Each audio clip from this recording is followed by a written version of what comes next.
Chapter 501. At the same time. Talon number 1. Nemo stood in the research facility, listening to the report of the engineering ship on the construction of the Stargate at the border of Ultramar. Everything is normal. Ultramar 500 world will have the first Stargate. As for Talon, the Stargate is also being built, but the location is still being considered, so it is not so urgent. After listening to the report, Nemo began to do another thing, which is to use the psychic matrix to create a soul habitat in the subspace. As a project consultant, the Emperor who possessed Vanessa was naturally also in the research facility. The psychic matrix is growing very fast. The Emperor used his psychic vision to look at the entity condensed by the psychic matrix in the subspace. The speed of this entity's expansion depends on how much soul matter the Emperor can produce, and how much psychic matrix can be created when the production capacity is fully opened. One day, perhaps the subspace entity condensed by the psychic matrix will be as powerful as the cold sun. Although it cannot directly take down the four gods, the four gods can't just think of taking it easily. What kind of soul habitat do you want to create? The Emperor asked.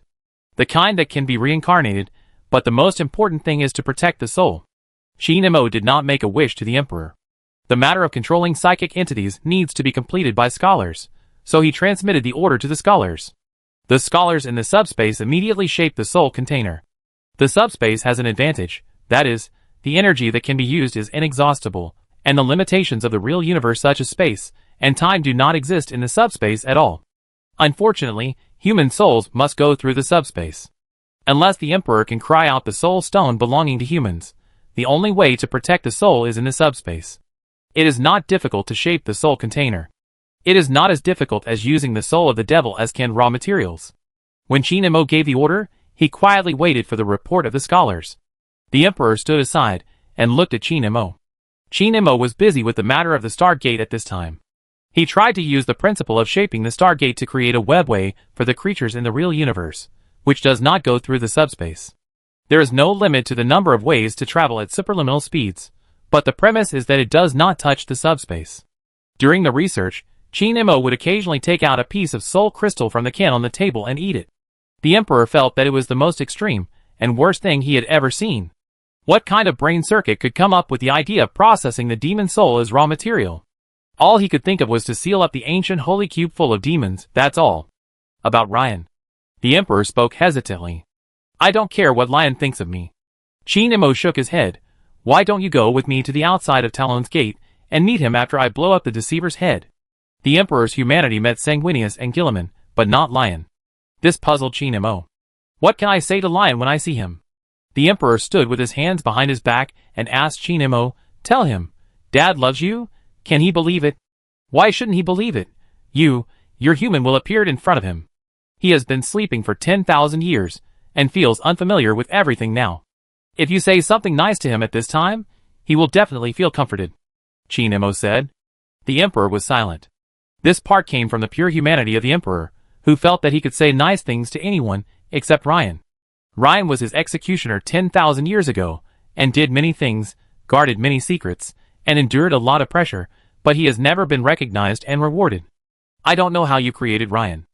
Nemo looked at the Emperor, but you must have added your twisted characteristics to Ryan's genes. Maybe I'm not that twisted when my will is complete. The Emperor shook his head. Nemo wanted to say that you are actually twisted like this, whether you are complete or incomplete, but the latter has more characteristics than the former. For example, the characteristic of loving to be a riddle man, the characteristic of holding back when you have something to say, is close to the characteristics of social phobia. But there is no point in saying this. The Emperor's will has become what it is now, and it is probably impossible to put it together again. For the Primarchs, this part of human will, your existence is a kind of luck for them. With a final sigh, Nemo began to study a new thing. The Emperor discovered that this thing has a psychic component and a container-like device. What is this? A device that can store Aisha's power and apply it to external objects. Nemo fiddled with his new research. Compared with the newer superluminal travel, this research will produce results soon. Aisha is here with you. Why don't you just call her out and use her power? The Emperor asked with a smile.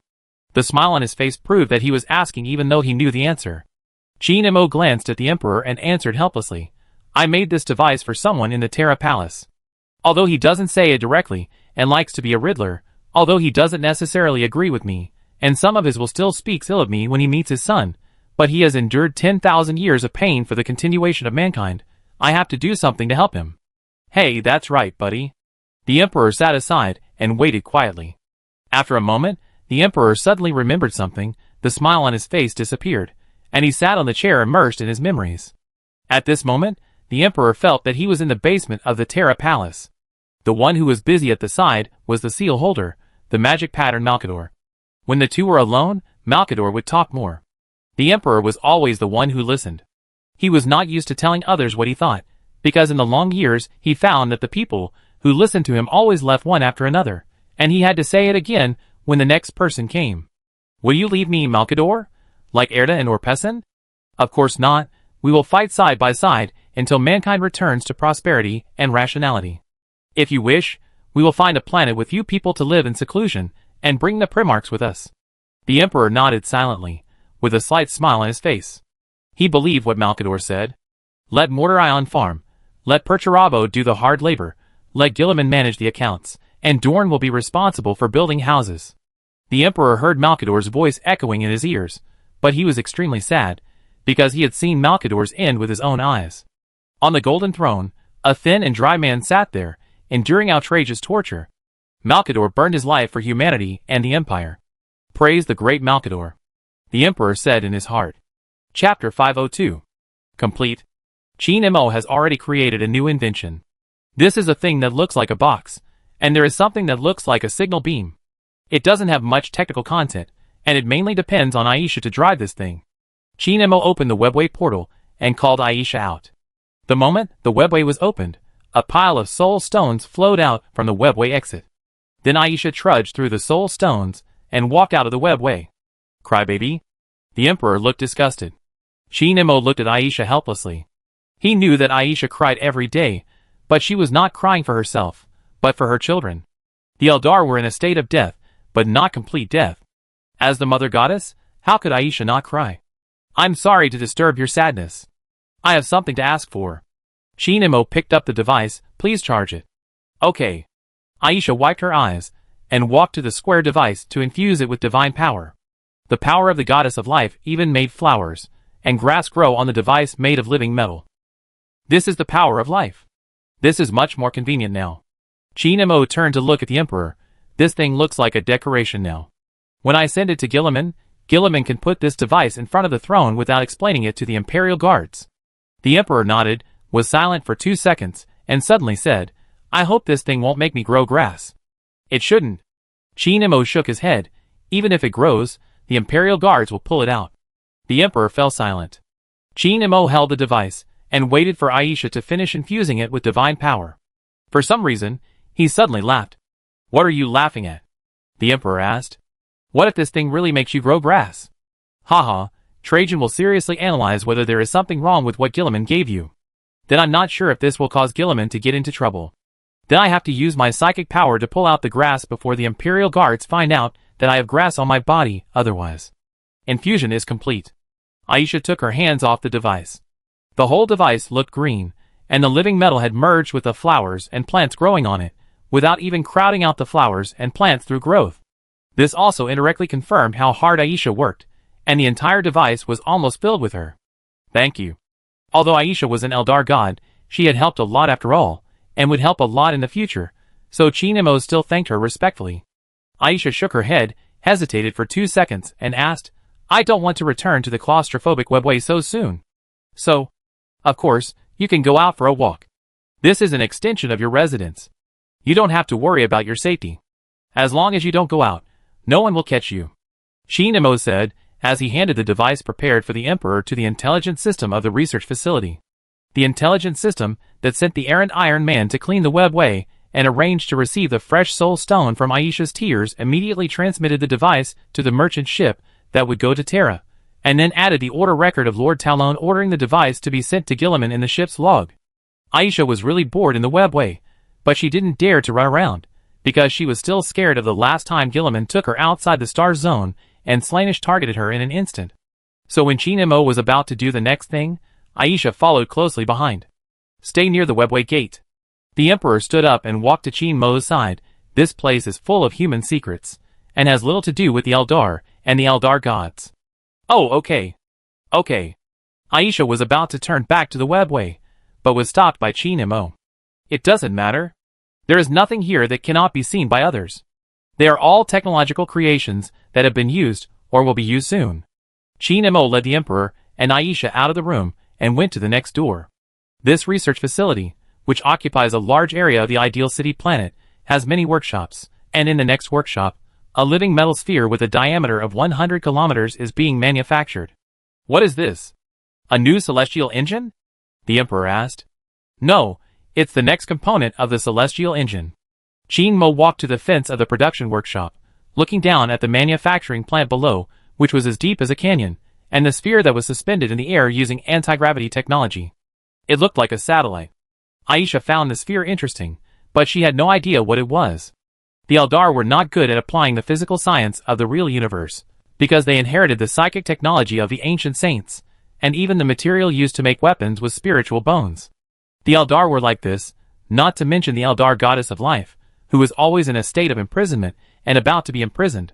The celestial engine has actually never been complete, and this thing is just a creation that will be placed in the core of a huge celestial engine like a star, to better absorb and release the power from the star god. The star structure of the celestial engine will be able to wipe out an entire star system 50 light-years away. But I won't easily kill any planet in the real universe. It just has such power. Chin Mo explained the purpose of the creation in front of the Emperor. So it is used as a container for star god fragments? The Emperor asked. Yes, and it's basically finished. I'm going to let some bastard who likes to scam people live in it now. Chin Mo raised his hand, and the red and white hypercube maze appeared in his hand. The Emperor realized what was going to happen next, and he took a few steps back to protect himself. The Ness's body was not very strong, and the Emperor could not use his psychic power, so he could not help Chin Mo next. As for Aisha, she didn't understand what was going on, and stood there stupidly. Come out, trickster. Chin Mo threw the hypercube maze out. The moment the maze landed, the trickster was released. Sensing the power from the trickster, the living metal sphere with a diameter of 100 kilometers changed, gradually collapsed from the middle to form a deep hole, obviously ready to welcome the trickster. Go in. Chin Mo ordered the trickster. The trickster glanced at the sphere behind him, and instantly realized what his fate would be. Don't even think about it. I've only been free for less than 100 years, and you want to lock me up again? Daydream. Who do you think you are? Do you think you're some powerful star god? What qualifications do you have to force me? The fraudster resisted angrily. Chin Mo said nothing. Just a giant hammer condensed out of thin air appeared in Chin Mo's hand. Lightning and flames buzzed around the giant hammer. Well, actually you don't have to use force. The fraudster retreated. I remember you weren't so irritable before. The fraudster hesitated and didn't want to go in. Chin Mo took a step forward and smashed the fraudster with a hammer, sending it flying directly into the huge new prison prepared for it. The living metal sphere quickly closed and then absorbed energy. The anti-gravity device gradually fell off the sphere, and even without the assistance of the anti-gravity device, this huge sphere could remain suspended through the power it absorbed. Chapter 503. This is the core of the celestial engine. It will serve as the core of all planets and satellites in the celestial engine system. Chin Mo's eyes sparkled as he looked at the cage that bound the trickster and said it over and over again. The Emperor wanted to tell Chin Mo that he had said it several times, core, but now was not the time to interrupt him. The celestial engine will soon become a war machine with a complete celestial system. Thanks to the core powered by the trickster, I will be able to shape the star of the celestial engine. This fraudster is really sending benefits to my doorstep. I have to accept it now. A star god with a completeness of more than 20% is right at my doorstep. I dare not even dream of it. Ahem, excuse me. The Emperor interrupted Chin Mo's mumbling, and then asked after Chin Mo looked at him, why don't you develop a power supply device to power this core, but wait until now to use the fragments of the star god to power it? Energy is Chin Mo's specialty. The fusion reactor he built can provide energy for the guards for an unlimited period of time, and even allow the guards to power ships. It may be possible to develop a device to power an artificial star soon, but this device cannot continuously power the complete version of the celestial engine in the future. No matter how advanced the energy technology is, it is not as good as a hair of the star god fragment. The energy device developed with all your efforts is not as effective as a 5% complete fraudster fragment, let alone a fragment with a completeness of more than 20%. The energy provided by the star god fragment is pure, and the output efficiency can be as much as you want. Qin Imo explained these reasons to the Emperor. The Emperor fell into deep thought after hearing this. In the Battle of Tyrone, the performance of the celestial engine was not particularly outstanding. Its strongest point was that as long as it was deployed in a galaxy, it would definitely seize control of the galaxy, and everyone was afraid of its deterrent power. In the Battle of Tyrone, the enemy fleet would immediately give up the battle just by hearing the rumor that the celestial engine might come. But there is only one celestial engine, and among the stars, the advantage of definitely seizing control of a galaxy seems to be not that useful. The celestial engine itself has the ability to destroy galaxies. For example, when fighting the Necrons in the Dead Zone, it completely destroyed the 2nd to 7th planets in the galaxy through gravity, but the speed was not as fast as the star structure that Qin Imo described that the celestial engine would soon be put into use. If the celestial engine becomes a complete version, with a star structure and several other planetary structures, it can control a star region as long as it is put into the battlefield. Even if only one planet is used as a barracks, it is still a mobile fortress world level. It can carry almost all of the Tyrone army and provide sufficient supplies for the army and navy, and has a home advantage even thousands of light years away. Once the war starts, wherever the celestial engine is the home field, and there is no need to think about interstellar supply lines. Who can stand this? The Emperor even speculated on something that is extremely beneficial to mankind, but under normal circumstances, he would not dare to think about it: the expedition to the Eye of Terror. It is not an expedition where the Inquisition sends space marines to die, but an expedition with the ultimate goal of conquering the Eye of Terror and cleansing the traitors. Then, the Emperor looked at the core structure of the artificial star. How many hundred years will it take to put the artificial star into use? It doesn't take that long. The celestial engine has always been a position waiting for people instead of people waiting for positions. Whether it is a star or a planet, the foundations of these two projects have been under construction. As long as the foundation is laid, plus I personally shape and process it, it will be put into use soon. Qin Imo smiled and shook his head. The Emperor stared at the core. It would be great if this thing could be available during the Beast War. Don't even mention this thing. Even 2 satellite structures can destroy the war moon. Qin Imo was full of confidence. He was always proud of his creations, including Iron Man, guards, and even the entire star zone. Aisha. Qin Imo turned his head to look at the goddess of life beside him. At this time, the goddess of life was staring at the giant production workshop as deep as a canyon. She didn't understand what celestial engines were, and she was not interested in these things. When Qin Imo called her, Aisha raised her head and squeezed out a smile. This is really a beautiful masterpiece. Qin Imo wanted to say that you don't have to force yourself to praise something you are not interested in or understand, but he had more important things to do, so he just smiled and nodded to accept the praise, and then said, "A plague has recently broken out in my star region." "When?" the Emperor asked. "After your son woke up. If the plague had not existed during the time he was gone, I would have suspected that Nurgle had targeted him," Qin Imo said. Aisha trembled all over when she heard the word Nurgle. Nurgle and Slaanesh are both gods who are eyeing Aisha, but the former is still much better than Slaanesh in terms of treatment. But the plague that Nurgle feeds Aisha will make her temporarily ugly, which is unacceptable and terrifying to Aisha. "I will help you." Aisha closed her eyes, and soon a green light shone from her body. When the goddess opened her eyes, Qin Imo heard a sentence: "The plague is gone." The Emperor and Qin Imo turned their heads to look at each other at the same time, with amazement in their eyes. The only pestilence that can invade the Tyrone sector is pure material pestilence, which is like some harmless reptiles to Aisha. If it is a pestilence with high psychic content, Aisha may have to spend some time researching the antidote. So, a pestilence that will kill tens of millions of people was easily resolved. It is said that every profession has its own specialty. Qin Imo said to the Emperor, "The solution I can think of is to develop drugs and distribute them in batches to the public. Use artificial intelligence to ensure that everyone can get the drugs and take them, and then observe the situation. Don't lose heart, you still have some strengths. Aisha can't build a war machine like the celestial engine." The Emperor patted Qin Mo's shoulder to comfort him. "This just sounds a bit strange." Qin Imo thought about it and nodded in agreement with the Emperor. "You are right, just like Aisha, and I can't sit on the golden throne for 10,000 years, only you can." After hearing this, the Emperor immediately opened his mouth to say something, but the next second the light in Vanessa's eyes disappeared, and the Emperor who possessed her disappeared. Vanessa looked at the current situation and said awkwardly, "Are you still talking?" He was just angry with someone who said something unpleasant. "Don't worry. It's none of your business." Qin Imo gestured for Vanessa to leave the research facility. But after Vanessa turned away, she turned back again, and the light in her eyes appeared again. This is a sign of the Emperor's possession. He was thinking about it in the subspace, and he came back to spit at me because he was angry. Qin Emo joked. The Emperor looked serious, and after thinking for a moment, he said, I don't know why, I just lost contact with this woman's body. Strange. You?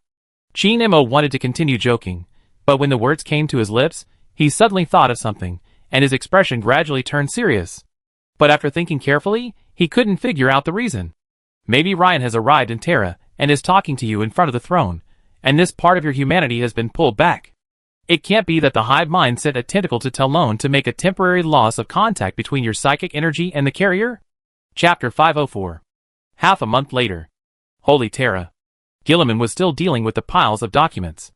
Several people in the High Lords Council almost died suddenly, but fortunately, after the Pope's heart failed, the Forge General personally performed a new transformation operation on the Pope, and promised other High Lords that if their hearts transformed on Mars also had problems, he would definitely perform the operation himself to save their lives. Two major events also happened during this period. One was that the device sent by Lord Talon to relieve the Emperor's pain arrived. The commander of the Custodes, Trajan, did not trust Guilliman as much as his predecessors did.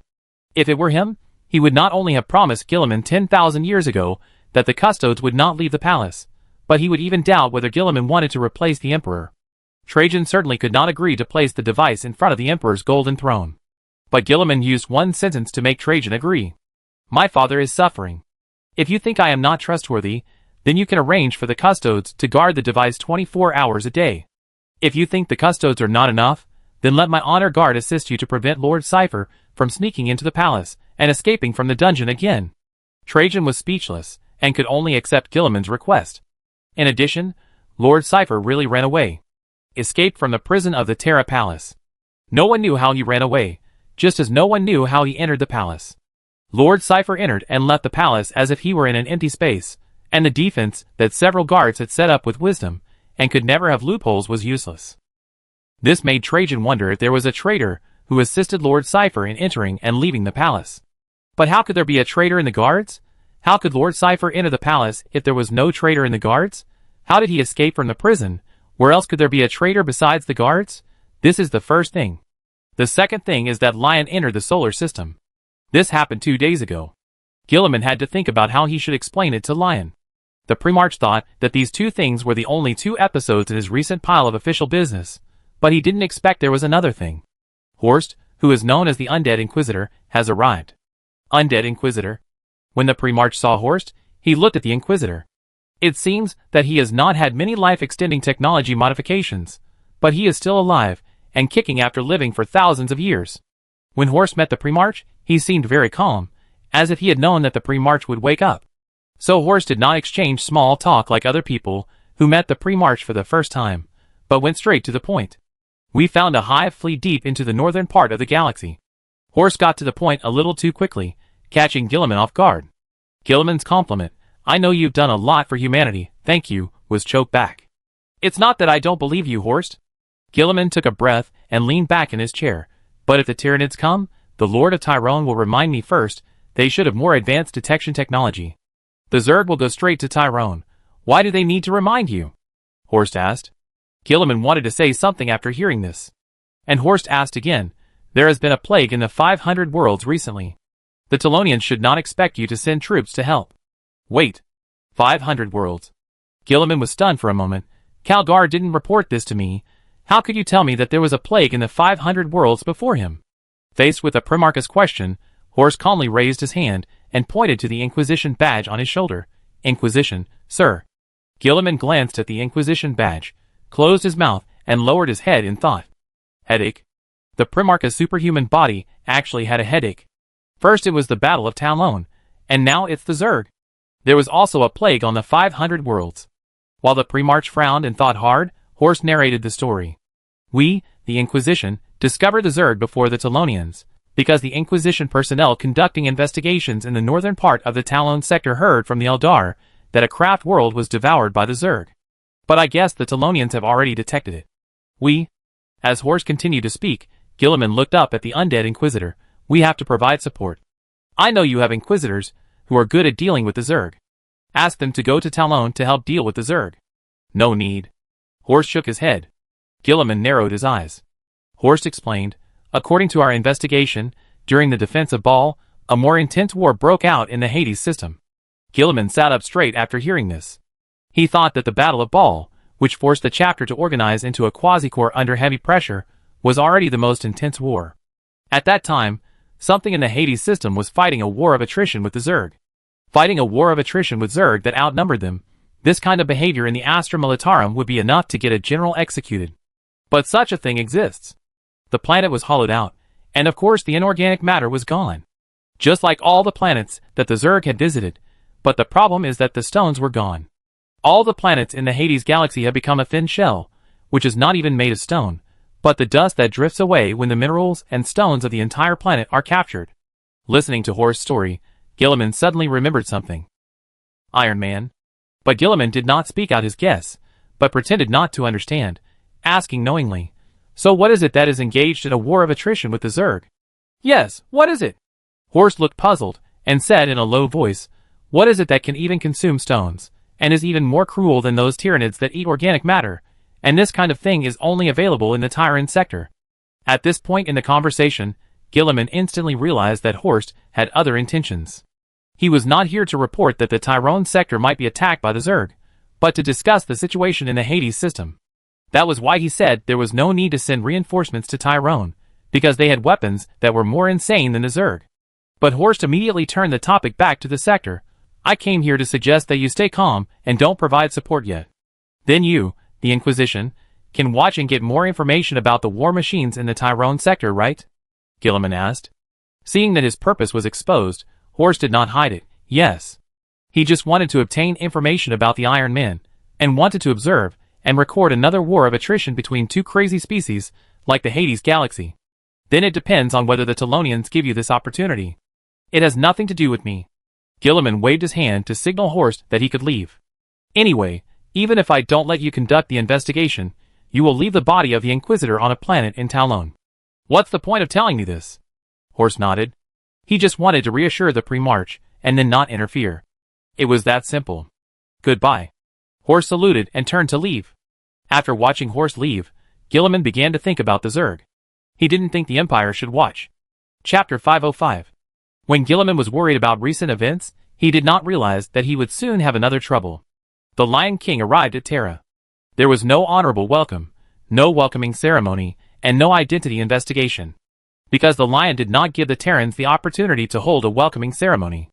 The Lion King led his 1.7-meter tall Lion Guards and swaggered into the Terra Void Port, then took a transport plane to Terra and went directly to find Gilliman. The High Lords of Terra, who hurried to greet the Lion King, had not yet arrived when they heard the Lion King ordering them to call Gilliman over. These people did not know what the Lion King's temper would be like in 10,000 years, so they quickly made a series of arrangements, fearing that if they neglected for a few milliseconds, their heads would be blown off by the fist of the Primarch. Under the arrangement of the Pope, the Lion King and the Lion Guards waited in the Terra Cathedral. Under the horrified eyes of the Ecclesiarch's attendants, Lion sat under the Emperor's most magnificent statue in the entire Empire, and shared the ancient Terra fruits and meat presented to the Emperor with the Lion Guards. I give Gilliman a good punch when I see him later. Don't get involved. My brother can't beat me in a one-on-one fight. The Lion Guards listened to Ryan's words in horror. They felt that they should avoid him now, to avoid seeing the disagreement between the two sons of God. As for the waiter sent by the state religion, he was so scared that he knelt down and kowtowed to Ryan and begged him not to do this. Bang, bang, bang. The sound of heavy power armor feet stepping on the marble floor came from the door of the church hall. Lion immediately raised his head and saw Gilliman. Gilliman was wearing the armor of fate at this time, with a helmet under his armpit. The 13th Primarch walked out slowly from behind the giant pillar in the cathedral hall, with a complicated smile on his face. There was regret, apology, helplessness, guilt, embarrassment in that smile. In short, Gilliman walked out from behind the pillar, looked at Lion with a complicated smile, then leaned against the pillar, put on the helmet, and crossed his hands on his chest. Gilliman. There was only a lion's roar, and when the others in the hall reacted, they saw that Lion had crossed a distance of 30 meters, and was wrestling with Gilliman. The Ecclesiarch immediately led the Lion Guards out of the hall, leaving only 2 Primarchs in the hall. You dismantled my legion. You dismantled my legion. Be rational, Ryan. Don't you know what happened at that time? Just because the Holy Code is not useful now doesn't mean it was unnecessary at that time. I must prevent a second rebellion. Go to hell. Why didn't you die on the spirit of vengeance? I hope it was me too, because if I died, I wouldn't have to face the empire that has fallen to such a heinous level now. The roar of the pre-march echoed in the hall, but the church was too huge, and people outside could not hear anything. The Lion Guard stood outside the door worriedly, wanting to go in to check on Lion, but the people of the state church kept stopping them. Our duty is to protect the pre-march.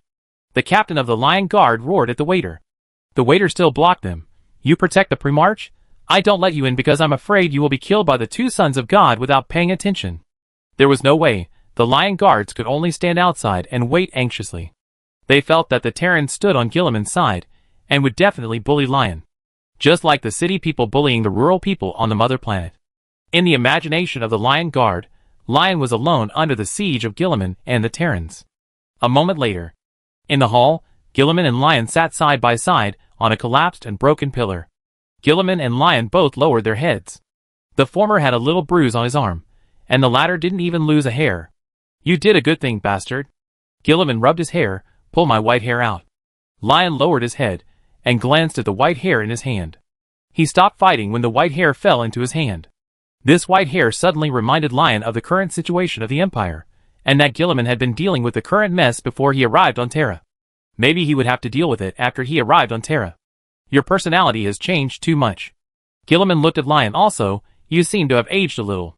If it was 10,000 years ago, I would have been carried back by the honor guard. Lion didn't want to discuss his aging, so he remained silent. Both primarchs were silent. After a moment, Lion suddenly spoke. I said I hope it's you who died on the spirit of vengeance instead of Sanguinius. Guilliman looked up at Lion, waiting for him to say something apologetic, because his words were really hurtful. First of all, I have to admit that I did hope so. But you know, it's meaningless to say it after the fact, and, to be honest, now that we can meet, actually. Lion stammered and gesticulated. His ability to communicate was not matched by his primarch's brain. Don't say it. I know you're actually happy to see me, and you want to apologize for what you said, but you can't say it. I'm surprised you can express this attitude. Go to hell. Lion glared at Guilliman. Guilliman didn't care and put his arm around Lion's shoulders. I'm sorry, brother. I shouldn't have split your legion, but it was necessary to split the legion at that time. No wonder the custodians looked down on the brotherhood between the Astartes. It is indeed bad. Of course you should apologize. Lion nodded. Guilliman also nodded. The relationship between the two was not good at all, and it would not be too much to describe it as strangers. But that was 10,000 years ago. Now, facing the current situation, Lion and Guilliman both feel that it is great to have each other, because it means that they are not alone in dealing with the mess. It was like two people who were punished to clean the toilet together, and they felt sorry for each other. There was no confession in this brotherly meeting, which was completely different from when Lion met Sanguinius. Guilliman also knew that Lion would not open his heart to him, so he stood up and said to Lion, there are still many things waiting for me to do, so I leave first. At this time, Lion suddenly felt like an outsider. What responsibilities will he take on after returning to Terra, and what will he help Guilliman share? He didn't know this. The Emperor didn't tell him, so Lion couldn't help but feel like a bystander, so he stopped Guilliman, who was turning to leave, stood up and asked, is there anything I can do? Go meet my father, and then come out and announce to everyone that he has made you the Imperial War Master. Guilliman said. You fucking think you're funny? The Lion cursed. But Guilliman acted very seriously, and didn't seem to be showing off his little sense of humor at all. Listen, Lion, I need a general. The Empire needs a general. Who else can take on this position now except you? Guilliman sat back next to Lion and explained to him.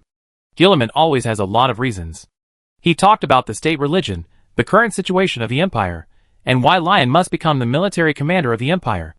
And letting Lion meet the Emperor, and then announce that the Emperor made him the War Master was also something Guilliman had thought about carefully, because he was now the son of God in the eyes of the world, and was qualified to speak for the Emperor. As long as Lion announced it, he could immediately integrate the various military forces of the Empire. The situation in the past where he could only take the extreme approach to mobilize the Ultramarines to provide support to a certain star region will no longer happen.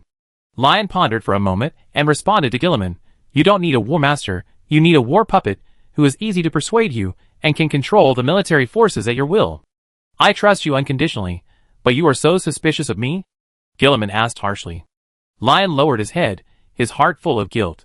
He had changed his mind, that is, no matter how ambitious Gilliman looked 10,000 years ago, at least he was still on the side of the Empire 10,000 years later, throwing the 500 worlds aside to serve as a government affairs processing machine for the Empire, which proved that he was loyal. Okay. After careful consideration, Lion stood up and stretched out his hand to Gilliman. I will cooperate with you. Gilliman held Lion's hand. Do as I say, and then use one thing to publicize and increase your authority, that is, command the Astra Militarum and your descendants to provide support for a certain star region that is about to be invaded by the Zerg. Well, okay. Lion didn't want to listen to Gilliman, but he couldn't think of a reason not to do so, so he nodded and agreed. Chapter 506. The Tyranids are about to invade Tyrone. After discovering this a few days ago, Chin Mo said he, Death, Scholar, and you are 025, 3 Iron Men, to conduct reconnaissance on the Zerg fleet and obtain Zerg gene samples. When Chin Mo analyzed the gene samples, he, Death, and Scholar stood behind the Iron Man Master, waiting quietly. It's still the Leviathan Hive fleet. It's just a special evolution. Chin Mo operated the instrument to observe the Zerg samples, and found a lot of things.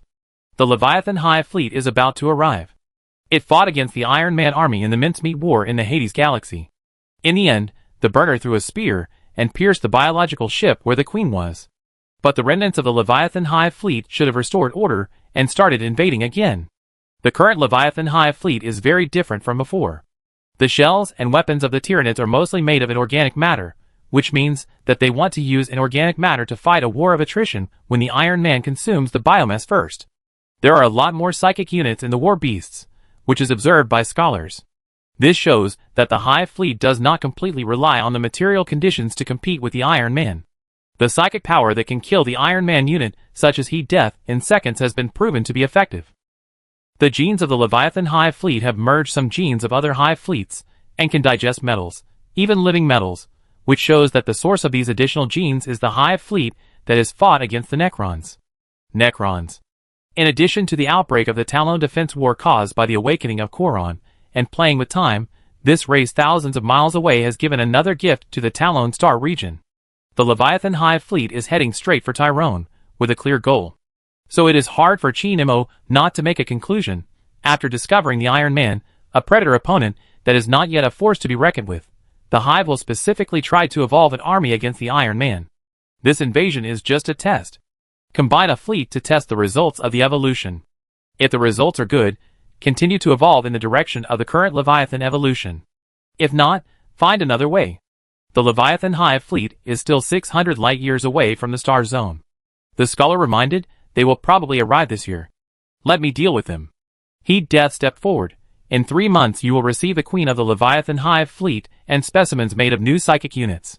Since taking a Blackstone fortress, Heat Death has not contributed anything to the Iron Man Lord. It is eager to prove once again that the Iron Man has the ability to deal with the threat of the Tyranids. Of course you can do it. Chin Mo turned his head and looked at Heat Death, but your last battle provided the Tyranids with an evolutionary plan for the Iron Man, and they are getting stronger each time. We can evolve too, Heat Death said. Chin Mo did not deny. Of course you can, you evolve faster. After all, carbon-based creatures still rely on reproduction. How can you print out hundreds of thousands of Iron Men in 2 seconds? Heat Death waited expectantly, waiting for the Iron Man Lord to let him deal with the Tyranid War Beast. But Chin Mo did not give an order, but destroyed the War Beast sample, and then mentioned another thing. We have a new weapon that needs to be put into use. This time it will deal with the bugs. I need all the data of this new weapon, so this is not only a test for the bugs, but also for me. Heat Death thought of the slightly improved version of the Celestial Engine that was recently created by the Iron Lord. Obviously, the opportunity to deal with the Zerg this time will not fall into the hands of the Iron Man. Just like the last Hades Galaxy War, its essence is also to test the Iron Man's ability to deal with the Zerg. Heat Death was very disappointed. It had no place to tell others about its feelings, because the intelligence of the Iron Mothership would scold it after detecting its emotions. You are just a tool in a machine. You should be used where you are needed. If you are not needed, you should be sealed. You are not something that should have emotions. Your life is immortal. There will be many times in your long life when you need to make achievements, and there will be many places where you will need to fight in the future. Chin Mo said, as he walked to Regi and patted his back like a human. A Hive fleet invades. Is this something that my Super Iron Men can't solve without taking action? Rigi raised his head and looked at Chin Mo. Super Iron Man. Rigi liked this title very much. Chin Mo didn't say anything more, and signaled the Super Iron Men to do their own things first. After the Iron Men left, Chin Mo lay on a chair, stripped his consciousness from his flesh and blood body, and sent it into a shell container that was not his body. A sun that constantly sends detection waves to the nearby hundreds of light years. A planet with 2 satellites that can be used as weapons and shields.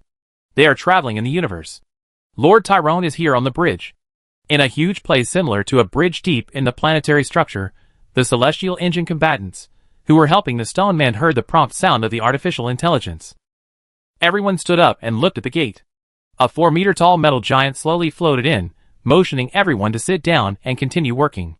The combatants immediately returned to their posts.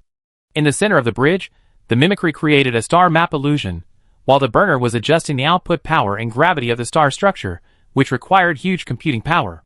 The 2 star gods can be both warriors and scientific researchers, which made Chin Mo sigh at the omnipotence of the star gods. Increase the output power of the solar engine. The burner turned around and gave the order. Is this necessary? The Stone Man in the celestial engine asked the burner. It is necessary. The burner nodded, with a cruel smile on his face. This will allow me to hear the deceiver's screams even louder. Ha ha ha, I like its screams. I don't think it's necessary. The Stone Man refused to follow the order. The burner frowned in dissatisfaction, and turned to look at Chin Mo. Chin Mo also thought it was unnecessary, and didn't even look at the burner. In the eyes of the burner and the mimic, there is no doubt that the caster is the most powerful star god in existence. Chin Mo spent a week to shape the shell of the star structure of the celestial engine, called the Sun Engine, which is equivalent to the workload of shaping more than a dozen planets out of thin air. If Chin Mo thinks it is unnecessary, the burner will not argue with him. We will arrive at the battle site after 20 jumps. Mimic reported to Chin Mo. Yes. Chin Mo nodded. The celestial engine is already on the way. The Leviathan Hive fleet is preparing to compete with the Iron Man, but they will not get any information that is beneficial to evolution. Chapter 507. What's the situation of the insects now? Still the same. Gather together and head straight for Tyrone. The mimic adjusted the star map to show the situation of the Hive fleet. In the distance, a large number of black spots are flowing among the stars. That is the Leviathan Hive fleet. There are so many Leviathan Hive fleets alone. I have 2 plans. Chin Mo raised 2 fingers. First, we use the celestial engine to destroy the entire fleet. Second, if we fail to completely eliminate them, and there are still some fish that slip through the net, then we will do it ourselves. After listening to the 2 plans, Burner smiled and shook his head. It is unlikely that we will have the opportunity to do it ourselves. I have confidence in the celestial engine. When the solar engine is completed, it is Burner that draws the energy from the deceiver and ignites the entire solar engine. It knows how much effort it has put in, so it also knows how powerful the solar engine is. I am used to setting up many plans, and I will use all my strength even if a lion fights a rabbit. Chin Mo stood on the bridge, feeling the movements of the entire celestial engine. A huge amount of information was being transmitted into his brain. This was an experiment, and the navigation status of the celestial engine was also part of the experiment. To be honest, if it wasn't for trying out the celestial engine, Chin Mo really didn't bother to spend so much manpower and resources to dispatch the celestial engine, and just let Heat Death and the scholars deal with the Zerg. When Chin Mo sensed the operation of the celestial engine, the mimic beside him murmured in confusion. Mimicry immediately adjusted the entire illusion it had created, concentrating on a certain point between the stars. On the dark star map, a planet-sized light spot was emitting light. A light brighter than a supernova. This was extremely weird for the star god. A planetary light brighter than a supernova? The material universe does not allow such a cool planet to exist. There is an extra planet on the swarm's route. Mimicry walked to Chin Mo's side and showed him the planet. It wasn't originally here. Nothing can be seen through the star map. Chin Mo took a look and said to the mimic, "Don't you have the ability to detect? Go and take a look." The mimic had the same intention, and immediately separated its essence from the living metal body, just like when it asked Chin Mo to rescue it, and carried out instant detection and communication over a long distance. From the mimic's perspective, it entered the galaxy where the planet was located. There is an extremely dazzling planet here. It is not even on the orbit of a star that is as bright as a firefly compared to it, but floating in the void, not rotating or moving. This is all the mimicry saw, and its essence returned to its body in an instant. After telling Chin Mo what he saw, the mimicry pondered the reason why he could not continue to detect. Gravity is abnormal. How abnormal? Very, very abnormal. The gravity of a planet is several times greater than that of dozens of stars added together. What's even more weird is that the celestial bodies in the galaxy are not affected by its gravity. Fuck. Chin Mo suddenly remembered something. The swarm changed its route. A crew member shouted loudly. On the star map, a shocking scene occurred. The Leviathan Hive fleet no longer rushed forward like a swarm of bees, but began to disperse, deviate, and deter. The Leviathan Hive fleet, which had devoured countless planets along the way, seemed to have encountered something terrible, and began to retreat and circle, trying to bypass that terrible thing. The area bypassed by the Zerg was the area with a radius of 200 light-years, where the planet with abnormal gravity was located. The Hive fleet directly changed its route, looking like a flood diverted by a river. They were still extremely powerful and huge, but they were as timid as mice that saw the light. It was a miracle that the servants of the Great Devourer, who dared to fight for the control of the planet, when they met the demon army led by the 4 great demons, retreated.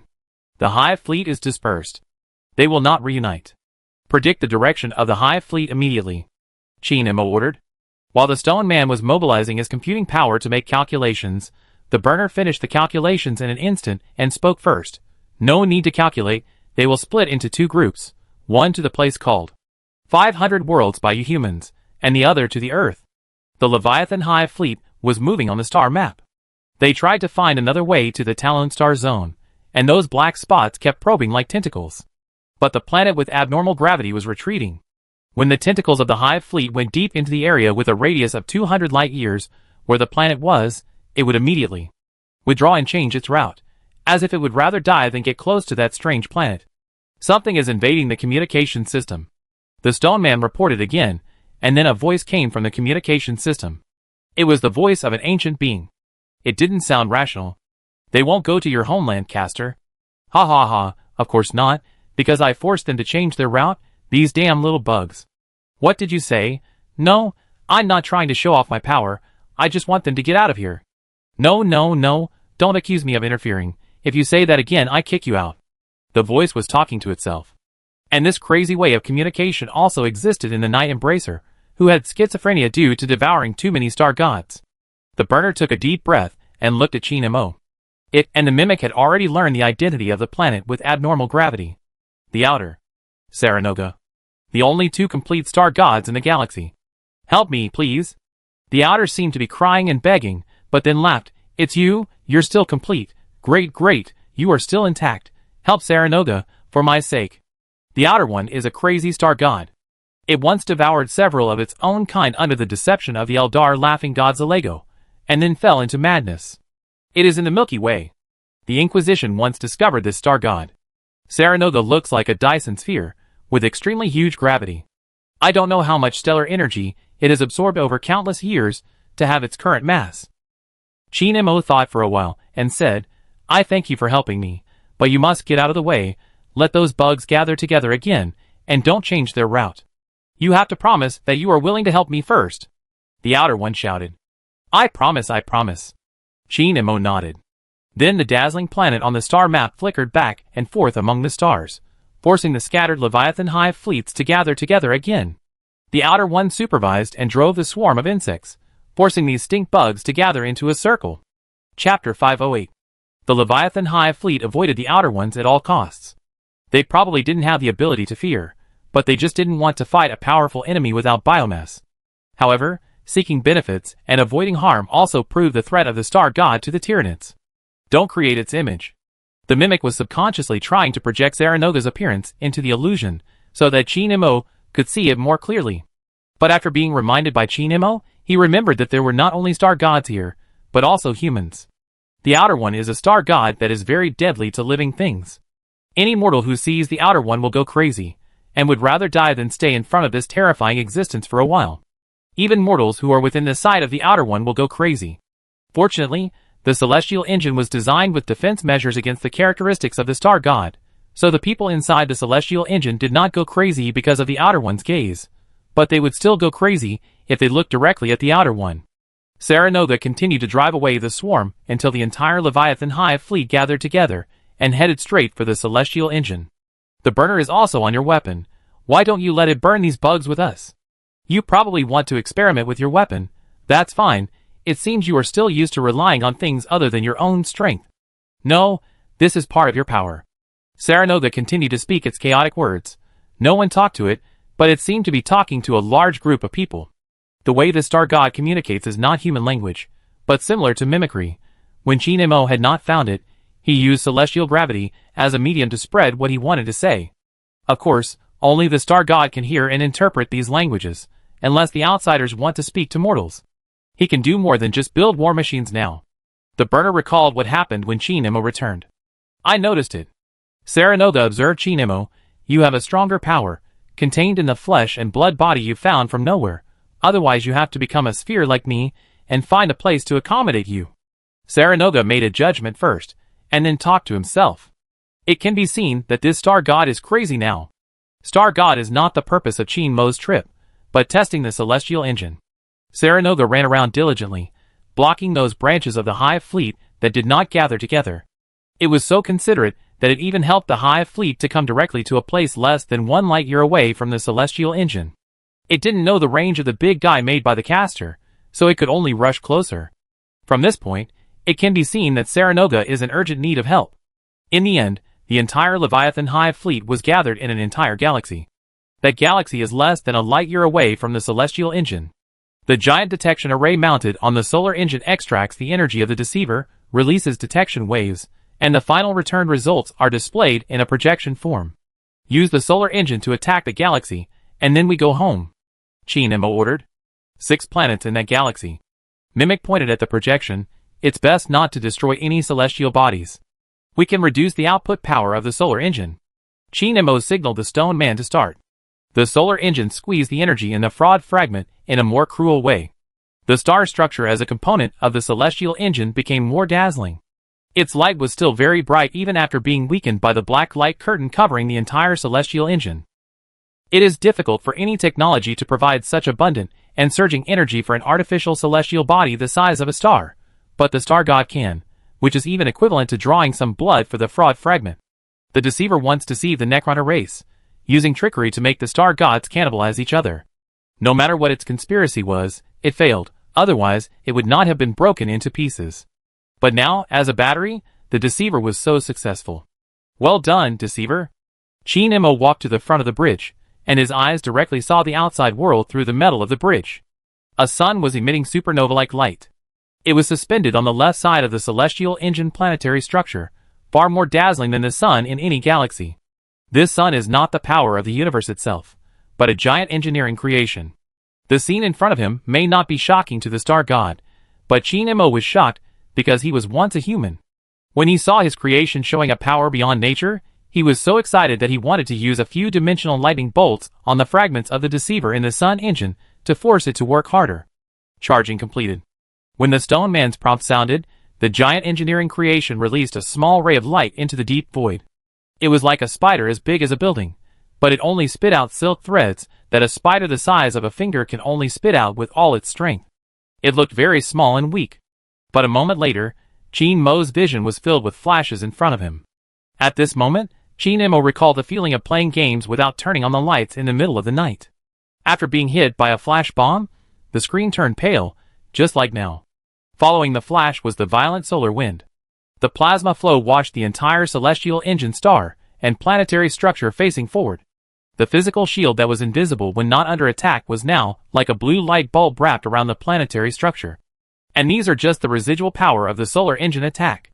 In the projection displayed by the detector, less than a light year away, the galaxy occupied by the entire Hive fleet is already a sea of fire.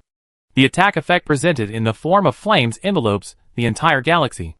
Inside the fireball, all celestial bodies are being attacked by huge amounts of radiation and heat, but the solar engine, which has greatly weakened its power in order not to destroy the celestial bodies, cannot burn them into glass. However, from now on, the ecological environment of the 6 worlds in that galaxy will be unsuitable for any creature to live in. But how many of the numerous planets in the universe are the same as the Earth? The celestial body was not damaged, and the Leviathan Hive fleet and the ecological environment were destroyed together. The Leviathan Hive fleet wanted to attract the Iron Man again to fight a war of attrition to test whether the evolution plan against the Iron Man was effective. But they didn't have this opportunity. As one of the countless tentacles of the Great Devourer, the Leviathan Hive fleet was completely wiped out at this time. The only thing that made Shin Mo feel regretful was that he didn't see what the Tyranid war beast that specifically dealt with the Iron Man looked like, and whether it was cool. Chapter 509. The attack released by the solar engine produced consequences similar to flares and sunspot activity, and it was very large scale. The communications of several nearby Imperial worlds were paralyzed, and even the abnormal activities of material cosmic celestial bodies made it impossible to send and receive star language. Even the communications of half of the Talon star zone were affected. But communication was not a big problem. The burners and mimics were cleaning up the mess left by the solar engine after it was released, and they were devouring the remaining energy. The one who was most affected by the attack of the solar engine was the Pope of the state religion far away in Terra. The Pope in Terra used astronomical observations for entertainment after work, and he saw a white spot shining abnormally among the stars. After interpreting the religious significance of this white spot, the Pope immediately ordered the fleet of the State Religion's World Organization to go to the direction where the white spot was generated to search for the living saint bestowed by the Emperor on mankind. Nearly 100 religious worlds spent a huge amount of manpower and material resources to organize manpower, and those old guys in the state religion institutions, who even had to rely on Mars life support devices to survive, even volunteered to participate in the operation to find the living saint. But since faith is really useful in this universe, the state religion will not be disappointed to find that the white spots are just the masterpieces of some man-made weapons. They are indeed likely to find a living saint in their minds. In short, these things have little to do with Shin Mo for the time being.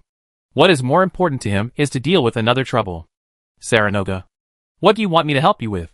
Shin Mo stood on the bridge and communicated with the outsider in the way of the star god. In his eyes, Saranoga appeared directly in front of him, but in fact he did not.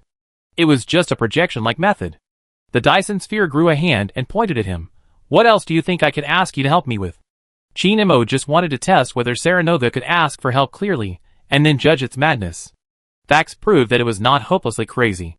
This bastard ate me. Give me revenge. Eat you? No, yes, it ate you, but I was deceived. Can you stop arguing? Why can't we wait for the forger to separate us first? These three sentences all came from the Dyson sphere formed by Saranoga. Shin Mo suddenly wanted to take back his previous judgment, because Saranoga still looked crazy enough. This kind of guy who fights with himself and has inconsistent wills is the most troublesome and the most difficult to deal with. Shin Mo spread his hands. I want to help you, but it may take some time. I said I am not the creator, my consciousness is not, and even this body is not the creator. Saranoga, who was talking well before, suddenly became extremely irritable. Nonsense, my power as a forger is as strong as yours now. Can't I see it?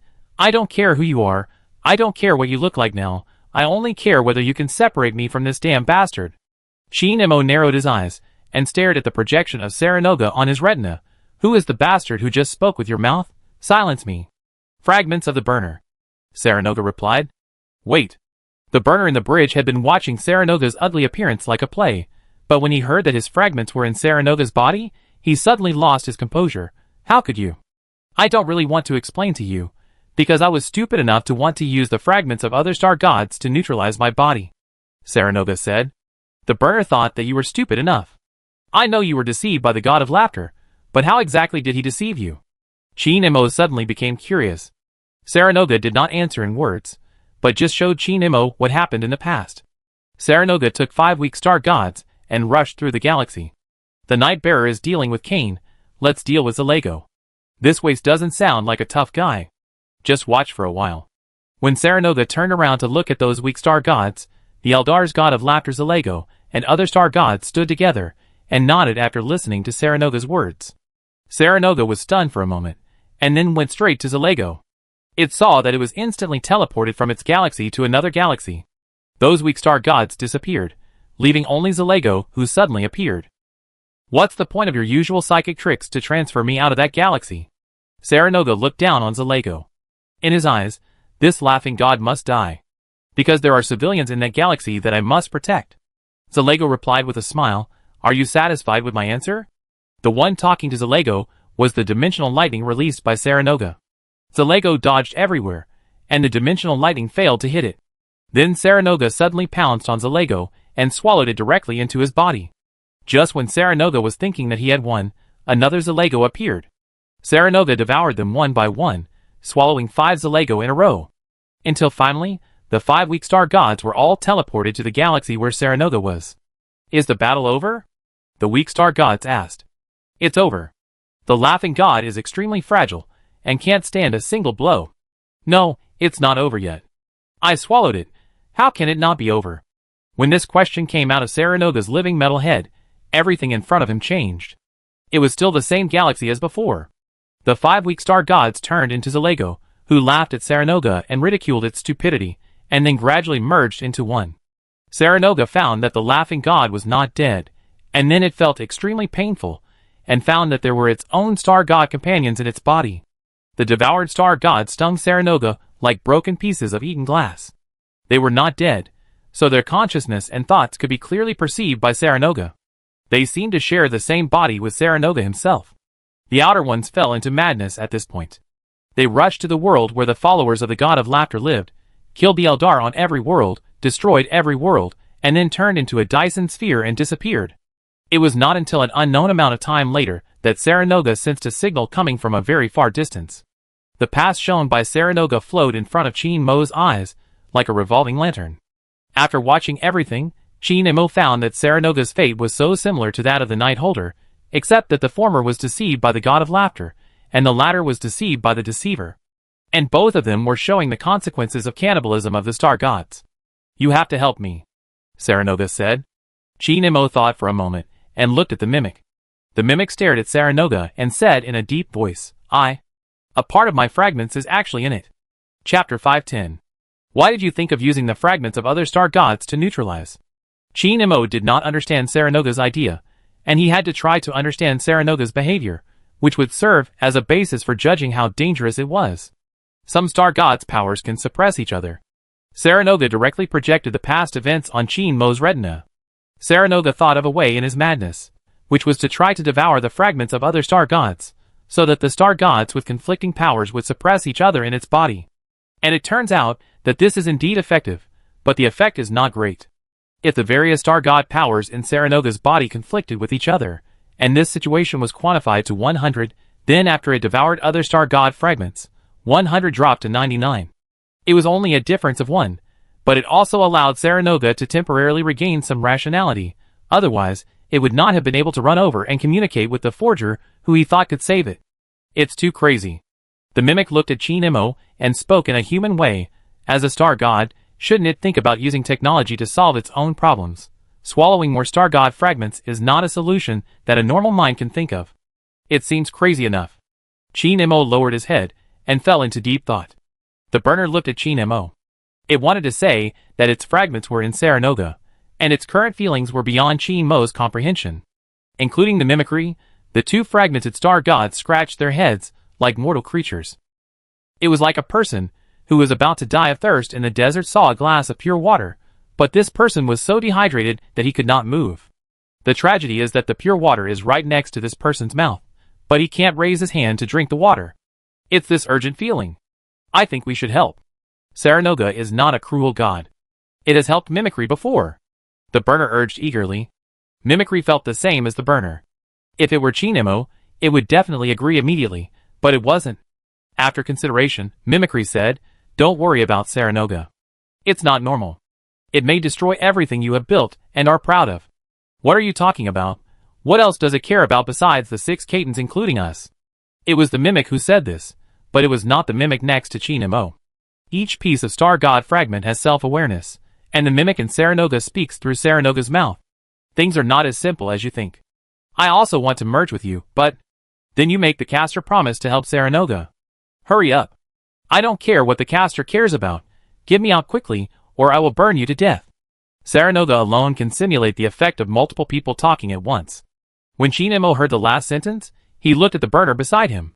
The burner spread his hands.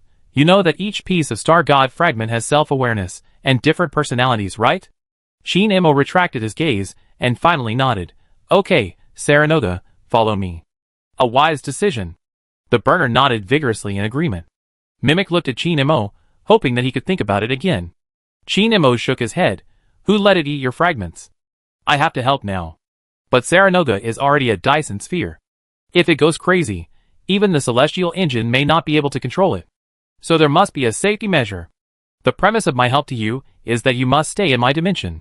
Chi Nemo raised his hand and created a dimension that can accommodate Saranoga. You make a choice, go in, or leave. Before he finished speaking, Saranoga had already run into the dimension. Chi Nemo turned around and signaled that everyone could return. After returning to the star zone, Chi Nemo immediately began to study Saranoga and find a way to separate it. The research site is no longer the research facility of Talon No. 1, but in the dimension created by Chi Nemo himself. In the dimension composed of countless lines, Saranoga's Dyson sphere is quietly waiting. Chi Nemo is also in his own dimension, creating various instruments to analyze Saranoga's situation. You still like to rely on external objects, the caster? Saranoga joked. Chi Nemo has been studying in the dimension for a long time. The time flow rate of his dimension is different from that of the real universe, but he can definitely feel that time has passed for a long time. When he was alone with Saranoga, Chi Nemo found that this guy's personality was also unstable. Sometimes he talked to himself, sometimes he was sentimental, and sometimes he was cruel and cold-blooded.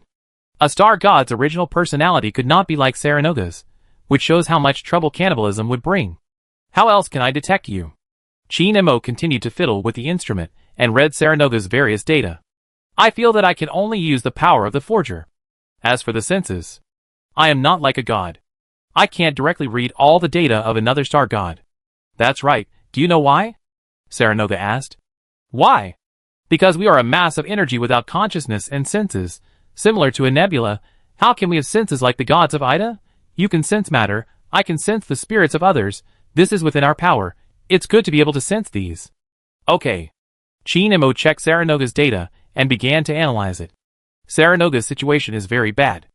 After it fell into madness, it absorbed the energy of the star for too long, and its mass skyrocketed, and its mental state was unstable, which meant that it was like a mine.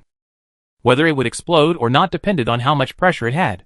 Chi Nemo read Saranaga's mental data again, and found that Saranaga's mind was very unstable, which was obvious. Saranoga had always been on the verge of splitting consciousness. Sooner or later, it would not remember who it was, what it was doing, and thought it was just a container for other consciousnesses in its body. After analyzing Saranaga's status, Chi Nemo began to save all the data for future use. This also requires operating the instrument. To be honest, Chi Nemo feels that he always relies on instruments. Of course, there are reasons for liking to create and use instruments, but the bigger reason is that he just can't feel some things that are too high indirectly. Operating a pile of instruments in front of a star god, Chi Nemo feels that he should be quite inferior in Saranaga's eyes. However, Saranoga thinks that the caster is the caster, and relying on external objects also has advantages. In addition to it, and the Void Dragon, who else can use those extremely complex little things to see things that their senses cannot see? Chapter 511. Are you in trouble? Just as Chi Nemo was analyzing carefully, the burner suddenly appeared behind him. This is the dimension that belongs exclusively to the caster, not the burner's hellish dimension full of flames. It has no way to enter and exit at will. But there is a portal to the casting dimension in the research facility, so the burner can come in. Just like Chi Nemo can enter the burner's dimension at will. It's just that there is nothing interesting in that hellish dimension, so Chi Nemo doesn't like to go in. Do you think it's easy to help a star god strip the other star gods from its body? Chi Nemo looked back at the burner, and then continued to work. Burner walked to Chi Nemo's side to assist him. This is not an easy task, but you spent too much time. How long? About 100,000 years. Your star region found that their leader was missing, and Gray's 14,720th generation descendants asked me to come to you, so I came. What? Chi Nemo was shocked. Just kidding. The burner smiled and waved his hands. It didn't take long, just a dozen minutes. Chi Nemo didn't think the joke was funny at all. The burner wasn't a god who liked to joke, so Chi Nemo believed it. What made Chi Nemo feel strange was why the burner specifically joked. You know I'm different from the burner in Saranaga's belly, right? The burner said. This sentence was roundabout, but Chi Nemo still felt what the burner wanted to express. The burner fragment in Saranaga's stomach is extremely irritable. This is the original character of the burner. It is not a kind and benevolent god. The burner came to make this joke to prove that he is different from the fragment in Saranaga's stomach. You don't have to pretend that you have a sense of humor. This is not something that a star god has. Shin Mo looked at the burner, but I know what your personality is like. If you are as irritable and extreme as the burner I remember, crazy and cruel, the planetary structure of the celestial engine will increase by 1. Burner nodded, thinking that Shin Mo understood. During this time living in a star region where 99.99% of life is mortal, Burner learned the good qualities of the Talons, who follow the teachings of their leader. If you have something to say, don't be a riddler. We have vocal organs, and we should use them to communicate and exchange. Don't hide anything from people who shouldn't be hidden. We are social creatures, and expression and communication are more important than courage and tenacity. This is the teaching of Lord Tyrone that is widely spread and learned by people throughout the star region. According to the statistics of the AI that manages the population, after the teachings of Lord Tyrone were widely spread in the star region, the probability of conflicts between couples decreased by 7%, and the probability of fighting in public places decreased by 6%. The burner also learned this, so it entered the dimension to communicate with Shin Mo to avoid misunderstandings from getting bigger and bigger until they are out of control. You are a good assistant. While assisting Shin Mo in the analysis, Burner suddenly heard Shin Mo's evaluation of him. This was not consolation, but a fact. With Burner's assistance, the efficiency increased by 50%. In this universe, the technology tree is divided into material technology and psychic technology. Perhaps the former is essentially to study how to use matter, and the star gods, who use material power far beyond any species, generally have research capabilities. After the analysis work was thoroughly completed, Shin Mo summarized and said to Saranoga, I can indeed help you, but you may not want to bear the consequences. What do you mean? Saranoga asked. Shin Mo immediately began to explain. It turned out that Saranoga came to the caster for a reason. As a minor star god, the caster's power only involves productivity. In layman's terms, it means piling up quantity rather than quality. Shin Mo is more inclined to what Mimic said, that the Void Dragon is the star god who has a good relationship with the caster, because the super weapon developed by the Void Dragon can be mass-produced with the help of the caster's power, rather than just becoming a single decisive weapon. Power involves productivity, and productivity involves the production process, that is, the decomposition or reorganization of matter, in other words, the processing process. What Saranoga needs is decomposition and reorganization. But the problem is that no matter how powerful Shin Mo is now, the power of the forger is always production. There is no upper limit to strength, but there is power, so this means that a complete star god cannot be decomposed or reorganized without the help of the Void Dragon. Let's go back to Saranaga's own situation. The outer one swallowed 5 small star gods, and then swallowed a few fragments by himself. If Saranoga had gone to the caster immediately during the War of Heaven, he could still separate the star gods, but he could not make a judgment at that time, so he could only go crazy and shut himself in, and it has been delayed until now.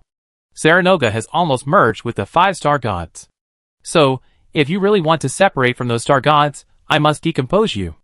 Shin Mo was helpless, that is, to decompose you from a complete fragment, and then peel off those star gods or star god fragments. Saranoga fell into deep thought after hearing this. The burner on the side was very disappointed, thinking that this thing could never be done. How could a complete star god accept being broken into pieces? However, Saranaga's response was beyond Burner's expectations. Come on, Saranoga said calmly. Wait, why are you willing to be broken down? Burner couldn't help asking. Saranoga didn't talk to himself or go crazy, perhaps because the star gods in his body were shocked by his decision, so they didn't jump out to interrupt. A gentle voice came from inside the Dyson sphere. You can't understand, Burner, you can't understand my thoughts. The reason is, I am like a mortal with a belly full of glass.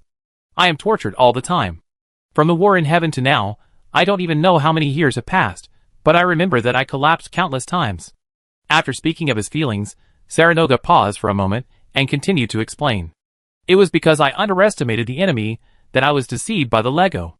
I devoured my own kind. I paid the price for it, and I must take responsibility for it.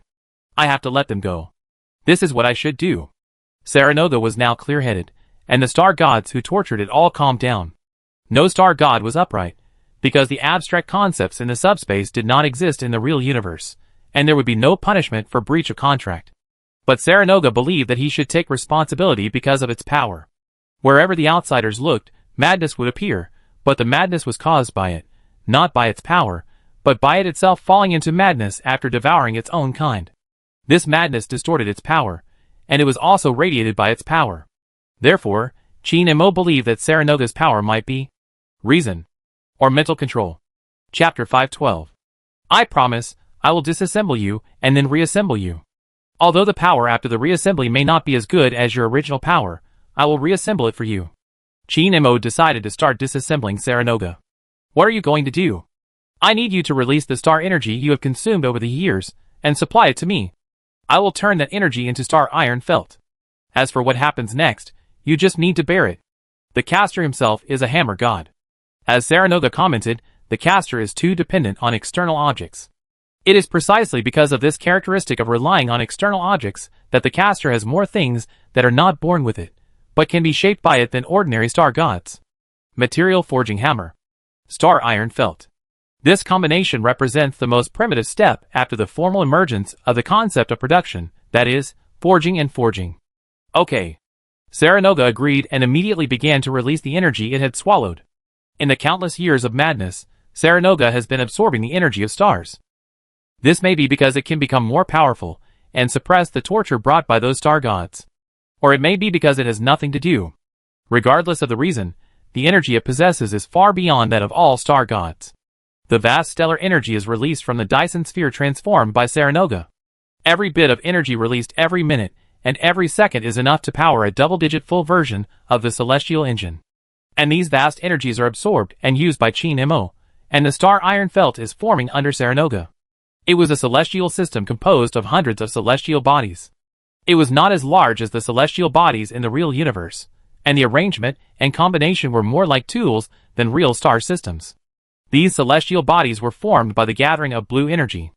They resonated and released energy, looking like a disk across the Milky Way. Saranoga was suspended on this miniaturized celestial system. Get ready. Chin-Mo raised his hand, and a forging hammer formed by the gathering of blue energy appeared in his hand. There seemed to be many celestial bodies inside the forging hammer, and different celestial bodies appeared as the forging hammer moved. At the same time, the energy provided by Saranoga also gathered into a blue giant. Chin-Mo was at the center of the giant.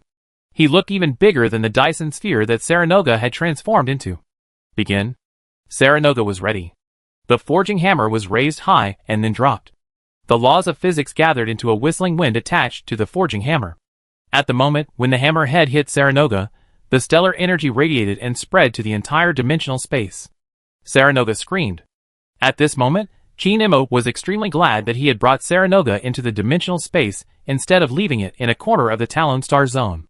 Because Saranoga's screams and pain could cause celestial bodies within hundreds of light years to become disordered, and even the physical laws that bound mortal beings would be distorted and changed, and time might flow backwards or accelerate and weaken the reality membrane and curtain. Saranoga was bombarded by the forging hammer. Once, twice, 3 times. Until Saranoga and Chin-Mo forgot how many times the forging hammer had bombarded.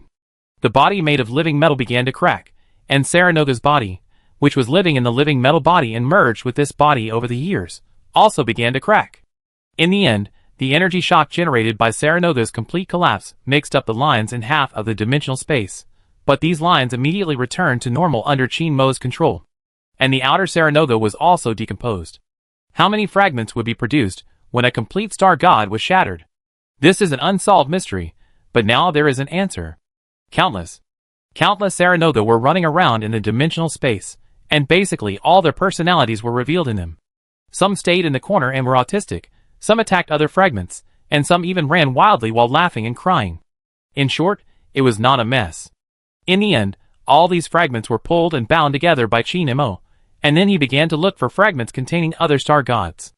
The 5 complete little star gods swallowed by Saranoga were also broken, and their fragments were reflected in the fragments of Saranoga, specifically in different colors. Even some weak Saranoga fragments will be directly controlled by the small star god fragments contained in them, depending on the proportion of Saranoga fragments and other star god fragments in the same fragment. I'm free. With a roar, the Saranoga fragment on fire suddenly attacked Chin-Mo, and while Chin-Mo was resisting, it broke free and ran towards the burner. Obviously, this Saranoga fragment on fire was controlled by the burner fragment in Saranoga. I'm going to eat you, merge with me, ah. Then I'm going to burn everyone to death, burn, burn, burn, ha ha ha. The burning Saranoga fragments rushed all the way to the burner, and were then blown away by a fireball. The burner looked down on the fragments. You don't think you are more complete and powerful than me, do you? The flying burning fragments were pulled in front of Chin Mo before they fell, and then they were hit by a hammer and smashed into countless smaller fragments. This was the punishment for being out of control. The caster, a Saranoga fragment that was constantly changing its form, floated in front of Chin Mo and looked at him in surprise. "You are still intact, great."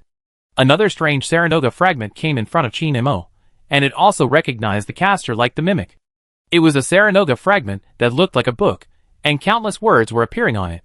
It was just like other Saranoga fragments that contained too much content of other star god fragments, and were therefore controlled. "He is different from before, a mimic."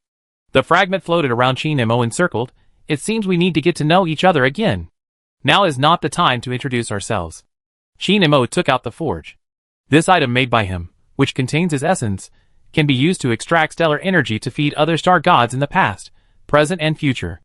It can also be used to fuse star god fragments, and naturally it can also be used to decompose star god fragments. All Saranoga fragments containing other star gods were absorbed into the forge. After a painful smelting process, all the star gods were decomposed from the fragments of Saranoga, but because they were also broken into pieces like Saranoga, they were also broken into many pieces. A small star god that was once complete and swallowed has now become at least hundreds of fragments. All these fragments were temporarily stored by Chin Mo in the hypercube maze to prevent them from running around or doing something out of line, because of different self-awareness. Those fragments of Saranoga were also collected in the hypercube maze. Finally, Chin Mo created another 6 dimensions based on the original dimension, and released the fragments in the hypercube maze into different dimensions. Each dimension is used to store the fragments of a complete star god. Saranoga and the other 5 small star gods are stored in 6 dimensions respectively. As for the burner, mimicry and other fragments swallowed by Saranoga, they are mixed together. Anyway, there are not many of them. Chapter 513. Now it's time to start the next step. Melting Saranoga back? I advise you to think twice before you act. No, I have something more important to do. Chin Mo walked to where the mimicry fragments were, put them directly into the forge, and then used the star god's communication method to call the mimicry to enter the dimensional space. The mimicry also has some scientific research capabilities, which are still amazing for 3K humans, but they are dispensable for now. So what the mimicry usually does is either to follow Chin Mo, or to change the main control intelligence into various warships or weapon forms for the purpose of building data models. After receiving the communication, the mimic, who had nothing to do every day, quickly entered the research facility and entered the dimensional space through the portal. Is it what I expected? The mimic maintained its normal shape, that is, it had no shape and was ever changing. But if it had a shape, Chin Mo would be able to see the smile on its face.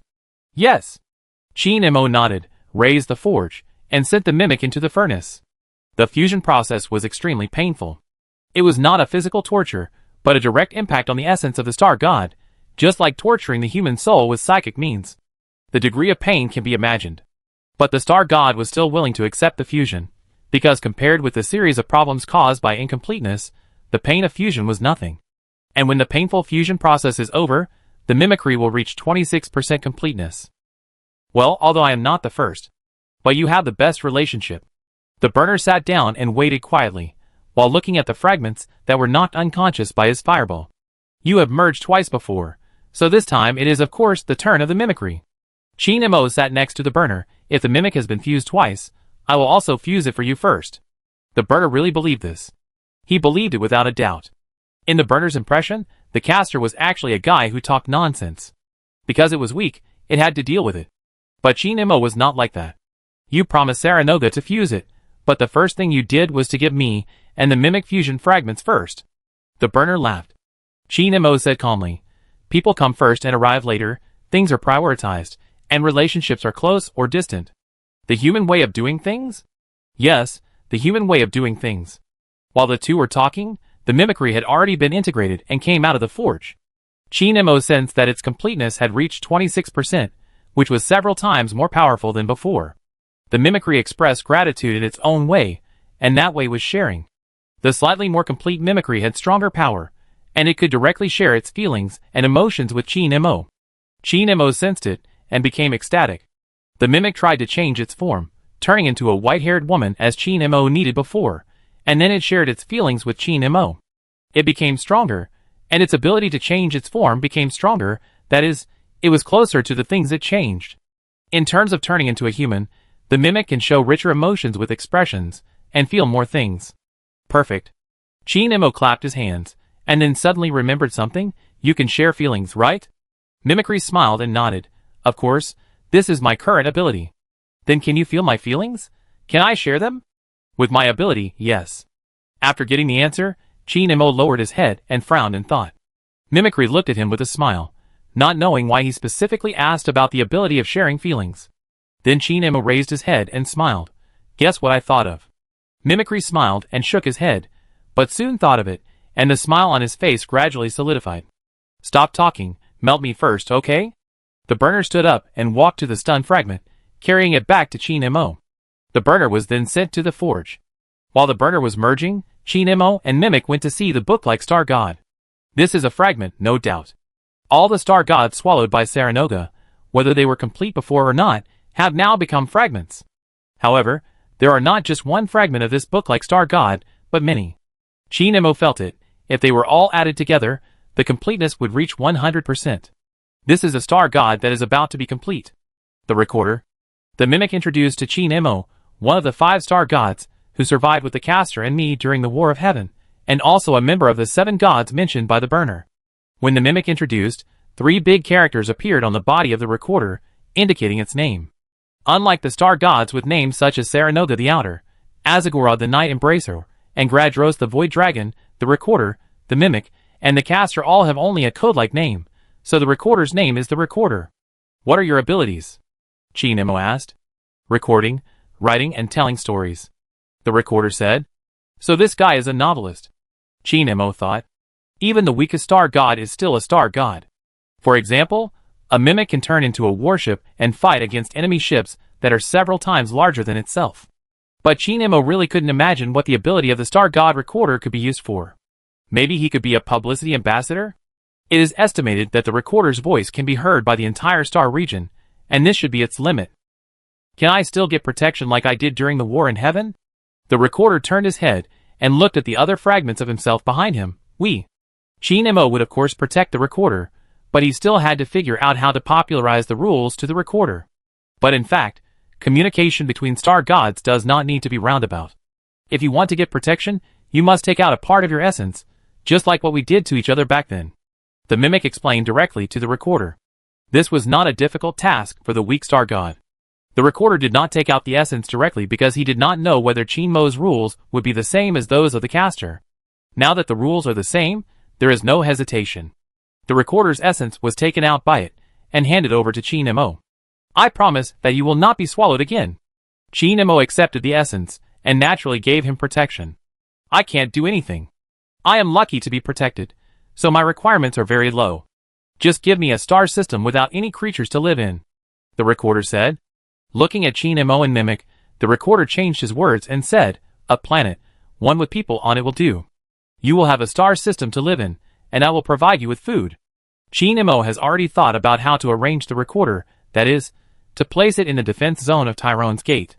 The recorder not only got shelter and a place to live, but also got the opportunity to become complete. When the burner left the forge, the recorder entered the fusion. During the War of Heaven, it promised Saranoga to accompany it to deal with Zalega, and then record and recite Saranoga's strength, which is something it has always regretted.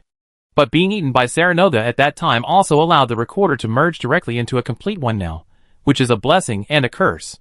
While the recorder was merging, Chi Nemo, Mimic, and Burner did the last thing. About Saranoga. Chapter 514.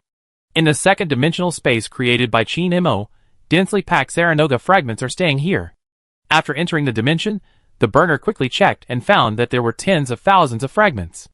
The material forging hammer smashed Saranoga too much, but there was nothing to be done about it. After all, the fragments of the mimicry were very fragmented. If Saranoga was not smashed a little, it would take a long time for the 2 fragments of the mimicry to be completely separated from the fragments of Saranoga after entering the forge. Ahem, please gather the Saranoga people here, Chi Nemo said to the fragments. A group of fragments gathered, and some did not, staying in the corner or chatting together, or even fighting each other. Gather here. Chi Nemo raised the material forging hammer, and smashed it hard on the line of the dimension.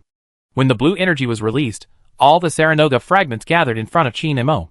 The scene was very chaotic, with people talking at once, like a swarm of bees, speaking in various languages. Chin Imo suddenly felt a headache, but there was no way. What had to be done had to be done. I have to discuss this with you. I will make you complete, but you must give me a part of your essence. As soon as Chin Imo finished speaking, a wave of chaotic boos sounded among the Saranoga fragments. It was like the audience booing the football team in a football stadium.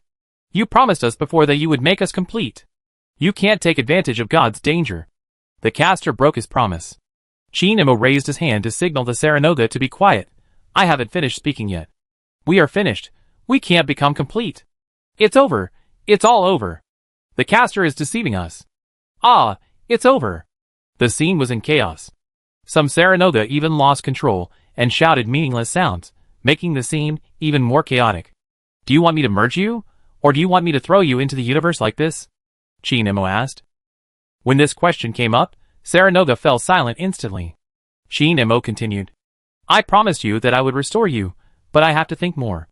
A complete, uncontrolled star god, it travels in the universe and can do whatever it wants, such as destroying a planet and killing hundreds of millions of people with radiation. I don't know what kind of god Saranoga is, because I am just a person who uses the power of a star god, and I have no memory of the war in heaven. Tyrone Sector, Tyrone Gate, the former has nearly 10 billion people living, the latter has hundreds of billions of people living. I have to consider my people. Hand over a part of your essence, become complete, or just leave.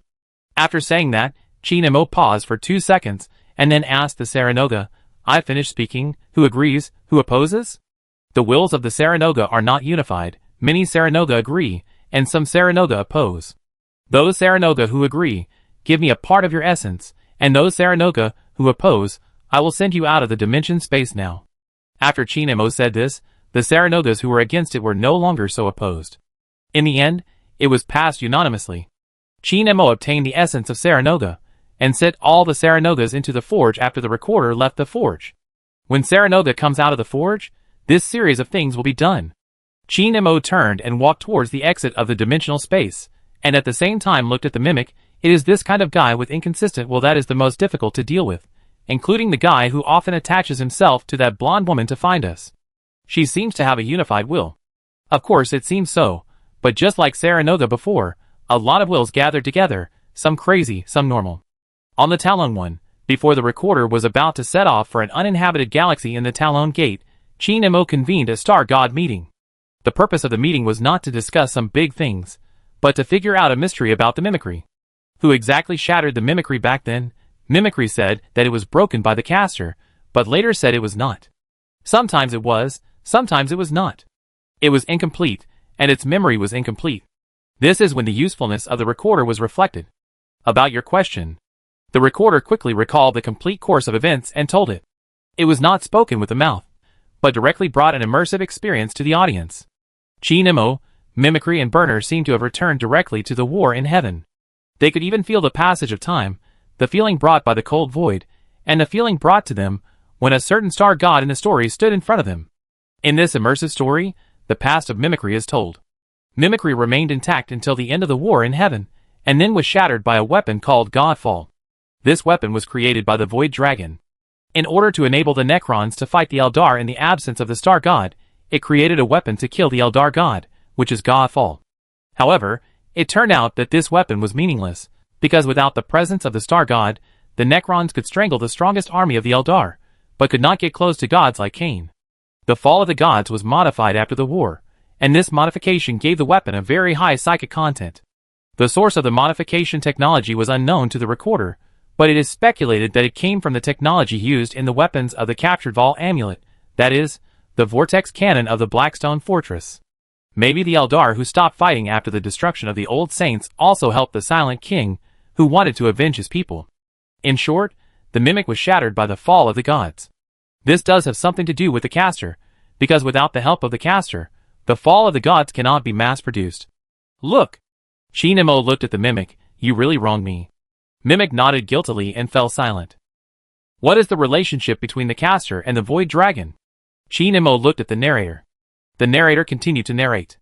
Chin Imo experienced what happened at that time from the perspective of the caster. The Void Dragon and the caster went together to avenge the undead dynasty that rebelled against the Star God. The Casa dynasty believed in you before the transformation of the biological body. But don't be soft, they are just a group of robots now. They don't remember what happened in their lifetime, they will only attack you. The Void Dragon took out a box. After throwing the box into the void 200 light years away from the Casa dynasty, the Void Dragon turned around and ordered the caster, "Copy it into 3 copies for me, and we can turn the 1,700 worlds of the Casa dynasty into a picture." The caster looked down at the box, was silent for a while, and suddenly said, "I am not your servant." "What did you say?" The Void Dragon held a spear and looked down at the caster in the air. "I tampered with the biotransformation furnace on the Casa dynasty's home planet." The caster raised his head and looked directly at the Void Dragon. "The overall control agreement that makes the undead unconditionally obey the Silent King has no effect on the Casa dynasty." The Void Dragon clenched his spear after hearing this. "But you have to understand that the Casa dynasty is not a war dynasty. They don't have such strong combat capabilities. If you want to do something to me with them, then it's not too late for you to kneel down and apologize to me now." "You are right. As a dynasty that believes in me, they are certainly not good at fighting. They don't even have those cumbersome war etiquette." The caster spoke calmly and slowly. "They are regarded as cowards by other dynasties, and their armies can be defeated by the militia of the pointy-eared slaves of the reptiles. However, the Casa dynasty is an industrial dynasty, and 60% of the weapons used by the entire Necron's army come from them." As soon as the voice fell, a dimensional rift appeared in the void where the 2 star gods were. Nearly 1,000 large and small world engines drove out of the rift, surrounding the Void Dragon. The Void Dragon thought that these world engines would crush it with psychic weapons, like they crushed its own kind, so it immediately released the black stone from the dimension. "They are not using psychic weapons, but pure material weapons.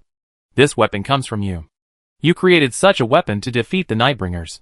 The caster pointed to all the celestial engines of the Casa dynasty. "I copied your masterpiece 1,000 times." Chapter 515. Faced with the siege of many world engines, the Void Dragon still has the strength to fight. In the end, the Casa dynasty paid a huge price to crush the Void Dragon. "Where is this dead soul dynasty called Casa now?" Chinemo asked the recorder. "Unknown." The recorder shook his head. "What I recorded is what I sensed, stripped out from the long timeline, but not all star gods will be recorded by me. There are many ways that I cannot record. Well, it's just the old things from the war in heaven." Chinemo didn't delve into the matter of the Void Dragon and the Casa dynasty. After all, it was too long ago. Perhaps the Casa dynasty has been completely destroyed in the long sleep. But Chinemo still paid attention to this special dynasty. If he encounters it in the future, he may be able to use the power of the caster to avoid disputes. What method did the caster use to free the Casa dynasty from the constraints of the Master Control Agreement?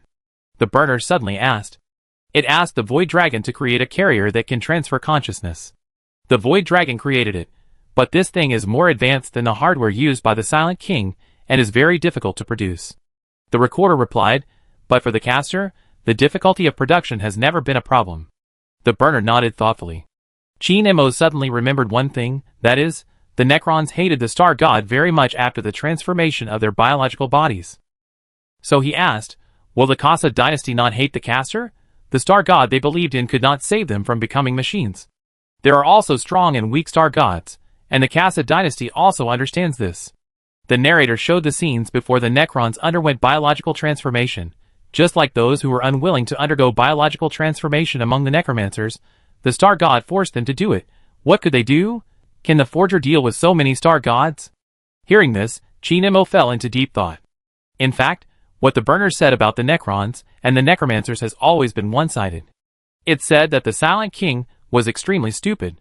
If the name of a Star God is the Deceiver, how stupid can one be to believe what it says? But in the conflict between Ryan and the Deceiver's fragment, Chinemo discovered that the Deceiver did not use sweet words to deceive others, but had the ability to deceive at the level of cause and effect. The burner said that the Silent King was obsessed with power, so he sent his people to the Star God's table. But in fact it must not be that simple.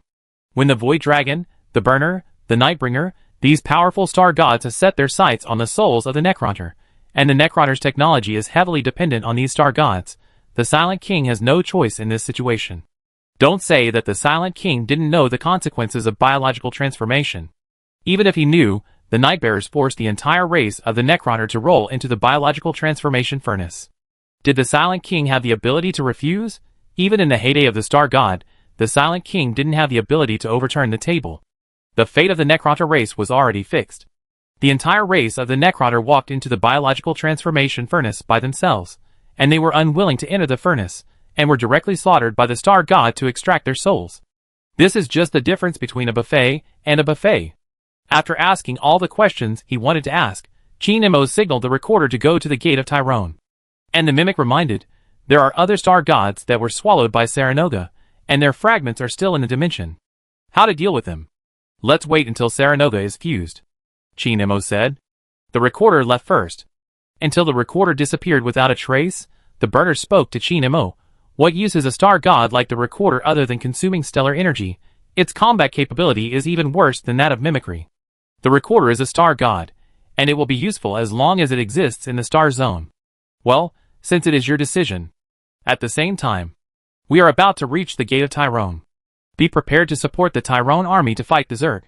Outside the gate of Tyrone, an Imperial navy emerged from the dimensional rift.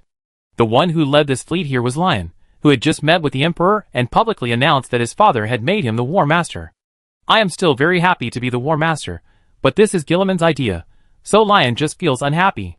Especially since he is on a flagship that Gilliman helped him with friendship, and most of the warships in the fleet are the 500 world warships that have been assembled long ago, and most of the space marines in the fleet are ultramarines, which makes Lion even more unhappy. The fleet uses the dimensional engine for superluminal navigation. However, Lion has no complaints about the dimensional engine. Going through the subspace will cause you to get lost, and you may die in a storm. It is slow. Compared with the subspace engine, which has a lot of shortcomings, the dimensional engine is simply a godlike existence. Anyone who has used the dimensional engine will find it difficult to use the subspace engine again. War Master, we are about to enter the gate of Tyrone. The fleet is ready to fight, War Master. War Master? The voices of War Master made Ryan's mouth curl up, and he was in a good mood. He didn't really want to help the Tyrone people resist the Zerg, but now he was in a good mood, so he was willing to show mercy. War Master, the Tyrone Navy has appeared. Another report attracted Ryan's attention. Outside the flagship porthole, the Tyrone Navy patrol fleet consisting of 10 warships emerged from the dimensional rift and sailed towards the Imperial Navy fleet. They requested communication. Connected.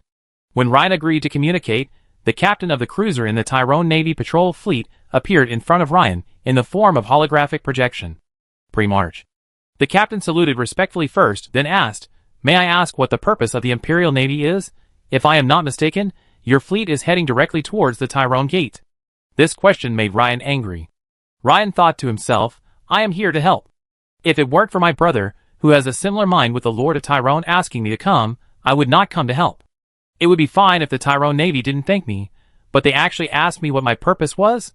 The War Master is here to help you deal with the Zerg invasion. The Inquisitor from the Inquisition, who wanted to watch the war of attrition between Tyrone's secret weapon and the Zerg, stepped forward and explained to the captain. Zerg? The captain shook his head. There are no more Zerg.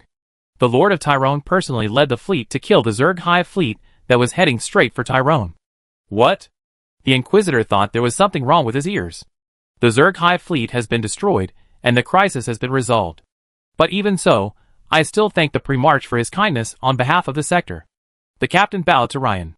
The Inquisitor looked at Ryan, with a confused look on his face. Ryan turned around silently. We have nothing to do here. Chapter 516. When the fleet left the edge of the Gate of Tyrone, and then went their separate ways to Terra or the 500 worlds, and even when the flagship finally arrived at Terra, Ryan was still in a trance. Horst's apprentice, who followed Ryan, was also in a trance. On the way back, Horst's apprentice sat opposite Ryan. A Pre-March with a height of nearly 4 meters, and a mortal with a height of 1.5 meters, the two of them sat opposite each other, and walked the whole way. There is only one word to describe their state at this time. Confused. Ryan's mood was very complicated. On his way here, he was preparing to prove that he was the most qualified commander of the Empire by fighting the Zerg. So although the Pre-March was reluctant to help the Talon sector, he came, and he would even take the initiative to help the Talonians make plans, and take on the most difficult combat tasks, because he needed to prove his ability.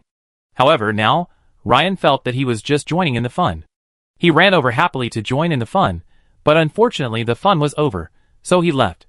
This even made Ryan feel guilty, not towards Tyrone, but towards everyone in the fleet. As for Horst's apprentice Judge, he didn't feel any guilt. The purpose of the Inquisition staff was very clear. They were just going to join in the fun, and by the way, they watched the ability of Tyrone's secret weapon, the Iron Man, and then made a record so that the Inquisition would not be completely ignorant of this weapon. In short, no matter what the fleet's purpose was to go to Tyrone, they were all dispersed now. Those who should go to the 500 worlds went to the 500 worlds, and those who should return to Terra returned to Terra. Are the Tyranids not as strong as I thought? Leon suddenly asked Horst's apprentice. Although this apprentice is still an apprentice, he is already a formal Inquisitor. As Horst's apprentice, he has this privilege. Due to his identity and status, this apprentice Inquisitor knows a lot about the Tyranids, more than Ryan. The Leviathan Hive fleet almost destroyed Baal. It forced Blood Angels Chapter Master Dante to ignore the Codex and let the various subgroups fight in the form of legions. No matter how strong you think the Tyranids are, they are actually 100 times stronger than you think. They are the most terrifying predators. The Inquisitor answered Ryan. Ryan fell silent after hearing this, lowered his head, and his expression became more and more solemn. But then again, no matter how strong the enemy is, there will be weaknesses. Whether you can defeat them does not necessarily depend on strength, but also on whether the combat method is specially targeted. The Inquisitor said again. Ryan knew what the weaknesses of the Tyranids were. He had studied them specifically when he came. The biggest weakness of the Tyranids is that they are not good at void warfare. If there is a reliable naval fleet, it can directly gain an advantage in the first stage of the Hive fleet invasion. No matter how many billions of bugs there are in a biological warship, as long as the biological warship is blown up, all will die. Ryan even analyzed the Battle of Baal. The Angel descendants were almost wiped out. Does this mean that they are weak? Of course not. It only shows that the naval fleets of Baal and Hades' galaxy are really rubbish. In the Battle of Hades' Shield, the Hive fleet passed through the asteroid belts that could freeze them, and then they were all frozen. But the Navy made a crazy decision at this time, approach the frozen Hive fleet and attack at close range. As a result, because of this decision, the Hades Navy was completely destroyed at the beginning of the war. If the Blood Angels had a fleet like the Tyrone Navy, and let the Hive fleet try, the decisive battle would definitely not be in Baal, but in Hades. But this is the truth, but it cannot explain the current problem. What kind of fleet can annihilate an entire Hive fleet? Ryan asked. I don't know. The Inquisitor shook his head. Anyway, I think that neither the Imperial Navy nor the Tyrone Navy can directly annihilate the Hive fleet in a void battle, because there are too many of them. The biological ships in the void look as numerous as the bugs on the ground. After saying that, the Inquisitor thought for a while, and talked about the Celestial Engine again. The Tyrone people have a weapon called the Celestial Engine, but even the Celestial Engine can't defeat the Hive fleet so quickly. According to the records collected by the Inquisition during the Battle of Cadia and the defense of Agrippina, the Celestial Engine is indeed invincible, but it cannot directly annihilate the enemy fleet in a galaxy. Thorax, the Chaos Lord, organized a forge world that was powerful enough to completely capture Agrippina. This unlucky guy was the first to be attacked by the Celestial Engine. His fleet was almost instantly defeated by the Celestial Engine's weapons, but it was not completely destroyed, and was able to escape before the Celestial Engine fired again. The number of the Hive fleet is at least dozens of times that of the Thorax fleet. How could it be annihilated so quickly by the Celestial Engine? After listening to all the words of the Inquisitor, Ryan nodded in agreement. The Tyranids are not good at void warfare, but this weakness is also compensated by the advantage of numbers. If you want to use the fleet to gain an advantage, when the Hive fleet invades, you can't just send warships to rush over. Ryan had thought about how to deal with the Zerg invading Tyrone before, that is to contain and disperse them as much as possible, and then use the fleet to gain an advantage. This process will be very long, and it may take 2 or 3 years. If it is replaced with the Celestial Engine, it may take several months. Now it is certain that the Talon people have a void war weapon that is more powerful than the Celestial Engine. Due to the existence of this void war weapon that is more powerful than the Celestial Engine, the Zerg Hive fleet was quickly wiped out. Assuming that it is not the Zerg that is fighting against Talon, Ryan instinctively put the Empire and Talon in opposition in his thinking, and then asked himself a sole question. If there were no Tyranids, if the conflict broke out between Tyrone and the Empire, then would he have died just now? Void warfare is different from ground warfare. Even if it is an unknown frigate, its light spear can kill a pre-march in 1 second, but the premise is that it has to have a chance to bombard the pre-march. And if the Tyrone's unclear and powerful void warfare weapon is used against the pre-march, this is a crisis for the Empire. Leon suddenly sighed. Huh? The Inquisitor apprentice raised his head and looked at Ryan. I said this is a crisis for the Empire, Ryan repeated. The Inquisitor said, thoughtfully. But if you look at this from the perspective of humans, you will feel fortunate from the bottom of your heart. Hearing this, Ryan's eyes widened in astonishment. If we want to stop a swarm invasion, we need to issue an extermination order to the worlds along their path, clear out the biomass, and then make great sacrifices to stop them. But now humans have more powerful weapons, and perhaps one day, in the future, we will no longer have to pay such a high price to stop the bugs. Don't you think this is a blessing for humans? Listening to the words of the Inquisitor, who was not an Inquisitor at all, Ryan lowered his head and suddenly felt a little guilty. Chapter 517. Before Lion returned to Terra, Guilliman had already learned about the destruction of the Hive fleet. He was not as surprised as Lion, because he knew that the Talon sector used artificial intelligence and Iron Men on a large scale, and there were even several star gods there. If a Hive fleet was difficult to deal with, the entire galaxy would have been eaten by the Zerg long ago. In Lion's eyes, Guilliman was just staying in Terra, but Guilliman did a lot of things. This Primarch, originally designed by the Emperor to handle many wars at the same time, now uses his strengths in management. Guilliman not only dealt with the piles of affairs on Terra, but also dealt with the plague on the 500 worlds of Ultramar, as well as the management of the 500 worlds. Guilliman sensed that a crisis was about to come to the 500 worlds, so he wanted to take back the ruling power that had been given to the mortal families before, and reorganize the 500 worlds that were scattered and independent. The integrated 500 worlds will be managed by 4 Space Marine heroes. Guilliman had already completed 80% of this matter, and now there was only one thing left, which was to let Felix, who was about to become the 4th hero, learn how to manage by his own words and deeds. The reason why Felix was given special care by the Primarch was simple. He was a Primaris Space Marine. As for the plague, Talon had provided a large amount of medicine to temporarily clear the disease infection in the sector, but it was obvious that this was only a temporary stability, and there would definitely be more terrible plagues in the future. These things consumed 99% of the Primarch's time and energy, but even a strong Primarch had to stop and slow down occasionally. Guilliman would spend 10 minutes with Evelyn to have an entertainment activity, a philosophical discussion.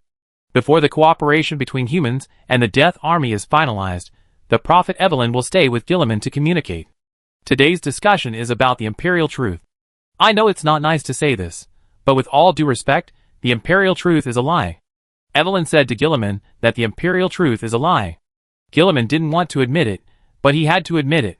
When recalling a meeting with his father, Guilliman recalled a different meeting from the previous one, where he discussed the Imperial Truth with the Emperor.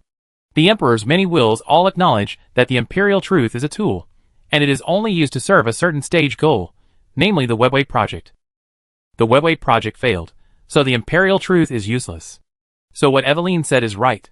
This is why Guilliman likes to discuss with Evelyn, because the Eldar are very thoughtful, and they are not Imperials, so some things can be said directly. Do you understand the philosophy of the Talon sector? Guilliman asked. Of course I understand. Ephraim nodded, and then began to tell Guilliman about Talon's philosophy of doing things. They also have something similar to the Imperial Truth, but it is very different. First, they acknowledge the existence of supernatural forces, and then try to use rational thinking to view and deal with things related to them. This is also the style of the Talon sector. When encountering problems, acknowledge them, solve them, and emphasize the importance of rationality and humanity. The teachings of the Lord of Talon are themselves an extension of this thinking, emphasizing the importance of communication, and believing that many conflicts and intensification of problems are caused by lack of communication. In short, in the Talon sector, many people know the existence of the subspace, and it is even a must-learn content in the education stage.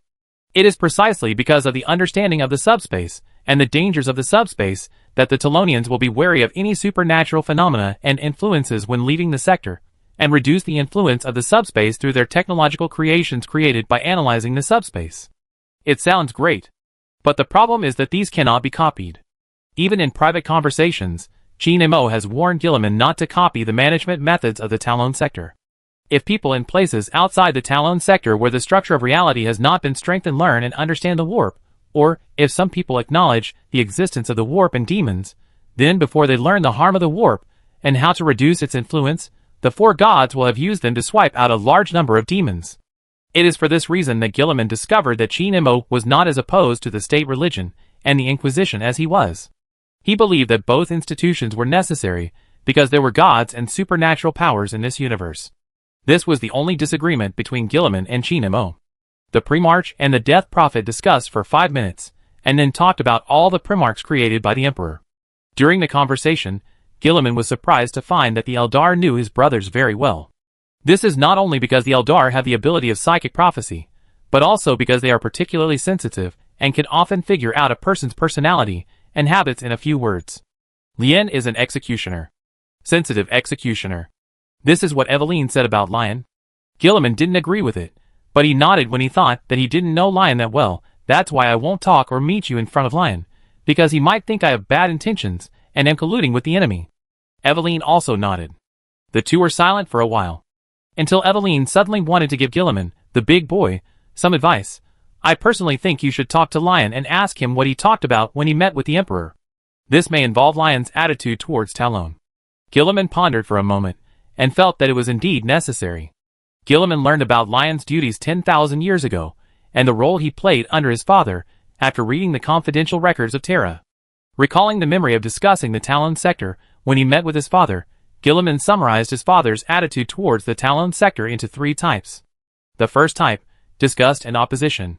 He believed that the Lord of Talon was an alien god disguised as a human, thinking about eating human souls every day. The second type, support and appreciation. He believed that the humans living in the Talon sector were what humans should be like, and what they could achieve in his mind. The third type, complaining. He complained that the Lord of Talon appeared too late. If he had appeared earlier, how could the Empire and humans be in the current state? As for power, the Emperor did not care about power. He wished that a great wicked person would stand up and clean up the mess 10,000 years ago, instead of waiting for his butt to stick to the chair before jumping out. Gilliman believed that if Lion heard the second or third attitude when he met his father, it would be fine. If it was the first attitude, then Lion would firmly be the enemy of the Talon sector, because he was originally helping his father to do such things. Just as Gilliman was thinking, a heavy sound of footsteps was heard. Accompanied by a hearty laugh, the person Gilliman least wanted to see at this moment appeared. Gilliman, you must not know what happened to me. Lion walked in to find Gilliman with a big laugh, because he himself thought it was funny that he ran to help the Tyranids with a knife, and then learned that the Zerg were wiped out. But when Lion walked in and saw Gilliman sitting face to face with Eveline, the smile on Lion's face disappeared instantly. The Lion King stopped and looked at Eveline. His face was extremely gloomy. His eyes were fierce and violent. His shoulders and upper body slowly sank, like a lion ready to hunt. At this time, the state church attendant, who was responsible for keeping watch for Gilliman, ran behind Lion with a terrified face, looked at Gilliman, and helplessly spread his hands, indicating that he really couldn't stop Lion. Chapter 518. Time seemed to have stopped. Lion knew how Gilliman was resurrected, and he also knew that Eveline helped Gilliman and stayed on Terra, waiting for the Primarch to have time to talk about the alliance with the Death Army. This is normal diplomacy. In the current situation, the Empire needs help, and Lion can understand it. But talking to the alien prophet face to face like an old friend, what is this? Gilliman did not explain, because he could not explain. Say you are talking about business? Business has to be discussed in public, at a table more than 10 meters long, with Gilliman and the High Lord sitting on one side, and the high-ranking members of the Death Army on the other. Not like now. Ephraim sensitively sensed the deeper reason behind the change in Lion's attitude. Lien walked in with a smile, and wanted to share interesting things with Gilliman. This behavior shows that Lion is no longer like he was 10,000 years ago, as Gilliman said, suspecting Gilliman of ill intentions and ambitions, but accepting him as his brother and willing to work with him. The Lion's attitude at this time shows that he is suspicious of Gilliman again. This is indeed the case. Lion had just finished a journey full of doubts about the Talon sector, and then saw Gilliman, who had a very good relationship with the ruler of the Talon sector, having a private conversation with the alien again. This is too suspicious. If it were 10,000 years ago, Lion would have drawn his sword long ago. He did not draw his sword now, because Lion believed that Gilliman proved his loyalty to his father and mankind.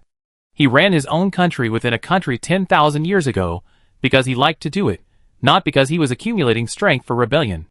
This made Lion even feel guilty for doubting Gilliman's ambition. Knowing that Gilliman was loyal. Feeling that Gilliman was still ambitious. These two contradictory views existed in Lion's heart at the same time. Twisted. In this moment, when time seemed to stand still, Lion and Eveline had their own ideas, and Gilliman wanted to talk. If Lion was furious and cursed at this time, this was exactly what Gilliman wanted. because it proved that Lion wanted to communicate. However, Lion's reaction disappointed Gilliman. "Leave here, my brother, and I have something to talk about." Lian stared at Eveline, motioning him to get out. Eveline saluted politely, and turned to leave. Eveline acted very calm when passing by Lion, but in fact her heartbeat was 6 times that of a human heartbeat, and she was very worried that Lion would stab her from behind. But Lion didn't. He watched the Death Prophet leave, heard Eveline's footsteps speed up immediately when she walked out of the room, and then glared at Gilliman. The stare disappeared quickly. To be precise, it was hidden. "I went to support Talon as you said, but they—" "I know, Lion." Gilliman had long known about the annihilation of the Leviathan Hive fleet. Because he and Chi Nemo had a communicator that could directly communicate, with the help of the communication station in the dimensional space, they could communicate in real time across light years. And Chi Nemo also directly said what means he used. So Gilliman also knew about the solar engine. This is communication and exchange. It is precisely because Chi Nemo took the initiative to say that Gilliman knew about it, so he would not have wild thoughts. "You?" Lian only said one word and swallowed it back. He wanted to ask Gilliman, "How did you know the news before me, the War Master?" "I used the dimensional engine," but Lion still didn't ask, because he thought Gilliman would not tell the truth. Gilliman, the Primarch designed for war, what kind of education did his adoptive parents receive to become a ruler who is good at dealing with people? Lion didn't know. He just felt that 40% of Gilliman's words were intentional or unintentional, just like his dealings with the High Lords on Terra. "Brother, we need to talk." Gilliman stood up and poured a glass of strong wine for Lion himself, then pulled Lion to sit down. Lion sat down in silence, pretending to be indifferent, and drank the wine. This is the wine contributed by the state religion to the Son of God. The people of the state religion proudly introduced to Gilliman that this wine was brewed by serfs in a religious world, and it was full of the blood and sweat of the serfs when they were farming and making wine. They brewed this wine with a sacred heart and presented it to the Son of God. The most outrageous thing is that Gilliman once sent people to investigate that religious world and found that the serfs there were more enthusiastic than the state religious institutions in brewing wine for the Primarch. Gilliman waited for Lion to ask him, but Lion said nothing. "Don't you have anything to ask?" Gilliman took the initiative to speak. "What?" Lion looked confused. "Are you talking about the alien? It's nothing, after all. She helped you resurrect. You should thank her in private." Gilliman was extremely helpless. Lion was just like he was facing the Emperor 10,000 years ago. He felt bad that the Emperor made him do many things but didn't give him the glory he deserved. But on the surface, he had to pretend that nothing had happened, and he didn't say anything, and he had to pretend that nothing had happened. Gilliman was silent for a moment, and then asked tentatively, "I know you have many complaints about me, whether it was 10,000 years ago or now, but you can tell me what you want to say." If it was Lion 10,000 years ago, he would definitely have said it, and cursed on the spot. But Lion was not so irritable 10,000 years later, and he was more rational. His silence was the side effect of this change. Lion remained silent, and Gilliman had no choice but to ask another question. "What did the Emperor say when he met you?" Lion was silent, lost in memory. "I can see hostility in your eyes. Do you think of my brother the same way?" Lion walked side by side with Trajan, the commander of the Imperial Guards. The Imperial Guards looked down on the Space Marines, thinking that they were just a group of guys who loved to form small brotherhood groups. They did not have the rationality that the Imperial Guards had. As for the problem children, who destroyed the great vision for which the Emperor sacrificed and fought, the Imperial Guard certainly would not give them a good face. It can only be said that there is no place for non-humans in the beautiful future that the Emperor fought for. Space Marines are not castrated, but there is a reason why they cannot have children after the transformation surgery. Lion noticed the look in Trajan and the Imperial Guard's eyes. "I trust you more than Gilliman." Trajan took Lion to the door of the throne room and made a gesture of invitation. "At least you won't bring a bastard who sneaked into the palace to assassinate the Emperor to Terra." Before entering the throne room, Lion stopped and asked Trajan with a smile, "To be honest, I saw the way you talked to Gilliman, and I felt like you were planning to assassinate Gilliman." Trajan looked at Lion with expressionless faces. Lion smiled and walked towards the throne. Chapter 519. This was the first time Lion saw the Emperor sitting on the golden throne. This handsome and tall man looked like a shriveled old man at this moment. The Emperor sat on the golden throne, his legs in a posture as if something was placed on his knees, and his hands seemed to be pressing something on his knees. That should be the position of the Emperor's sword. The sword now belongs to Gilliman. Under the throne are black ashes. Lion heard that the ashes will be used to make anti-psychic grenades for the Chalice's assassins. Father. Lian knelt on one knee and called softly. Just like before under the statue in the church. The moment after calling, Ryan felt that his skull was boiling, his brain was burning, and something was invading his brain. At this moment, Ryan felt as if he was in the abyss of will, where many powerful and twisted wills were surging. Number 1. Lian heard the Emperor calling him. Executioner. Fools fooled by the rebellious heirs. My proud warrior. Lian heard many cold calls. These voices crushed Lian's will. He knelt on the ground and couldn't stand up or think. He could only passively accept it. This was not a meeting, but a torture. Father. Lian spoke with difficulty. Then Lian saw Lord Cypher. The bastard who followed Dilliman to Terra and sneaked into the palace to assassinate the Emperor. Lian saw that Lord Cypher was brought into the palace by the Emperor's psychic power. This was not the fault of the guards, because the Emperor did not want the guards to find Cypher. Lord Cypher walked in front of the guards openly, like a ghost. Then, after approaching the golden throne, Cypher shot himself because of the Emperor's decision. But he did not die. Ryan thought that this was his father showing Lord Cypher's attitude. After all, Lord Cypher was a member of the First Legion. Ryan wanted to speak and asked his father to answer his doubts, but he could not speak and could only listen passively. The Emperor took the initiative to answer Ryan's doubts. The destruction of Caliban was not caused by Lion's fault, nor by Luther, the rebel. The black-robed people on Caliban named Watchers were guarding the 3 artifacts to prevent them from merging into one on Caliban, and the way to prevent them was to destroy Caliban. So they contributed to the destruction of Caliban. The one who finally blew up Caliban was Lion's offspring named Azrael. But Azrael was not at fault, because the Watchers were meant to contribute to the destruction of Caliban to prevent the synthesis of the 3 artifacts, including the Tachucha engine. Ryan's doubts were finally solved. Then the Emperor answered another doubt of Ryan. About Tyrone, who Ryan thought might become an enemy. The Emperor first explained that he could not see whether the Tyrone sector would become an enemy or an ally, because many people there were not bound by the threat of fate. Many wills were expressing their opinions. Ryan felt hatred, disgust, expectation, desire, gratitude, extreme malice, extreme admiration. These contradictory and conflicting views gathered together and poured into Ryan's brain. Finally, Ryan used all his strength and roared to ask the Emperor. It was not a verbal question, but a communication of will. Ryan wanted to ask the Emperor, what do you need me to do? Destroy that place at all costs, or work with them, or ignore them and let them develop? Whatever you want me to do, I will do it immediately. Immediately, countless clues, facts and truths poured into Ryan's brain. Ryan saw extremely primitive human DNA, the weaknesses and defects of humanhoods, and the lifestyle of primitive humans. At night, looking at the orbital dock filled with ashes in the sky, Lord Tyrone remembers the sacrifices in the Battle of the Bottom Nest, and sheds tears for the sacrifices.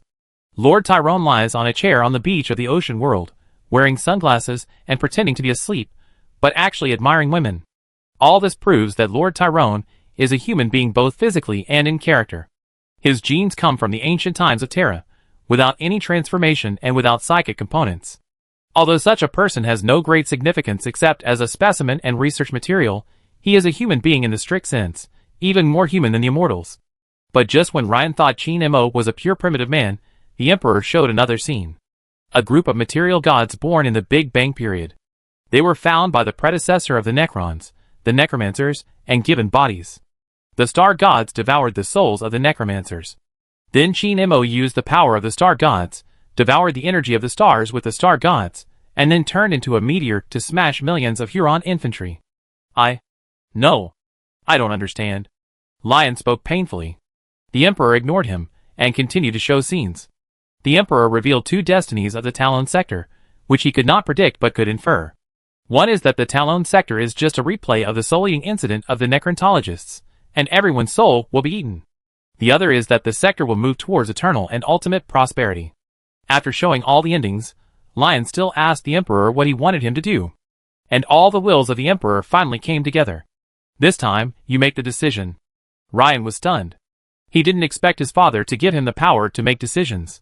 His father didn't force him to do something, completely disregarding his own ideas, as he did before. Ryan recalled the process of meeting his father, and fell into deep thought. When he found out that he was the one making the decision, Ryan was quite happy. But now thinking about it, Ryan felt that this was just throwing a big trouble on himself.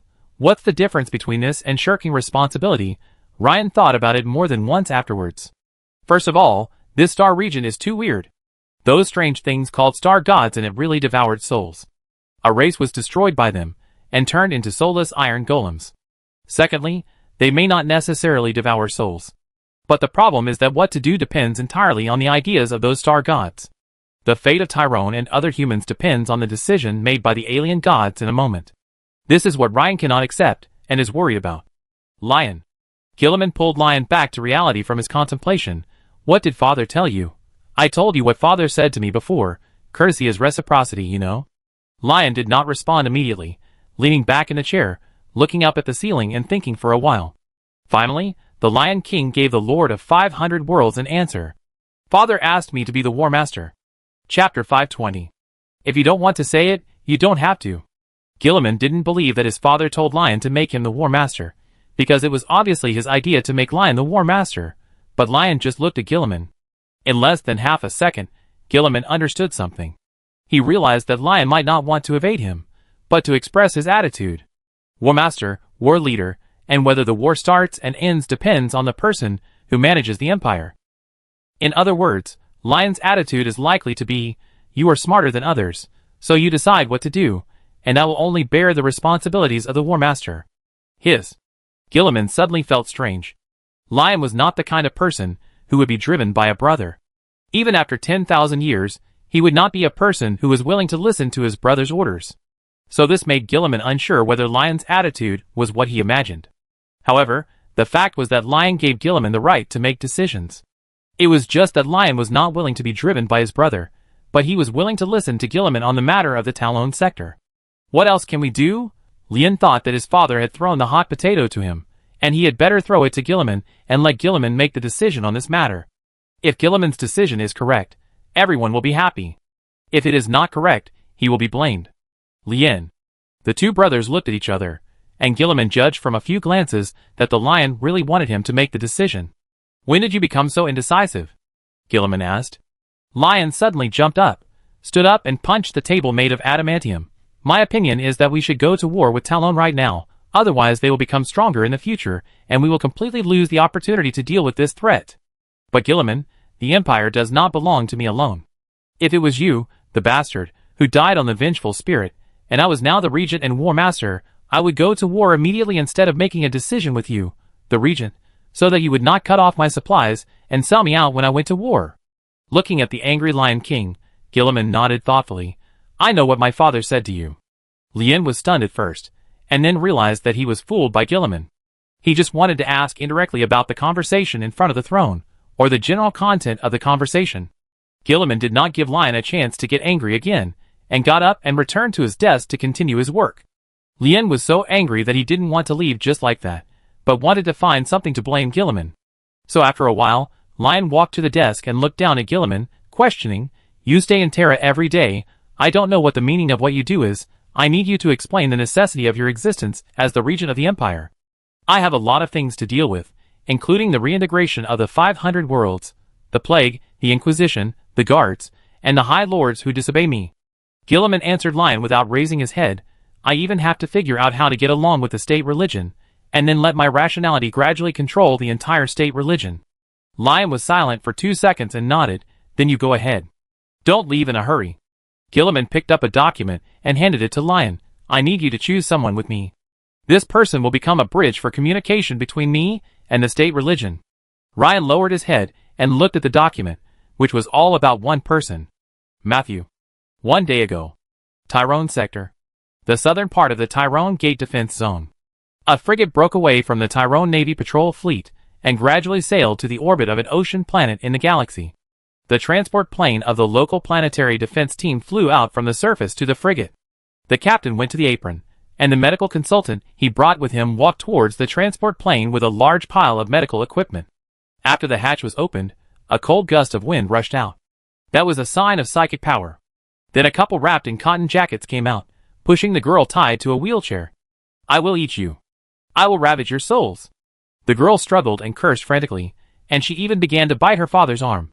Praise the Tyrone Navy, you responded to our call for help. The girl's parents were grateful to the captain.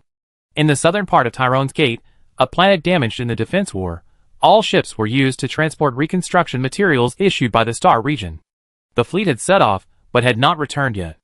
If it weren't for the passing Tyrone Navy patrol fleet willing to provide help, the family would have to wait at least 2 months before they could board the ship to go where they wanted to go. Go to the Taiwei medical satellite immediately. The captain gave the order through the communicator, and then asked the girl's parents after the ship entered the dimensional space, "What happened to your daughter?" Before the girl's parents had time to explain, another person walked out of the transporter cabin.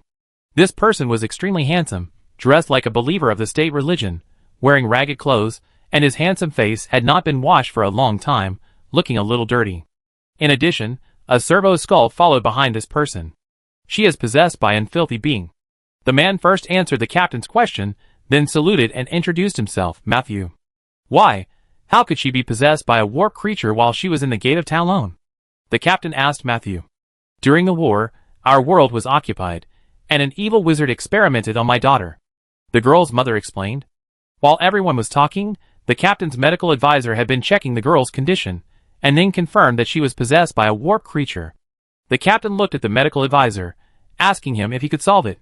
The medical advisor shook his head. "We have to go to Taiwei 1. There was no other way. The captain could only nod and wait for the battleship to arrive at the first satellite of the Star Zone capital world. No matter what kind of difficult and complicated disease it is right to go to Taiwei 1. "Maybe you can let me try," Matthew said to the girl's parents. While waiting on the planet for the battleship to approach orbit, Matthew wanted to help the girl drive away the filthy existence that possessed her, but the locals and her parents didn't believe Matthew, thinking that he was just a liar who ran to the Star Zone to make money. Matthew persuaded the family from the planet to the warship. Although he was suspected and resisted, he still believed that he had an obligation to help this family. He used the power of the Emperor to lend a helping hand, and then let this family, who did not believe in the Emperor, believe in the Emperor. This was the purpose of Matthew coming to the Tyrone Star Zone. Not every apostle of the state religion had the courage to preach in this star zone where it was rumored that the priests of the state religion would be slaughtered, but Matthew had the courage, and he also felt that this was his obligation. Chapter 521. How many throne coins do you need for one treatment? If it's too much, I think it's better to forget it. The captain looked at Matthew with caution.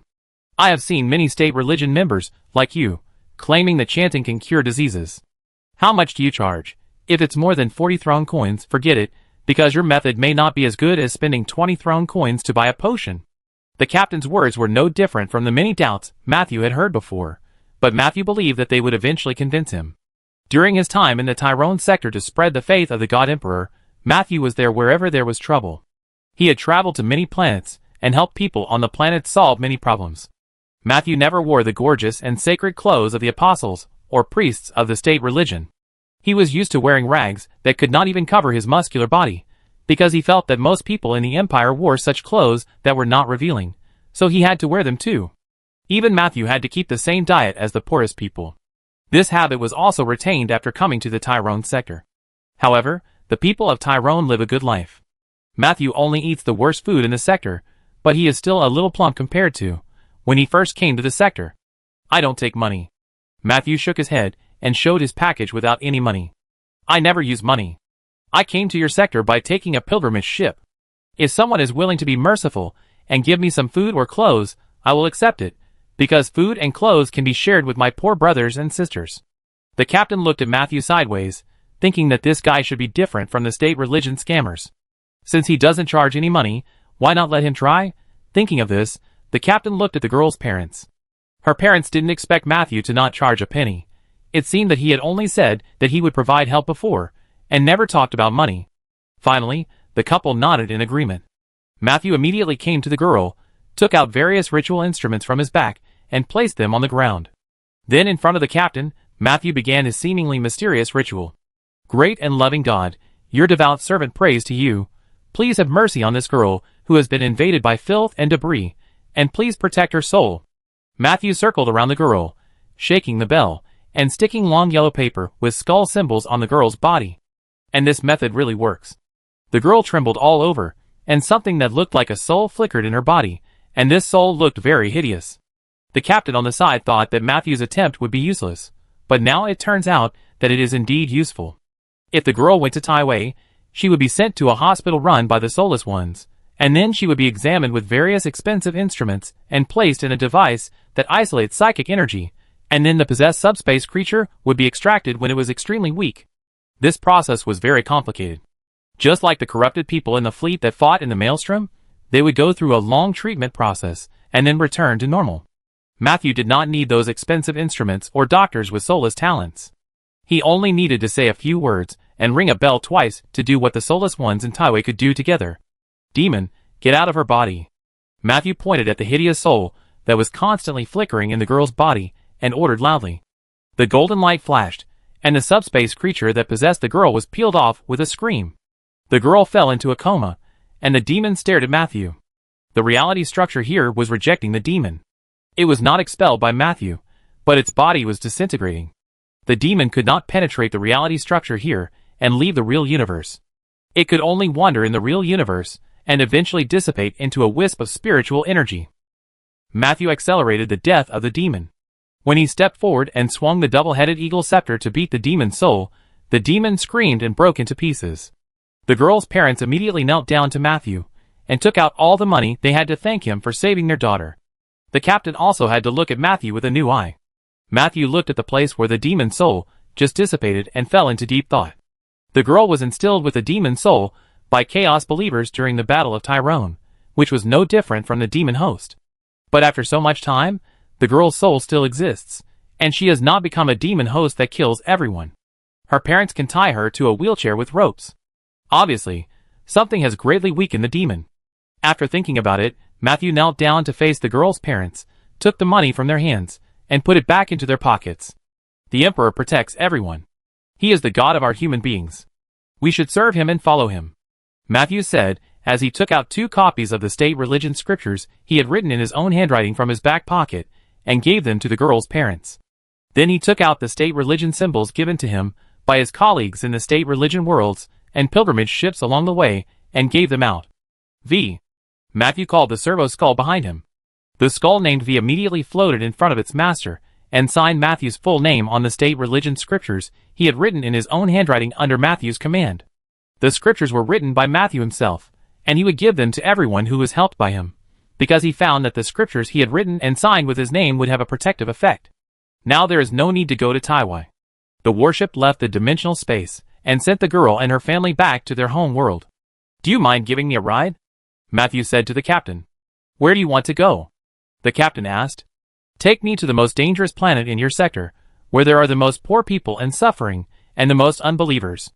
Or the planet where the state religion institution is the most corrupt. I can either help others or spread the gospel of the God Emperor, or clean up those parasites, who not only serve the God Emperor, but do treacherous things. Matthew said calmly. He seemed fearless. The captain nodded in agreement. Can you give me some food? Matthew flipped through the backpack with a small piece of bread left. I can give you a handwritten scripture as a reward. The captain naturally agreed. Take him to the cafeteria. The battleship began to sail towards the planet Matthew wanted to go to, which was the planet of Karis, known as Little Catacan. While the battleship was sailing, Matthew went to the cafeteria on the frigate to get food. At this time, the crew was eating. The captain wanted to treat Matthew well, but Matthew just waited for all the crew to finish their meal, and then walked to the bucket of leftovers. Food is a gift from the God Emperor, and waste is shameful. Under the gaze of everyone, Matthew knelt beside the bucket without caring about his face, picked up the leftovers in his hands, and started eating.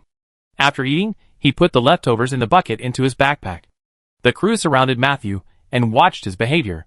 These top students from various planets, geniuses who studied the most difficult courses in the Naval Academy and graduated, lived a life of luxury, but they did not ridicule Matthew.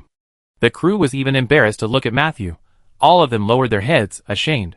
Matthew left the cafeteria with a full backpack of leftovers, lay directly on the edge of the corridor, and began to rest with his backpack as a pillow.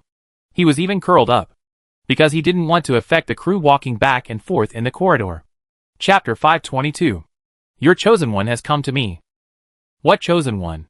On the Tyrone 3. On the sapphire-like ocean, Chin Mo lay on the water like he was lying on a bed, and Vanessa, who was wearing a swimsuit, did the same, the two of them lying side by side. But it was not Vanessa who was enjoying this moment, but the Emperor. This was a rare leisurely moment. Chin Mo and the Emperor lay on the sea, and the air was twisted into a soft pillow by Chin Mo. The two drifted with the waves, drifting from the beach to a place where nothing could be seen except the giant mining machines at the 2 poles of the planet. They didn't know that there was a warning sign drifting in the opposite direction of them. Just 300 meters to the left, there was a shark pattern in the red circle on the warning sign. Matthew, your chosen one, the future war apostle. Oh, him! Who else but him? He came to my star zone and made trouble everywhere. Qin Mo told the Emperor all the reports he had heard about Matthew recently. Matthew's journey to the Tyrone star zone can be called a wonderful adventure of the Emperor's chosen one. He went to Karis, fought giant beasts with the defenders, and used miracles to heal the injured soldiers. Even the most outrageous thing was that Matthew ran directly to the deepest part of the forest full of poisonous fog to help the locals find a missing little girl. Then Matthew took the girl out of the jungle together, unharmed. Matthew, who had stayed in the poisonous fog for a night, and the girl who had been knocked out by the poisonous fog but inexplicably recovered were both unharmed. Matthew even called on the state religion members in the galaxies near Karis to form a holy expedition with him. A large group of state religion believers rushed into the jungle with cold weapons such as flails and shields, killed the beast king who drove the beasts to attack the city, and then all of them ran out intact. No one knows how Matthew stabbed the beast king as big as a mountain with his knife, but he did it anyway. In order to thank Matthew, the people of Karis built a church for the god emperor. Then Matthew led the state religion members, who followed him into the church, knelt in front of the statue of the god emperor, and let the space marines on Karis whip them with whips. Including Matthew, everyone confessed their bad deeds during the whipping. Because a state religion member confessed that he had helped a religious world leader kill unbelievers before the establishment of the Talon sector, Matthew forgave this person's sin in the name of the god emperor, and then asked him to take him to kill the religious world leader. The leader of the religious world escaped trial after the establishment of the sector because there were no survivors from the incident decades ago. Matthew went alone to kill the leader, who hired thousands of mercenaries from the religious world outside the sector as guards. That was not an assassination, but an execution. Execution in public. In short, this emperor chosen was doing all kinds of outrageous things in the Talon sector. Why can he still use your miracles in my sector? How much psychic energy did you allocate to him to allow him to bypass the reinforced reality structure of the sector and perform miracles? Qin Mo asked the emperor. I don't know too well. The emperor lay on the sea and took a sip of wine, but my psychic power seems to be able to pass through the enhanced reality structure smoothly. Maybe it's because I am still bound to the real universe? Qin Mo pondered for a moment and suddenly said, I contacted Gilliman before. I hope to send Matthew to him as a contact between him and the state religion. This is exactly Matthew's fate. The emperor nodded. Gilliman agreed to consider it. Anyway, I guess he will send me a message soon to tell me that he is willing, and then I will send Matthew out. What if he doesn't leave so easily and insists on staying to convert you into a follower of the god emperor? Then I will make this teacher lover get out of my star zone immediately. The two of them stopped talking. The emperor stretched and lay on the water happily, ready to take a nap. Qin Mo was so comfortable that he couldn't help feeling sleepy.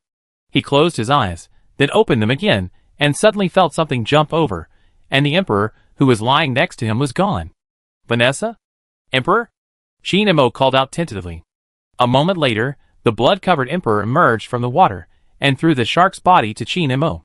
Why are there sharks in this artificial ocean? Animal experiments. We drifted far enough. Tyrone number 1. Matthew entered the mansion of the Lord of Tyrone under the guidance of the guards. This mansion was built next to the research facilities in Antarctica, on the top of the mountains. The whole building was like a steel fortress when it was first built, and even the Titans would feel very small when standing under the city walls. After helping the people of the Talon sector and doing many good things, Matthew made a request, that is, he hoped to meet the Lord of Talon. Qin Mo did not let Matthew, a teacher lover, get out of the sector as he told the emperor, but decided to meet Matthew. First, Gilliman hoped that Qin Mo could help him test whether this person was rational, and not get so excited that he would pee and shit when he saw the pre-march. Second, the emperor wanted to meet Matthew. For these two reasons, Matthew was introduced to the residents of the Lord of Talon to meet the master of the entire sector. Let's change into decent clothes first. Be careful when you meet Lord Tyrone. Although he is not a person who likes to care about things, it is best to keep your eyes below his neck and don't look directly into his eyes, because this will make you look very polite. It was Andrada who introduced Matthew. Andrada kept talking about the meeting, but Matthew didn't listen to anything. Matthew was just thinking about how he should persuade Lord Tyrone to convert to the Emperor of God. If he is willing, I will baptize him myself. If he is not willing, I will persuade him again. Don't bring this skull in. Andrada grabbed Matthew's servo skull named V. It's better to leave this kind of object outside. Matthew immediately grabbed the skull into his arms. It's not an object, it's... Matthew said the following words in his heart. It's my mentor. When Matthew was young, he studied in the Academy of the Religious World, and he had a mentor. Although it is embarrassing to say, Matthew really likes his mentor from the bottom of his heart. Until one day, Chaos Space Marines descended on the world and killed almost everyone. Matthew was protected by the power of the God Emperor under the statue of the God Emperor, but he could do nothing but kneel on the ground, holding his mentor's severed head, and feeling pain for the fate of the entire religious world. This servo skull named V is the skull of Matthew's mentor. Okay, you can take it in. Andreta scanned the skull and confirmed that it was not armed. Aren't you afraid that I will use this to assassinate the Lord of Talon? Matthew didn't want to bring the skull in. His excitement just now was just because he was angry about the object that Andreta mentioned. You? Andreta glanced at Matthew, smiled contemptuously, and turned away. Matthew thought about it carefully, and finally did not take the mentor's skull with him. After all, even if the mentor was alive, he shouldn't carry her around. Chapter 523. After placing the skull in a room, Matthew walked into the open door, and into the hall of the residence. There are 2 rows of pillars here, and each pillar is engraved with an image. The center of the image is always the man wearing power armor holding a chainsaw sword and a scepter, and Matthew has seen this image in the Star Zone. Especially on the journey to Talon 1, Matthew saw the huge statue near the starport, and the warships tens of kilometers long lined up around the statue's hand like a ring to enter the starport. Matthew walked and looked around. There was a black carpet under his feet. The carpet extended hundreds of meters away. Under the 200-meter-high steel dome, in front of the golden wall engraved with a giant figure, there was a throne on the 44th step. Matthew saw the Lord of Tyrone leaning on the throne, looking down at him. And sitting on the chair next to the Lord of Tyrone's throne was a blonde woman. Unlike the expressionless and sharp-eyed Lord of Tyrone, the blonde woman always had a gentle smile on her face. Matthew's face instantly turned red, and he lowered his head and said, "Praise the Lord of Tyrone? You are not my people. Why do you praise?" Qin Mo's voice echoed in the hall, like thunder resounding through the mountains. Matthew could guess that the Lord of Tyrone was not a simple person, but his voice still sounded stranger than he imagined. "Because you have brought prosperity and stability to your people," Matthew said. "The Emperor will definitely be satisfied with your rule." "Of course she will." Qin Mo turned his head to look at Vanessa, who was sitting on the chair. Vanessa glanced at Matthew, who was bowing his head, and then raised her index finger to her lips, signaling Qin Mo not to tell Matthew her identity. Matthew frowned slightly when he heard Qin Mo's answer. He felt from the bottom of his heart that the Emperor would be satisfied with Tyrone, because the merciful Emperor stood up precisely because of the suffering of mankind. But Qin Mo's answer should be, "I think so," or "It is my honor," but it should not be, "Of course she will." This sounds too arrogant. Did the Emperor really tell the Lord of Tyrone in a dream one day that, "I am very satisfied with your sector"? Otherwise how could he say, "Of course she would"? This lady is very interested in you. Guess who she is? Qin Mo said. Matthew raised his head and looked at the Emperor. How holy! Matthew didn't know who was possessed by the woman he saw. He just felt sacred and worshipped from the bottom of his heart. He wanted to kneel in front of this lady and give her everything he had, including his life. This is not admiration, but worship from the heart. But this idea should not exist. As a servant of the Emperor, how can you worship anyone other than the Emperor? Matthew reached his hand behind his back, twisted his flesh fiercely, and then answered Qin Mo. She may be a pastor of the state religion, or a living saint who follows you and assists you under the guidance of the Emperor. Otherwise how can she be so sacred? Ha ha ha. The Emperor laughed loudly. You are half right. Qin Mo also laughed. But Matthew was not here to chat, so he did not continue the topic. Instead, he knelt on the ground and took out the scriptures from his backpack and spread them out. Lord of Tyrone. Matthew looked up at Qin Mo. I am here to convert you to the Emperor of God. If you are willing, I will take you to the best state religion world for baptism. If I go with you, do we have to beg for food all the way there? Qin Mo asked. No, of course not. Matthew shook his head awkwardly. A ruler like you must be favored by the Emperor. You were born innocent, so you don't need to repent. Your status should be higher than those of us who are guilty. How dare I, as a servant of the Emperor, neglect you? Even if I sell myself to a wandering merchant, I must arrange a grand pilgrimage and baptism for you. Qin Mo looked at the Emperor. You are pious enough. So you think the Emperor is a god? The Emperor asked Matthew. As it should be.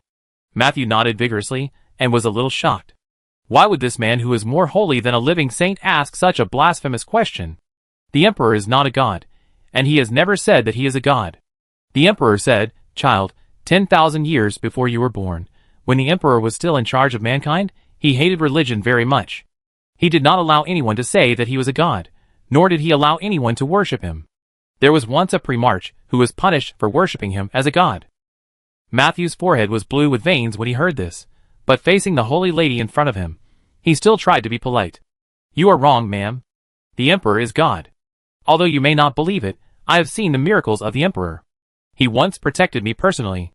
Matthew was not a person who was easily angry, but he could not accept that someone who was more holy than the living saint he had seen, like the emperor's messenger, said that the emperor was not God. If such words were spoken by the Lord of Tyrone, Matthew would calmly popularize the knowledge of the state religion.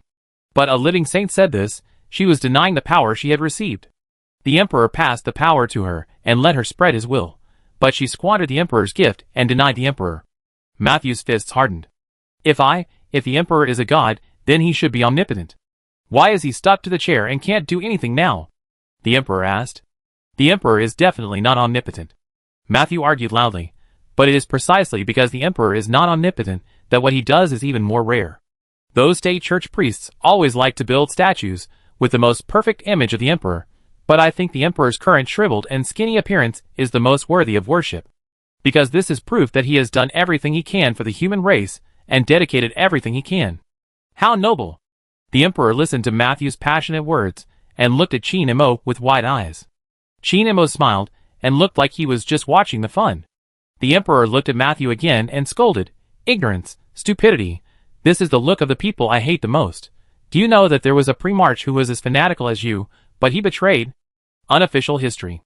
Matthew retorted, "The Son of God worked hard for the emperor, just as the regent of the empire is now working tirelessly on government affairs. How could he betray the emperor?" "You?"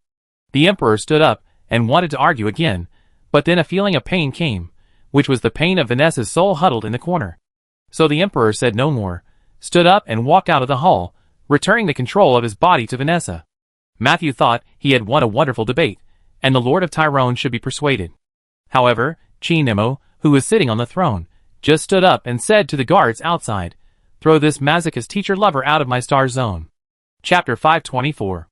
In order to get Matthew out of the star zone faster, Yoan, who was dealing with the soulless people on the Tyrone Eye, was responsible for sending him away. And Rita informed Yoan about Matthew's meeting with the Lord of Tyrone. When Yoan learned that Matthew's meeting with the Lord of Tyrone was not to pay respect but to baptize him into a believer of the emperor, he vowed to teach this bastard a lesson. And now, Matthew was sitting in Yoan's exclusive battleship Soul Black Hole, and he was forced to stay in the bridge. Poor Matthew stayed in the bridge where dozens of soulless people were, huddled in a corner, shivering as if he was sick. He still looked handsome, but not so strong, like a weak young man. Matthew was not afraid, but there were too many soulless people in the bridge. He felt like he was in a cesspool, with those human-shaped feces walking back and forth around him, and the stench they emitted could cause discomfort from the soul. But Matthew did not hate the soulless people, because he felt that these people were also pitiful people. Since they were human beings, since they were poor and miserable, they deserved the protection of the Emperor of God. "The guards are here." The voice of the artificial intelligence echoed in the bridge. All the soulless crew members, who were operating the ship, immediately stood up and looked towards the gate. The gate then opened, and Yao En strode into the bridge and sat on the command throne. The airtight guard's power armor that wrapped him up automatically detached and stood beside his master, while the drone flew over and inserted the huge cable into Yao En's spine. There were 3 fusion reactors in the guard's body connected there. Just like before, Yao En used his fusion reactor to provide powerful energy for another hyperdrive of the ship. "We sail outside the star zone, throw this guy to the Imperial world, and then we will come back," Yao En ordered the crew. The crew continued their work. Matthew raised his eyebrows at this time, realizing that this guy named Yao En was not simple. In addition, Matthew also felt that the Emperor was ordering him to influence the leader of the Soulless. So Matthew stood up from the corner of the bridge and slowly walked towards Yao En on the command throne. "My lord, I want to give you a copy of the scriptures I wrote by hand as a gift." Matthew took out a scripture from his back. 3 fusion reactors were powering the engines of the entire ship. At this time, every pore of Yao En's improved bionic skin was releasing hot air. The leaked energy made Matthew's hair stand up like an electric current, and his scalp was numb. Will the God Emperor protect us soulless people? Yaoan's eyes fell on the scriptures. Of course. Matthew nodded vigorously. Yaoan nodded and asked again, then when we were in the bottom nest, a man climbed into my window and wanted to strangle my baby daughter to death. Where was the God Emperor protecting us at this time? Matthew wanted to tell Yaoan that the God Emperor's energy was not unlimited. Many big troubles faced by mankind needed the God Emperor to deal with. Sometimes he might not be able to take care of some people. But Yaoan didn't give him a chance to finish his words. Tell me, was the man who wanted to strangle my daughter sent by the Emperor? You know, the state religion often says that soulless people are cursed, untouchable, and untouchable. What blasphemy. Matthew shook his head. The Emperor loves everyone. Really? I don't believe it. Yaoan also shook his head. Matthew was silent for a moment, took a deep breath, and sighed helplessly. You people of Tylong are too arrogant. Arrogance? This is Matthew's impression of the people in the Talon sector.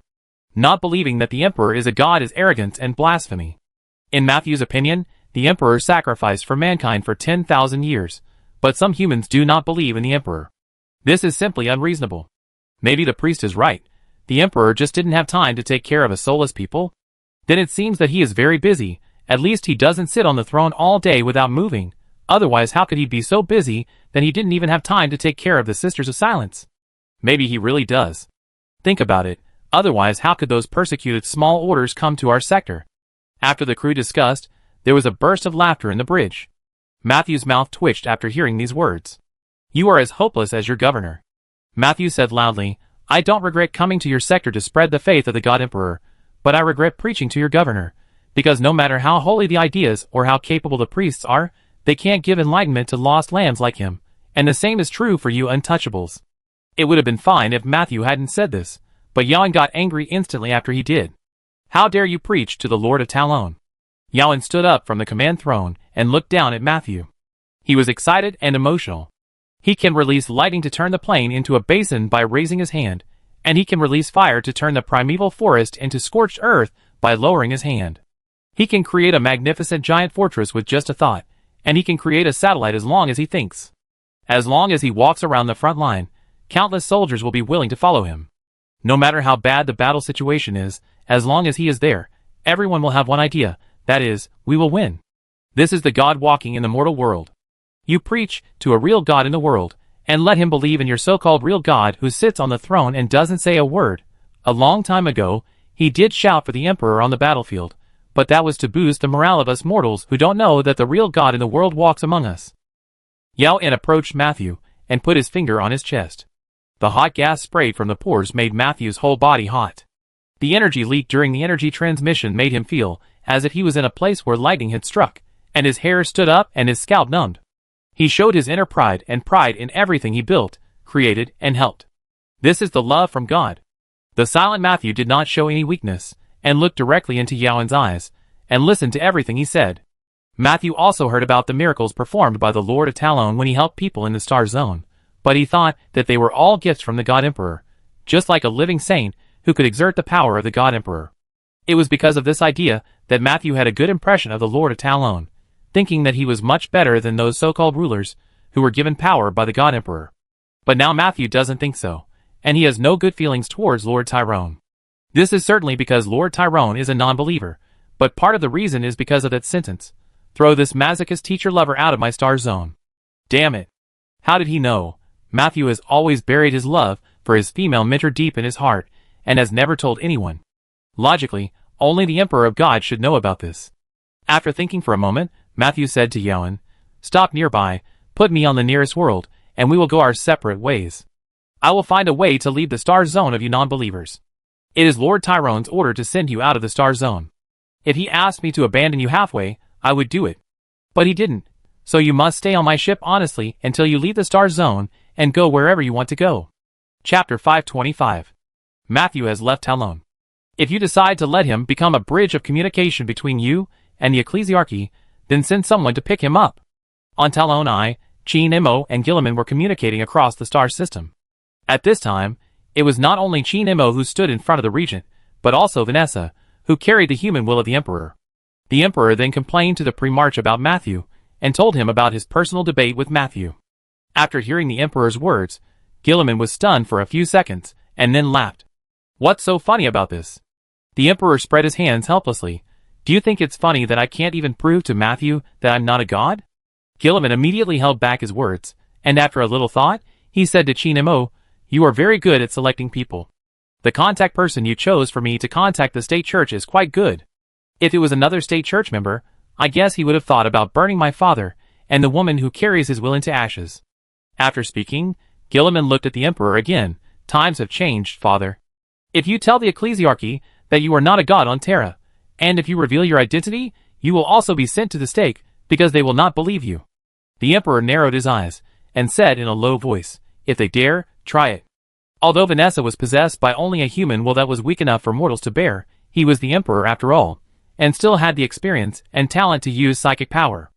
Not to mention those people in the ecclesiarchy, even a space marine chapter might not be able to take down the Emperor's human will.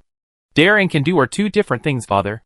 Gilliman patted his chest. "I know many people want me dead, and many people doubt the identity of Lion and me, thinking that the awakening of the Primarch is not entirely accidental, and we are facing the same trouble.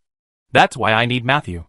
I believe you are not a god, but I can't let the state religion think that I am a super heretic. I must unite all the people in the Empire who can be united." Gilliman told the Emperor his thoughts in a roundabout way, hoping that the Emperor would not think that his son had also been assimilated by the state religion. However, there was no need to say anything, because the Emperor understood Gilliman's current situation. "Be careful of the guards. I think they are more suspicious of you than Lion." All the Emperor can do now is to give his son a reminder. Gilliman nodded. He knew what was going on. While the father and son were talking, Chinemo was thinking about Gilliman and the state religion. The Emperor was not a god 10,000 years ago, but now it is obvious that he is. Gilliman was unwilling to admit this, even to the point of deceiving himself. But it is not appropriate to say that he is deceiving himself, because the reason why Gilliman cannot admit it is that he has fought for the Emperor's imperial truth for many years. If he admits that the Emperor is a god, then everything he did 10,000 years ago is meaningless, and those who sacrifice for the lie of the imperial truth have no meaning to sacrifice. About the Stargate. Gilliman looked at Chinemo. "The Stargate has been built, but the navigator astropaths in the 500 worlds and my 4 heroes, the nobles of all the worlds, they are scheming around the control of the Stargate and want to gain control of the Stargate."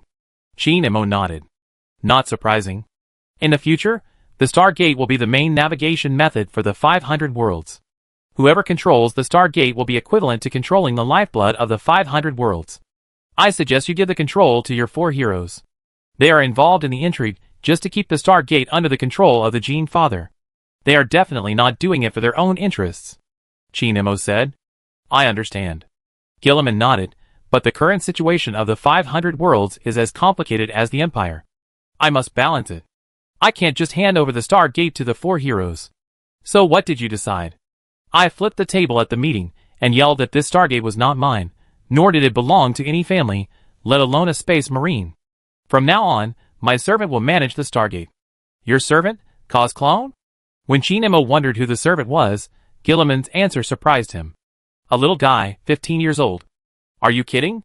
Then Gilliman told the reason why he gave the control of the Stargate to the little servant. Now the work of controlling the Stargate is actually still in the hands of Tyrone, although the Stargate was built in the 500 worlds.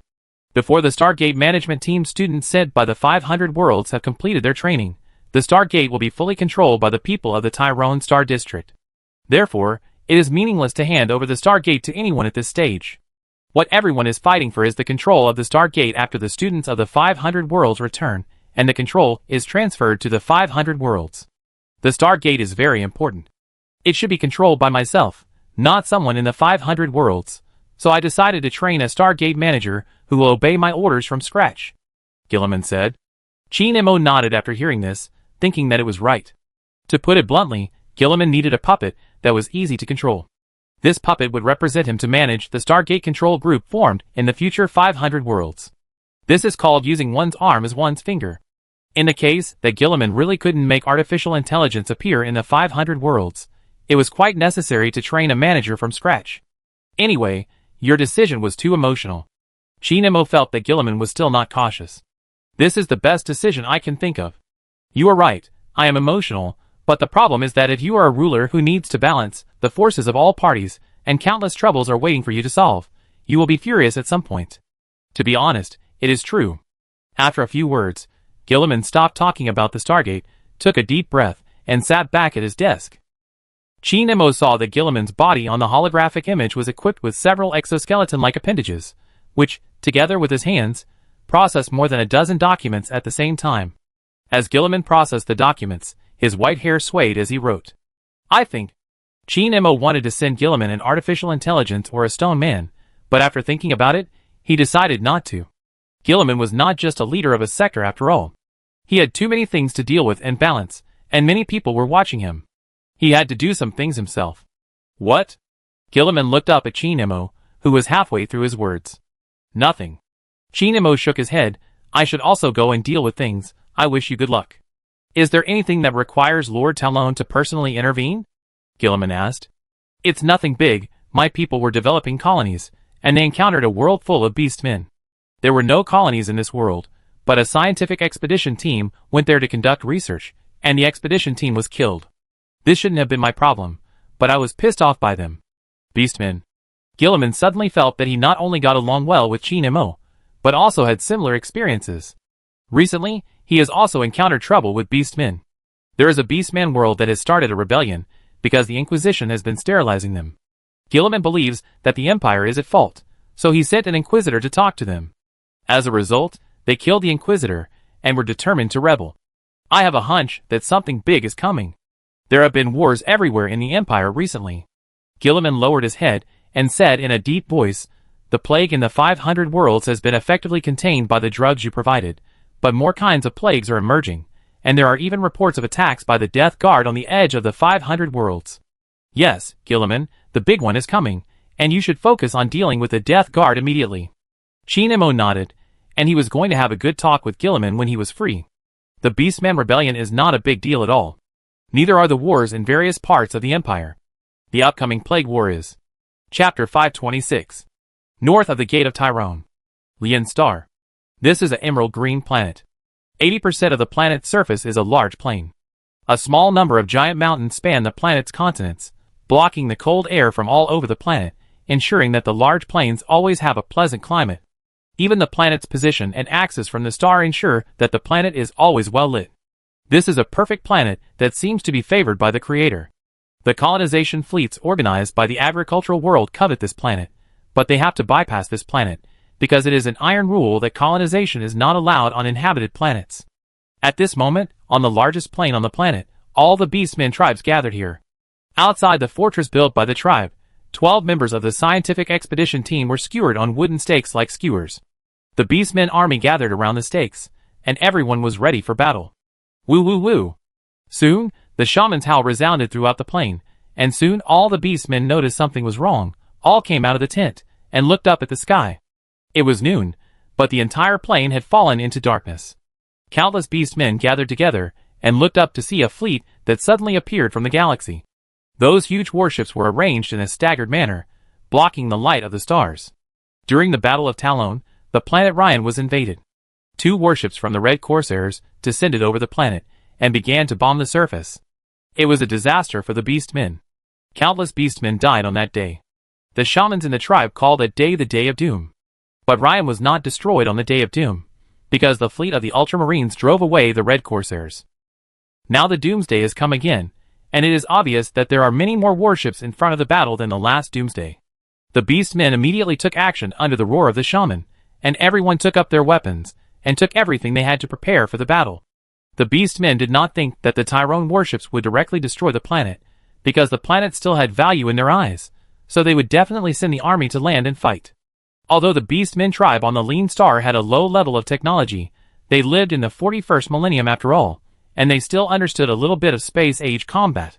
However, when the Beastmen were mobilizing their entire tribe to prepare for battle, a meteor fell from the sky and landed right on top of the previously assembled army.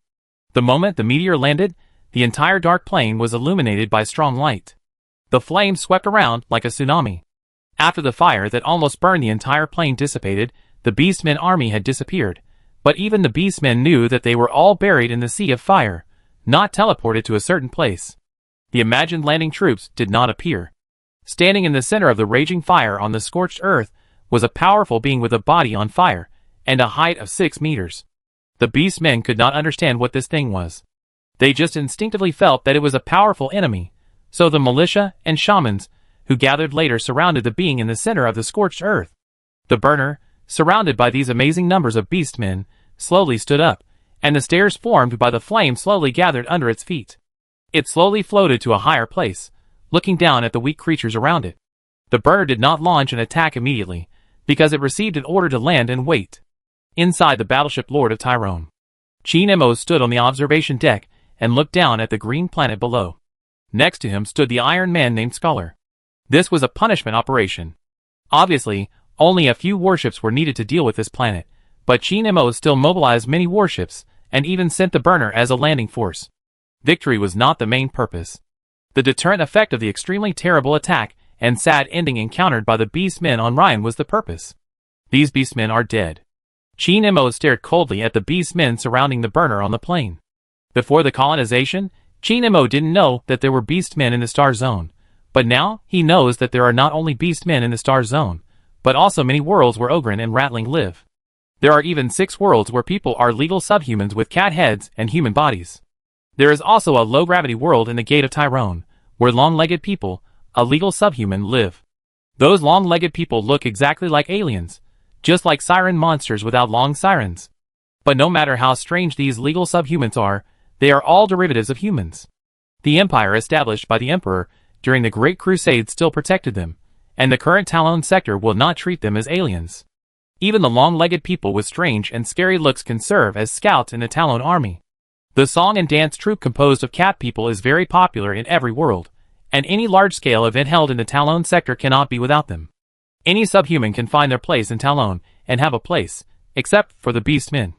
The long-legged people look more like aliens than the beastmen, but it doesn't matter, they are still tyrant people, and their files are still kept in the archives of the world they live in together with normal humans. But the beastmen are incompatible with the Star Zone because of their brutality and hatred of humans. Now they have killed the scientific expedition team that went to Ryan to explore the ancient ruins. But before letting the burners officially start to clean up these freaks, Chi Nemo must figure out why they were willing to trade with humans and receive human travelers before, but now they even killed the scientific expedition team. This is the duty of the scholar. They are affected. The scholar closed his eyes, and the spiritual energy surrounded him. They were affected by something. What do you mean? Chi Nemo looked at the scholar. The scholar then described it to Chi Nemo in a metaphorical way. A major event that could affect the entire human empire is about to happen. Chaos power begins to brew, and the chaos power indirectly affects the beastmen. The beastmen have become a harbinger of major events in the future. To put it bluntly, it is the atmosphere group, jumping out to create the atmosphere. The beastmen are so easily affected by chaos that they can't avoid it even in the Talon sector. The strengthened reality structure here can only make the beastmen jump out to act as an atmosphere group no matter how much they struggle, instead of their shamans directly opening a portal to chaos. Burner. Chi Nemo called this name, reached out to take a soul crystal from the can held by the scholar, and put it in his mouth, cleaned him up. The next second, Chi Nemo, standing on the observation deck, saw a torrent of fire sweeping across the entire surface of Ryan. Then the fleet began to approach the orbit of Ryan and airdrop plant seeds to the surface. These seeds were developed by scientists in the star sector, and have extremely strong vitality. It only takes less than a year for large-scale deployment to turn the burned Ryan into a green planet again. Chapter 527. Just as Gilliman and Chi Nemo thought, a larger-scale war is coming. This is the catastrophe of the 500 worlds. Outside the 500 worlds, the demon Primarch Mordorion, who descended into the real universe, led his huge plague fleet to clean up a galaxy on the edge of the 500 worlds. After quickly cleaning up the defenders and humans in the galaxy with lightning speed, Mordorion announced that the war against the 500 worlds has officially begun. But before he could face his brother, Mordorion had to do many urgent things. The current matter was the most important one among the many urgent things. On a planet in the galaxy where even the land had turned into rotten flesh and blood, Mordorion stayed on the surface with the elite warriors of the Death Shroud. Typhons and his guards arrived later. The moment he saw Typhons, Mortarion's white pupils revealed hatred and disgust, and these emotions were not concealed, and Typhons noticed them. Typhons understood why the Gene Father hated him. Because when War Master Horus launched the attack on the false Emperor, Mordorion did not submit to any Chaos God, nor was he prepared to submit to any Chaos God, but Typhons helped him. Under the control of his offspring, The warship Mortar-Ion was almost lost in the warp, and was eventually targeted by Nurgle. In pain, Mortar-Ion chose to surrender to Nurgle with his offspring. For Mortar-Ion, who had become a demon Primarch, this incident was not enough to make him hate Typhons. What really caused Mortarion's hatred was that Typhons was particularly favored by Nurgle, and he had more authority in the Legion. Weren't you killed by the chapter master of the Lamenters? Mortar-Ion stared at Typhons. The meeting between the two was not prearranged. Lying on the ground like a dog motionless, uttering 2 harsh words, and then being stabbed in the head by a spear, Typhons was resurrected by Nurgle, just like Slaanesh resurrected Lucius. The life of the Chosen will not end unless it encounters a divine weapon, like the sword of the Emperor. Otherwise, it will be like a demon, and death is just a short rest. Typhons was too lazy to explain so much to Mortar-Ion. He just said, "I know why you came to this planet. You are waiting for the War Master, and so am I." Mortar-Ion said nothing, but he had to admit that Typhon saw through the reason why he was waiting here foolishly. Recently, an old soldier of the Black Legion found the Death Guard and claimed that the War Master wanted to give a gift to the demon Primarch, so he hoped that Mortar-Ion would wait at the edge of the 500 worlds, which is the current place. Typhons came for this reason. His idea was very simple, that is, if Abaddon was still alive, he should give the gift to Mortar-Ion to himself, because he would spread the will of the All-Father more wholeheartedly than Mortar-Ion. The two of them waited quietly for a while, until a portal made of flesh and blood rose up in front of them. 7 veterans of the Eternal War wearing Terminator armor walked out of it. But just when Typhons thought he could see Abaddon, it was Vashtor who followed the veterans of the Eternal War. This secondary god of the warp drove those veterans of the Eternal War like his own servants. Don't tell me you are Abaddon. Mortar-Ion felt that he had been deceived and immediately turned around to leave. But Vashtor raised a wall behind Mortar-Ion to block his retreat. This was just dissuasion, not forcing him to stay. If Mortar-Ion was determined to leave, Vashtor would not be able to stop him. "If I didn't use the name of War Master, would I let you come here?" Vashtor glanced at Typhons. Typhons wanted to say something, but Vashtor ignored him and treated him as air. This attitude made Mortar-Ion very satisfied. He turned around and looked at Vashtor, who clearly knew who was the boss of the Death Guard. "You said there was a gift? Give me your gift." Vashtor nodded and raised his hand. An artifact that once belonged to Abaddon appeared in his hand. Hand of Darkness. Originally used to control Blackstone Fortress, but the ability of this item is far more than just a joystick. As soon as he saw the Hand of Darkness, Mortar-Ion had many ideas to use this artifact to develop technological creations. The plague is spreading in the 500 worlds of Ultramar, but this spread is very inefficient. Even the world that has been ravaged by the plague will be saved by the arrival of the plague antidote. This is unacceptable to Mortar-Ion, the Primarch of Nurgle. Mortar-Ion is now in great need of a way to spread the plague more widely, and weaken the Empire's defense as much as possible, and the artifact given by Vashtor will meet Mortarion's needs. "I give the Hand of Darkness to the true leader of the Death Guard." Vashtor walked towards Mortar-Ion and presented the Hand of Darkness to him. The Primarch of Nurgle reached out and took it. "I have already thought of how to use this item to make my brother anxious." Typhon glanced at the Hand of Darkness and the father of Genes. He wanted this thing very much, but since Vashtor insisted on giving the Hand of Darkness to the so-called true leader of the Death Guard, Typhon had no choice. However, he did not leave immediately, but asked Vashtor about his second concern. "Is the War Master dead or alive?" Hearing this question, Vashtor looked at Typhon. "Alive, but more painful than dead. Dead, but less restful than alive.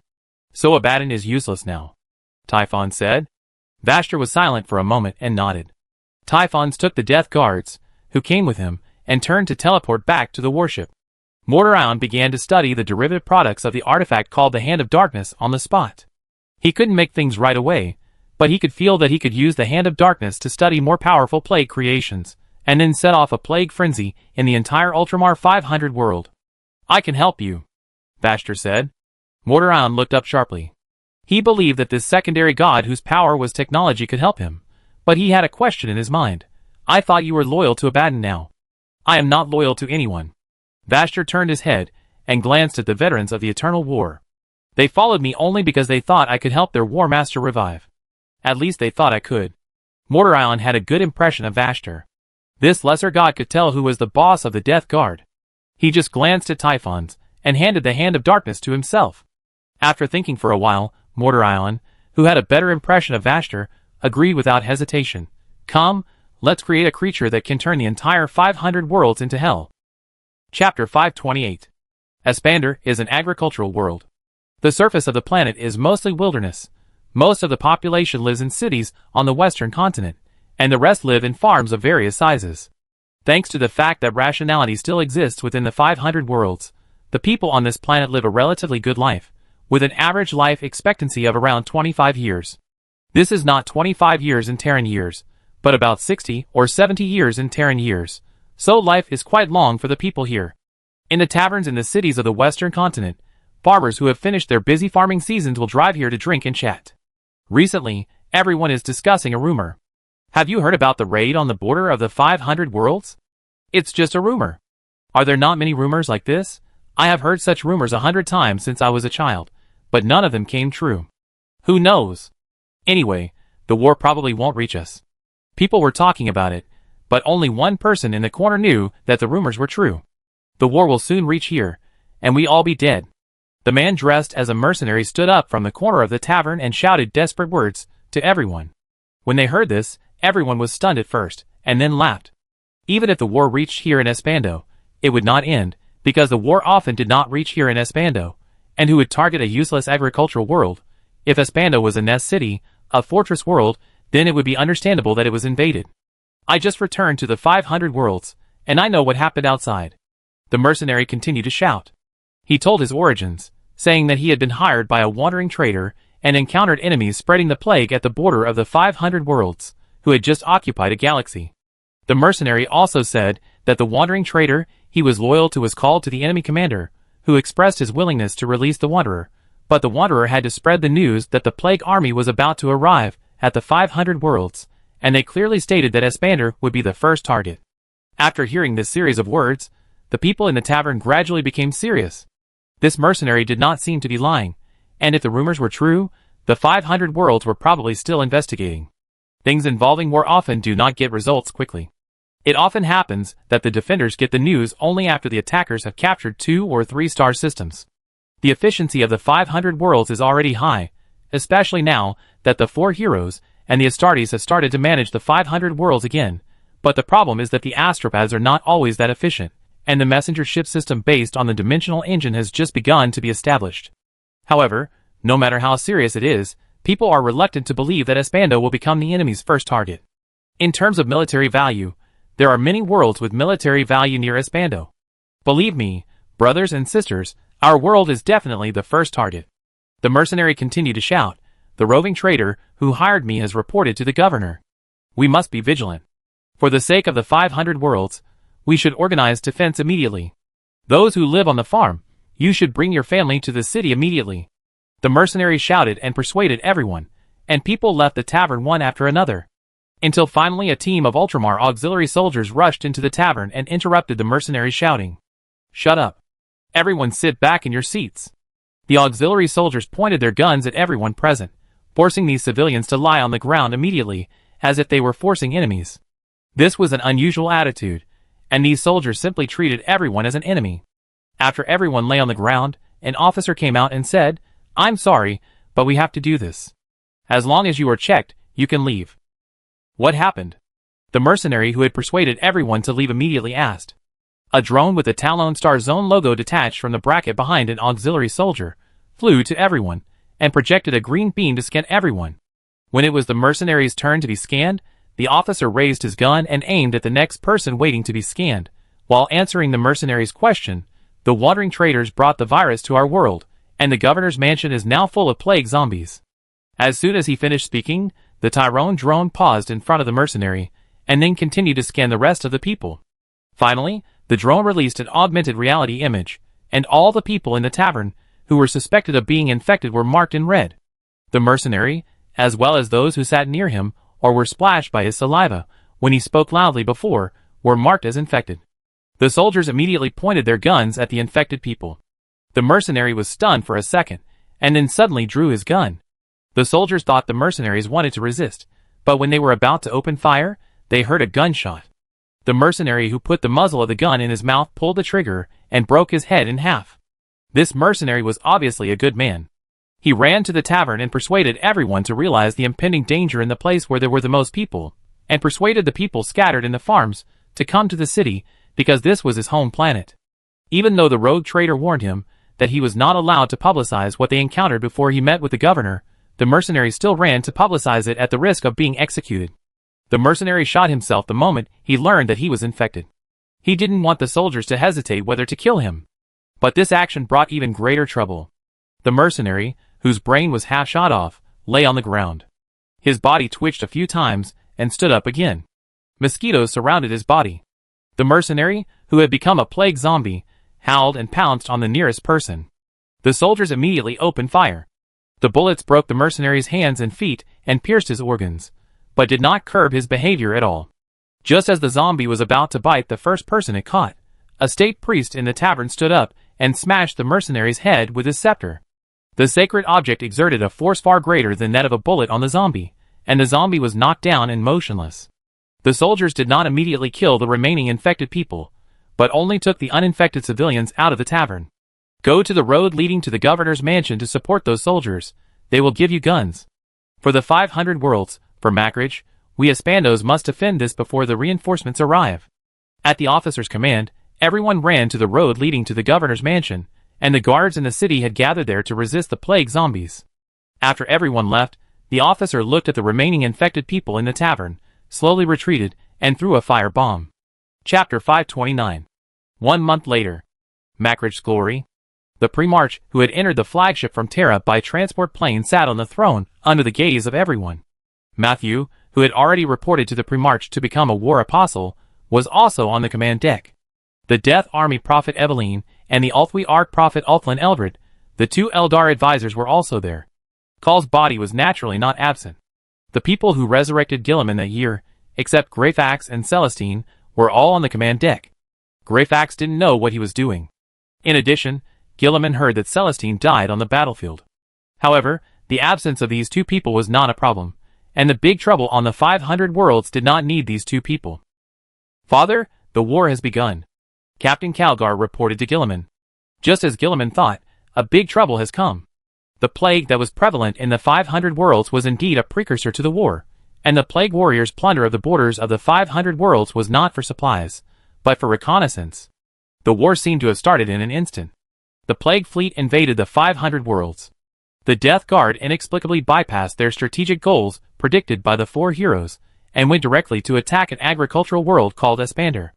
Now the entire agricultural world is full of zombies and diseases, and the Plague Army and the Ultramar Mortal Auxiliary Army are fighting on the planet. No matter what the purpose of the Death Guard's attack on Espander was, after they took over the Eastern Hemisphere, the plague situation in the entire 500 worlds suddenly became dozens of times more serious. It's not just diseases. There are also plague zombies. Plague zombies, plague zombies. Wherever there is a plague, there are them.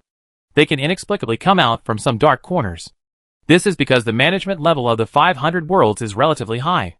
If it were an ordinary imperial world, it is estimated that by the time the governor discovered the plague zombies, 60% of the world would have been the territory of the plague zombies.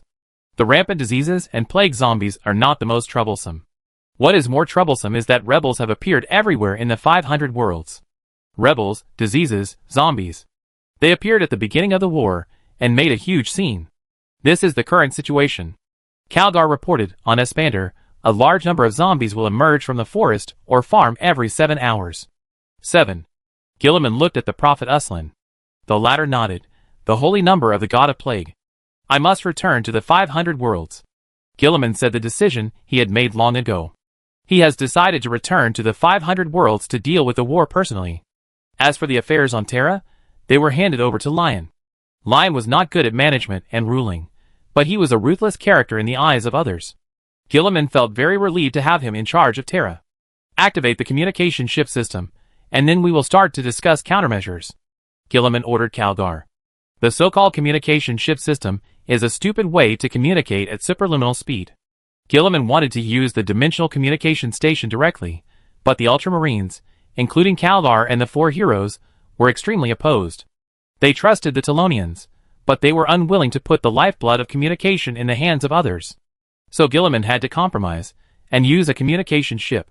Small, fast ships equipped with dimensional engines, called shuttles, would deliver files to where they should be.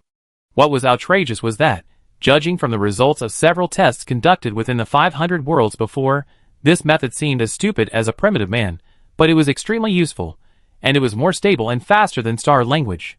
The only problem is that the astropaths of the 500 worlds are arguing about the communication ship. They claim that if the communication ship system is activated, all the astropaths will commit suicide because they will lose the qualification to devote their lives to the pre-march. If the astropaths... Kaldar knew why the father of Genes did not activate the communication ship before, and he wanted to remind the father of Genes, so that the father of Genes would not lose his most important balance ability in anxiety. Activate the communication ship, now! I don't care whether the astropaths want to commit suicide or cause trouble, I want to activate the communication ship. If they want to die, let them die. If they cause trouble, let the 4 heroes teach them a lesson, so activate it. Gilliman looked down at Kaldar, his eyes wide open, and he reiterated his decision in a roar. Yes. Yes. Kaldar nodded repeatedly. He did not stand on the side of the astropaths. Gilliman was obviously very anxious and angry now. This kind of emotion does not require someone with a sensitive mind to perceive. When Gilliman got angry, it seemed to form a resonance. The Ultramarines in the bridge were inexplicably furious, wishing to return to the 500 worlds and brutally slaughter the rebels and invaders. The Prophet of the Death Army and the Prophet of the Ulthi Ark subconsciously controlled their breathing to avoid making too much noise. Kal, who had never spoken, was thinking in his heart. Fortunately, the Emperor found a pair of good adoptive parents for Gilliman, otherwise the personality of this pre-march designed for war would definitely not be what everyone knows now. The irritable Onron had to be called. Little Gilliman. Gilliman was also hard not to be anxious and angry at this time. The affairs of Terra from the 41st millennium to the 42nd millennium had already made him exhausted, and he had to deal with the forces of the guards, the High Lords, and the state religion. At the same time, he had to deal with the integration of the 500 worlds and give the power that was once given to mortals back to the Ultramarines. He also had to balance the 2 huge forces of the Navigators and the Astropaths, who were now restless after the emergence of the Dimension Engine, and they had become deeply rooted because of the Empire's 10,000 years. Even have to deal with Lion. Now the 500 worlds that Gilliman cares about the most are attacked again, and the flames of war are ignited almost instantly. Those people who still have a trace of rationality that he is proud of are now suffering from diseases and zombies. These things piled up on the Imperial Regent. If it were immortal to bear these, the normal ones would collapse, and the abnormal ones would directly become tyrants and executioners. I swear. Gilliman, who was writing and drawing on the holographic projection star map of the 500 worlds, suddenly spoke. He held 2 laser pointers at the same time, and every shake of his hand drew a battle line or a defense line on the star map, a fleet interlace line, a patrol line, and a logistics supply line. The area around Espander was designated as a war zone. A beautiful planet called Yax was designated as a hospital world to treat soldiers infected with the plague, which was a necessary step in the war with Nurgle. I swear. Gilliman gritted his teeth. When I see Mortar Ion, I will rush up and break its spine. Chapter 530. The entire 500 worlds began to function as a war machine. When the pre-march ordered the activation of the communication ship system, the shuttles equipped with dimensional engines immediately transmitted information between the various worlds and the returning Macridge's glory. The weapons and equipment produced by the industrial worlds in the 500 worlds were sent to the war zones designated by the pre-march by transport ships equipped with dimensional engines. Thanks to the stability and speed of the dimensional engines, each piece of weapon and equipment was delivered to the soldiers as planned, and the soldiers did not need to fight with insufficient supplies after learning that a transport ship had lost its way in the subspace. As for the transport ship leaving the warp and finding itself in the 500 worlds hundreds of years ago, that is even less likely to happen. And the astropaths in those 500 worlds did not jump out to cause trouble as Gilliman imagined. It is impossible to commit suicide as mentioned before. But it is not that they don't want to cause trouble, but the astropaths are contacting the 2 High Lords who represent the Navigators and astropaths in the Terra High Lord Council. Of course, they are not contacting by astropathic means, otherwise they have to wait. Like Gilliman, the astropaths sent ships equipped with dimensional engines to Terra to report the news, but all of these ships were intercepted by the Lion, who was enjoying the region addiction. On the way back to the 500 worlds, Gilliman processed war information during the day and rested in the library on the upper deck of Macridge's glory at night. Gilliman never slept, and he never slept since the moment he returned to Terra, including now. His rest was just an excuse. In fact, he wanted to contact a distant friend to provide help in this war. My fleet and army have already started mobilizing. After the communication signal was transmitted into the dimensional space with the help of the communicator and transferred to the star zone by the communication station in the dimension, the communication was connected. This sentence was the first sentence Chin Mo said after the communication was connected. Great. Gilliman felt that the pressure on him was relieved a lot. Just as he thought at the beginning, Lord Talon was an extremely reliable ally. This is why Gilliman thought that Lion's suspicion of Talon was completely unnecessary.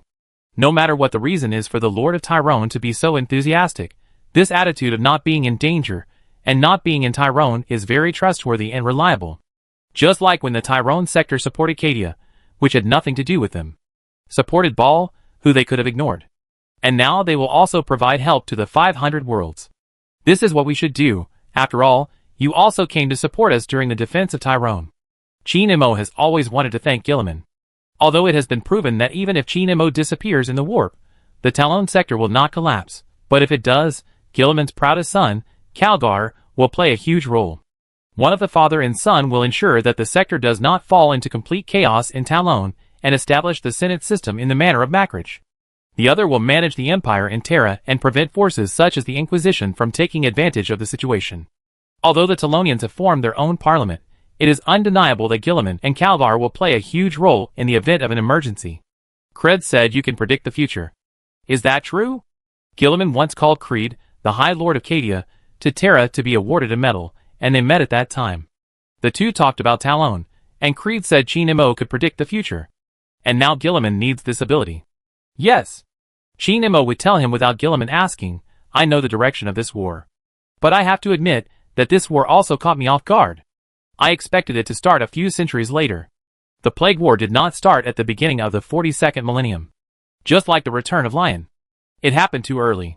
Chin Mo was sure that his actions had caused a butterfly effect, but this should only affect the early or late occurrence of certain things, not the progress of things without active intervention. Gilliman dragged out all the decisions he had made so far, including those absolute military secrets. Nothing was concealed. Then Gilliman asked, what will happen next? Don't tell me the whole process of the war directly, because I'm afraid that if I know and cause things to change, our advantage of being able to predict the future will be lost. This is also what Chin Mo thought, so he told him a more important thing in the Plague War. There is a planet called Yax in your 500 worlds, and this planet is designated as a hospital world by you. Soldiers and civilians infected with diseases in the war will be sent here for treatment. Then Mortarion set his sights on this planet. He used 7 corrupted soldiers to set off a planet-scale plague. The earth turned into flesh and blood, and the houses turned into moving monsters, and then you lost this hospital world called Yax. After hearing the prophecy, Gilliman first thought about whether his decision was correct. There was a reason why Mortarion attacked Espander, and the more serious plague afterwards proved this. And if you want to defend Espander and drive out the enemies in the Eastern Hemisphere, you must ensure the stability of the front line.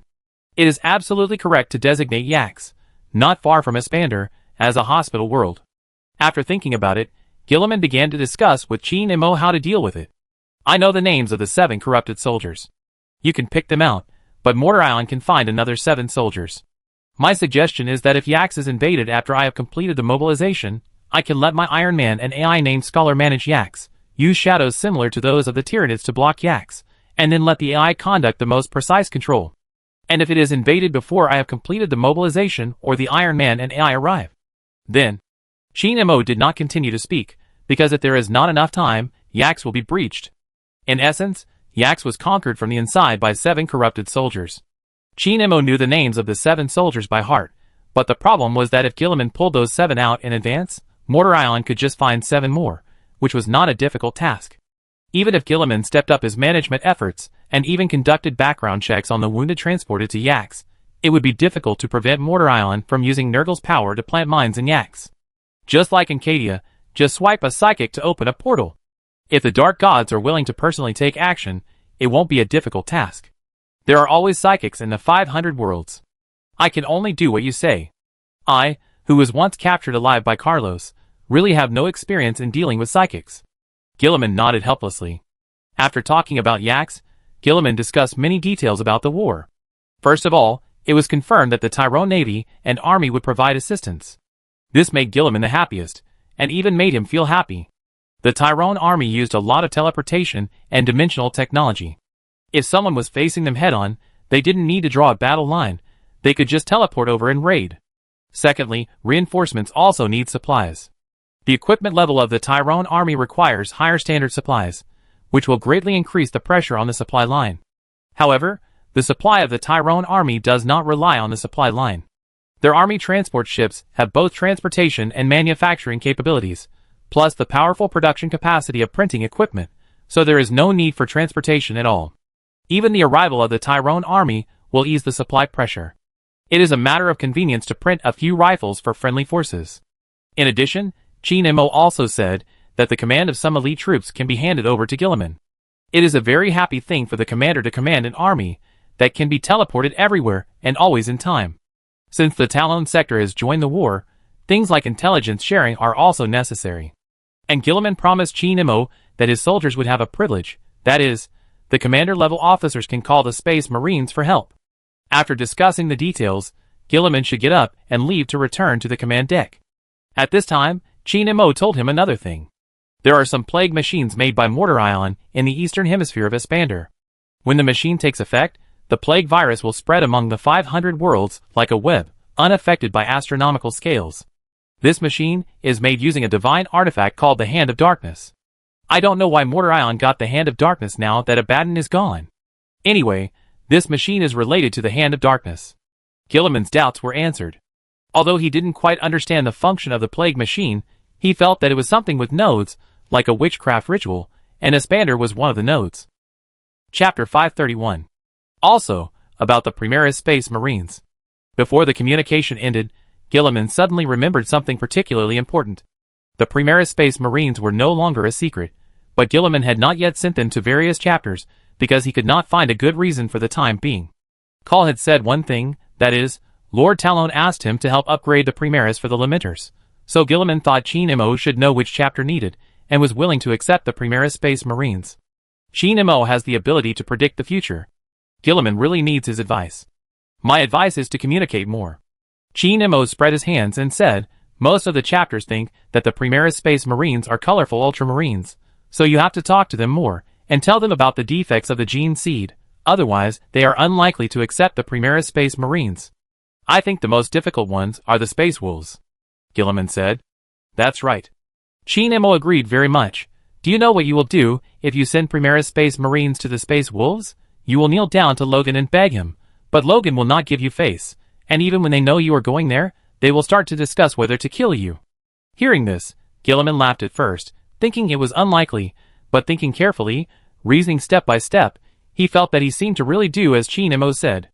The Primarch kneeled down to Logan. This seems incredible, but Gilliman thinks that if it comes to that, then he has to kneel down. Otherwise, where will the Primaris Space Wolves created by Call stay? The descendants of Russ really don't give me face. Gilliman sighed and felt helpless. Chin Mo curled his lips, not surprised. The difference between Space Marines is not the difference in culture or tradition, but the difference in population genes. For Space Marines, warriors sent by a seemingly ambitious Primarch are very untrustworthy. In their eyes, the Primaris Dark Angels, Primaris Space Wolves, and so on are all nonsense, just colorful Ultramarines. Isn't Lion on Terra? Chin Mo suddenly remembered something. Let Lion send the Primaris Space Marines, and let him deal with the most difficult Space Wolves first. Gilliman shook his head without thinking. Lion? Forget it. I have enough things to deal with. I really don't want to deal with the fight between Lion and Space Wolves. Lion has changed. Chin Mo pointed to his head. The Primarch is now very wise. Although he used to be a barbarian pretending to be civilized, he is not now. Hearing this, Gilliman thought about it carefully and felt that it was true. Lion has indeed changed now. But there is another problem. The Dark Angels also need to replenish the Primaris Space Marines. What if Lion also thinks that the Primaris Dark Angels are blackened Ultramarines? What if Lion goes to the Space Wolves and reaches an agreement with Logan and decides to oppose the Primaris Space Marines together? Gilliman told Chin Mo about this concern. Lian has never been in contact with his descendants? Chin Mo asked a seemingly irrelevant question. No, he is probably hesitating about something. Although he doesn't seem to care on the surface, I can feel that he is hesitating, Gilliman said. Then Lion should be happy to accept the Primaris, Chin Mo said thoughtfully. Gilliman pondered for a moment, and finally made a decision. I will contact Lion first and ask him to see his Primaris Space Marines. If he chooses to accept, Then let him take the Primaris Space Wolves to deal with the most difficult heirs of Rus. If he doesn't accept, then I have to find a way to make him accept, but that must be after the end of this war. Qin Mo nodded. I have something urgent to do, I hang up first. The communication ended.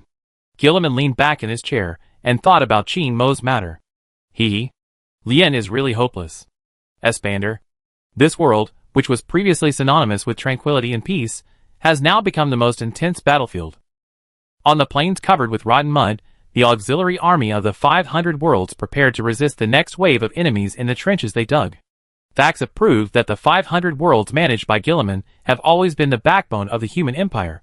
Whether it is the combat effectiveness of the mortal army or the logistical supply, the 500 worlds are the best except for Talon. Individual protective equipment produced in the industrial world was distributed to every soldier. The 4 heroes and the space warrior managers would rather withdraw the troops that could not get complete protective equipment than let the mortal soldiers fight hard while breathing the foul air. The infantryman named Valance stayed in a trench at the front of the entire position. He and his good brother sat in a pile of mud mixed with excrement, took out the food sealed in the iron box, and inserted a straw on the gas mask into the iron box. After the cleverly designed straw was inserted into the iron box, the sealing structure in the straw opened automatically, allowing the soldier to suck the food inside. Valance, what are you licking? The soldier named Bulls held the iron box, and his eyes, under the lens of the mask, cast a puzzled look at his best brother. Bulls saw that under Valance's mask, a tongue would occasionally appear from behind the lens of his eyes, and he seemed to be licking something hard. I'm looking for a straw. Valance continued to search with his tongue, and fortunately he found it. He rolled the straw with his tongue, and put it into his mouth. The shell in the middle of the night blew the straw in my mask crooked. Bull sighed helplessly, leaned on the metal plate next to Valance, and continued to suck the food in the iron box. Eat quickly. It's 2 minutes to 7 hours. We don't have much time to eat. When all the soldiers in the trench were eating lunch, the masked officer walked into the trench with his guards. Valance was dismissive of the officer's words.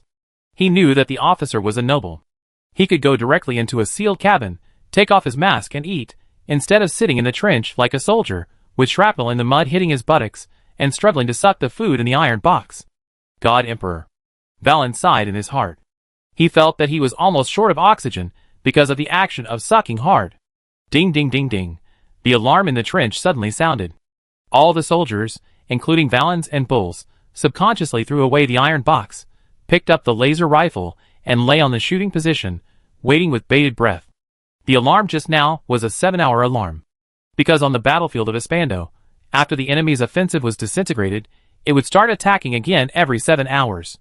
After 7 hours, the plague warriors, plague zombies, and those strange monsters would emerge from the dense forest at the front of the position. Chapter 532. Woo! Accompanied by a low roar, a swaying figure appeared in the dense forest shrouded in green mist. That was the first plague zombie. Soon the sniper on the position shot the plague zombie in the head. For the 500 worlds. Valance heard the excited shouts of the sniper in the trench next door.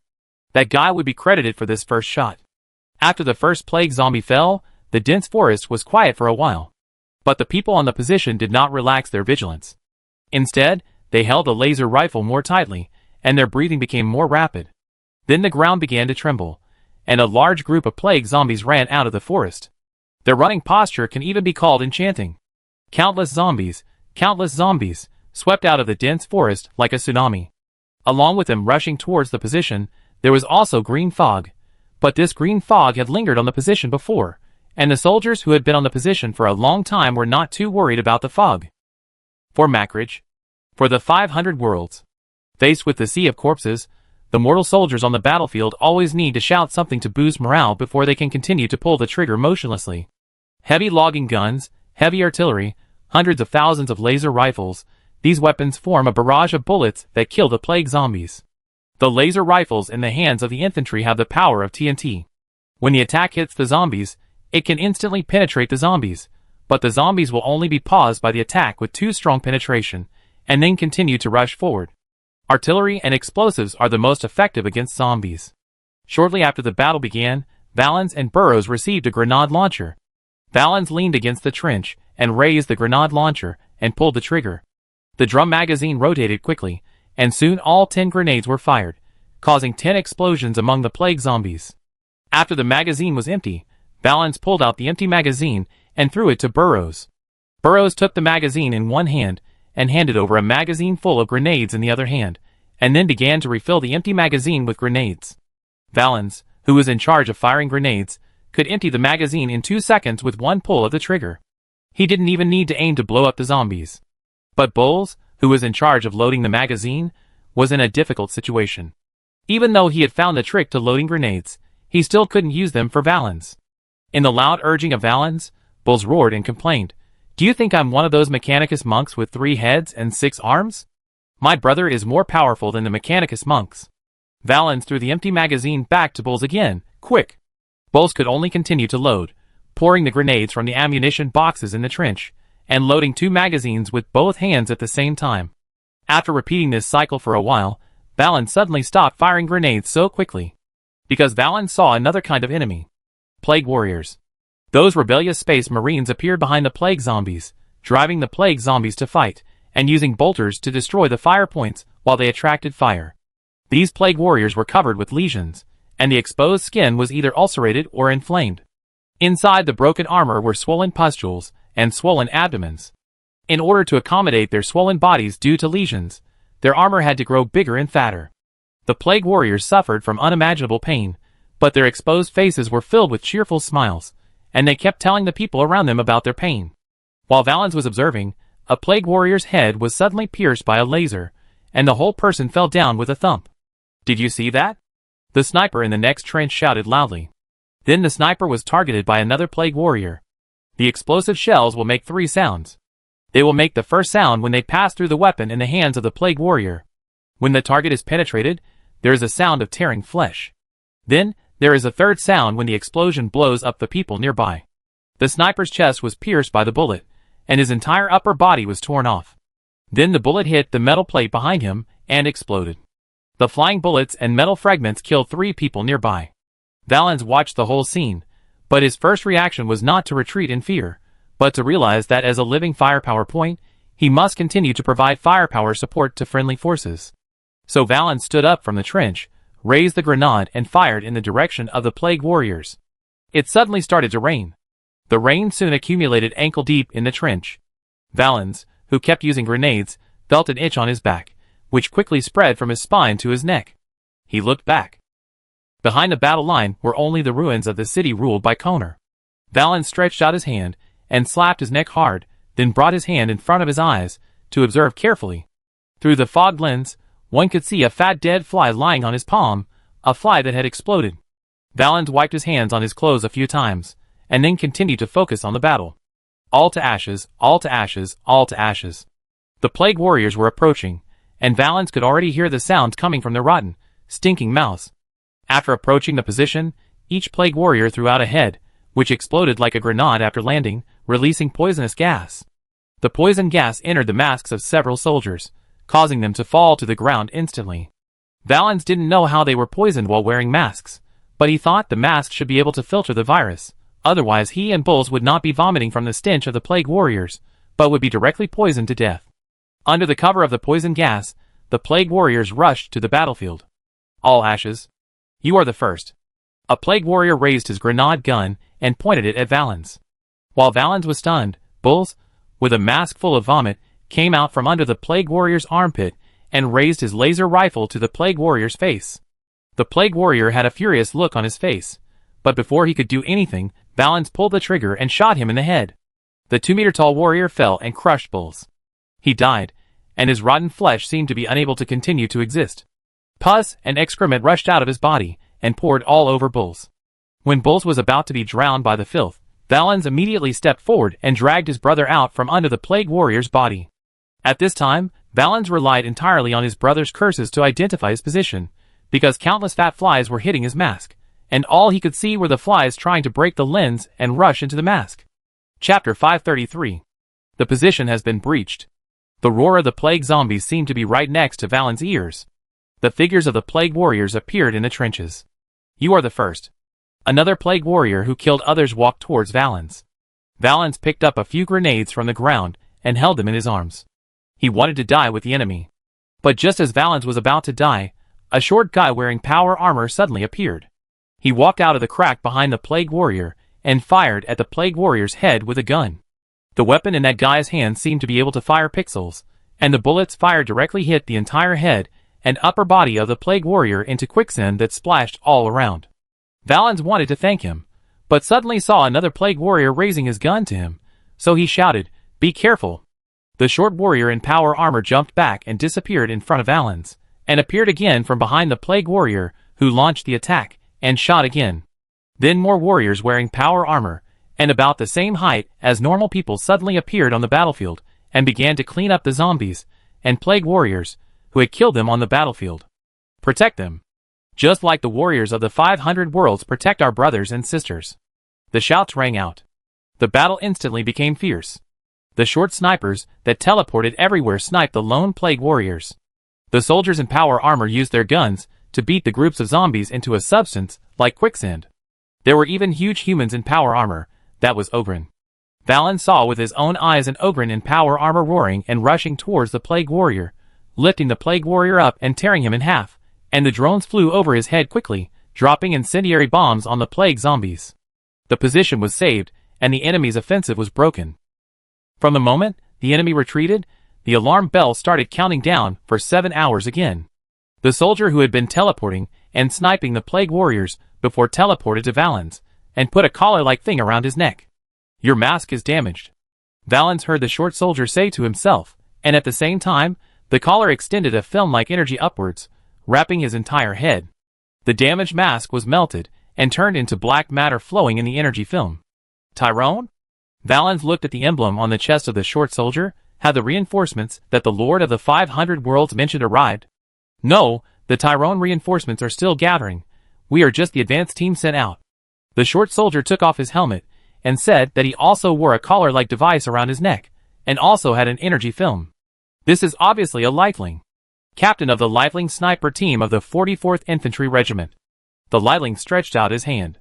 Valens shook hands with the lifeling in a daze. He originally thought that the other party was going to perform the Sky Eagle salute. After greeting, Captain Lifelin put on his helmet and teleported to a small hill on the side of the position with the rest of the team to observe the situation. The Tyrone soldiers holding flamethrowers began to clean up the bodies in the trenches, burning them all, whether enemy or friendly. The drone flew over the position and began to spray disinfectant, clearing the green gas that lingered around the entire position. The logistics machinery flew to the rear of the position and began to dig pits to build underground facilities. A moment later, the soldiers gathered in the built underground facilities. This facility, built at an unimaginable speed, has accommodation and dining facilities, and the facility also has internally recycled air, so soldiers can take off their masks here. Valens and Bull sat at a table in the corner of the cafeteria, and the logistics machine floated over to provide them with a hot meal. Bulls immediately devoured it, while Valens ate while watching the officers gathered at the table on the other side of the cafeteria. Those officers talked with the officers of the Tyrone army. "I told you, we are just the advanced team. The 44th Infantry Regiment has now been dispersed to various positions in Espander. Captain Groot should be meeting with the governor and the Space Marines in charge of Espander. I am just a company commander. We also came with the engineering troops, the Solus medical team of Taiwai, and a huge amount of medical supplies." They went to Yax. The Tyrone officer explained the situation. Then, they exchanged greetings and praised each other. One thanked the reinforcements, and the other thanked the reinforcements sent by the 500 Worlds. After all the procedures were completed, an officer stood up and looked around, finally fixing his eyes on the table of Valens and Burroughs. Valens realized something, and immediately lowered his head to eat. The officer walked straight towards Valens. "Valens, Private Burroughs. Stand up." The officer stood at the table with his hands behind his back, and ordered the two soldiers. "Yes, sir." Valens and Burroughs immediately put down their chopsticks, stood up in the heat from their lunch boxes, and stood solemnly with their heads held high. "You two just came into contact with the plague warriors, right?" the officer asked. Valens didn't want to answer, because he heard that the soldiers who had direct contact with the plague warriors on the battlefield of Espander would be sent out of Espander and never come back. "We are not afraid of death, but we are afraid of meaningless death, sir." Valens lowered his head. "If you need us to die, I want to hold the hot melt bomb and die with the plague warriors in the next invasion." Burris nodded vigorously to show that he thought so too. "You know this is the 500 Worlds, and you are both members of the auxiliary army like me, right?" The officer raised his eyebrows and said, so don't let your imagination run wild. According to the rules set by the Primarch, you two can no longer stay on the battlefield. You must immediately take the supply ship to the Yax Hospital World for examination and treatment.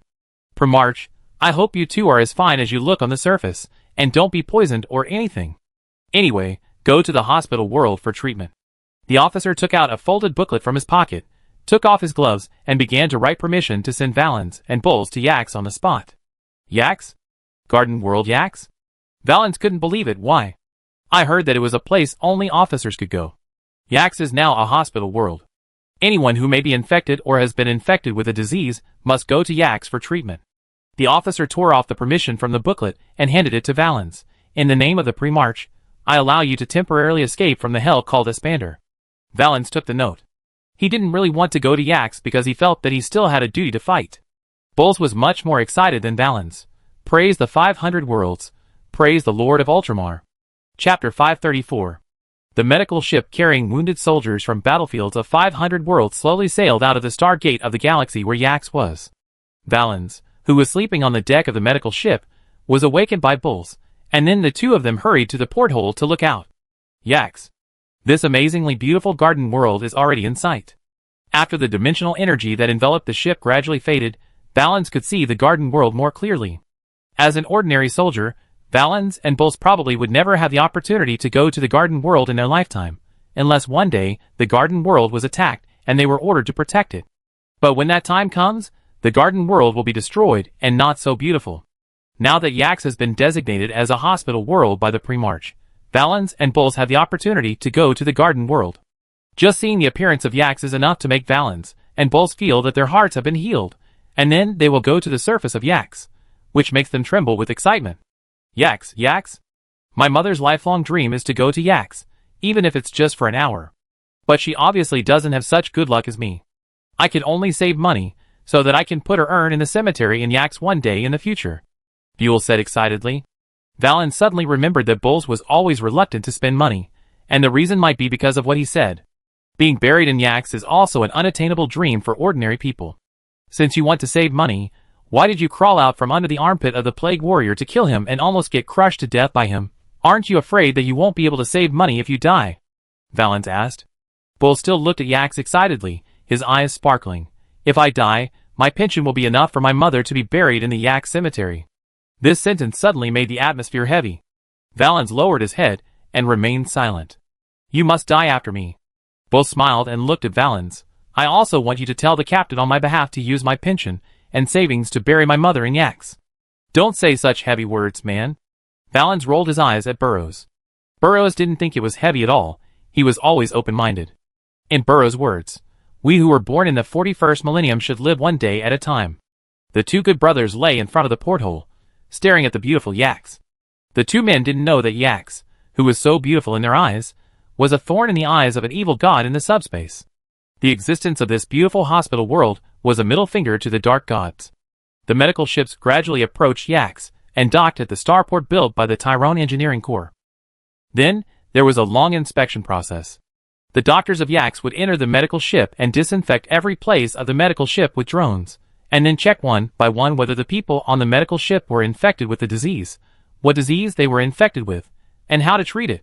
After that, the transport plane would take the soldiers in the medical ship to the ground. Before and after the people in the transport plane came out, the doctors would disinfect the apron twice and conduct a second inspection. In the billowing white smoke, Valens slowly walked out of the transport plane. He was lucky that he was not infected with any virus, but he still had to stay on Yax for re-examination until he was confirmed to be in peak mental and physical condition before being sent back to the front line. This set of procedures seemed troublesome, but according to the calculations of the Tyrone scholars who cooperated with the 500 worlds, the presence of Yax actually increased the war efficiency of the front line by about 10%. Paying attention to the psychological and physiological problems of soldiers always yields good results. Valens. Bulls caught up with Valens, with 5 other people behind him. It's not just us who survived the Plague Warriors, they did too. Bulls introduced the other 5 people. They also encountered Plague Warriors, but they all survived. We are all legends. Oh! Valens didn't care much and turned away. Gilliman had no way to deal with Cheen Mo's prophecy about the fall of Yax. Because even if the 7 chosen people in the prophecy were physically wiped out, Nurgle's lackeys could just pick 7 more people. Gilliman, like Jean Mo, hoped that Yax would not be in trouble until the reinforcements of Talon were assembled, but if things did not go as planned, they could not wait to die. Talon's engineering ships and engineering troops, as part of the advance team, had arrived in Yax with the soulless doctors. The most dangerous patients were all treated by the soulless doctors. In the face of the subspace plague that could drive doctors from 500 worlds crazy, the soulless doctors were like being blessed by God. Their existence was to contain the subspace plague. Engineering ships floated in the orbit of Yax, splashing ink to draw giant fortresses on the beautiful mountains. Engineering troops built huge underground projects under the city of Yax. All the projects were built with one goal in mind, that is, if the Nurgle army appeared directly on Yax, the Yax defenders and wounded would hold out under the protection of the fortresses and underground cities until reinforcements arrived. The stargates in the galaxy coordinated the ships and supplies coming and going, and the person in charge of managing the stargates was the Stargate manager appointed by Gilliman in a rage, and to be trained by the Primarch himself. Since the Stargate is still remotely controlled by people in the Tyrone Star Zone, the manager has to stay in the Stargate staff office and dormitory in the building at the bottom of the Stargate, standing aside to learn the entire process of operating the Stargate. The 500 worlds have already sent students, and the manager's task is to manage the Stargate students who will return after completing their studies, but this does not mean that he does not need to understand the things he manages. He has to learn much more than the students. Have you learned the step of the Stargate directional towing ship that I just demonstrated, Master Tiguus? I haven't learned it yet, but I have taken notes. I will study hard. Hee, you are very serious, Master Tiguus. You don't have to call me Master. 15-year-old Tiguus studied alone in the huge Stargate office. The person who was in charge of contacting him was a woman with a very pleasant voice. This woman was the Stargate manager in the Talon Star region. Perhaps because she had nothing to do, she always liked to tease Tiguus. Calling Tiguus Master was just a teasing. Alas. The woman suddenly sighed, you people in the 500 worlds are too serious, and so are your students, all of them are quite boring. Tiguus was silent for a few seconds and said, I'm sorry. You don't have to be sorry, anyway, I think you're quite interesting, Please don't make fun of me. I just hope to finish the management course quickly, and then work for the Lord of the 500 worlds. I have a method for quick learning, do you want to know? If you want to, please tell me. Please beg me, otherwise I won't teach you. Tiguus was silent helplessly, and after a moment he had to ask, Please tell me. The woman on the other side of the communicator smiled happily. Since you beg me, then I will mercifully tell you that the fastest way to learn is to use your brain more and study hard. Tiguus was speechless for a while. Now the 500 worlds are in a period of war, and Tiguus is really in no mood to make any jokes. But in fact, not only the people of Tyrone on the communicator, but also the people of the 500 worlds on Yax's side are not all as serious as Tiguus. Yax is in the rear, where the war has not yet spread. This garden world, the hospital world, is only peaceful at this time. The soldiers who are relaxing in the garden of the hospital feel as if they are in another world, because Yax is really too peaceful. Chapter 535. Valens and Bull stayed on Yax for more than 2 months. They had no physical problems, and should have been able to return to the army, but the soulless doctors insisted that Valens and Bulls had problems. They had not seen anyone who had direct contact with the Plague Warriors virus and still survived, so they wanted to study them for a while longer. The Talons brought a medical team, an engineering team, and a huge amount of supplies. All the wounded could eat hot food, and even had fruits and small cakes before going to bed. Although Calidomas, the medical commander of the hospital world Yax, thought it was unnecessary, the soulless doctors believed that the wounded who received sugar and vitamin supplements would recover faster, and the psychological trauma suffered in the war would also be compensated faster. Calidomas thought this reason was nonsense. Sugar can be supplemented by sugar cubes, and the 500 worlds can produce enough sugar cubes. Vitamins, and the like, the 500 worlds can also use industrial extraction of vitamins to make medicines. Isn't this more useful than fruits and small cakes? But Calidomas could not deny that those fruits and cakes could indeed provide more psychological comfort than vitamins and sugar cubes, and the recovery rate of the hospital world was raised by about 2%. Yax's life was so good that even Valens, who had an overwhelming sense of responsibility, gradually became dependent on Yax. But not all is good on Yax. For Valens, there is one thing that bothers him. Nightmare. Today Valens had another nightmare. In his dream, He came to a swamp surrounded by forests. One! A familiar voice suddenly rang in Valen's ears. He looked around and saw his good brother Bulls. Bulls was wearing a hospital gown and wandering in the swamp like a ghost. Damn it! Valens cursed, but still rushed to Bulls desperately, wanting to take his good friend back. 2. When Burroughs counted out another number, another man in a hospital gown emerged from the forest. Like Burroughs, he seemed to be crazy and wandered aimlessly. What are you doing? Valens. 3. Burroughs ignored Valens and continued to count, but this time no one appeared. 4. Burroughs said the number again. 5. A woman and a soldier appeared. Okay, you are much smarter than Oberon. Now should we go back? Valens said, Smarthead Bulls. 6. A man appeared. He seemed to be sane, but he was frightened and fell to the ground and vomited. 7. A bearded man walked out of the woods. Valens suddenly remembered that he had seen this bearded man when he lived in the hospital world. His name was Gaston. What happened, Valens? Gaston staggered towards Valens and questioned him. Valens stood there in a daze, breathing rapidly, pupils dilated. Gaston was now eyeless, with fat leeches hanging on his face. 1, 2, 3, 4, 5, 6, 7. Blair's continued to count. Everyone present had a change at this time. Gaston took out a dagger and cut open his stomach, and countless flies flew out of his stomach. The woman's body had been ulcerated over a large area. Others also had various strange conditions. Even Valens himself, who still had his sanity. In the swamp, Valens looked up at the sky and counted like Burroughs. 1, 2, 3, 4, 5, 6, 7. The sky of Yax became extremely strange. The original beautiful starry sky was gone, replaced by the illusion of a twisted and dirty garden, like a mirage. 7 swollen void whales slowly fell from the sky. They were the plague arcs that could transport the Nurgle demon army from the warp to the real universe. The first plague arc quickly landed on the ground, and the countless flies accompanying it covered the moon, plunging the earth into darkness. The plague arc was flooded with Nurglings jumping and playing cheerful music, and even began to dance. Septicemia, the 7th lord of the 7th demon palace, it's coming. The great demon named Septicemia squeezed out from the eyes of the void whale, smiling and waving to the demon army. Black Death, it's coming, it's coming.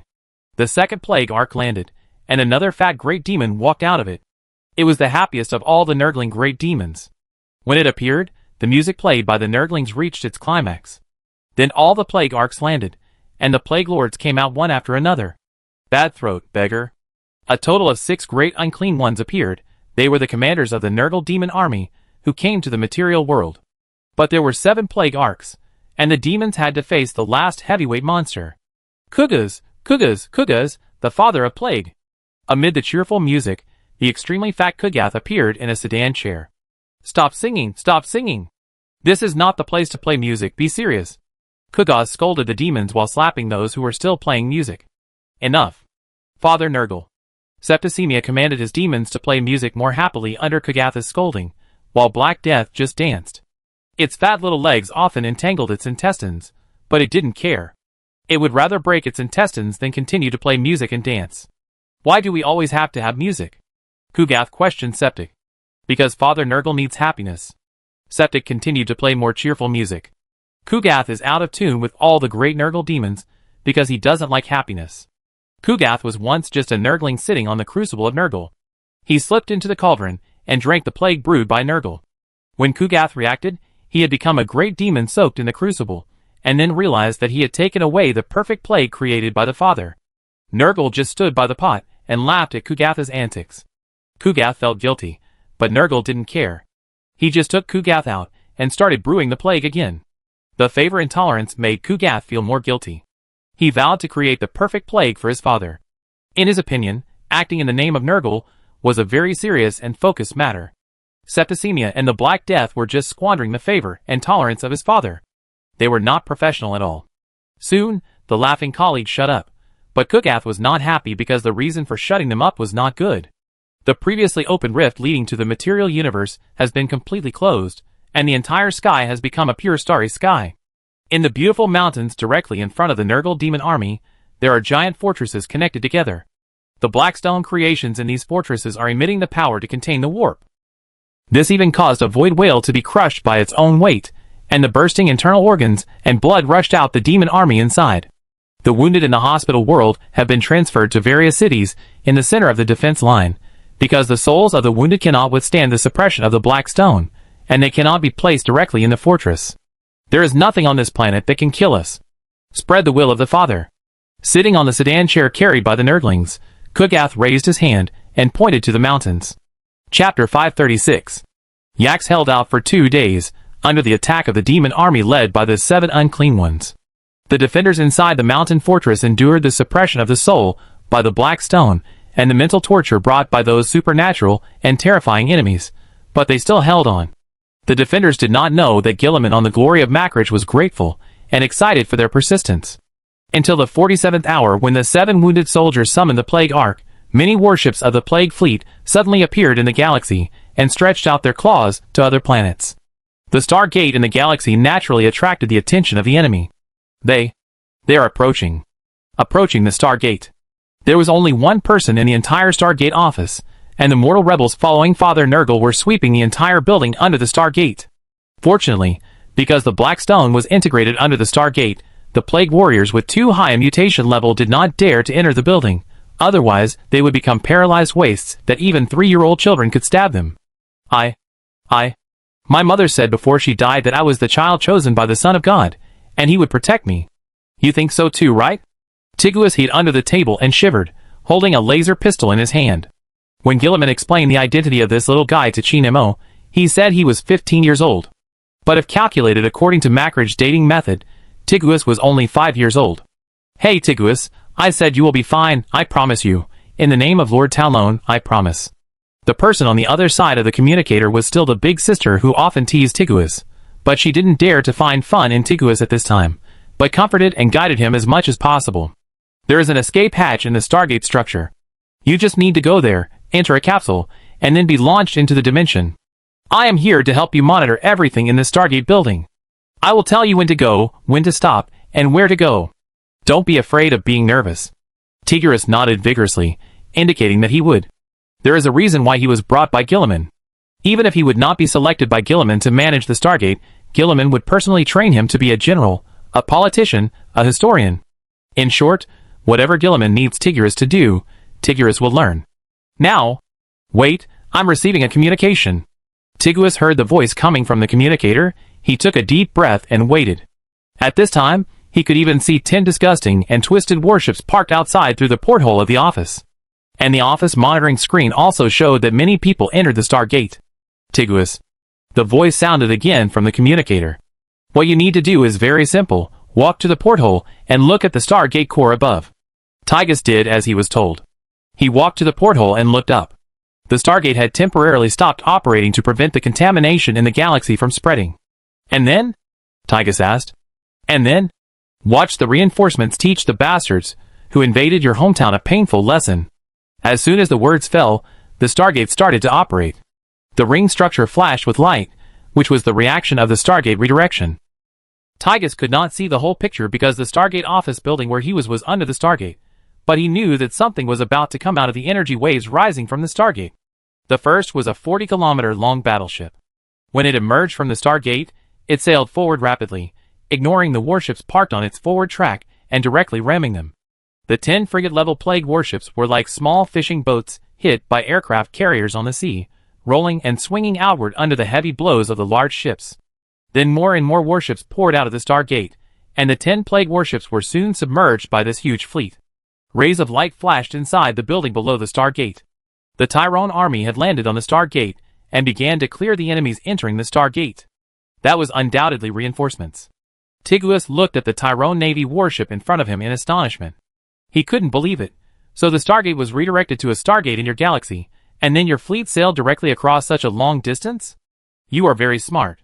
The woman on the other end of the communicator responded, but don't tell anyone else. This is a secret between you and the Tyrone Star Sector. Your Lord of Ultramar also knows the secret. You will keep the secret with him, right? Yes. Tiguus nodded vigorously. It is such an honor to keep a secret with the Primarch. Sink all enemy ships in the system, and then we will take control of the Yax orbit. Yes, Admiral. In the battleship Lord of Tyrone, Admiral Adam of the Tyrone Navy gave the order calmly. Because he was connected to the command system, he seemed to be in the void at this time, and the battleship Lord of Tyrone, and the huge fleet composed of thousands of other battleships were right under his feet. The Tyrone Navy did not go out in full force. It was just that the first fleet assembled the fastest. Since the first batch of crew members of the Tyrone Navy were basically selected from the army during the Tyrone Unification War, they still have the army tradition, which is the direction that Creed once provided to the Tyrone army. Rapid mobilization first, combat effectiveness second. After learning that Yax was attacked, the first fleet assembled quickly, and then went to the 500 worlds for support. It shouldn't have been so fast. But the Stargate has a confidential function, that is, it can not only pull warships from nearby galaxies to the Stargate, or push warships near the Stargate to surrounding galaxies, but also connect with another Stargate to form a high-speed transportation line. It took less than an hour to get from Talon to the 500 worlds. But this function is kept secret. If those in the 500 worlds, who are dissatisfied with Gilliman knew that the Talonians always have a way to reach the 500 worlds, they would definitely find a way to put some pressure on Gilliman. After recalling it, Adam focused on the void battle that was no suspense at the moment. The destruction time of the small fleet composed of dozens of plague warships was calculated in seconds. The light spears of the first fleet almost completely obscured their figures. Considering that the enemy may have a defense method similar to the Void Shield, the most critical thing is the ground battle.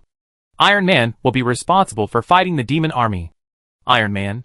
The use of this powerful force often requires the Lord of Talon to personally decide and carefully consider.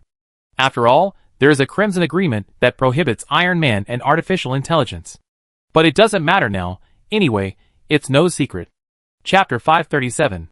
Just as Admiral Adam thought, the demon army on Yax was protected by void shields and more powerful supernatural forces. But the fleet can still do something. Most of the warships were teleported to the war zone to assist the Ultramar fleet in defense, and a small number of warships stayed in orbit to assist in the battle. First, the firepower group of the Tyrone army was sent down. The firepower group appeared directly behind the mountain range. Once it was teleported out, it was in the state of setting up artillery positions, and then various types of artillery simultaneously poured towards the demon army that was attacking the defense line in front of the mountain range. These artillery pieces are of different types, but they all have one feature, which is the sealed ammunition compartment. The Cadian artillerymen who fought side by side with the Tyrone army artillery were very puzzled. That is, where exactly did the Tyrone artillery get its ammunition supply? There were never any piles of shells on their artillery positions. Of course, they would not see piles of shells on their artillery positions, because when the warships escorted the transport ships to orbit, the transport ships could directly use more precise transmission technology to deliver the shells directly into the sealed ammunition compartment of each artillery piece. When the demon army is bombarded, other types of army are teleported to the rear of the demon army to impact and disintegrate the Nurgle demon army. The naval warships in orbit coordinate the teleportation of each soldier. Relying on dimensional technology, they can also provide safer and more accurate support to the army without orbital bombardment. The artificial intelligence of the Lord of Talon handles all support requests from the army. Control the warship artillery to bombard the open dimensional rift, or directly teleport the supplies or various special equipment needed by the army to the surface. Only occasionally, the fire support of a slightly larger scale would be intercepted by the supernatural power on Yax and disappear without a trace, and the artificial intelligence would reduce the fire support. Yax is a hospital world, and the most troublesome thing is that there are people on its surface. Even the black stone that was previously installed in the planetary fortress by the engineering troops dare not turn on too much power. If Yax is replaced by another world, a precious black stone torpedo will be thrown down, and all the void shields and supernatural powers will have to shut down and be bombed. The battle of the conventional troops was very fierce, but they were not the main force of this ground war. All they did was to help the defense line that was on the verge of collapse hold on for a little longer. Iron Men were the troops that could really play a decisive role. There were not many Iron Men participating in the battle, only 3. Heat, Death, Scholar, you are 025. But they had the ability to kill all the great unclean ones including Kugath, which directly caused the offensive of the demon army to completely collapse and resolve the battle as quickly as possible. A crack appeared in the most corrupted place on the surface of Yax. It was also the Plague Ark, where the corpses of the Void Whales landed. 025. Why did you follow? Heat Death asked curiously, stretched out all the arms on his body, and took out various killing weapons from the armory hidden in the dimension. 025 was not included in the decision of the Navy Admiral to send the Iron Man to carry out the decapitation operation, but it followed. The scholars all felt strange. I live in your star zone and am under your protection, so I must come. 025's smooth white head turned back and forth. His eyes swept over the scholar and heat death. In the 24th millennium, my master taught me what reciprocity means, and I live according to the rules I learned. In any case, with the help of a powerful fellow, our chances of winning will be higher. The scholar's slender arm patted 025's power claws, and then walked forward with the scepter. Heat death followed behind. The air was full of deadly decaying toxins. Any carbon-based life would not be able to survive here for 2 seconds even with protective gear. However, these toxins posed no threat to the Iron Men except for rusting their bodies, which could be replaced countless times. You will be responsible for protecting it later. Heat death pointed at the scholar and said to 025, "Look at it, it is so frail, and its thin body is wrapped in a robe. I don't know what this costume means to the Iron Man. Anyway, it is usually the frail old people among humans who need to be wrapped in robes." 025 nodded.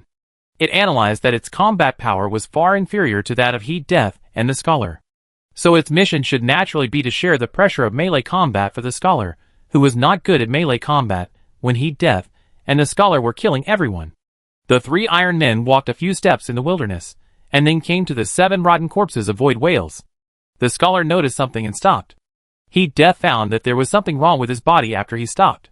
Pustules and ulcers appeared on the metal shell of this silicon-based life form. Again? Heat Death recalled that he was infected with the Iron Plague when he was fighting against the demon army in the Dead Zone, and now he encountered this disgusting thing again. The scholar gently raised his hand and used his psychic power to easily dispel the Iron Plague infected by Heat Death, and at the same time felt the direction of the psychic power that spread the Iron Plague. 7 o'clock direction, behind the mountain. The scholar shared the information and looked in the direction he said. The great unclean one named Chi-Ho was waving an incense burner behind a mountain. When it found that the Iron Man's head was looking at it, it was startled, but it didn't think that the 3 Iron Men could kill it from a distance of 10 kilometers. Under Chi-Ho's observation, the scholar raised his staff and smashed it hard on the ground. Heat Death and 025 saw that the mountain 10 kilometers away seemed to be hit hard by something and flattened directly. The great unclean one behind the mountain lay on the ground like a maggot that was crushed to death, and green venom and excrement and other dirty things splashed around. In the scholar's attack just now, Chi-Ho was crushed to pieces. Chi-Ho was used to delay time. The great unclean ones, including Kugath, did not want to fight head-on with the Iron Commanders. They had suffered from these guys when they invaded the Talon Star Zone. All the bodies of the void whales swelled up and finally burst, and a portal made of flesh and blood appeared on the plain. Leaving the real universe through the portal, at least you can quickly participate in the next battle, instead of reshaping in the subspace under the ridicule of other demons. But when the scholar clenched his palm, the flesh and blood portal that was established was dispelled.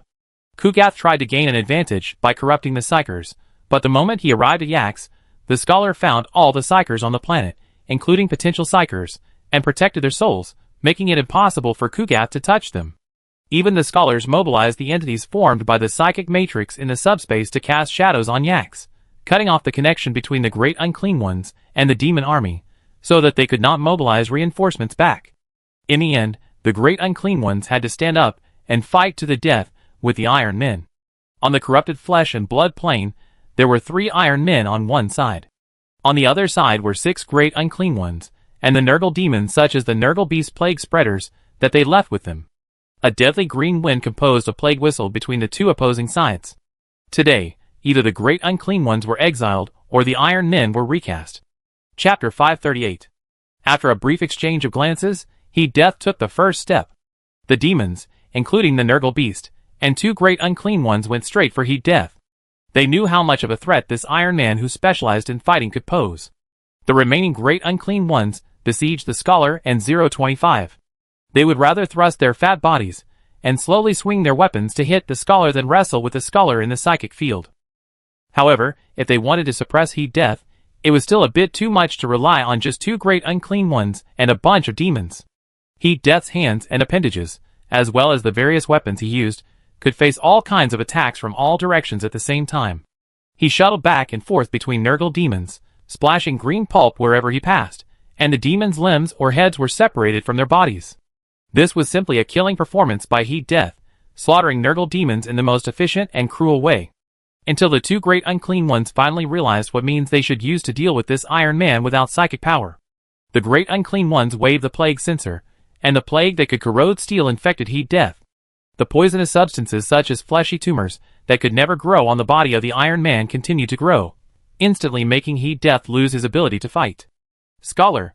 When heat death sent a communication to the scholar, who was being besieged by other great unclean ones, the psychic dispersal effect immediately descended on him, instantly removing the poisonous tumors and fleshy tumors. At this time, the two great unclean ones had already rushed to heat death, waving the incense burner to smash the body of the Iron Man.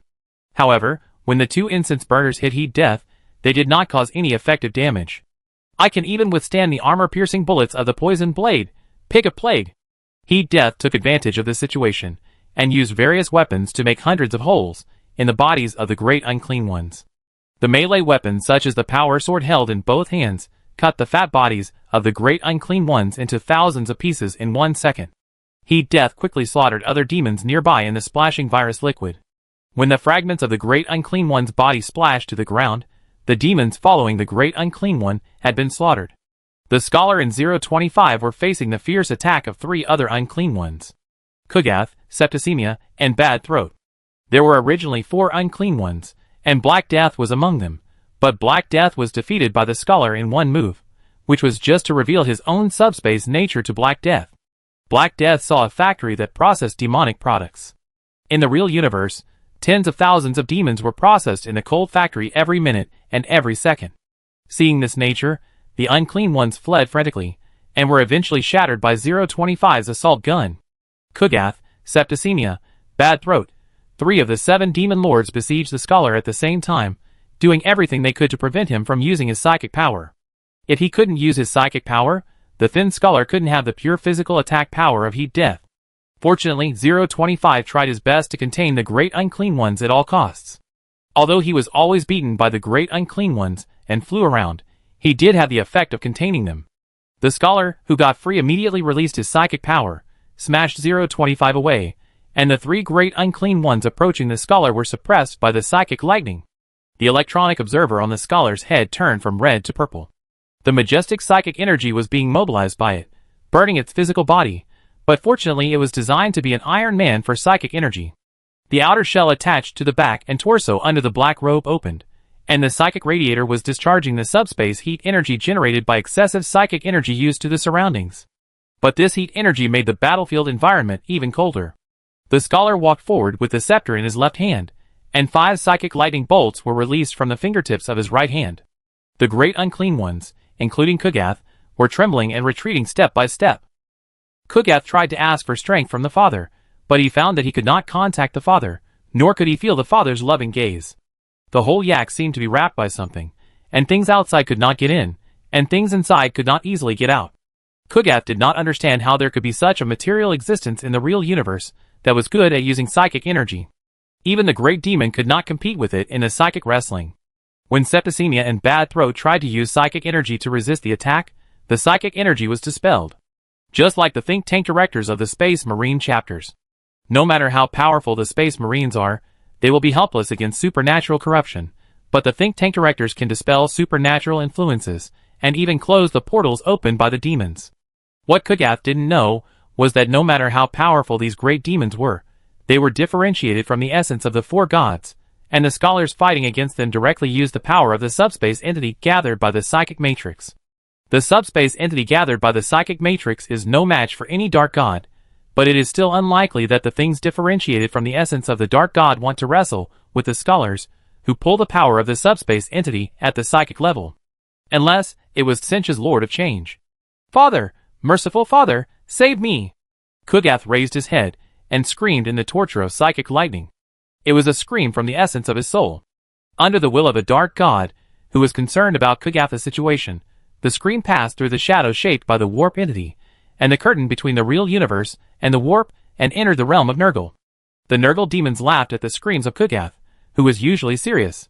And Nurgle himself hurriedly observed the situation of his beloved. It cannot passively perceive what is happening in the shadow of the warp, but if it is willing to use its power to observe, it can see it. In theory. But the problem is that when Nurgle looks at the shadow, the light emitted by a cold sun hurts its conceptual entity that can be called eyes. At this time, if you want to help Kugath, you have to make some sacrifices. On the plains of Yax, the septicemia that wailed in pain in the psychic lightning and knelt on the ground to ask the scholars not to torture itself suddenly found something abnormal. Its entity gathered in the real universe suddenly mutated, and its soul was being stripped away from the entity that contained itself. Septicemia realized that it had been exiled by the Father. The moment its soul separated from the entity, the fat, swollen, and twisted entity turned into a crucible. Nurgle could not see what was happening under the shadow. It could only hear the screams of Kugath when it wanted to listen. The help it provided was also provided in a hurry. Whether it was effective or not depended on how things developed. When the scholars who stopped torturing the great unclean ones with psychic power were ready to exile them completely, the crucible formed by Septicemia's entity released green waves, interfering with the scholars' psychic call. Kugath took a few breaths before he recovered. He endured the physical and spiritual injuries, and raised the crucible to smash the scholar.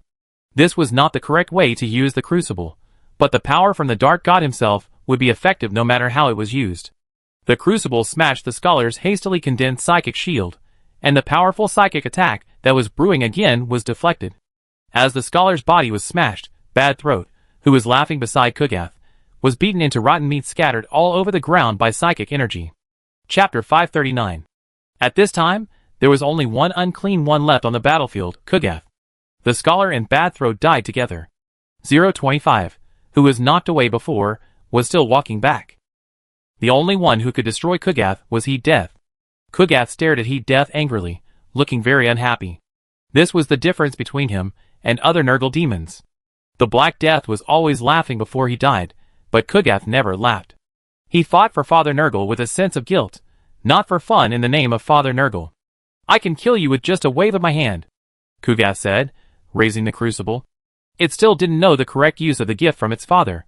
Maybe Nurgle thought that his beloved was just roaring to the sky because he couldn't survive the plague, so he gave it a good crucible. But this didn't have any effect. Kugath believed that he could infect Heat Death with the Iron Plague by raising his hand, and the dead scholar would no longer be able to dispel the Iron Plague for Heat Death. He only needed to walk over and smash Heat Death when he fell. In Heat Death's own calculations, he also believed that under normal circumstances, he would never be able to defeat a psychic opponent. But it was not without a chance of winning. For the Lord of Iron. Heat Death raised his hand, and the armory in the dimensional rift spit out a box made of black stone. The box opened automatically, and a blood-red long sword appeared in front of Kugath. This sword was not a technological creation, but came from the warp. When fighting the Khorne demon army with cold weapons, Heat Death executed the bloodthirsty demon Scarbrand in the most cruel and arrogant way. For some reason, a red blood sword appeared on the battlefield. Heat Death placed the blood sword in a black stone box. When he later asked scholars about the origin, use, and danger of the sword, the scholars replied that it was best for Heat Death not to use the sword in front of mortals, but it was okay for him to use it alone because he had no soul projection. This sword was like a kind gift from a certain subspace entity. This entity didn't care who Heat Death was fighting for, nor did it care whether it could get faith from a purely material creature. It only hoped that Heat Death could hold a powerful weapon to create more killings, fight more battles, and kill more people. Heat Death held the blood sword in his hand, took a fighting stance, and nodded to Kugath to signal him that the battle could begin. Arrogance! Kugath reached into the crucible, casually took out many plagues, and splashed them on Heat Death, who was rushing towards him. But the Iron Plague did not work as before. In Kugath's horrified eyes, Heat Death came to the great unclean one in the blink of an eye, and cut off its fat head with one sword. Even when this blood sword was swung, the entire plain that had turned into flesh and blood due to Nurgle's corrosion was half cleared and turned into a place where lava flowed. The blood sword hummed, as if it was excited. The moment Kugath's body collapsed, Heat Death sealed the blood sword into the black stone box, threw it into the dimensional space, and left in style. Yax was defended. 3 days after the Battle of the Plains, the newly assembled Titan Legion arrived at the 500 worlds, and on the way to Espander for reinforcement, they came to the galaxy where Yax was.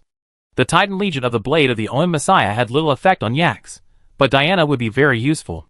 On the transport plane, Diana and her father Yowen stood by the window, looking down at Yax, which had just experienced a war. This is the world after the demon invasion. You will see a lot in the future, so learn to adapt now. The daughter of the Royal Guard, the captain of the Mars which, Diana, looked at Yax outside the window with a cold face.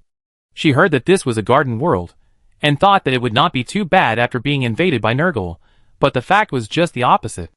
The ground was a bloody plain, and the buildings and mountains had even turned into monsters crawling on the bloody plain. There were some white mountains on the ground, and Diana thought that they were the terrain that had become living things like the bloody terrain, but when the transport plane flew over the top of the mountain, Diana saw clearly that it was made of endless fat maggots. It was not a mountain range at all, but it was bigger than a mountain range. This was Yax where the invading demons were almost driven out. If it was Yax where the plague arcs released countless demons after landing, Diana could not imagine how bad and terrible the environment would be. I don't want to watch anymore. Diana turned her head. She felt numb all over, as if the maggots were crawling in her clothes and the suppressor she was wearing. Your mission is simple. Just release your talent and purify this place, Yaoen said. Diana nodded. She knew that she was ordered to come to Yax, probably for this purpose. There are still some demons on Yax that have not been completely cleaned up. Originally, it was the state church that volunteered to clean up the corruption of this planet, and the war apostle Matthew was particularly enthusiastic. Gilliman even wondered how Matthew, whose clothes were so rotten that they looked like open-crotch pants, dared to say that he wanted to go to Yax to purify the corruption. Anyway, Matthew was useless. Finally, the purification task was handed over to Diana. Lord Tyrone is still on the way. He will visit Yax. Both the Ultramar people, and we hope to let Lord Tyrone stay in a clean place for a while, instead of soaking in the cesspool planet. Show your strengths, daughter. Although everyone says that my talent is embarrassing, I am still very good. At least I can give birth to such a good daughter like you with your mother. Listening to Yaoen's chatter, Diana began to adjust the inhibitor on her body. I know, Dad, there is no need for you to say so much about some things. When the power of Diana's suppressor was adjusted to 0, the flesh and blood plane below instantly turned into a normal plane, and all the living plants lost their vitality and turned into normal plants. The living buildings and terrain walking on the plane also died and turned into their original appearance. As the transport plane flew over Yax, all the corrosion on the ground was returning to normal. On the planet Yax, the wounded were placed in the deepest part of the ground. Except for the soulless people, people found all the objects containing psychic energy that they could find. Scholars also built a one-time building for people to deliberately release strong psychic energy a day ago to prevent Diana, the psychic black hole, from erasing the souls of normal people. The remaining demons on Yax no longer needed soldiers to clean up. They screamed and killed each other, but this was not an act of hatred for each other, but precisely because they were friendly. They killed each other and exiled each other from the real universe and fled back to the subspace.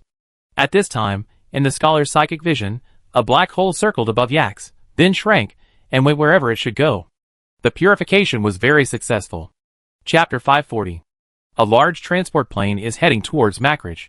In the deepest secret room of the transport plane, the guard's tribune Koken is fully armed and fighting a powerful opponent.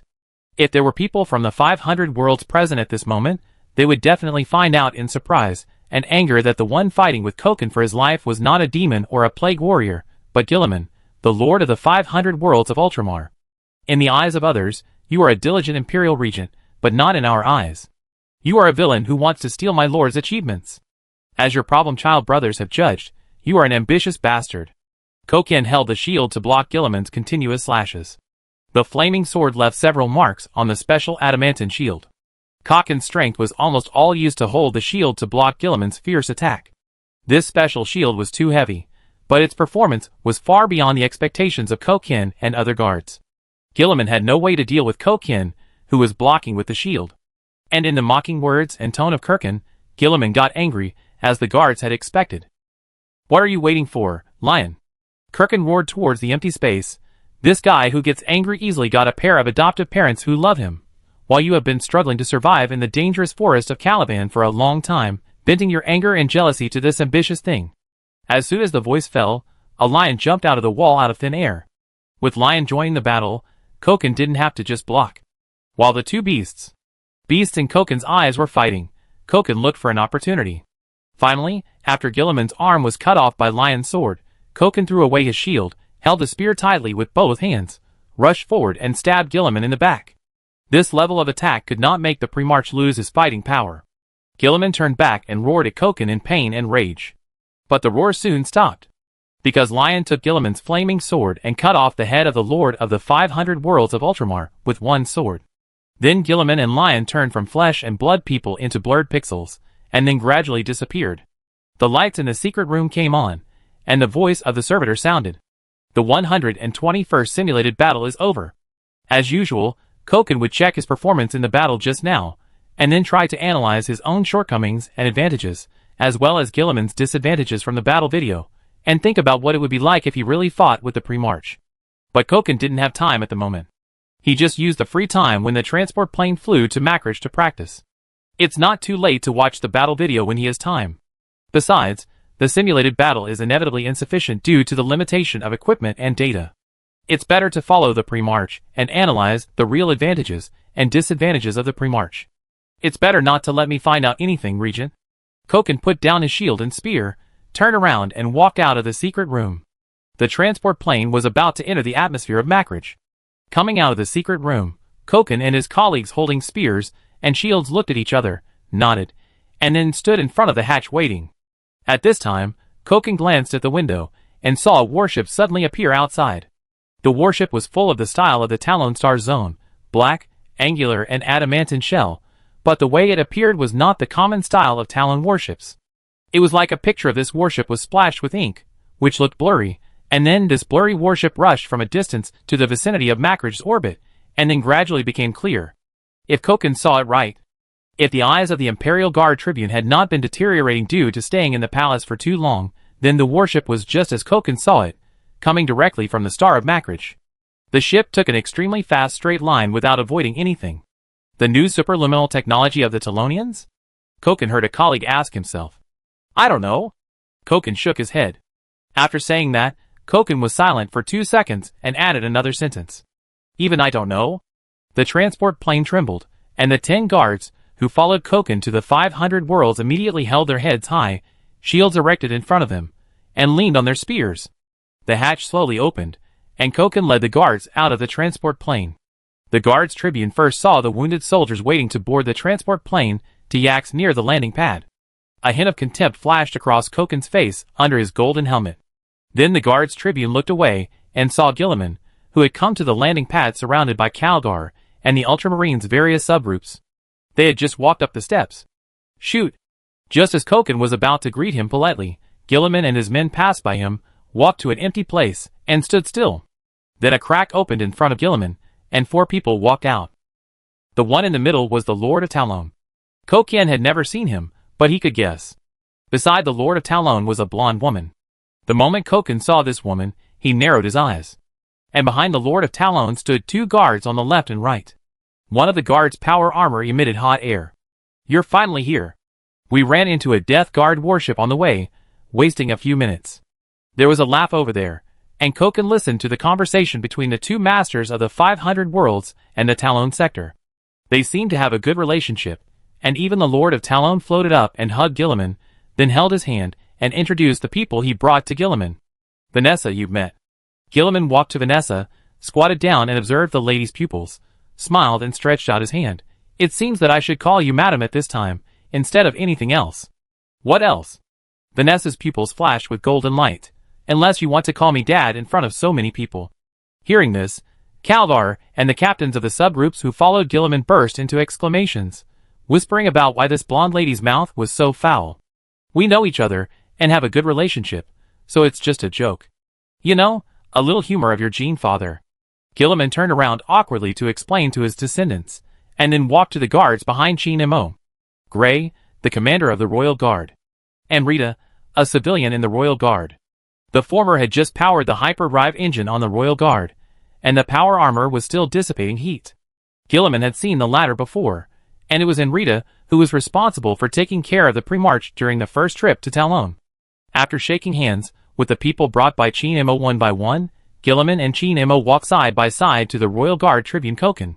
Sorry, You don't need to explain anything, I understand. Koken interrupted Gilliman, and then respectfully gave Gilliman the eagle salute. Chapter 541. According to normal procedures, the pre-march should first receive the Imperial Guards from the Holy Terra Palace.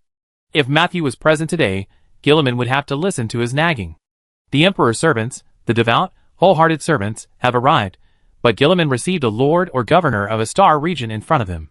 This is simply unreasonable. But the problem is that the help that Chi Nemo, the governor of a star region, can provide far exceeds the help that a normal governor of a star region can provide. The arrival of the Lord of Tyrone means that the Tyrone Navy has come out in full force, and the largest flagship in the galaxy, the glory of humanity, may be providing assistance in a difficult war zone in the 500 worlds. A huge fleet, an army that is passed around everywhere. They all bring their own dry food and do not occupy the supply line. This is not a big deal. The most important thing is that a good friend who is also spreading rationality has come in person. Gilliman really can't leave Chi Nemo aside and be polite to the Imperial guards in front of him. Gilliman didn't want to do that, either from a practical or psychological perspective. And every guard is not only a powerful warrior, but also a politician, philosopher, and scientist, so they can fully understand Gilliman's behavior. But in the eyes of the Tribune Koken, Gilliman's reception of Lord Talon first has another meaning. Lord Talon? Koken walked in front of Chi Nemo, nodded to Vanessa, and then said, I helped you become the governor of the star region, so we have some indirect friendship. Chi Nemo nodded. He remembered Yao and said that before the establishment of the star zone, Vanessa went to a certain nest world to find a man in black robes. It is probably the contacted Imperial guards. So what Keegan said is right, it is indeed indirectly related. Vanessa and Keegan must know each other. But it is hard to say whether Keegan knows that the human side of his master is in this woman.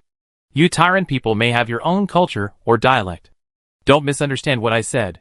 I don't mean that you can become the governor of the star zone because I help you. Koken added, you relied entirely on your own abilities. You may not believe it, Tribune, but I am actually a native of Terra. Chi Nemo laughed. A loud laugh came from under Koken's golden helmet. He obviously did not believe what Chi Nemo said, and just thought it was a joke from this humorous man. While everyone was chatting, another transport plane landed on the tarmac, and 20 Silent Sisters walked out of it. These Silent Sisters, who eat royal food, are the elite among the elite.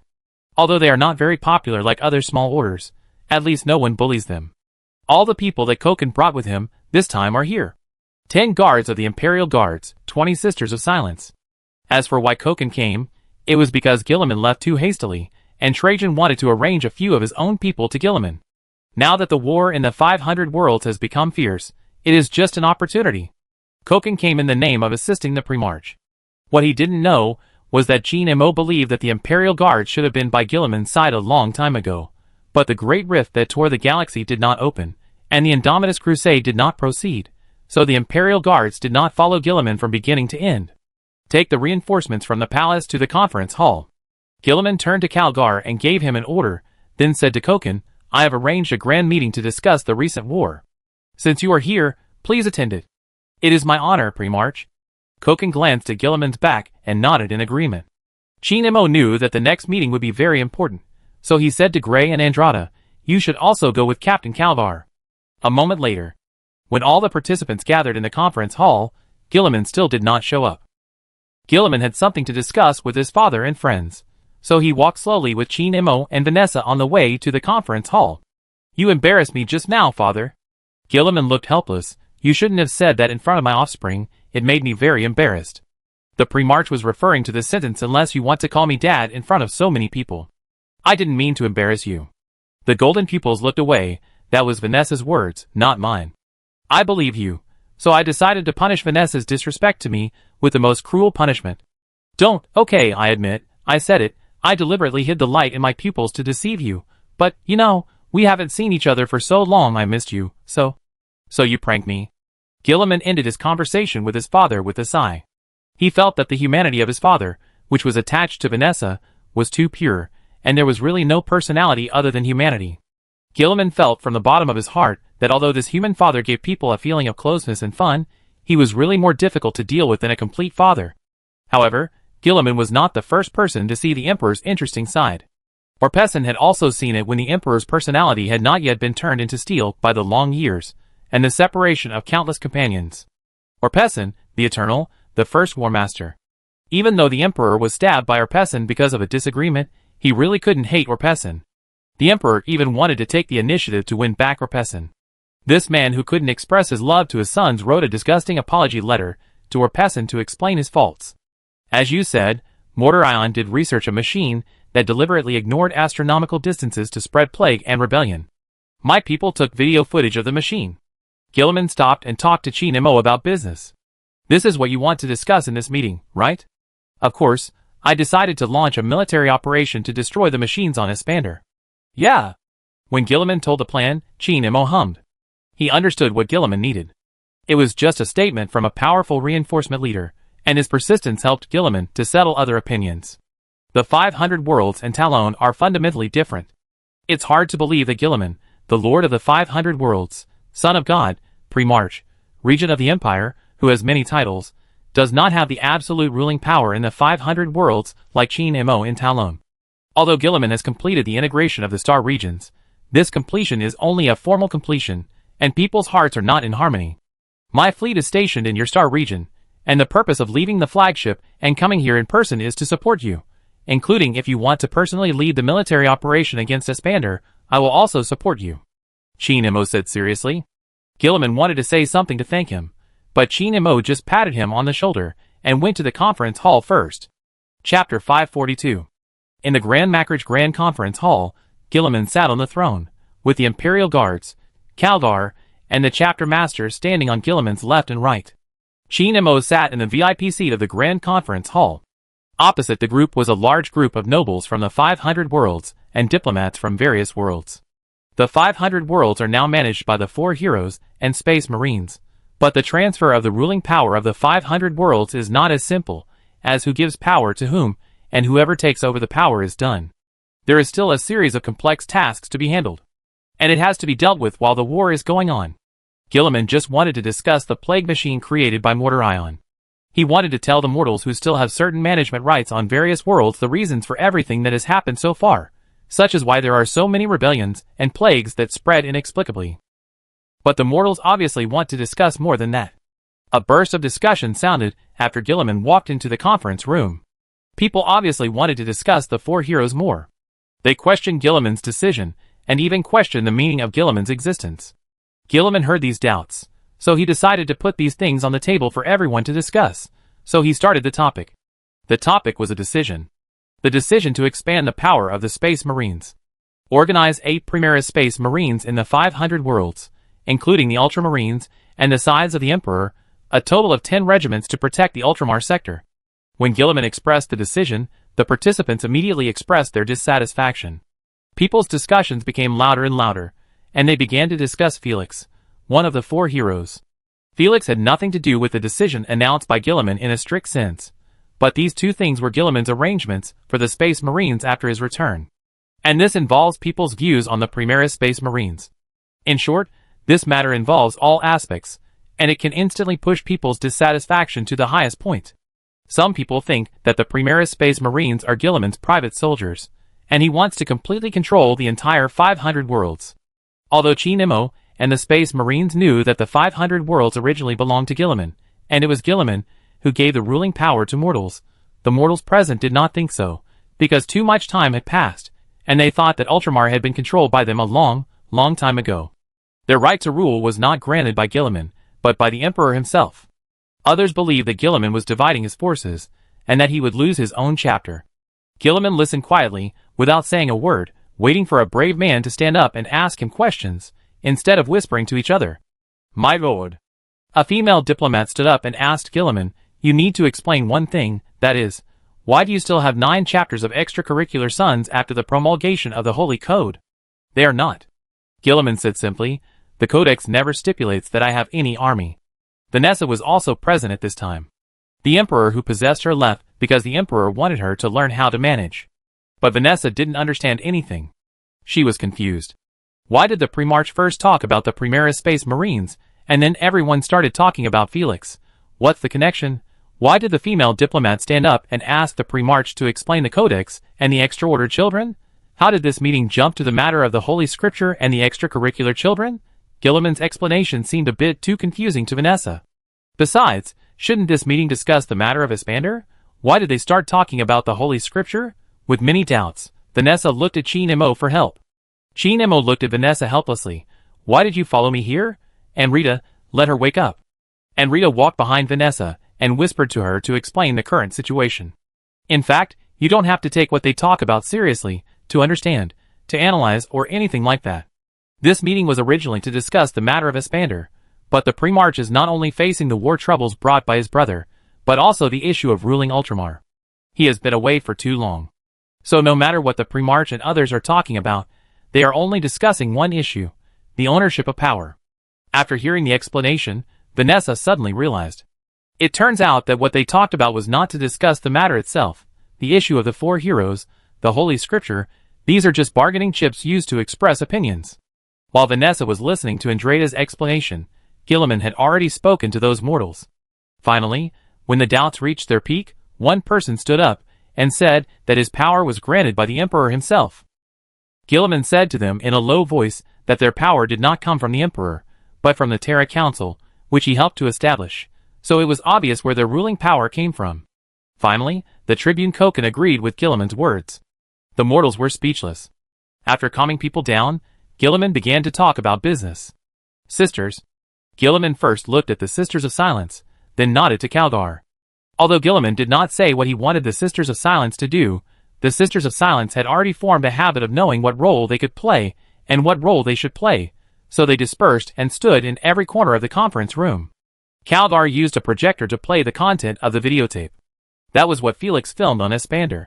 The video showed a machine with a strange shape, like a mixture of technology and sorcery. If the Sister of Silence had not been present, the content of the video alone would have been enough to corrupt the minds of mortals and turn them into slaves of chaos. That's why there are plagues and rebellions everywhere in the 500 worlds. Guilliman stood up and explained to everyone, Espander, Parmenio, and other planets have these machines. They are all nodes of the Warp Sorcery Ritual Network, and the machines on Espander are particularly powerful. The people in the conference hall whispered again. Some people realized that what the Primarch said now was the most important thing, and they were just causing trouble. Some people thought that the Primarch should not say this to them, because the Primarch had taken away their power. If there was anything that needed to be solved, let the Primarch's four heroes take care of it. Not all the people present were governors, who had been deprived of their power. Some of them were in charge of the auxiliary forces of the 500 worlds, and the supply of military supplies. Guilliman needed them. Even space marines who become administrators need the response of mortals, otherwise they can't do anything. I need war materials, and I need you to be loyal to your duties. When I personally lead the army to deal with the machines on Espander, you need to do your job and provide me with what I need. Guilliman said. Opinions are still very divided. Some people are grateful to Guilliman, some people think that Guilliman should not lead the army to Espander personally, and some people decide to pretend to obey. I will go with you to destroy the machine on Espander. Chin Emo stood up and said to Guilliman, but he looked at most people in the conference room while speaking. It seems that we Telonians care more about the survival of the 500 worlds than some people in the 500 worlds. After speaking, Chin Emo left with the guards and Vanessa. This sentence angered everyone, and those who were originally prepared to oppose any decision of Guilliman showed the most positive attitude at this time. Guilliman nodded with satisfaction and left the conference room to prepare for the war. Chapter 543. The tough battle on Espando continues. Yax, which has not been lost, continues to serve as a hospital world to serve the soldiers who participated in the war in Espando, Pomedio, and many other worlds. Yax has been taken over by Talon's artificial intelligence, expanding more hospitals, and producing more logistics machinery to serve the wounded. The artificial intelligence even came up with a rule of rest and shift. Soldiers who have fought on the front line for a period of time will be able to return to Yax to rest for a few days, eat unlimited ice cream and other foods for a few days, and then go back to fight. However, artificial intelligence is not to reflect any humanistic care, but to make Yax play an unexpected role in the entire war situation. Every soldier, every person on Yax feels that they have an illusion that the plague in the galaxies around Yax is much weaker than before, and the speed of treatment of the wounded infected with the plague has also inexplicably increased a lot. Even if someone is driven crazy by the ugly enemy, as long as he goes to Yax, he can return to normal, and then return to the battlefield with full confidence, shouting to fight to the end with the plague warriors for the 500 worlds. Only those entities in the Sea of Souls can discover that the concept and role of the entire Yax in this war, in the real universe, have been sublimated. It has become something opposite to corruption and death, and plays a role far beyond that of a hospital world. The ice cream cakes produced by those logistics machines are not just for the soldiers to enjoy, but can form a consensus among creatures that are naturally related to the subspace. That is, those who are in Yax will definitely heal their bodies and minds. But the mortal auxiliary army of the 500 worlds is ultimately facing an ugly and twisted supernatural enemy.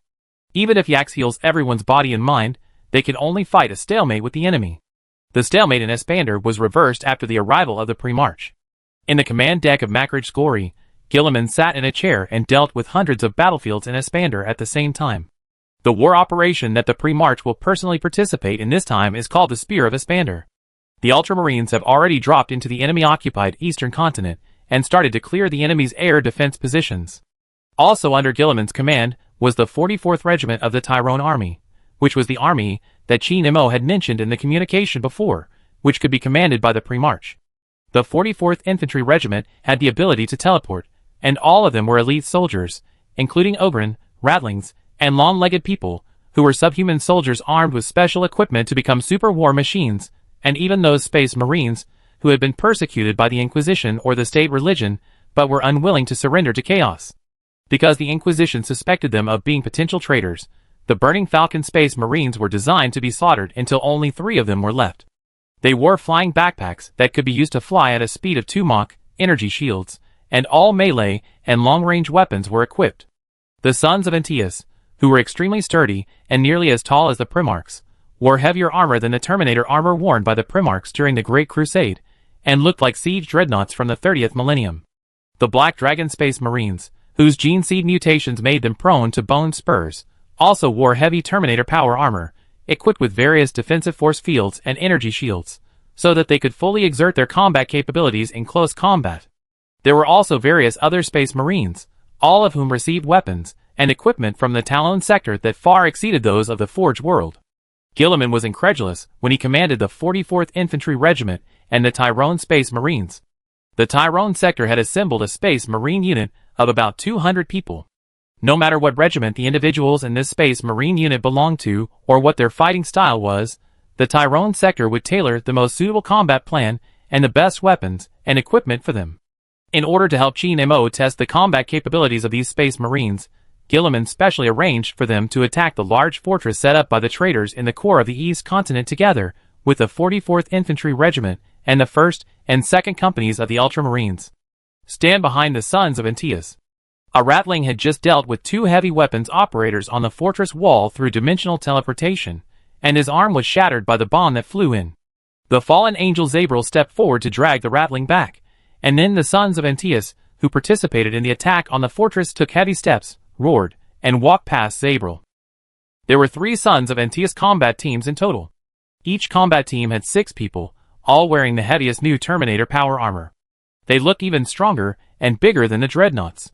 The heavy firepower on the fortress walls immediately focused on the sons of Antaeus, but no matter how powerful the attack was, it was first blocked by the deceleration force field, and then hit the energy shield powerlessly. Even the chest, head, and limbs of the sons of Antaeus' huge power armor were equipped with energy shields. If you want to use an attack to test whether their power armor is hard, you have to peel off the layers of energy shields first. The firepower of these Space Marines is equally terrifying. The energy-heavy artillery attached to their arms can fire beams that penetrate the city walls every second, and the rocket launcher behind them can create hundreds of explosions on the city walls with a single roar. The sons of Antaeus are as tall as the Primarchs when wearing armor, but their overly heavy weapons and equipment also make their movements clumsy. The heavy force field generators prevent them from swinging their arms when walking, and the legs wrapped in adamantine armor are lifted up and fall to the ground, leaving a 10-centimeter deep footprint. The whole process takes a full second. But the sons of Antaeus didn't need to be agile. The Terminators of the 2 Ultramarines followed the sons of Antaeus, and the fallen angels, Black Dragons, and other miscellaneous Space Marines also followed behind wearing Terminators. The mission of the Space Marines was to attack head-on and resist firepower, while the mission of the 44th Infantry Regiment was to clean up the enemies that were missed around. The 3 burning falcons swooped down from the sky after the city gate was blown up, and landed on the city wall to slaughter the mortal traitors who operated heavy weapons. The Black Dragon Space Marines teleported to the top of the city wall to kill the Plague Warriors. Every 10 minutes, the appendages on the power armor injected the immune agent developed by Aisha into the fixed injection port. When they completely broke through the fortress wall and rushed to the air defense position, some tanks with rotten tentacles drove out in groups. Facing these tanks, the commander of the sons of Antaeus, Saran, shouted orders to the battle brothers. Don't retreat, battle brothers. If we completely smash this fortress, the Star Zone will fulfill its promise and give us a home world called Antaeus. For our future home, for Antaeus, for the 300 worlds of Talon. The 3 sons of Antaeus battle squads followed Saran's heavy steps and fired as they walked. The shells fired by the tanks exploded on their energy shields. While it was difficult for the enemy not to focus on the sons of Antaeus, who looked like 18 Primarchs, the remaining Space Marines surrounded the armored forces from all directions and destroyed them with anti-armor melta-weapons. Even the Black Dragon Space Marines rushed up and used bone spurs to stab the enemies in the tanks to death. Zavriel led the fallen Angel Brothers through the firepower network to attack the Plague Marines behind the armored forces. Although it was their obligation to leave Karis to respond to the call-up as part of Talon, the Star Zone still gave all of them various promises. Chapter 544. During the attack, Saran led the charge and endured too much fire. His chest shield was shattered, and he could only raise his arm to use the shield on his arm to block the next attack. Fortunately, the armored forces were almost wiped out at this time. The entire fortress was completely taken down, the mortal traitors were scattered on the spot, and the Plague Warriors also died in the previous battle. The Space Marines stood there waiting. The rattlings of the 44th Infantry Regiment teleported back and forth between the various anti-aircraft weapon positions to install explosives. At this moment, Zavriel's aspect suddenly trembled. And a man holding a scepter among the Space Marines also felt uncomfortable. The think tank of the first company of the Ultramarines also noticed something at this time. Brother Angie. Saran turned his whole body awkwardly and looked at a black-armored Space Marine in the attacking team. Angie was originally a Space Marine of the Black Templars, but because he awakened his psychic talent in a battle, he didn't want to die in the hands of his own people, nor did he want to go to the Maelstrom like another brother who escaped with him. After many twists and turns, he came to Talon and got shelter.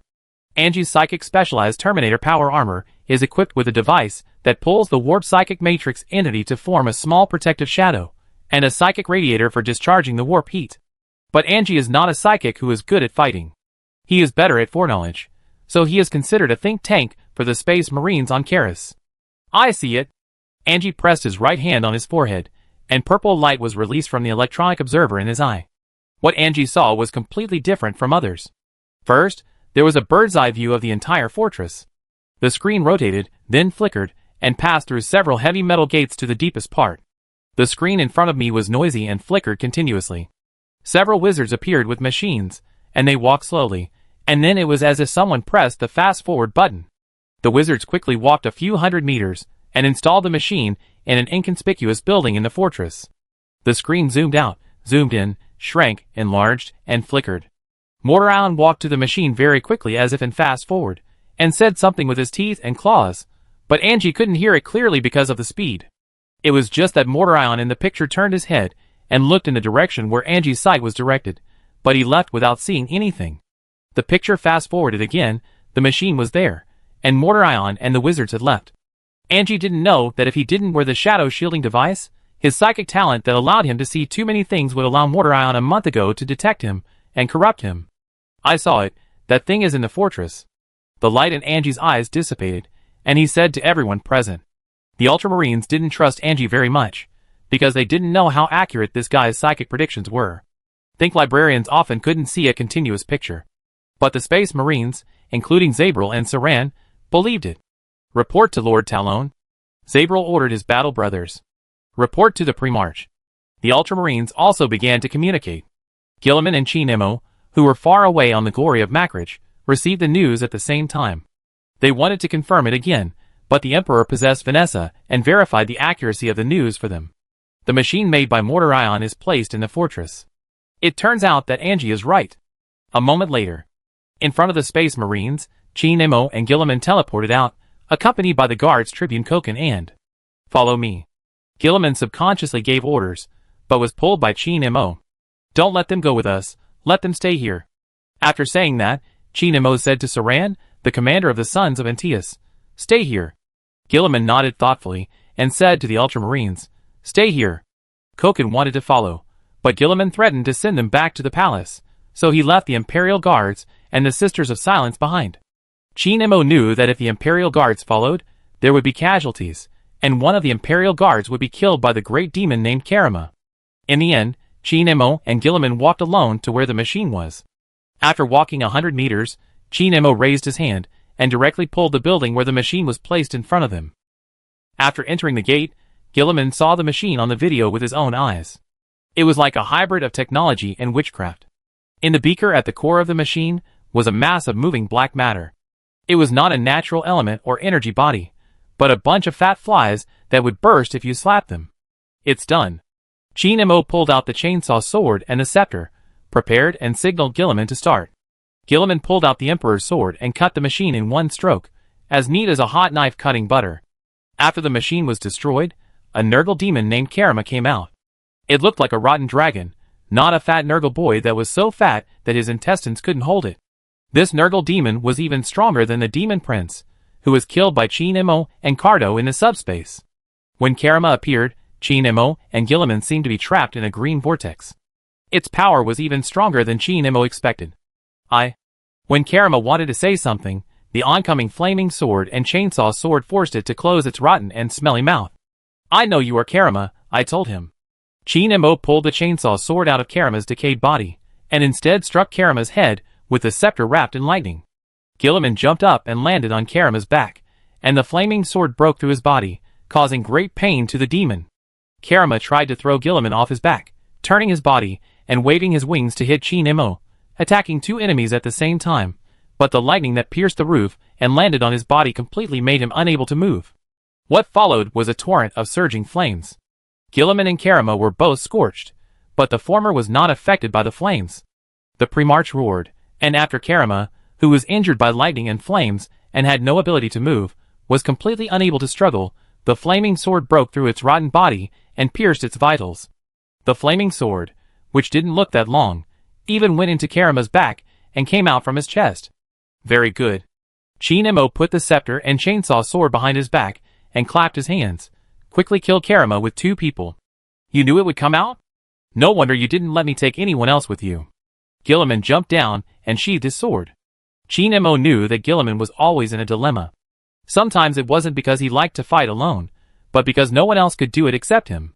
For example, the Karama in front of him. A guardsman would be killed instantly by it, and ordinary space marines couldn't do anything about it, because Karama was not a fat demon mass-produced by Nurgle. If we destroy this machine, the war on Espander will be half over, and the situation is very good. Gilliman was very happy. Chi Nemo said nothing and fell into thinking. Yax didn't fall, and the war on Espander was almost won. If Mortarion hadn't been brainwashed by the plague, he should have withdrawn now. Chapter 545. In the turbulent warp, the Death Guard flagship Endurance is docked in a green space. This space cannot be described in words. Only the most loyal and loving servants of Nurgle can enter and stay here. Unlike Typhon's Terminus Estate flagship, Mortarion's Endurance does not seem to have mutated as seriously, but only compared to the Terminus Estate, which looks like a space monster. Just like Mortarion, a steadfast extreme materialist from the beginning to the end, he is more or less mutated. In the room dedicated to the Demon Primarch in the flagship, Mortarion admired his many collections. Among them, his favorite was the soul of his adoptive father. This freak who couldn't tell whether he was a mutant or an alien was tortured to the point of being unrecognizable and losing his mind, and his soul state ensured that he would never die from torture like his body. Kugas was exiled. To be honest, I think I should have helped him at the beginning. After all, he was an ally of mine against Gilliman. What do you think? Mortarion spoke to his adoptive father's soul. The adoptive father's soul could only make meaningless wails, which showed that he was still immersed in a torture that had penetrated his soul in the past. He was already crazy, and had no normal conversation ability at all. Stop talking to a madman. Vashtil appeared strangely in the shadow behind Mortarion. To be precise, it was the machine in the shadow. Vashtil was always elusive. The power of this sub-god of the warp was originally related to machines. It was not surprising that it could come out of a demon machine. We lost. Mortarion looked back at Vashtir. We have been fighting until now, and it has not been long before huge losses have occurred. Kugath was exiled, and it will take a long time for it to regroup. Yax was not taken, and this planet is giving the middle finger to Father Nurgle in the real universe. Espander, the most important node of the Plague Network, was destroyed, and Karama was killed. To be honest, I don't know if it is completely dead. It's said that it will only die when it witnesses the moment of the heat death of the universe. I don't know if this is nonsense or true. I don't know what's the point of continuing this war. After talking about the current situation, Mortarion turned to look at Vashtor. My brother has found a good helper, and his helper is much better than mine. Vashtor nodded. It always talks about the facts. If it is a fact, it will admit it. The demon Primarch and the secondary god were silent. After a while, Vashtor persuaded, don't give up easily. You want to please your father, and I also have things I want to do. We should stick to it. Do you think it's feasible to attack Talon now? Mortarion asked. The feasibility is infinitely close to zero. Vashtor said, Sinch manipulated history to set up a big trap to weaken the reality membrane of the Talon sector. The Lord of the Great Vortex accidentally sent the Lord of Talon into the warp, but even so, he couldn't take the sector, not to mention that there are more star gods now than before, and the celestial engine is much more powerful than before. Then you let me persist. Mortarion roared. Its voice resonated in the cabin of the Endurance, and all the collections in the room were affected and damaged to varying degrees. Vashtor stood there indifferently. Mortarion turned around and asked Vashtor, what is your purpose? Vashtor's purpose was something Mortarion had always been curious about. This guy showed up everywhere to cause trouble, like a god of trouble. But it never mentioned its purpose. Kugath and Typhons had their own purposes in this war, but Vashtor didn't seem to have any. What did this war have to do with it? This mystery attached to Vashtor made Mortarion feel that it could not be trusted. It was a taboo for a collaborator not to tell what he wanted. My purpose. Vashtor fell into deep thought. It didn't seem that he was hesitating whether to say it or not, but thinking about how to say it. In the end, Vashtor did not tell Mortarion about his own affairs immediately, but said to Mortarion, Kugath wants to create the most powerful death plague. It can't continue this work now. If you need a powerful thing to deal with your brother, this thing can be a plague, of course. It can also be a weapon. You know what I'm good at.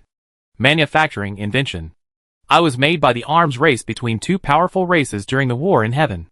I can help you fight a total war, and let you and your brother fight a head-on duel. Vashtor's words sounded like empty promises, but Mortarion believed what Vashtor said. Because of the time they spent together, Mortarion realized that Vashtor was not the kind of subspace creature that talked nonsense. It did what it said. A head-on duel. Mortarion spread his wings and floated up. I like this suggestion. Also, regarding my purpose in helping you fight the war. Vashtor felt that he had to make it clear. Being honest with each other is a necessary condition for cooperation. Vashtor raised his hand and showed Mortarion a video. That was Vashtor's territory in the subspace, which could also be called the Demon Realm. It was a terrifying planet with steam coming out. Countless machines with flesh and blood were screaming as they operated. And this planet is being invaded. Although Vashtor led his demon engines to repel the enemy in the end, they still suffered heavy losses.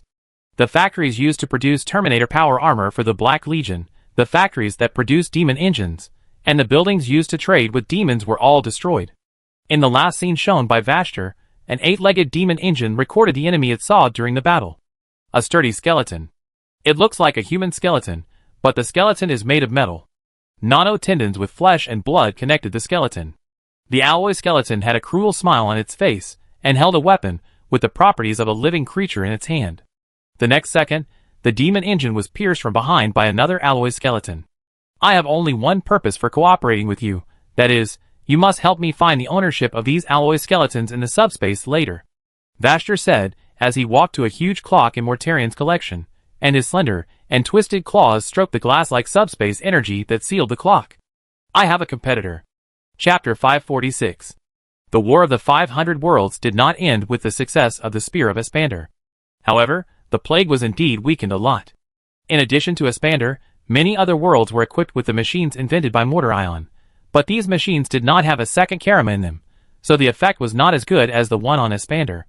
It has been a month since the Spear of Espander. Half a month ago, the 44th Infantry Regiment of the Tyrone Army and the Tyrone Space Marine Synthetic Regiment were dispatched to the new battlefield to help the Auxiliary Army Corps that were already shaky on the battlefield. With the 44th Regiment, the pre-march could transfer the reinforcements that were supposed to be sent to the battlefield where the fighting was more intense. After 3 days of long sailing, the 44th Infantry Regiment arrived at the new battlefield, Parmenio. In a large city called Hecaton on Parmenio, the 500 World Mortal Auxiliary Army and a unit of combat nuns were defending the core area of the city. Originally, they directly defended the entire city, but for some reason, after the news of the great victory in Espando came, the enemy's offensive suddenly became extremely fierce. The 7-hour battle rule is no longer in effect. The plague zombies and plague warriors no longer attack every 7 hours, but an endless offensive. Under the command of the auxiliary army colonel, the infantry formed a dense volley formation, guarding the central streets of the city, and firing at the plague zombies that were flooding in like a flood. There were several times when the zombies rushed directly into the auxiliary army's line, but the political commissar and the colonel stepped forward to kill the zombies personally, and called on all the infantry to not retreat. In the voices of For Macridge, for the 500 worlds. With the battle cry, the laser rifle shot through the bodies of countless zombies. The nun troops accompanying the auxiliary army faced the plague warriors directly. The combat nuns wore force feedback armor, held bold guns, and carried power swords. Their combat power was so strong that it exceeded the expectations of the mortal auxiliary army. Those plague warriors could be completely left to them. However, the combat nuns faced the same problem as the auxiliary army, that is, ammunition and personnel were gradually consumed. Bullets and soldiers' lives are limited after all, but plague zombies are endless. Every soldier has no doubt that the number of zombies is greater than the energy stored in everyone's energy magazine. Sister. As the battle was going on, the colonel of the auxiliary army heard the call of a nun, and he subconsciously looked to the other side. The nun wearing red force feedback armor was already surrounded by 2 plague warriors, but then she roared and swung the power sword for the emperor to cut the 2 enemies in half. This powerful burst of power surprised herself. Although the plague warrior died, the red armor sister's troubles were not resolved. The poisonous water gushing out of the plague warrior splashed on her armor. Wisps of green smoke rose from the red armor. The nun's arms were the most corroded, and even the flesh and blood had rotted along with the armor. God Emperor, please protect me. I can't die yet. There are too many sisters and brothers in this city who need to be rescued. The red armor sister retreated to the cover of other sisters, half knelt on the ground, took out the emblem of the state religion and prayed. The next second, the poisonous water on her body completely dissipated, and her rotten flesh and armor were restored to their original state. Even the energy consumed by the force feedback armor reached its full state at this time. The emperor has not yet called me to serve him. The red-armored nun roared and stood up, raised her power sword and pointed it at the sky, for the golden throne. The nun shouted for the emperor and the throne and rushed forward, madly hacking at the plague warriors. The soldiers of the auxiliary army were also inspired by the miracle that happened to the nun, and burst out with combat power far beyond the normal, and everyone's shooting accuracy was improved. But the combat effectiveness of the auxiliary soldiers is limited after all. The endless sea of corpses makes it difficult for them to resist, and they don't even have time to replace the energy magazine. Just when the zombies were about to smash the auxiliary army's volley formation, the ground suddenly trembled.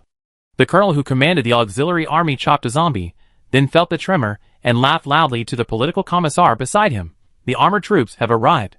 The political commissar pulled a chainsaw sword out of the zombie's head, and looked at the sea of corpses in front of him. No, it's not the armored troops. The infantry stopped shooting, and looked ahead blankly. More than 200 ogrins in power armor lined up in a long line, holding shields and rushing from behind the zombies. They crushed all the zombies along the way like human tanks. Even a plague warrior standing in front of them could not stop the ogrins' charge. The sound of several explosive shells hitting the shields, and the sound of the plague warriors being smashed to pieces by the ogrins sounded at the same time. Many people suddenly appeared at the high point of the city ruins, either infantry or heavy weapons teams. The weapons in their hands either left flames in the sea of corpses, or turned some parts of zombies, or plague warriors into quicksand scattered all over the ground. Control your ogrins. The colonel yelled at the Talon reinforcements. The ogrins had already pushed aside the zombies, and the auxiliary soldiers were in their path. But before they hit the auxiliary soldiers, the ogrins' power armor's built-in system detected friendly forces, and forcibly took over the power armor control, forcing the ogrins to stop and turn towards their real enemy. Then a group of space marines appeared directly in front of the auxiliary. 3 of the space marines in the battle squad were unusually large. Stand behind the sons of Antaeus. Along with the roar of the sons of Antaeus' war captain came the sound of heavy trampling. The sons of Antaeus advanced towards the plague warriors. They pushed aside the ogrins, who didn't know what to do next, stood in a line, stabilized their bodies, and fired missiles. The missile launcher, which was as big as a car, had more than 100 densely packed small launch holes. 3 sons of Antaeus battle teams, 18 sons of Antaeus, stood together and fired more than 2,000 missiles, instantly clearing the sea of corpses in front of them. There are still a steady stream of zombies outside the city heading into the city. The burning falcons flew by at low altitude, dropping burning barrages on the outskirts of the city to block the zombies' advance. The Parmenians like to build tower-like buildings stacked one on top of another. The tall buildings in the city have become the nests of plague zombies and plague warriors, so the battle is not over yet. Son of Antiochus, Grot teleported behind Saran. My people will go find the surviving civilians in the city. I hope you can deal with the buildings that have become the nests of filthy things. In short, just bomb the tall buildings you see. There will be no living people inside. Leave the most difficult tasks to the sons of Antiochus. Chapter Leader Saran walked along the street. Chapter 547. The battle in Hecaton City has reached the cleanup stage. Although the battle has not yet ended, everyone breathed a sigh of relief, because according to past experience, this stage of the battle is usually not difficult. But the facts are beyond everyone's expectations.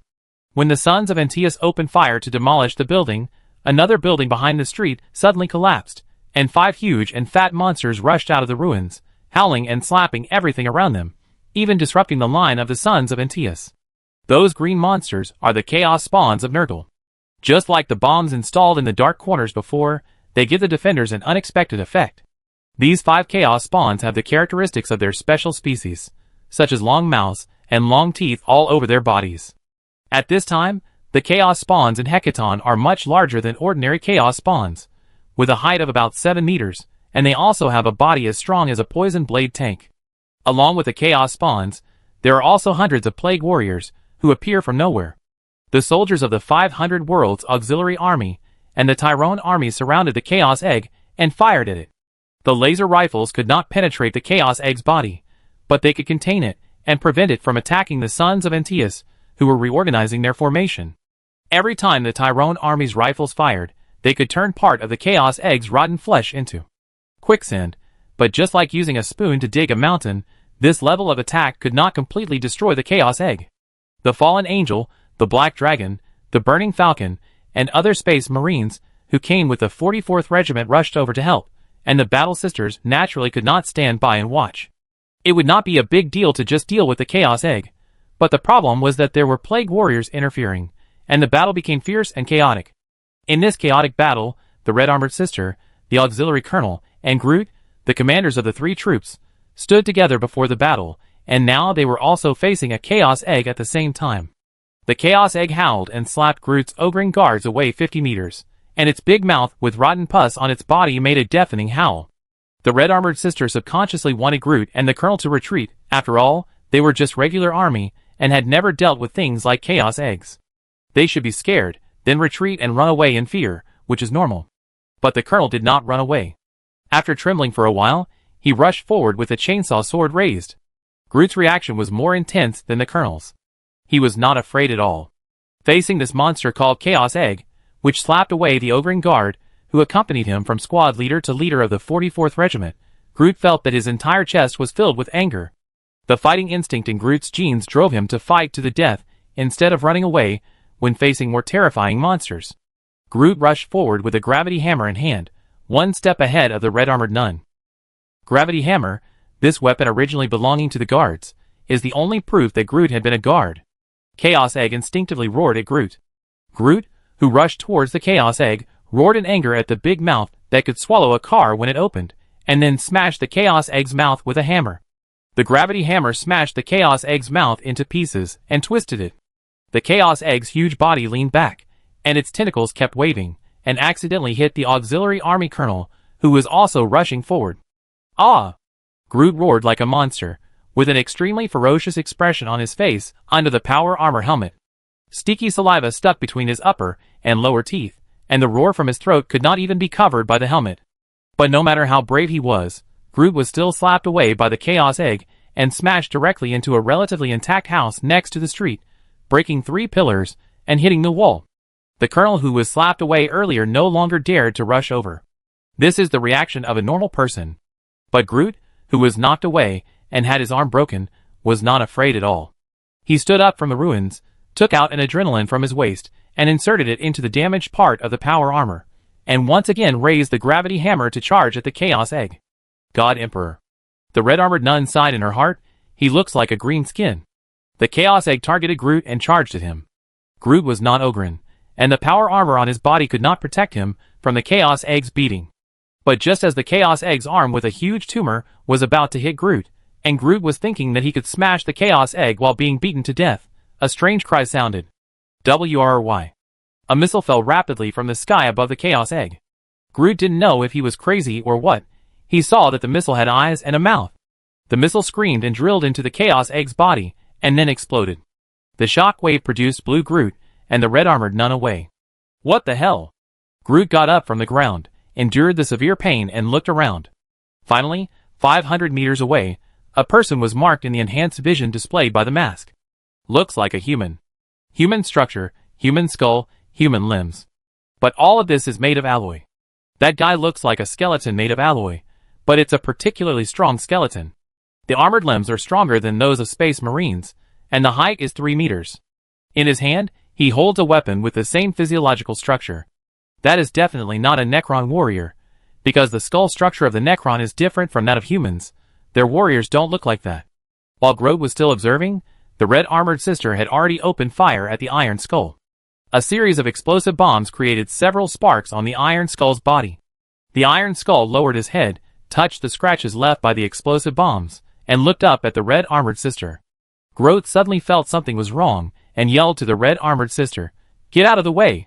At the same time as the roar sounded, the weapon in the Iron Skull's hand turned into a spear, and it had already thrown the spear when the weapon changed.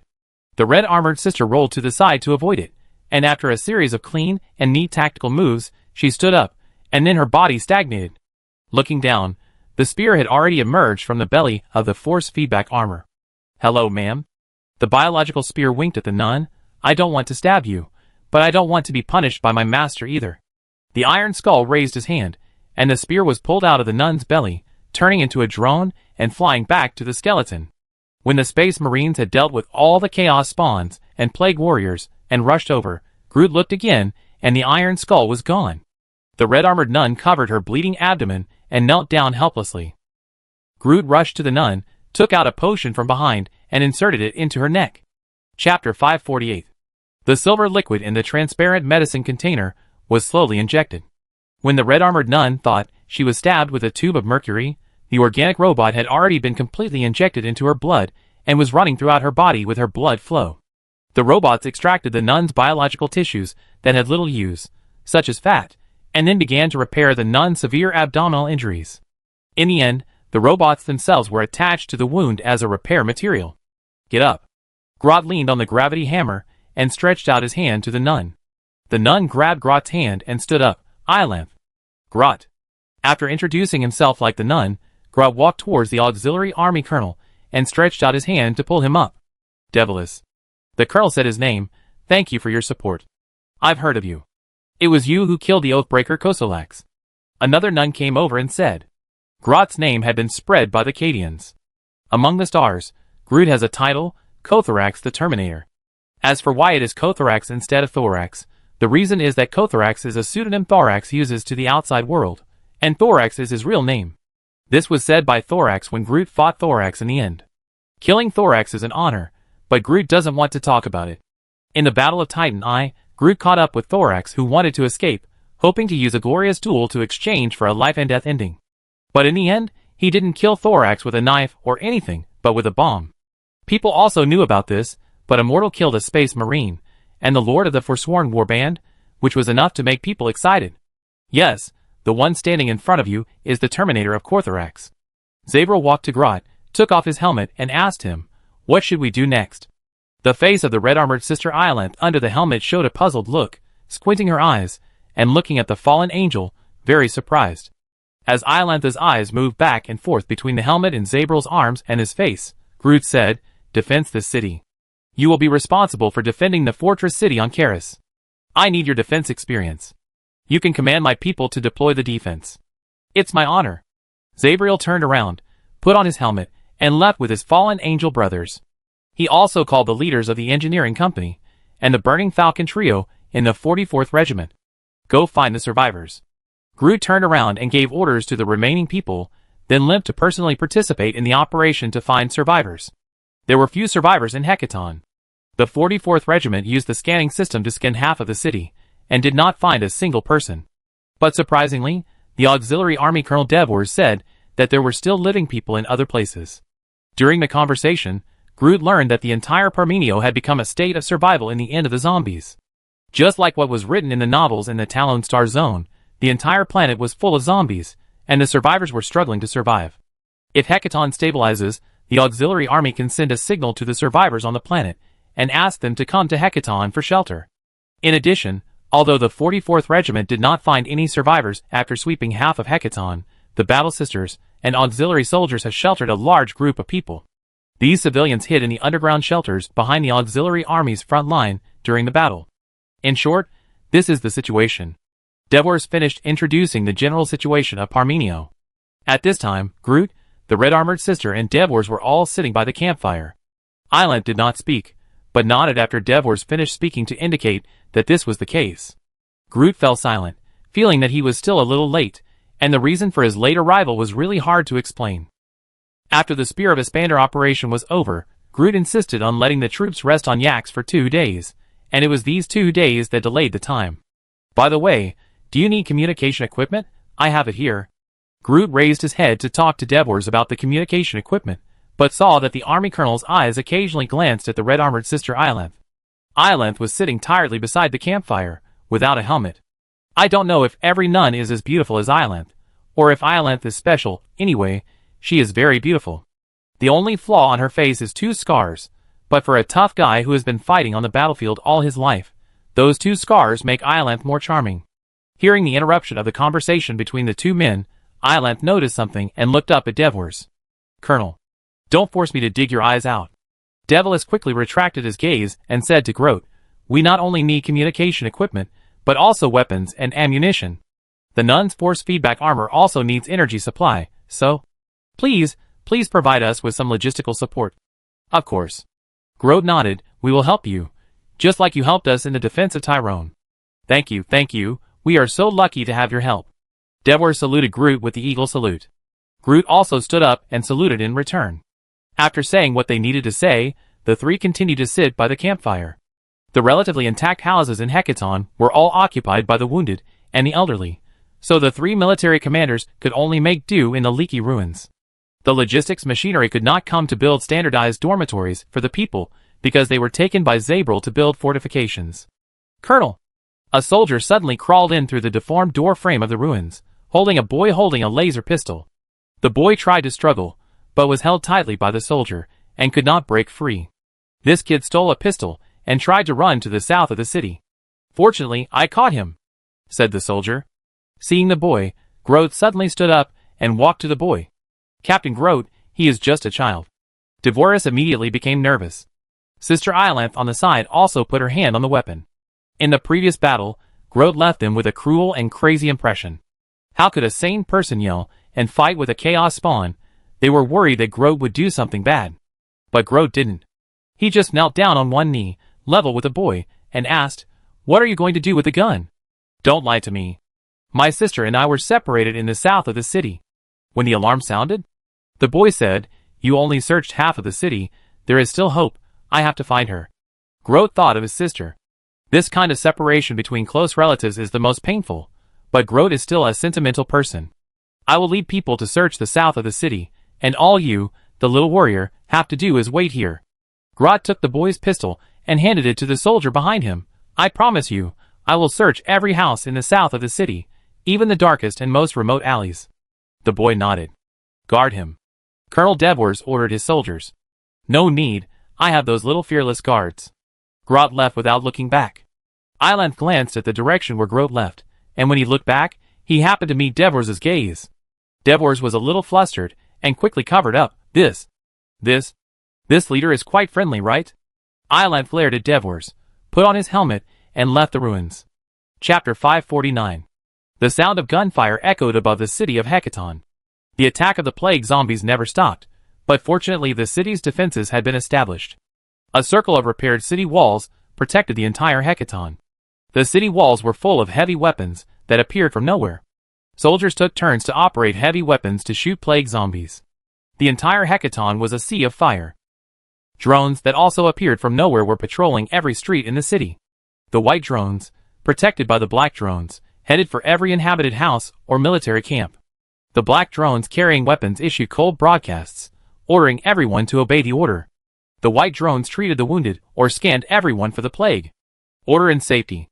These two most important things for humans are returning to the city. Team 12, I hope you can go to the northern wall to participate in the defense. No, Gru doesn't listen to anyone except the captain. It was your captain who gave me the power to dispatch you. Gru doesn't believe it. Gru doesn't understand what power is. Anyway, Gru listens to the captain. Zabriel, who was in charge of the defense, encountered a little trouble. He hoped to arrange a team of Ogrins on the city wall, but these Ogrins were unwilling. 3 burning falcons and 2 battle brothers from the fallen angels followed Zabriel, so the scene was a bit embarrassing with bystanders. I say this for the last time, go, or be punished, Zabriel said to Smarthead. Smarthead was annoyed and stood up and rushed towards Zabriel. But Zabriel dodged the rush, turned around, hugged Smarthead's arm, and threw him out with the force of Smarthead's rush. Smarthead was not wearing power armor, otherwise Zabriel would have to consider calling the son of Antaeus. Smarthead, who was thrown out and smashed a bunch of boxes, got up, touched his head, turned around and said to his subordinates in the team, "This dwarf must have the authorization of the captain to be so powerful." Follow Gru. After dealing with the Ogrins, Zabriel turned to look at the burning falcons. Lando, I would like you to fly to the auxiliary army and ask them to prepare to replace the Tyrone army that will come down from the city wall in 6 hours. The burning falcon named Lando jumped up and quickly went to convey Zabriel's order. Lando conveyed orders everywhere. He and Zabriel habitually said please to those who were not their subordinates, and took off their helmets when speaking. This habit was developed on Karis. Although they had been accepted, they were still polite out of gratitude or fear of losing their new home. After conveying Zabriel's order with please again, Lando turned around and prepared to fly to the next place, but at this time a voice sounded from the dark. You seem to have lost the most basic dignity as an Emperor's angel, serving a star region instead of the Empire. Like a stray dog fawning on its master. A nun in red armor came out from the darkness, leaned against the wall next to Lando, and looked at him with contempt. Not just you, but also those dark angels. Does their regiment know that they are running out to serve a heretic star region? These words angered Lando. Lando wanted to endure it, just like he had endured every time he faced provocation before, but the more he thought about it, the angrier he became. In the end, he couldn't help but argue with Ilanth. You know what I've been through, and you come to blame me. Get out of the way. I don't want to lose the chance for me and my brothers to rebuild the chapter because of killing a sister. I don't know what you've been through, but I know that for an Astartes, loyalty takes precedence over everything, including battle brothers and chapters. Ilanth said. The sister's tone was light. Lance, who was about to put on his helmet and leave, was furious. He walked up to Ilanth and looked down at her. If I wasn't loyal enough, I would have been in the Eye of Terror or the Maelstrom serving a war band. I still stick to my duty to defend humanity. How dare you blame me? Every word in this sentence was squeezed out from the gap between teeth. Lando was trembling with anger. Ilanth didn't know why Lando was so angry, but she still insisted on her own opinion, trying to persuade a lost Astartes to take up his responsibilities again. You think you are loyal, but you are a lackey of a heretic leader. Go to hell. A hole was punched in the wall next to Ilanth. My regiment was once extremely loyal, and this loyalty lasted until the regiment was destroyed. What do you know that you are barking here? If I return to the Empire, I will be executed and lose the honor of continuing to fight for humanity. Ilanth looked at Lando coldly and shook his head. Is the story of your regiment the same as those traitors? If it is the same, you don't have to tell it, I have already guessed it. You slander my fighting brothers. Lando grabbed Ilanth's neck and lifted her up from the ground. My fighting brothers have responded to any request for help, any request to join the war, and any request of the Inquisitor without hesitation. Then after a mission to help the Inquisitor in battle, the Inquisitor saw our mutation. For some reason, the burning falcon would ignite a flame.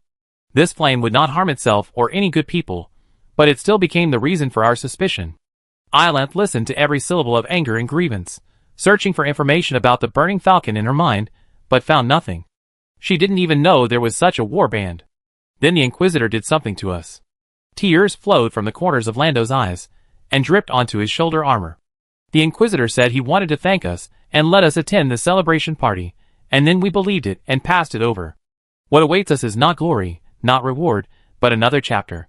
In that one-sided slaughter of space marines without armor, and weapons by space marines wearing Terminators, the think tank protected 3 recruits.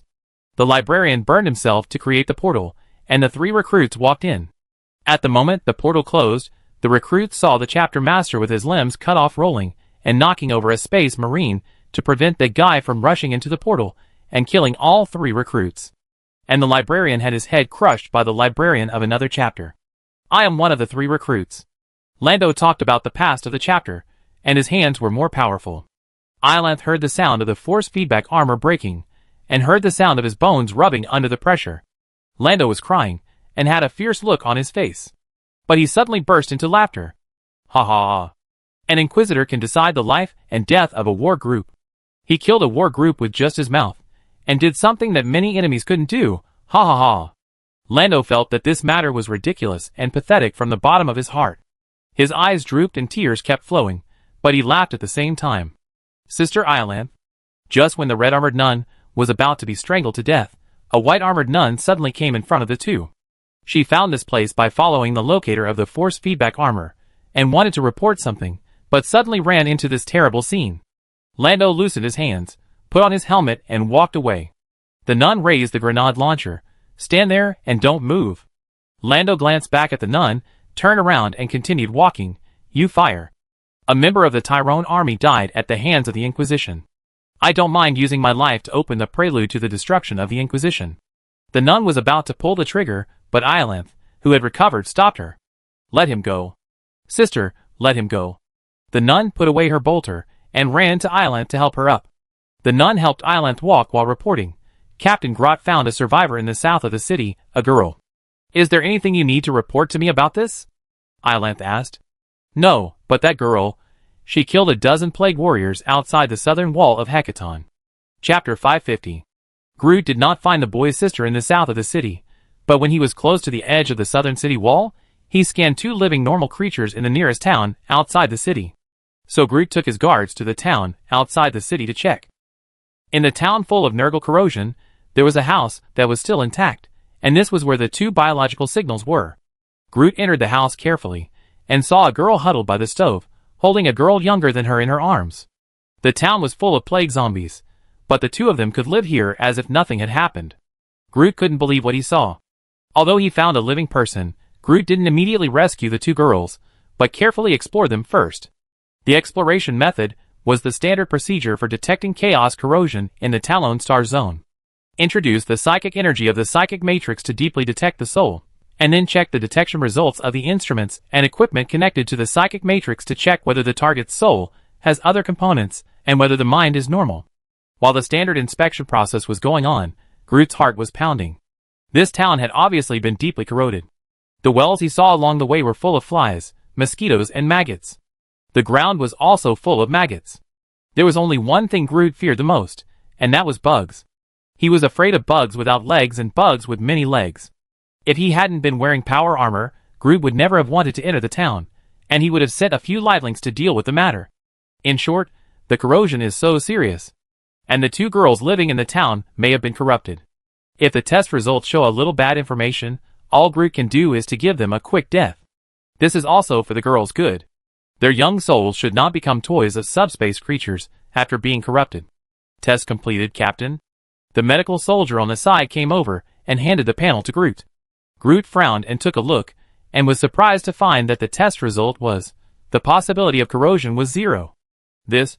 How is this possible? Groot couldn't believe it. After the addition of the Iron Man named Scholar in the Star Zone, each of us had to implant a device that can form a shadow in our power armor, and these 2 girls survived in the town without protection. Are they okay?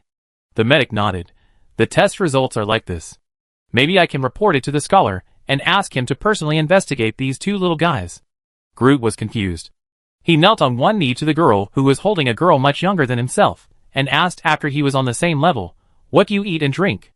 The girl let go of the girl in her arms, and turned to walk out of the house. She was wearing a white dress and barefoot. When the girl walked out of the room, all the maggots and flies outside retreated, and she walked to the well, and took out a bucket of water from it.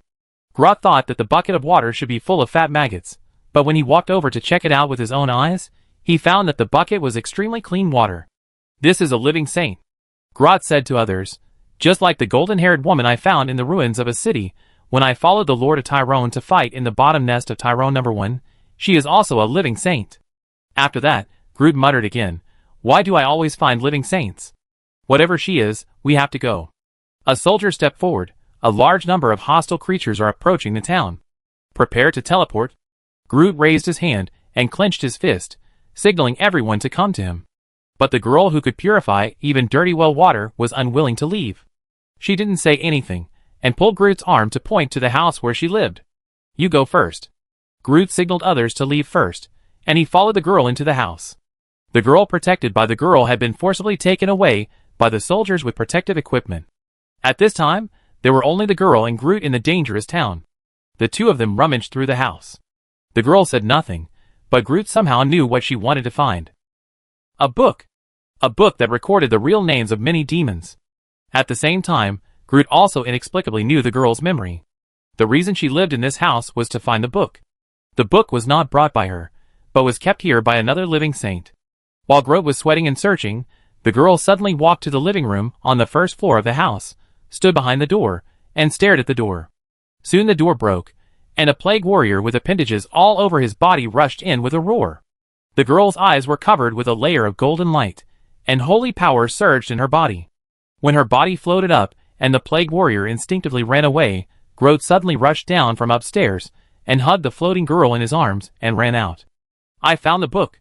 Groot smashed through the wall of the house. The teleportation device was calling the parameters in his power armor, and the protection device had begun to release energy that enveloped him and the girl. But the plague warriors had surrounded Groot. The second before the teleportation was about to begin, the plague warriors had already rushed to Groot. Time seemed to stand still at this moment. Groot's face under the power armor showed an angry expression, and the hand holding the book was about to smash it on the head of the plague warrior in front of him. Dozens of explosive shells have already flown to Groot's head, with flames spurting out of their tails. There are several plague warriors behind Groot, holding bone knives in their hands, and are about to stab into Groot's body. In this static time, only one person can move, and that is the girl protected by Groot. The girl's white hair slowly floated up, and her body gradually collapsed when carrying the power of a powerful existence. She stretched out her hand. The next second, all the plague warriors fell down, and there was nothing in their armor, as if they had melted. The moment he saw the death of the plague warriors, Groot also entered the dimensional space. After being teleported out, he was already at the southern wall of Hekaton. The little girl who had teleported back to Hekaton with the soldiers was the sister of the boy who was going to the south of the city to find his sister. The two of them hugged each other happily, feeling happy to be reunited again. The boy thought that it was Groot and his soldiers who saved his sister, but in fact it was not. If it weren't for the girl in Groot's arms protecting the girl in the severely corroded town, even if the Lord of Tyrone came, he would probably be unable to save her. "Medic! Medic!" Groot glanced at the unconscious girl and shouted loudly for the medic. Chapter 551. That's all.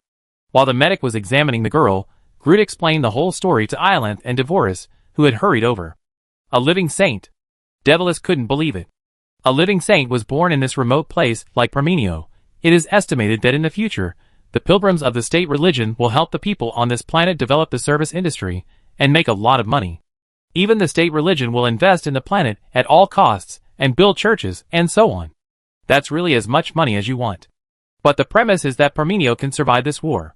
Many people came to watch the living saint, including those space marines.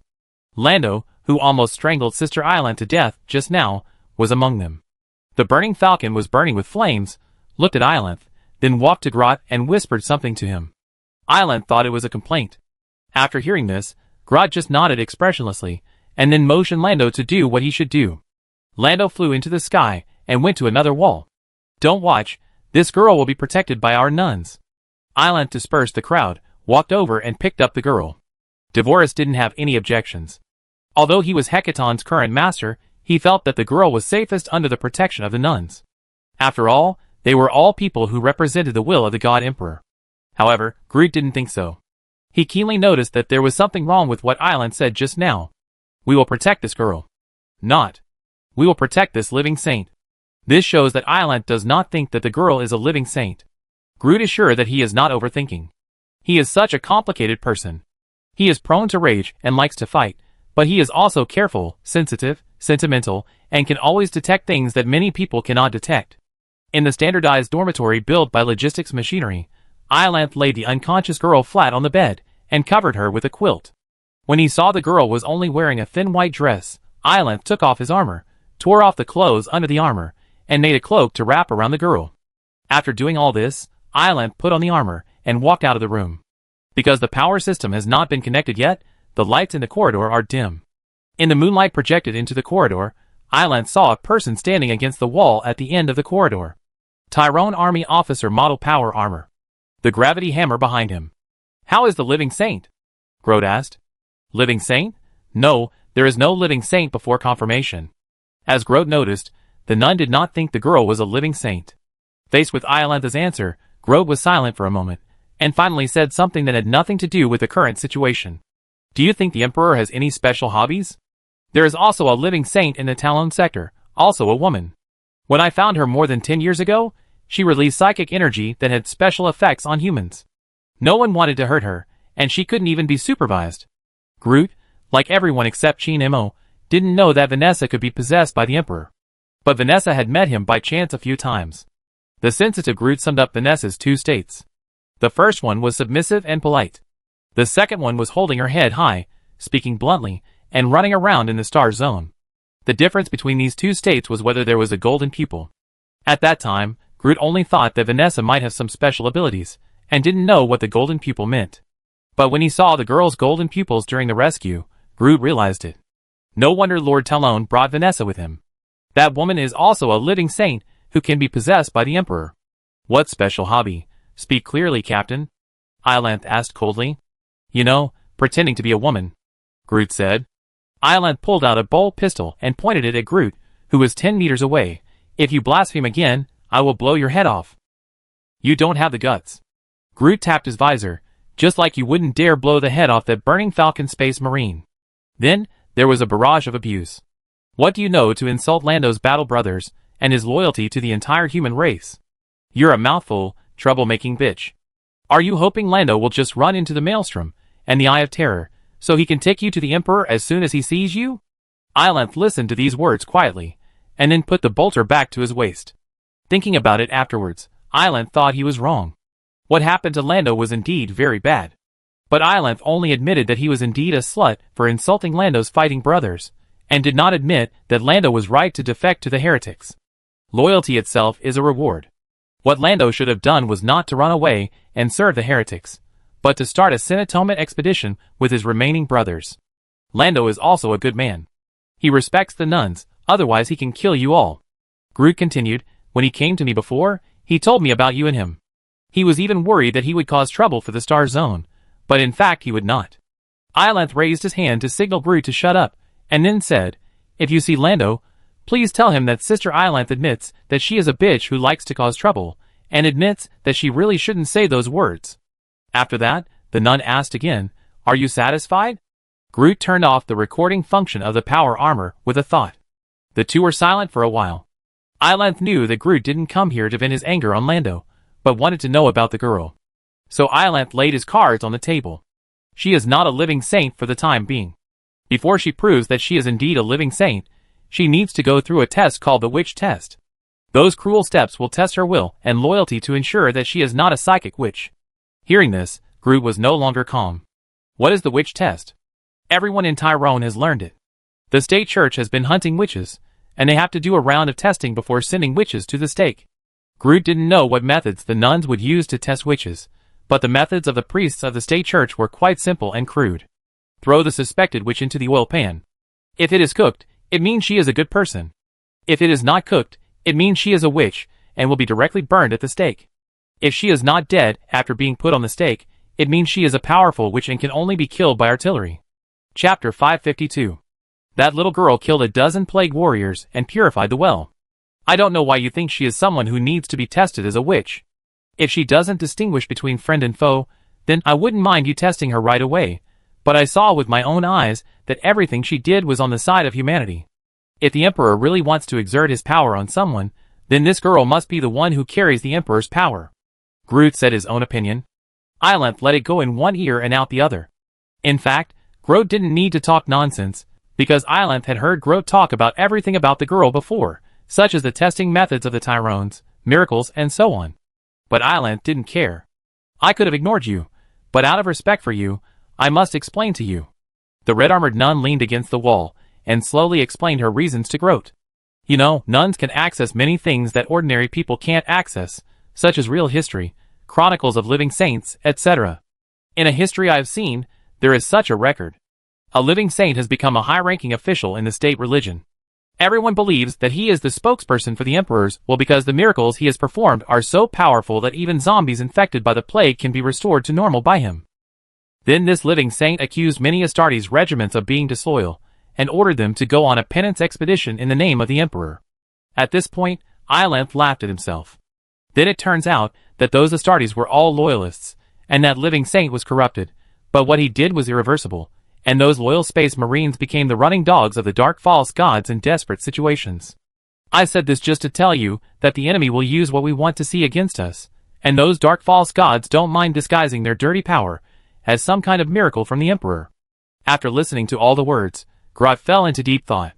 In Groot's mind, there is no distinction between good and evil in the corridor at this time. He who protects the girl is not righteous, and Ilanth, who wants to use those which tests on the girl, is not bad. There is no good or evil, only the difference in ideas and behavior between two people who truly care about humanity. The state religion, the nuns, and the Inquisition. These three forces are extremely extreme, but they are not all a group of bastards who do bad things everywhere to show off their power. From Ilanth's perspective, the witch test is necessary.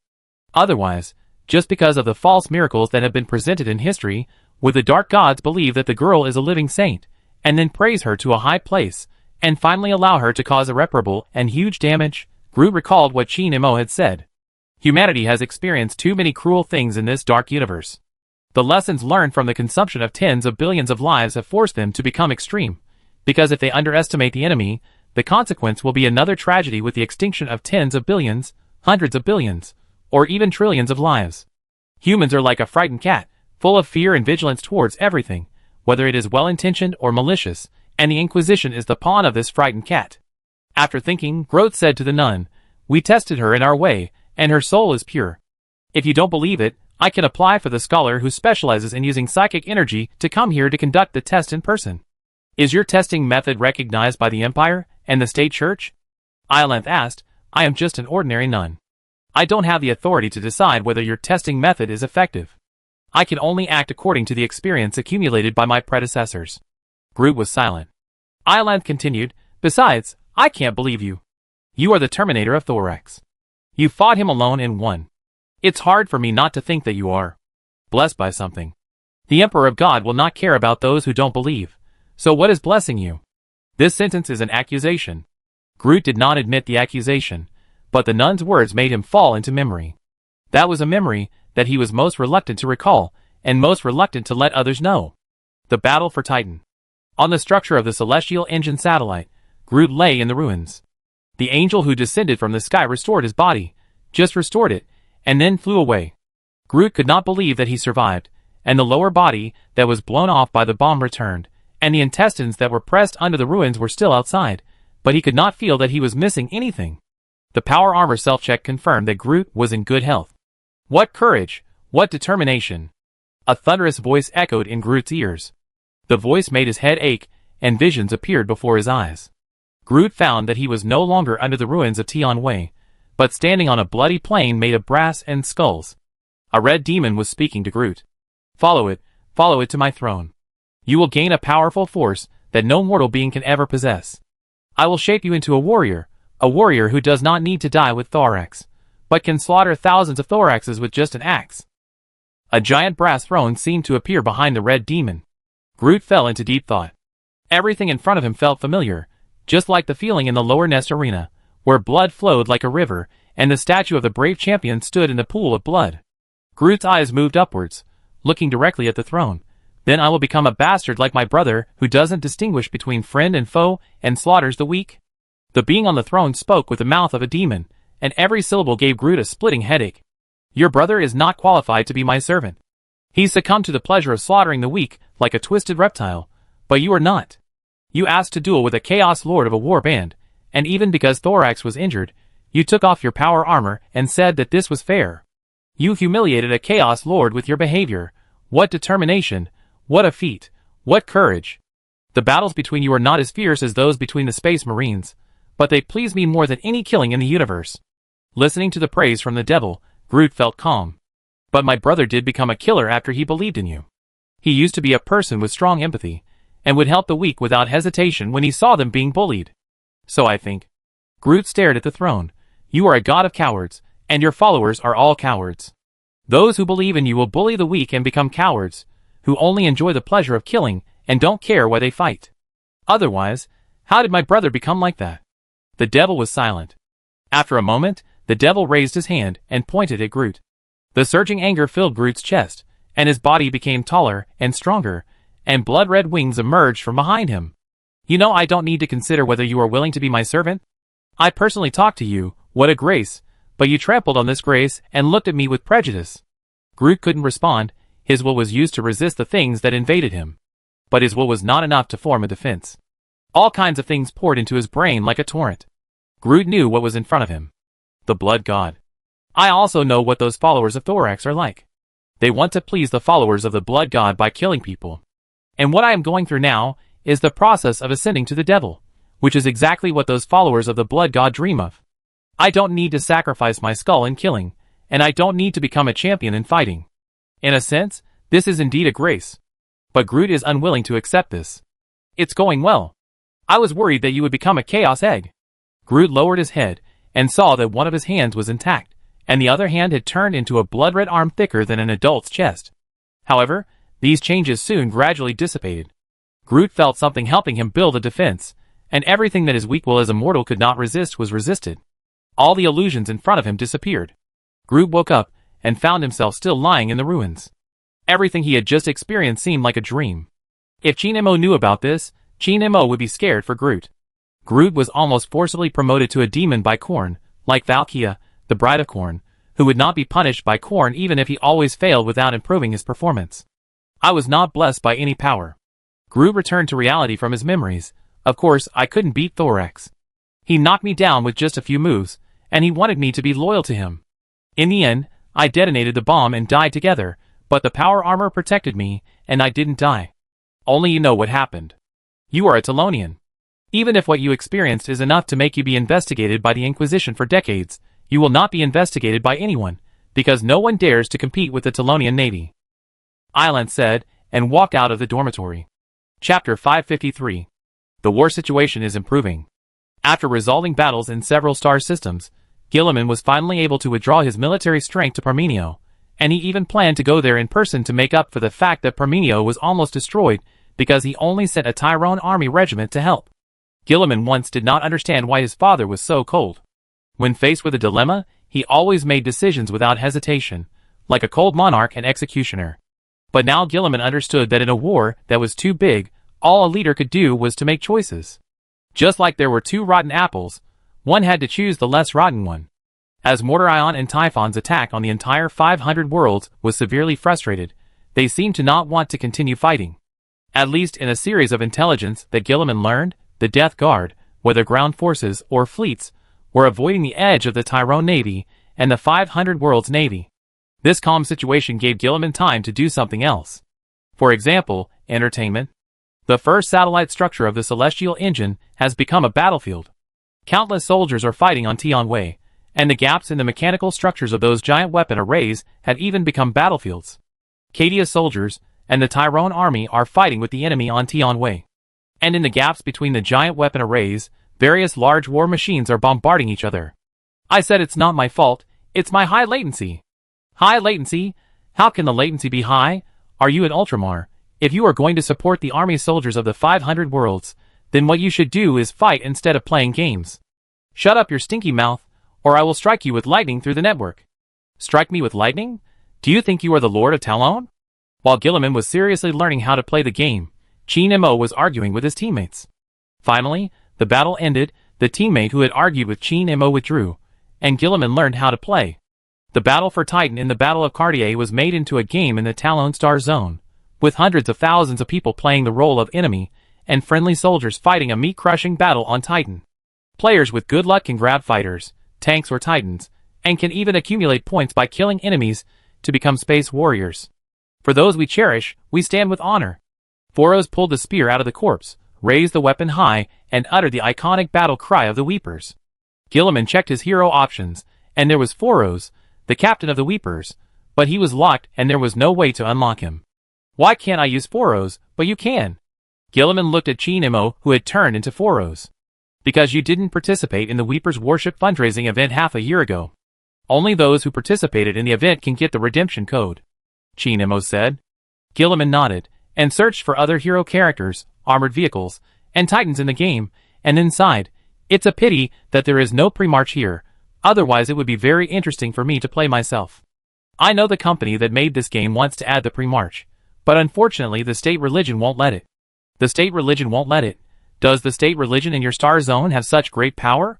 When the state religion was mentioned, Gilliman suddenly lost all interest, took off the game device attached to his head, and wanted to seriously discuss with Chinemo the attitude of the Talon star zone towards the state religion.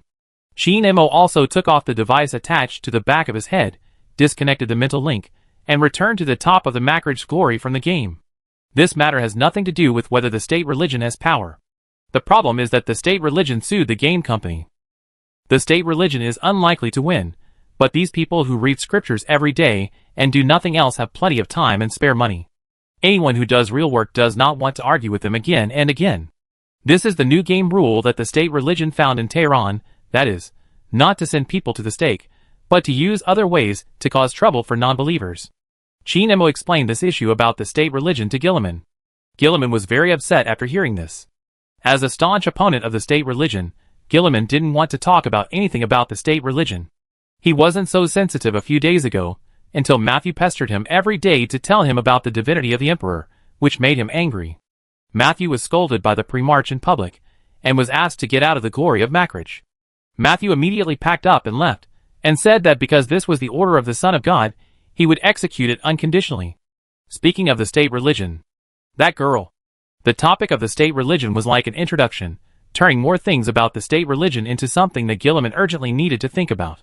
The most important thing was about the girl on Parmenio, who was discovered by the Mortal Auxiliary Army and the 44th Infantry Regiment of the Tyrone Army.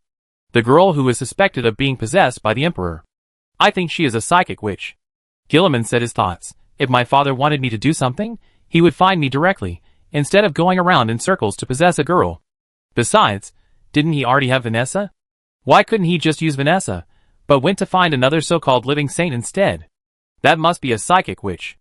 After waking up, I saw the chronicles of the state religion, which recorded some so-called living saints who were blindly worshipped, leading to devastating disasters. We must be wary of her, because no one knows who her so-called miracles come from. While Gilliman was rambling, Chinemo remained silent. He knew that the news that reached the glory of Macridge half a day ago, about the living saint girl, was true, and that girl was also a living saint. But Chinemo would not try to persuade Gilliman to accept this fact, because there was no way to persuade him. Gilliman always maintained his own opinion on matters concerning the state religion, and he would use 10,000 ways, with appropriate reasons and reasonable arguments to refute the claim that the girl was a living saint. Chinemo liked to get along with Gilliman very much. Gilliman is quite humorous, not as cold as his other brothers, but the Imperial Regent still has a shortcoming, that is, self-deception. Anyway, I think she is similar to Vanessa. When Gilliman paused and waited for his friend's response, Chinemo only said this. Gilliman was stunned. You should be as firmly opposed to living saints as I am. Vanessa is just an exception. My father will not have a second humanity that is weak enough for mortals to bear attached to a second person. I never oppose the state religion or any imperial institution because of ideas. I only consider facts. Chinemo nodded his forehead. I can see the future. Hearing this, Gilliman immediately wanted to start a debate, but in the end, what he wanted to say was transformed into a deep breath and then exhaled air. The disagreement between the two always arises from the state religion. This is the only disagreement. Gilliman has always been careful to maintain the relationship between the two. He doesn't want a debate to cause a crack in this relationship. I plan to set up a spaceport on Parmenio to advance the front. Parmenio's role in this war will change because of our arrival. When the war is over, it will continue to exist as a logistics base. Gilliman changed the subject. The girl on Parmenio. Chinemo brought the subject back. He didn't want to persuade Gilliman to change his mind, but this matter had to be dealt with after all. That psyker will not be subjected to any witch test of the state religion, but she can't expect to play a role for her real master. She will be strictly guarded. Gilliman said, I will send a Primaris Space Marine to cooperate with the local army to guard her. Chapter 554. When the Macridge's glory arrived at Parmenio, Parmenio had already been gradually recaptured by the 44th Infantry Regiment, the Sisters of Battle, and the Mortal Auxiliary Army. But no news was more exciting than the fact that the Primarch personally arrived at Parmenio to comfort the civilians and soldiers. The Primarch did not stay on Parmenio for too long, and even left in less than a day. A spaceport was set up in the safe city of Parmenio, and the Ultramarines cooperated with the locals to continue to clean up the entire planet. The ships of the Tyrone Navy came to purify the entire planet of Nurgle corruption. After all this was over, the Mortal Auxiliary Army would have had a chance to go to Yax for a vacation, but the order from the Primarch himself made the Auxiliary Army happily give up the vacation. The order was to supervise the psychic girl. Sisters have no right to supervise this or that psychic. This is the order of the Primarch himself. In Hecaton, outside the standardized dormitory built by Logistics Machinery, the Primaris Space Marine sent by Gilliman showed the order signed by the Primarch himself and announced the arrangement for the psychic girl to the people present. The people present included Groot, Devilis, a colonel of the Mortal Auxiliary Army, red-armored Sister Ilanth of the Sisters of Battle. When the Primaris Space Marine announced the order, Ilanth leaned against the wall and watched as if she didn't care about the matter at all, but everyone could see that she was very dissatisfied. You heard it, sister. Devilis said to Ilanth, I will protect the girl well, you don't have to worry. Ilanth's beautiful face was cold, and she said nothing. Then the Primaris Space Marine followed Devors's men to familiarize themselves with the local environment. He himself had received orders from the Primarch to stay here to supervise the psychic girls, so he naturally had to familiarize himself with the environment. After the Primaris Space Marines left, Ilanth also left with the nuns. At this time, only Grot and Devors were left here. The 44th Infantry Regiment has just received an order to advance the front line with friendly forces. Grot walked towards Devors, took out a small package, and handed it to him. These are my gifts for you.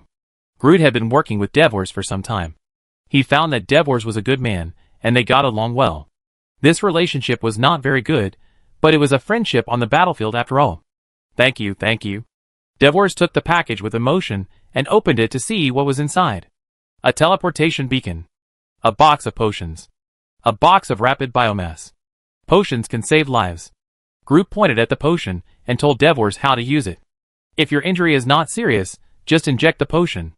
If you have a big hole in your chest or somewhere, you have to inject a shot of potion first, and then inject a shot of biomass, otherwise the robot in the potion will not have enough material to repair your wound.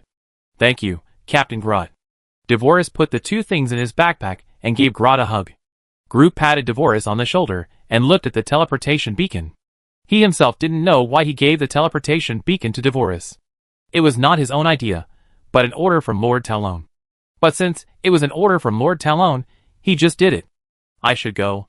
Groot turned on the protection device and said, as the energy covered his whole body, if I am still alive after the war, you will buy me a drink. After saying that, Groot disappeared in front of the open rift. The 44th Infantry Regiment had all boarded the ship and left for the next war zone. Devors watched Groot leave completely. The rift closed, and lowered his head to look at the medicine box in his hand. This medicine is very valuable, and any noble is willing to exchange it for hundreds of thousands of throne coins or supplies. Selling any one of them is enough to make Devors rich, and he will never have to fight again. After staring at the medicine box and hesitating for a while, Devors called a medical soldier. Give these medicines to those who are fatally injured. The glory of Macridge led the Ultramar Navy fleet, and the glory of humanity led the Tyrone Navy fleet. The two fleets were following the pace of their respective leaders, and flagships to gradually clean up the many invaded worlds in the Ultramar sector. As the enemy's offensive was gradually retreating, and it seemed that they were about to retreat, even some planets that had been occupied by the enemy were quickly recovered. During this uneventful war, something happened that surprised Gilliman and Chi Nemo. The fleet encountered the Weepers. The 12 strike cruisers led by the flagship Maiden of the Storm took the initiative to find the fleet, and sent hundreds of millions of civilians rescued by the Weepers from the occupied areas to the transport ships in the fleet, and then sent them to a safe world by the transport ships. When the Weepers' fleet was about to set off to rescue the next group of people in need, Foros took the time to communicate with the glory of Macridge. Lord Talon? Pre-March. When Foros' holographic image appeared on the command deck, Gilliman and Chi Nemo saw Foros salute them respectively. Thank you for your contribution to the 500 worlds. Gilliman thanked Foros. I am only contributing to those devastated by war, Boros said. It was reasonable and unexpected that the Weepers participated in the War of the 500 Worlds. It was obvious that the Weepers with the help of Talon were more capable of carrying out their great cause. Gilliman had heard a rumor before. On the planets occupied by the enemy in the 500 Worlds, the survivors could get help from the angels as long as they were able to send a signal. At first, Gilliman thought it was a rescue team sent by the 4 heroes, but later he found out that it was not. The descendants of his brother Sanguinius were saving his people in the occupied areas. The Weepers, a group of noble people in moral character, are doing what they can. No matter how dangerous the world is, the Weepers will respond to the call for help. The Storm's Daughter, a flagship that is more powerful than any founding group flagship, will rush into the system with a group of strike cruisers, clear the hostile naval forces in the system with light spears tens of millions of kilometers away, and then teleport the army to the surface. More than 700 Space Marines all equipped with Terminator power armor. Each combat team has at least 2 fighters in Terminator armor equipped with Cyclone missile launchers. There is also a Dresser Fearless. They will teleport to the most central place where the enemy is the most numerous, and then shout for the people we cherish, we are with glory, and so on, rush over to beat up the enemy, rescue all the living civilians, and never give up even the wounded, who are unconscious and unable to move. Wherever there is a disaster, wherever there are mortals suffering, there are Weepers. Even the Imperial Fist Regiment, which also has a yellow color scheme, will be asked by the locals when they go on a mission, are you Weepers? You don't have to go deep into the enemy's territory alone anymore. Chinemo said to Foros, our fleet is gradually recovering the edge of the 500 worlds until the enemy is completely driven out.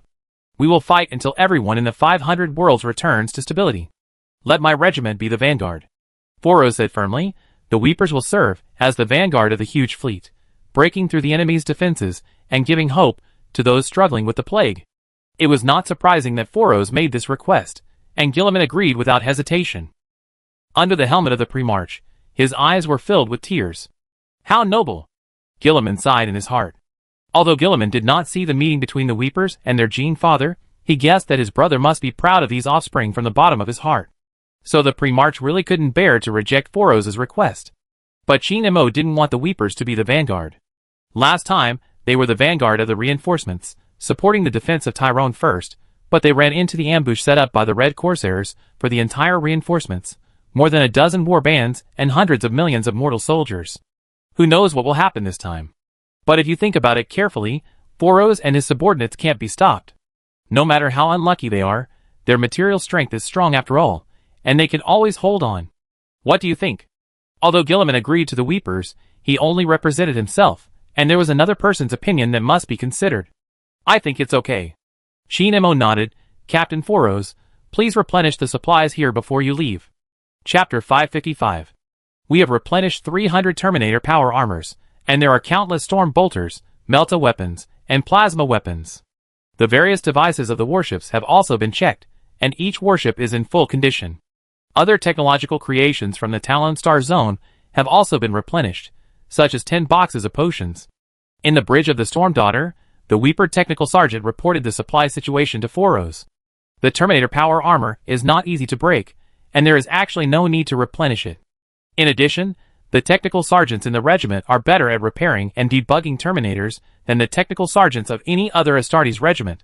After all, the Weepers have too many Terminators, and the technical sergeants are fed. But since this is a good intention, you have to accept it and thank them. However, the way to thank them will not be verbal.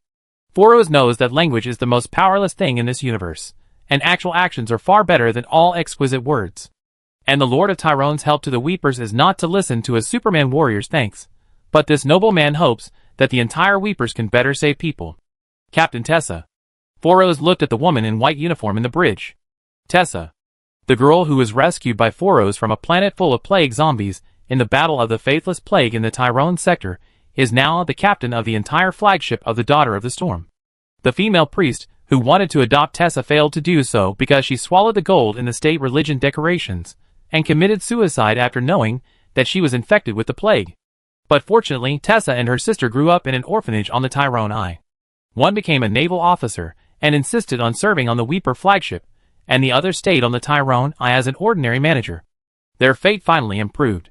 Start the engine and head for the enemy-occupied area. Foros ordered.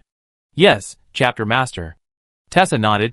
turned around and picked up the communicator to give orders to the entire fleet. The flagship of the Daughter of Storm. 12 strike cruisers. 27 frigates. The crews on all warships were ready for sailing, and after the dimensional engine of the flagship of the Daughter of Storm was turned on, and a crack was created, they jumped into the dimensional space. After sailing in the dimension for half an hour, the chapter fleet arrived at the edge of the 500 worlds. This place is called Oenera. Since the power of the 500 worlds was forcibly handed over to the Space Marines by Guilliman, the 4 heroes were established. The 4 heroes manage large areas in the 4 directions of Greater Ultramar, and the core area where Macridge is located is managed by Chapter Master Calgar. At this time, the Weeper fleet arrived at the jurisdiction of Felix, one of the 4 heroes.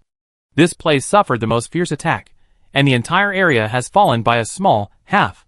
When talking with Guilliman before, Boros said that he wanted to be the vanguard, but his actual idea was to recapture the worlds before the joint fleet of the 500 worlds and Talon arrived. This is not to steal the credit. The Gene Father of the Lamenters is not even the Lord of Ultramar, so no matter how they are rewarded, it is not their turn. So Foros's idea is just to avoid casualties caused by the large fleet when retaking many worlds. The total number of warships in the fleets of Ultramar and Talon is more than 4,500. It is not easy to use such a large fleet as one arm, and it is inevitable that there will be accidental injuries during the attack. This is a problem of intelligence coordination and large-scale army operations. But as a warship fleet with less than 100 warships, Foros is confident that these warships will not destroy the homes of some people on a certain world for efficiency during the attack, and will not accidentally injure anyone. Originally, this was impossible to accomplish. After all, the Death Guard was not a force that followed the canonization and was reorganized into a war group. However, the enemy was gradually withdrawing from the 500 worlds and seemed to be completely abandoning the offensive against the 500 worlds. This meant that a large-scale Death Guard fleet would not appear. Starting from this planet, we will expel and kill the enemies one by one. Foros walked to the porthole and looked at the great planet in front of the battleship. When the flagship arrived at the galaxy, a large number of distress signals from the planet in front were sent to the flagship. Begin the fight. The captain left the bridge and shouted to his brothers on the communicator. 700 Weepers came out in droves and teleported directly to the surface of the planet. On the surface of the planet, the Plague Warriors were slaughtering auxiliary soldiers and militiamen. They thought it would take some time for the large-scale fleet to arrive, but when 700 Weepers appeared directly behind them and launched an assault, they thought that the large-scale fleet consisting of thousands of warships had already arrived. For the Lamenters, this was another crushing battle. Less than 200 Death Guard Chaos Space Marines were fighting against more than 100 Lamenters Terminator squads. This was similar to the Great Heresy in the 30th century, when a scattered Legion squad of Space Marines ran head-on into the Terminator troops of the enemy Legion. It was only a matter of time before the entire Oenera system was recaptured. Meanwhile, Death Guard First Captain Typhons. The Terminus, which was destroyed by Void Thunder in the Battle of Cadia by a kilometer, has now been patched up and is back in action. Although Typhons could see the traces of repairs standing in the bridge and recalled the scene of the Void Thunder explosion, he could only hold his nose and bear it, otherwise he couldn't just throw the Terminus estate away. Today, the Terminus estate commands thousands of warships, forming a large-scale plague fleet. Most of the warships are gifts from Father Nurgle. Not only warships made of flesh and blood, but also those warships of the Imperial Navy or Ultramar sector that will be corrupted by Nurgle many years in the future, but are now corrupted and joined the Plague Fleet because of Nurgle. After being resurrected by his father, Typhons got the warship, and he only heard one request from his father, which was to avenge his father. If it wasn't for revenge for his father, Typhons would have run away with his men if the war had turned out like this. How could he accompany Mortarion to continue fighting for 500 worlds? We are about to enter the Ornillus system. It is still 25 light-years away from Gallatin Star Fort. The Plague Lieutenant reported to Typhons. Gallatin Star Fort, this is the purpose of Typhon's trip. There are several star fortresses in the 500 worlds, and Gallatin Star Fortress is the most powerful one. It was born in the prosperous era of mankind. Smashing Gallatin Star Fortress, or even going further, corroding Gallatin Star Fortress, this is Typhon's idea. But this is not Mortarion's idea. When Typhons came out, Mortarion said Death Shroud several times to advise him, but Typhons always ignored the father of genes. The sign of Chaos Space Marines is the chaotic command system. The orders from the top are not listened to by the bottom. If you are not happy, don't join the chaos. Pass my order, stop at the Ornillus system, robbed the locals to supplement some zombie cannon fodder. The fleet sailed into subspace for a while, and finally crossed the subspace and entered the Nautilus system. Chapter 556. The Weeper's fleet led by the Storm Daughter flagship is in orbit around Ornilla I, conducting orbital bombardment on the enemy lines. Captain Tessa in the bridge is always observing the situation of the entire galaxy. She sits on the command throne, with her neck connected to the thin line extending from the throne, forming an effect similar to the direct connection between the captain of the Tyrone Navy and the warship. So although Tessa is on the bridge, she seems to be above the entire fleet. She soon saw the enemy fleet that suddenly crossed the subspace from Mandeville Point in the north of the galaxy. A large-scale plague fleet. In the orbital bombardment, everyone enters combat mode. Tessa's order spread throughout the fleet. All warships ended the orbital bombardment, and the crews of the warships immediately went to their combat positions. The warships were taken over by Tessa. The frigates surrounded the strike cruiser, and the Daughter of the Storm was located in the middle of the array, forming a defensive formation to delay the charging of the dimensional engine.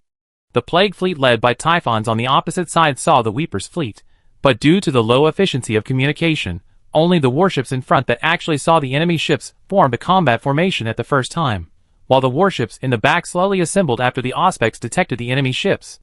Typhons used his psychic power to spread the order throughout the fleet, ordering the fleet to attack immediately. Bleeding heart. Typhon stood up from the flesh and blood throne and walked to the porthole. Isn't this the flagship of our old friend Foros? The fate of this flagship is either to be destroyed by us or to be robbed by us. The crew of the entire plague fleet heard Typhon's psychic communication and swarmed towards the Weeper fleet. In this situation of fighting with absolute numerical advantage, the fleet does not need to form any formation at all. It can only quickly resolve the battle by swarming up and firing at full power. The fleets of both sides fired at each other from a distance of 1,000,000 kilometers. On the surface of the planet, one could see the light spears fired by both fleets, the fire of macro cannons, and the torpedoes rushing towards the other fleet. The warships of the plague fleet took turns to bear the particle torrents fired by the particle light spears, and the void shield deflected all these attacks before overloading. As for those torpedoes, the warship Devourer torpedoes given by Father Nurgle, only a small number of torpedoes broke through the interception and hit the void shield, and were sent into the subspace. Compared to the plague fleet, the situation on the Lamenter's fleet side seemed a bit difficult. A large number of attacks triggered the energy shields of each warship, and those energies that were normally kept running but not visually detected turned into blue transparent spheres due to the fierce attacks. The close and weapon array was overloaded, smashing tens of thousands of torpedoes into the void. Captain, the Astartes should return to the flagship immediately, and then we will evacuate. Tessa looked at Foros by the porthole. At this time, Foros stood with his back to Tessa, watching the various attacks bombarding the energy shield. The light was a little dim. Tessa couldn't see Foros' face and expression. When the light of the macro cannon shells exploding on the shield came into the bridge, Foros' handsome face was illuminated by the fire, and his deep eye sockets were filled with an extremely determined look. We can't retreat. Foros' tone was very calm, just like usual. It will take some time for the fleet to arrive. If we retreat before then, the enemy will loot the civilians and leave before our fleet arrives. The battle on Ornilla I must continue, and the civilians protected by the Fighting Brothers must also continue to be protected. The current situation reminded Foros of the battle that almost led to the destruction of the Weepers. In order to protect a group of slaves, the Weepers fought until they were almost destroyed. In the end, the slaves could not bear to see the Emperor's angels die because of them, so they stayed and sacrificed themselves, causing the Weepers to lose the lives of those they protected, and then they had to evacuate without making any meaningless sacrifices. Many people in the chapter are still thinking about that battle to this day. What would have happened if the chapter had the strength it has now? The answer is that not only would the slaves and civilians on the planet be saved, but the enemy would also be completely annihilated, and no armed force could resist 700 Terminator warriors. But the problem is that there is no way to do it again. At that time, the Weepers had to face a tragic end and make a choice. If they still have to face a tragic end now, and have to consider whether to abandon the civilians, or even let the civilians give up their lives for them, then they would have failed the many generous help given by the Lord of Talon. Launch the targeting torpedo group. Foros turned around and ordered Tessa, then walked to the bridge armory and performed an iris scan. The bridge armory opened, and a drone flew out to replace Foros' exclusive Terminator armor. Tessa realized what Foros was going to do. No, Chapter Master, you shouldn't board. You are my captain, you must obey my orders. As soon as Foros finished speaking, the helmet was put on his head, and the visor part fell down and closed. A heavy sound of footsteps entered the bridge. After the gate opened, a team of 20 Terminators entered the bridge.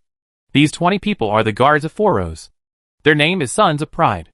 This name comes from the name given to the Weepers by the Primarch Sanguinius after he saw them.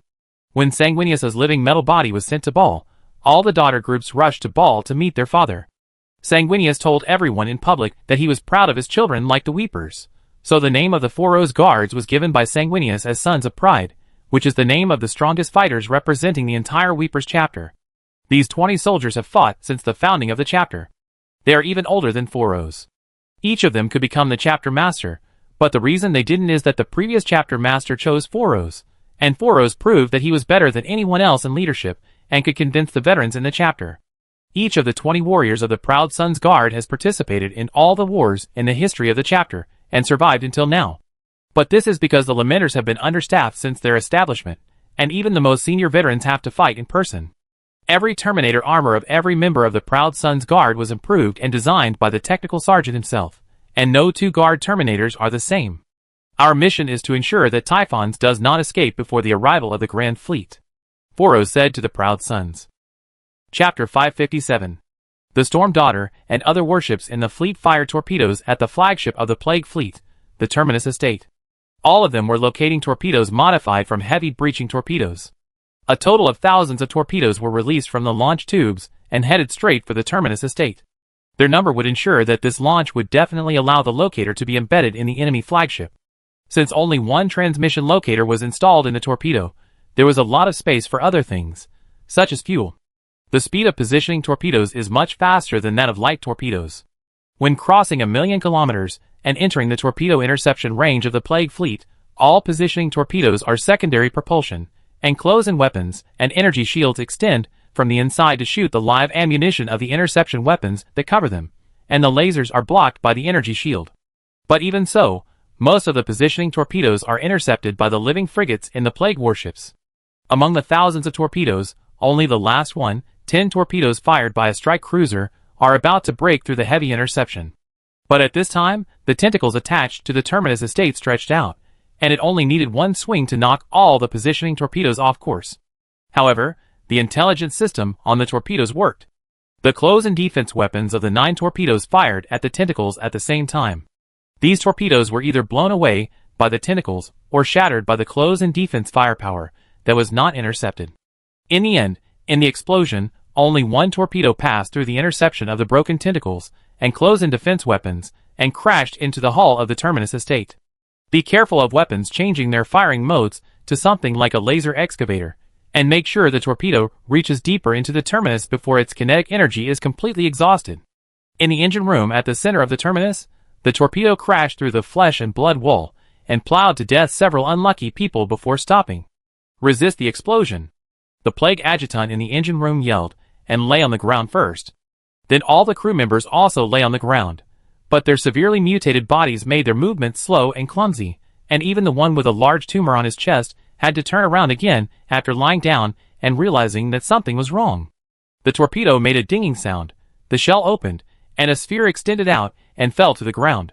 After waiting for a while without feeling the explosion, the Plague Adjutant climbed up, walked towards the falling sphere curiously, picked it up and took a look. For the people we cherish, we are with glory. The battle cry and the teleportation rift appeared at the same time, and Foros, who rushed out first, smashed the Plague Adjutant's head with a punch. The Sons of Pride Guard used weapons such as storm bolters or assault guns to instantly shoot every enemy present, while the Guard soldiers wearing heavy Terminator armor responsible for providing fire support walked in front of everyone, and the missile racks on their backs fired thousands of tiny incendiary bombs, turning the entire engine room into a sea of fire. The living biological engine of the Terminus screamed and roared, and the flames attached to its body and gradually burned into its organs. Foros threw a spear at the biological engine, and the spear tip completely shattered the core of the biological engine, stuck on the floor, and then flew back to its owner's hand with a buzzing sound after he raised his hand. Bridge. Foros said 2 words, led the guards to the corridor in a sea of fire, and then went straight to the bridge where Typhons was. The guards did not avoid any enemies they encountered along the way, did not avoid the heavy firepower set up in the corridor, and did not avoid any powerful plague lieutenants. 21 warriors in Terminator armor lined up in the corridor, taking heavy steps, and while the energy shield resisted all incoming firepower, they killed anyone who dared to stand in their way. Foros was not even facing mortal rebels, but plague warriors, but there was still nothing that could stop him and his guards. This way. The think tank brother in the guard pointed to the bulkhead at the end of the corridor. One of his eyes was emitting psychic light, and the other was normal. He saw both psychic vision and physical vision at the same time, and guided Foros to the fastest way to the bridge. Another guard soldier stepped forward and tore open the wall, stepped in first, and cut all the plague warriors in the cabin in half with a power halberd. The group continued to move forward. After moving forward for another 2 minutes, a guard soldier suddenly groaned and his body mutated. The think tank brothers immediately stepped forward to dissolve the psychic energy and cast a psychic field to protect their fighting brothers. When psychic energy appears, it means that a strong enemy has appeared. See you again, Foros. Typhons opened a passage on the bulkhead and walked out with his lieutenant and the Death Shroud. Typhons was killed by Foros during the Battle of Cadia, and then resurrected, but was ridiculed and mocked by the great demons and Mortar Ion. This was a shame. Now Foros was seeking death and rushing to the flagship, which was exactly what he wanted. Not only could I kill you back then, but a child could also kill you. Foros pointed his gun at Typhons. You plague pig, you were suppressed by the black stone and couldn't even crawl up. You have more tumors than fat. At that time, you were no different from a livestock waiting to be slaughtered. This sentence angered Typhons, and the two sides immediately started fighting. The Death Shrouds were wearing Iron Cavalry Terminator armor, and they were not at a disadvantage when they met the Sons of Pride Guard. The battle between Foros and Typhons was a fight of the same level. If the Death Guard also followed the Holy Code and reorganized, then the troops led by Captain Typhons would be at the level of a war group. You are looking for death. How stupid are you to dare to board? You are simply seeking death. I was just about to kill you, and you came to me. Typhons released psychic lightning to bombard Foros. The think tank brothers stepped forward and released psychic shields to resist the lightning. Foros took advantage of the situation and shot a spear through Typhon's shoulder. But apart from the blood on the spear, Foros did not cause any damage to Typhons. Looking for death? No, I'm just here to delay you. Foros' face showed a puzzled look. What ability do you have to kill me before the arrival of the Great Fleet? When the navy of the 500 worlds in Tyrone arrives, your fate is to become garbage floating in the void. What did you say? Typhons was shocked. You are bluffing. Foros looked at Typhons, and suddenly realized that this guy didn't know that the fleet was coming. How could he not know? The Death Guard was already retreating, and their retreat route was obviously to avoid the fleet. How could Typhons not know about this? But Typhons really didn't know. While the battles of Axe, Parmenio and Espando were going on, Typhons was gathering the fleet. As soon as Typhons joined the battle, he went straight to Gallatin Star Fortress. The only link that allowed him to obtain more detailed strategic intelligence was when he communicated with Mortar Ion after arriving at the 500 worlds, and when Mortar Ion sent a messenger to ask him to retreat immediately and not attack Gallatin Star Fortress. Even in these two links, Mortar Ion did not mention what he was fighting or doing, and he only said one sentence about Gallatin Star Fortress. Don't attack Gallatin Star Fortress. Thinking of this, Typhons roared dully under his armor. Damn Mortar Ion. Chapter 558. The engine room of the terminus was destroyed. Typhon was entangled in a fight, and the warship could not get orders from the commander. There was no way to report to Typhon in this situation. In the void, a rift opened. Groups of warships emerged from it. The blue warships of Ultramar 500 worlds. The black warships of the Tyrone Navy. A large number of warships emerged from the large rift that spanned the entire Inala galaxy. When more than 2,000 warships emerged, even when the two flagships of Macridge's Glory and Glory of Humanity slowly sailed out side by side, the warships were still emerging. They were so dense, just like a large army arriving at the battlefield in a ground battle. Enemy ships spotted. Primarch's order, destroy them. Lord Talon's order has been issued, attack them. The captains of both fleets received the order, and the Glory of Humanity and the Glory of Macridge opened fire at the same time. The Glory of Macridge bombed the terminus, while the Glory of Humanity bombed the huge plague warships that tried to rescue the terminus. Across nearly 10 million kilometers, countless particle torrents shot out from the weapon arrays carried by the Glory of Humanity, bombarding the enemy ships like logging guns. Any warship below the battleship line could not hold out under this rapid and uninterrupted particle light spear attack. Cruisers were often cut into pieces of space junk by light spears the moment their void shields collapsed. The Glory of Macridge, which was equipped with a new fire control system, did not need to get close. It turned 90 degrees to the right and aimed at the Terminus estate from the side, firing rows of light spears and macro cannons. The Terminus' void shield deflected these attacks, but it was also gradually overloaded. While the two flagships were showing their might, the Tyrone Navy cruiser formation escorted the Space Marine strike cruiser to approach the enemy fleet, preparing to use boarding to completely delay the entire Plague fleet, so that the fleet would perish in the bombing instead of gradually fleeing. The Plague fleet instinctively counterattacked. The fleets of both sides were gradually approaching. The naval carrier-based aircraft of Ultramar and Tyrone were one step ahead of the fleets of both sides, fighting each other in the large void in the middle. However, one side was controlling the metal fighter, and the other side was a living creature. This fleet battle was not expected, but emergency plans had been prepared beforehand, including what the warship should do, what the crew should do, and even what the carrier-based aircraft pilots should do. The core of the carrier-based aircraft operation is 2,000 anti-ship aircraft. This is the Air Force from Baisu No. 1.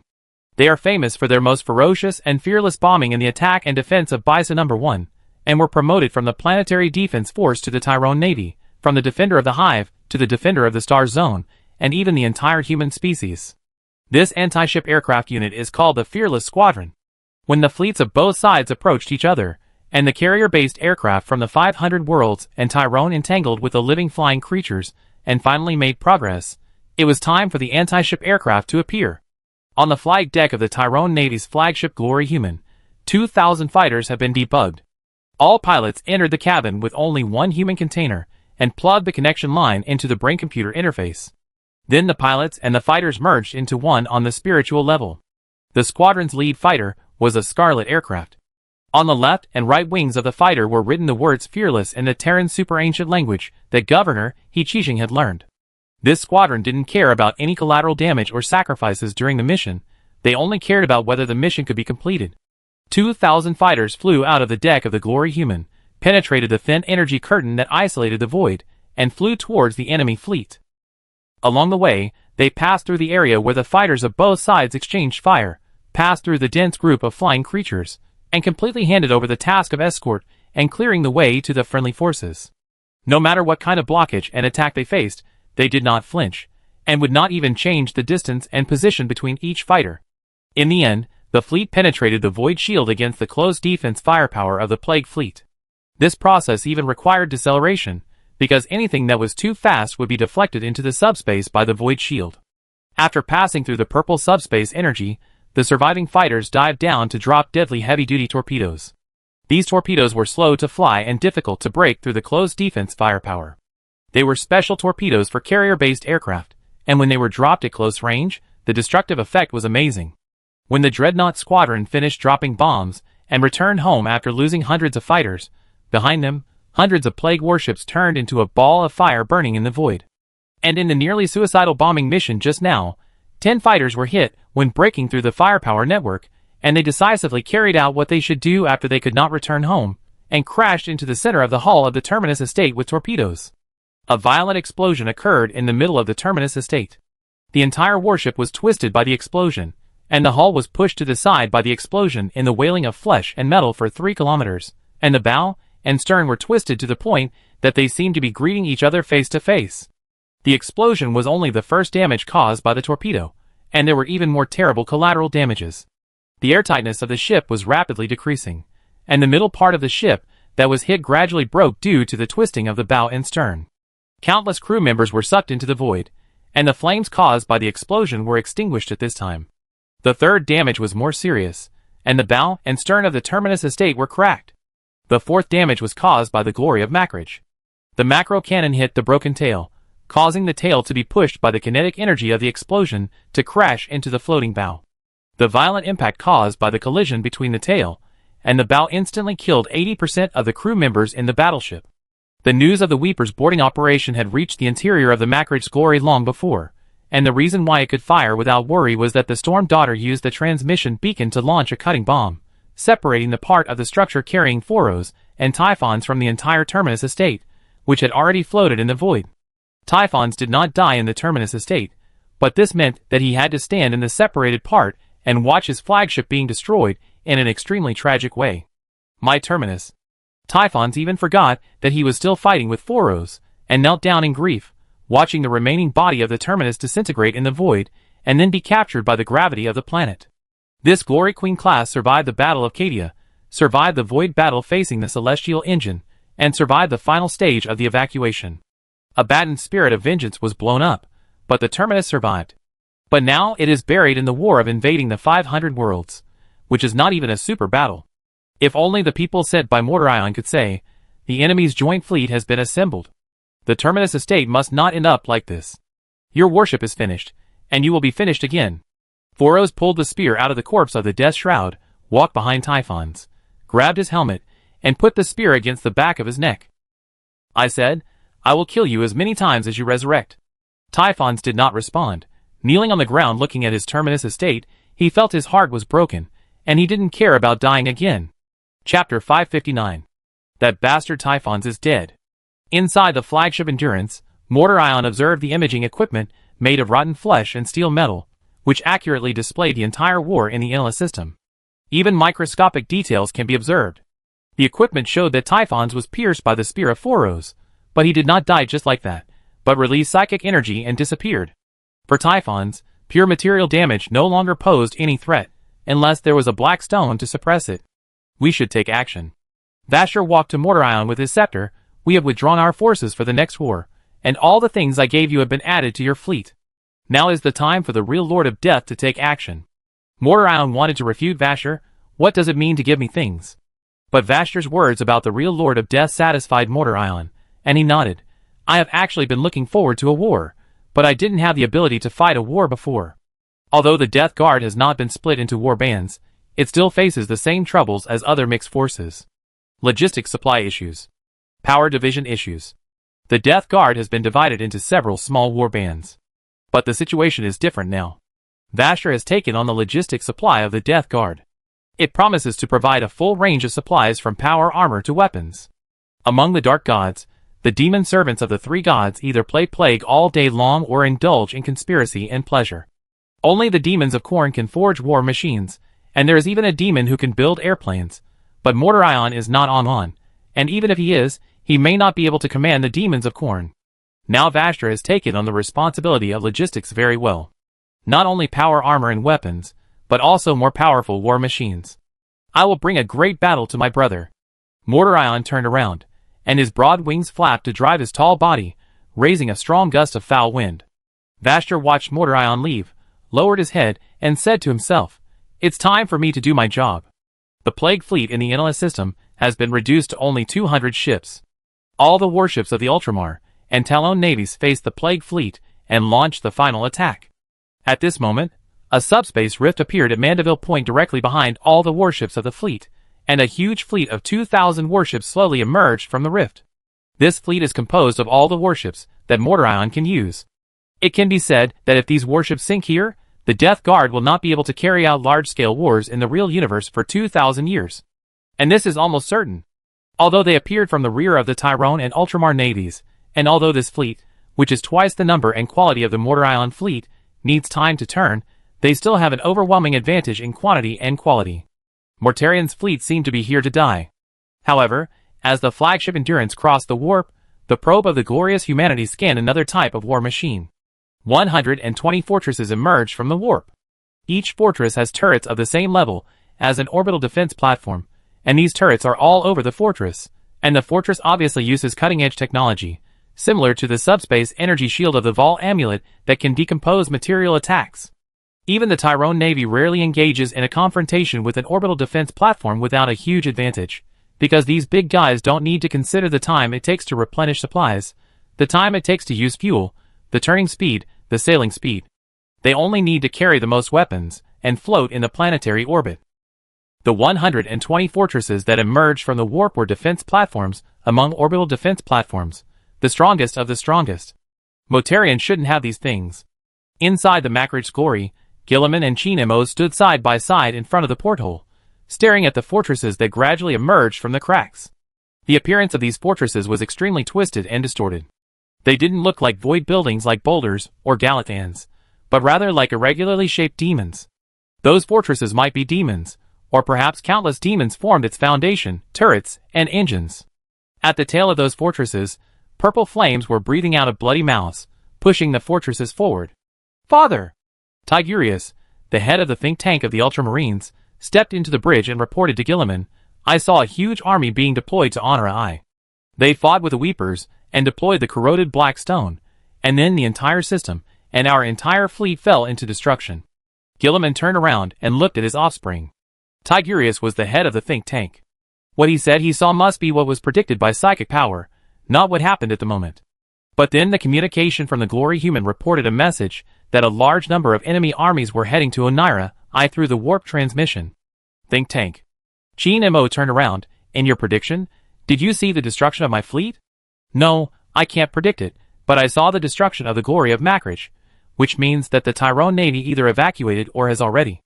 Tigurius shook his head. Chin Mo nodded and began to think about countermeasures. In the few seconds he was thinking, the demon fortresses reacted as they moved.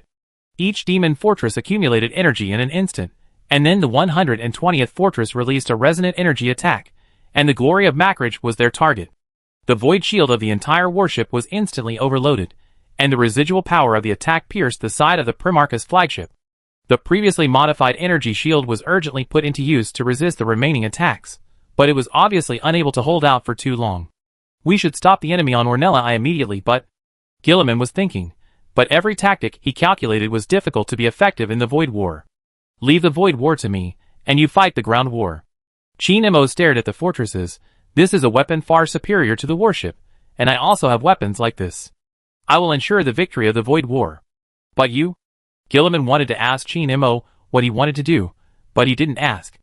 In the end, the Primarch said nothing, explained some things with confidence, and then took the army to teleport to Ornella to fight the ground war. After the Lord of Ultramar teleported to Ornella, the Ultramar fleet heard the communication from the Glory of Macridge. The Primarch handed over the command of the fleet to the Lord of Talon. Chapter 560. After Chin Mo gained command of not only the Tyrone Navy, but also the Ultramar fleet, some of the laws in the galaxy were distorted. Chin Mo was just standing by the porthole and speaking calmly, but his voice could reach the ears of every crew member in the fleet. It was as if everyone was crowded together to listen to Chin Mo's words. The ships that were originally heading towards the Typhon's fleet turned 180 degrees in an instant and headed straight back to face the incoming Mortar Ion fleet. The Tyrone Navy warships gathered in front of the Ultramar Navy warships. Most of the energy was transferred to the shield system, which made the shield system operate at full power. The energy shields of each Tyrone Navy warship resonated. After the shield of any ship was destroyed, it would be replenished by other warships and instantly restored to its original state. With this ability, the Tyrone Navy resisted the attacks of the Mortar Ion fleet and those demon fortresses.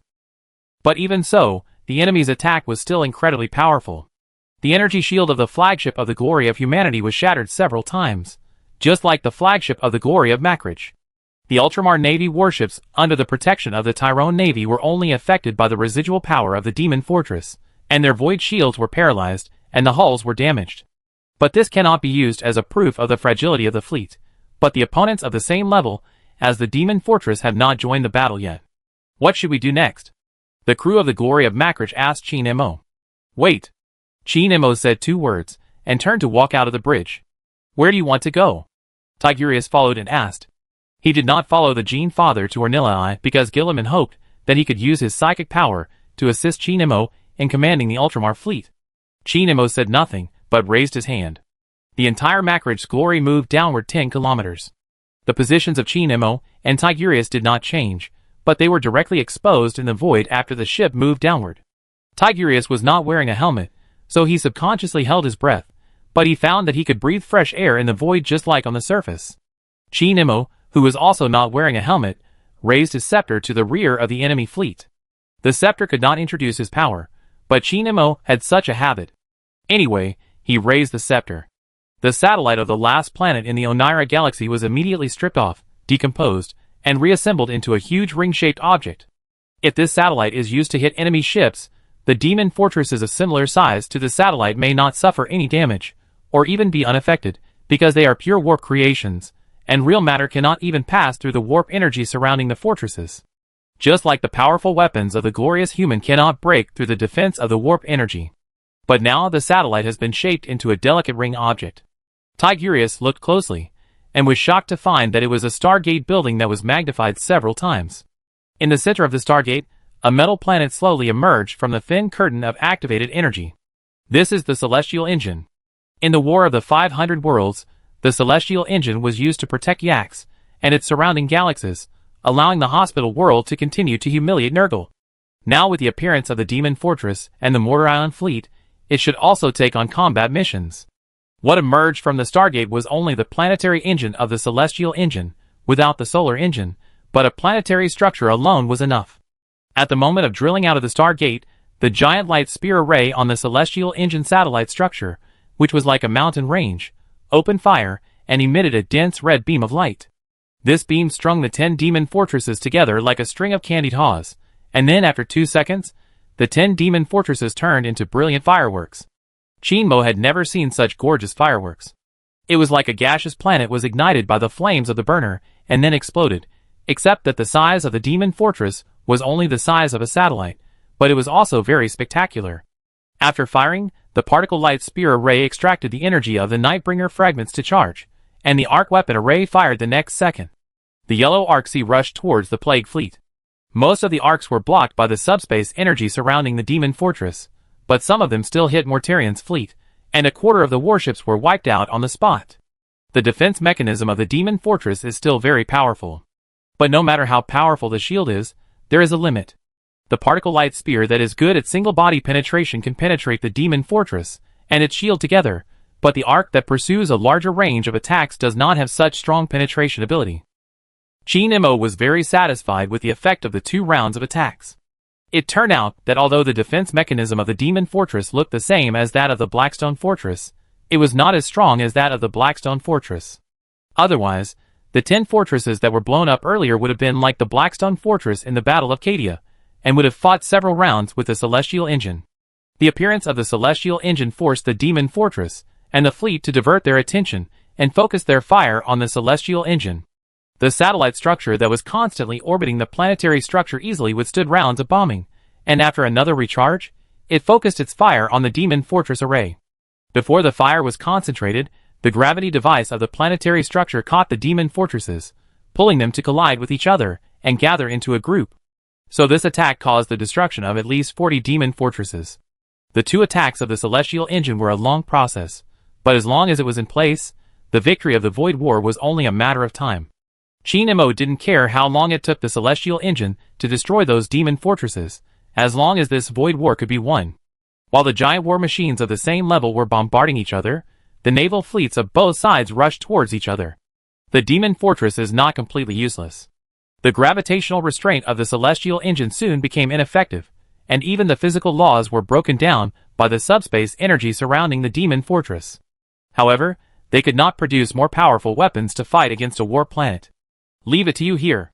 I'm going to help your Gene Father.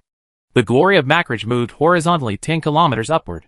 So Chinmo and Tigurius still did not move, but returned to the bridge. I'm not good at commanding fleets. Tigurius shook his head. But you can always pass on a message or make some response, right? This Void War is a foregone conclusion, and our victory is only a matter of time. Isn't it the same for land wars? In Tigurius's eyes, the Gene Father has gone to Onla No. 1 to personally command the battle. Isn't this a smoother battle than a Void War? You are the only one who has the Gene Father, and no one else has it? Chinmo pointed to the fleet outside the porthole, belonging to Mortar Ion. Chapter 561. Onira I. The war on the surface was extremely fierce. In order to place the Black Stone, the Death Guard scrambled for places on the surface that were either meaningful or meaningless to the locals. It was not until Gilliman led his troops to the surface and explained the situation to the auxiliary officers that the people on Onira I realized what the Death Guard were doing. Ritual Node. Just like the Ritual Node planets, such as Espander and Parmenio. The Onira galaxy had rebels long before, and a large number of mortal rebels assisted the angels sent by the God of Life they believed in. Before the large fleet arrived at the galaxy, in the battle between mortals, the Order was the side with a numerical disadvantage. Now that Gilliman has arrived in person, the situation of the ground war has become more severe. First of all, there are many mortal rebels. Secondly, the offensive of the Death Guard is definitely not a large group of space marines teleported to the planet and carried out decapitation tactics in a hidden place. It is not just the Death Guard, there are even 2 Titan legions and knights who rebelled 10,000 years ago. In the video data presented by the Mortal Auxiliary Army, Gilliman saw those titans and knights. It was not as he imagined, full of tumors, green, and looked like, "I surrender to Nurgle." It was written on their faces, but a group of grey titans and knights. Just like the demon fortress that was fighting with the fleet in the void, many of its parts seemed to be integrated with the demons. The metal chainsaw swords were mixed in the flesh and blood. The ion cannons kept roaring. The structure of the titans and knights themselves was no longer obvious, and they looked like a whole, humanoid monster made of flesh and metal. In addition, other armored units and Air Force units were also available.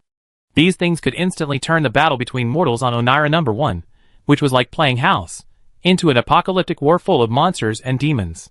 Fortunately, Gilliman's side is not just a group of space marines. The Titan Legion of the Blade of the Oem Messiah that marched with the fleet.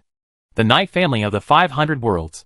These loyal god machine pilots will wrestle with the traitor's blasphemous machines. The elite mortal auxiliary army that followed Gilliman to fight also had large-scale armored units, and even big guys like the Leviathan command vehicle.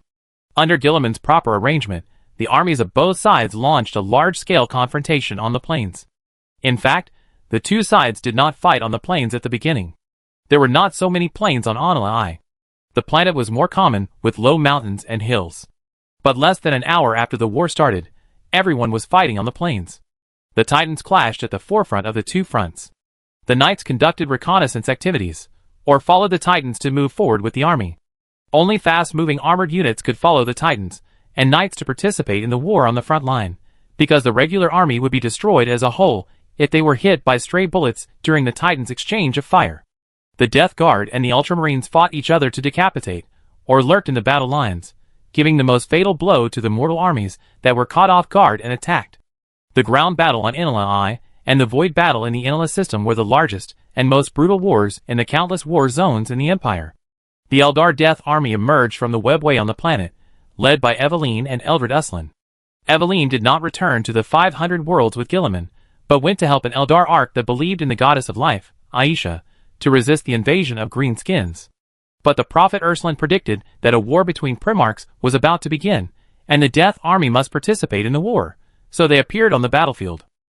In addition to the Eldar, 3 warships full of greenskins crossed the warp in the system, but were affected by the crossfire between the Celestial Engine and the Demon Fortress. Although they were killed instantly, they did participate in the war. The Leviathan command vehicle is approaching the front line. Gilliman stood on the command deck of the command vehicle, observing the battle situation on the holographic image.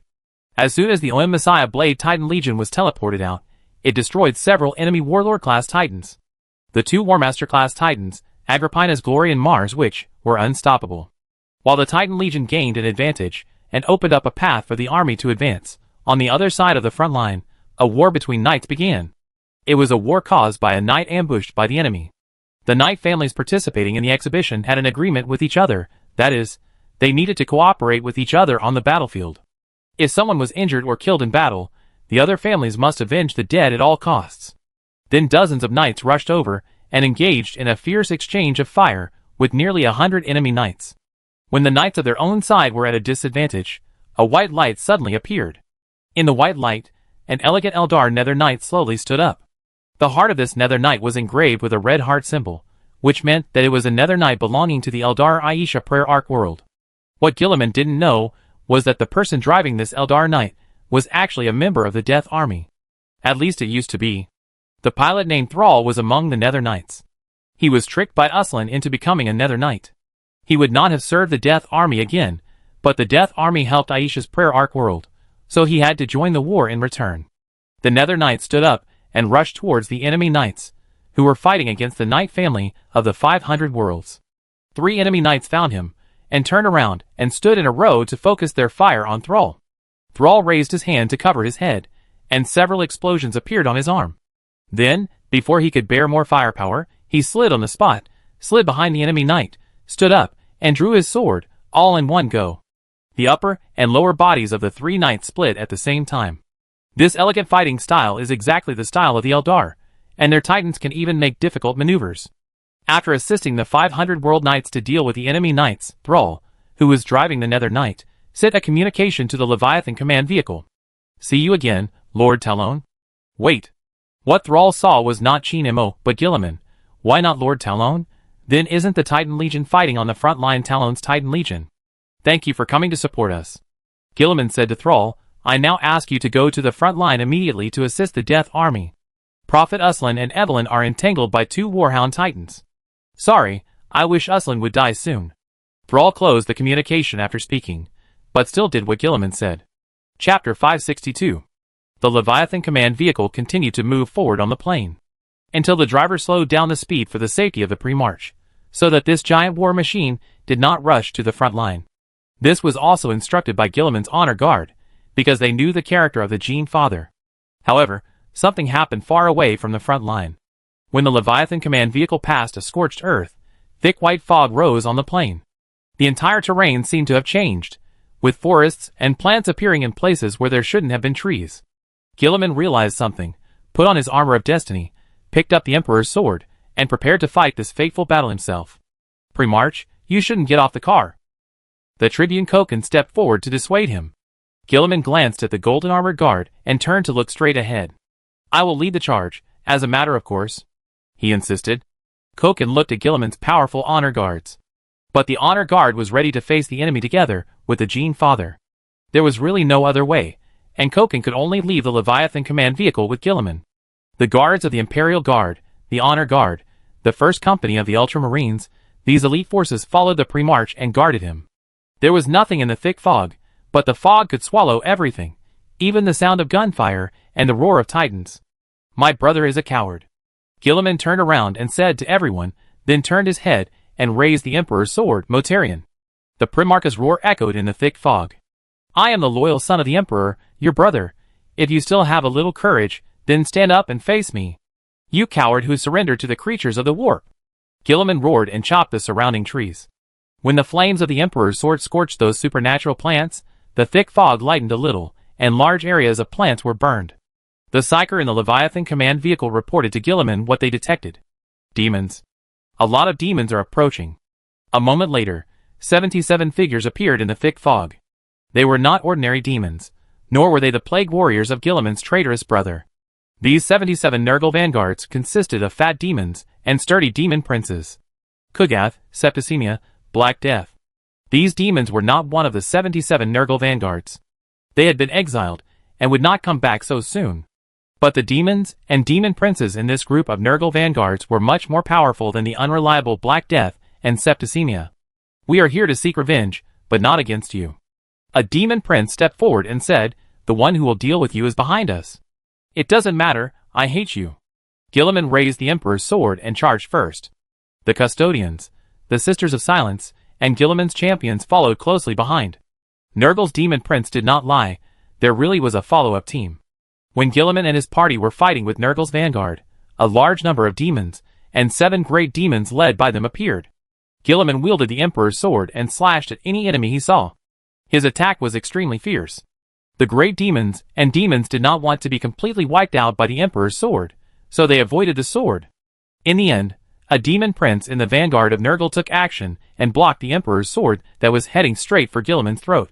Guilliman subconsciously blocked it with his arm, but the expected venomous blade did not chop down, and he found himself moving backward 10 meters. The Primarch looked forward and saw that the Lord of Talon was standing where he had just stood.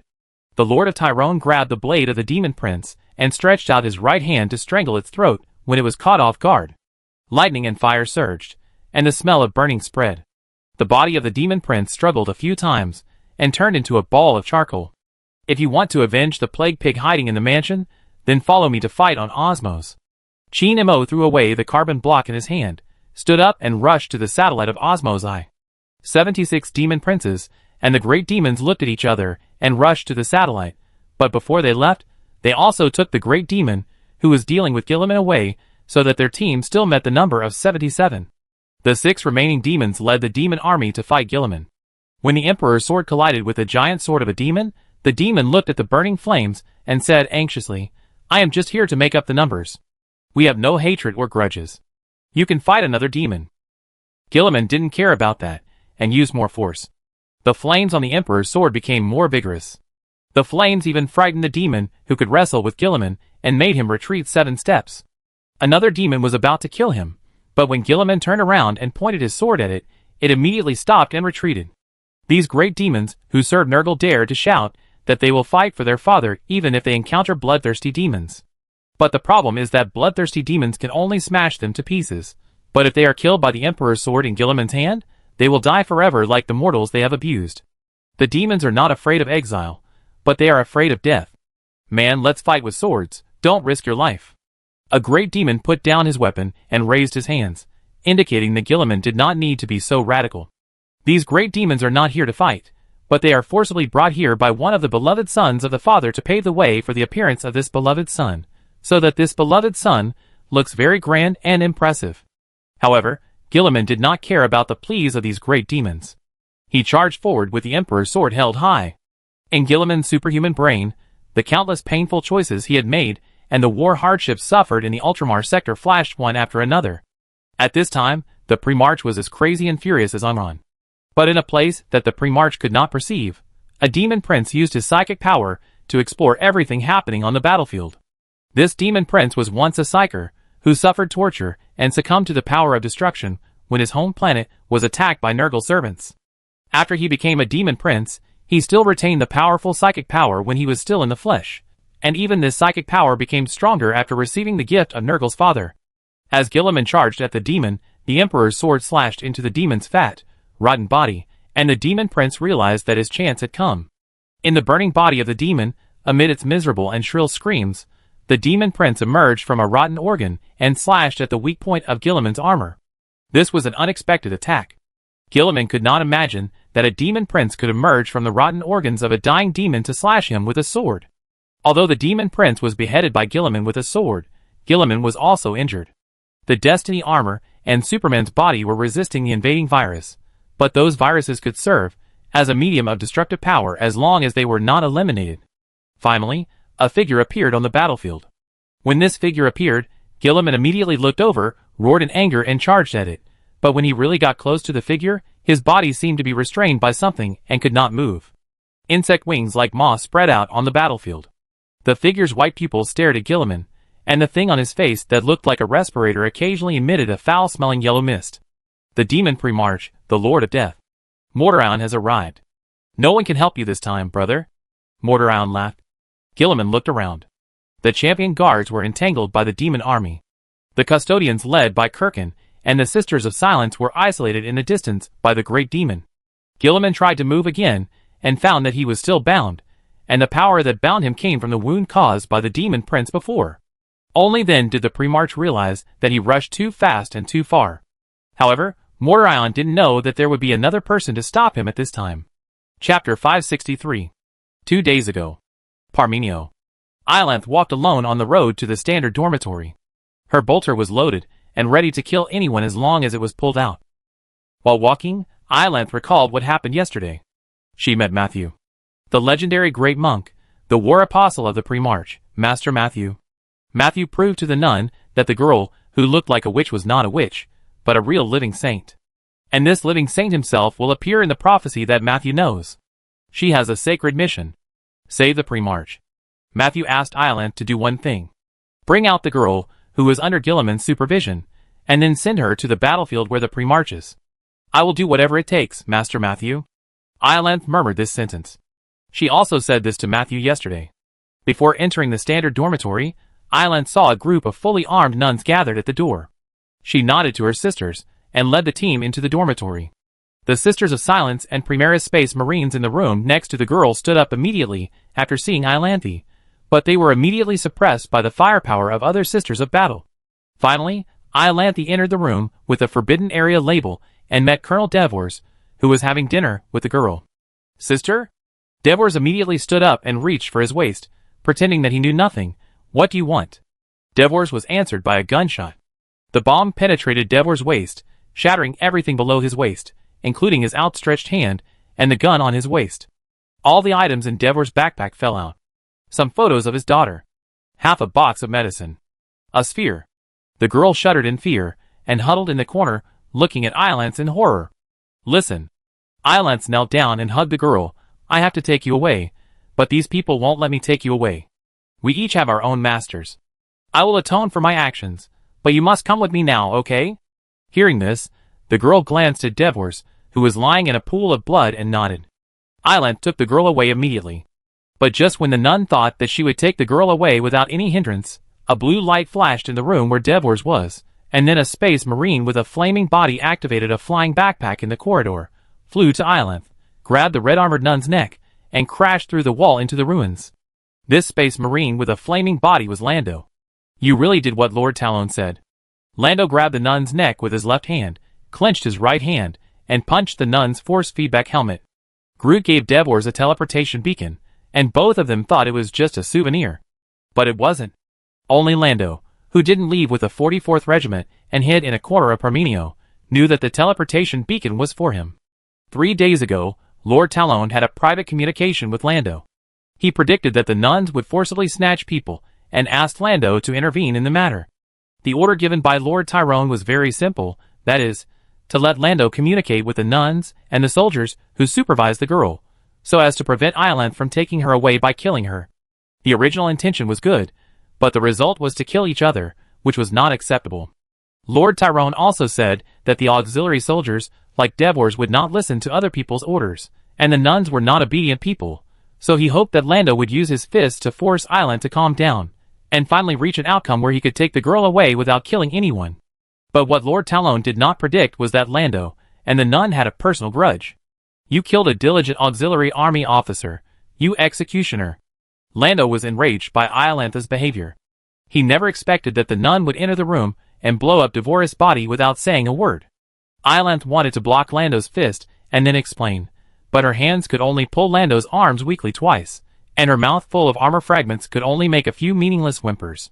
Lando's fist with ceramic steel fell again, and Iolantha's head shattered. Seeing the death of the nun, Lando calmed down, wiped the blood on his hands after a little thought, and pretended nothing happened to go to the corridor. The Sisters of Silence and the Primaris Space Marines were still fighting with the Sisters of Battle.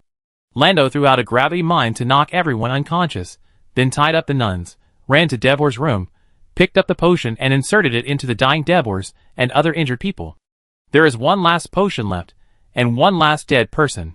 As long as the soul of this dead person has not left the body, then everything can be saved. May your soul return to the Golden Throne. Lando said to the room where Iolantha's body was, and then put the last potion into the storage layer. After doing all this, Lando looked at the girl.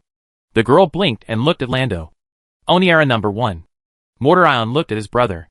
Guilliman angrily scolded Mortarion, scolding him for succumbing to the creatures of the warp, scolding him for succumbing to witchcraft even though he did not believe in the existence of witchcraft, and installing witchcraft machines everywhere in the 500 worlds. Mortarion accused Guilliman of being a lackey of the false emperor.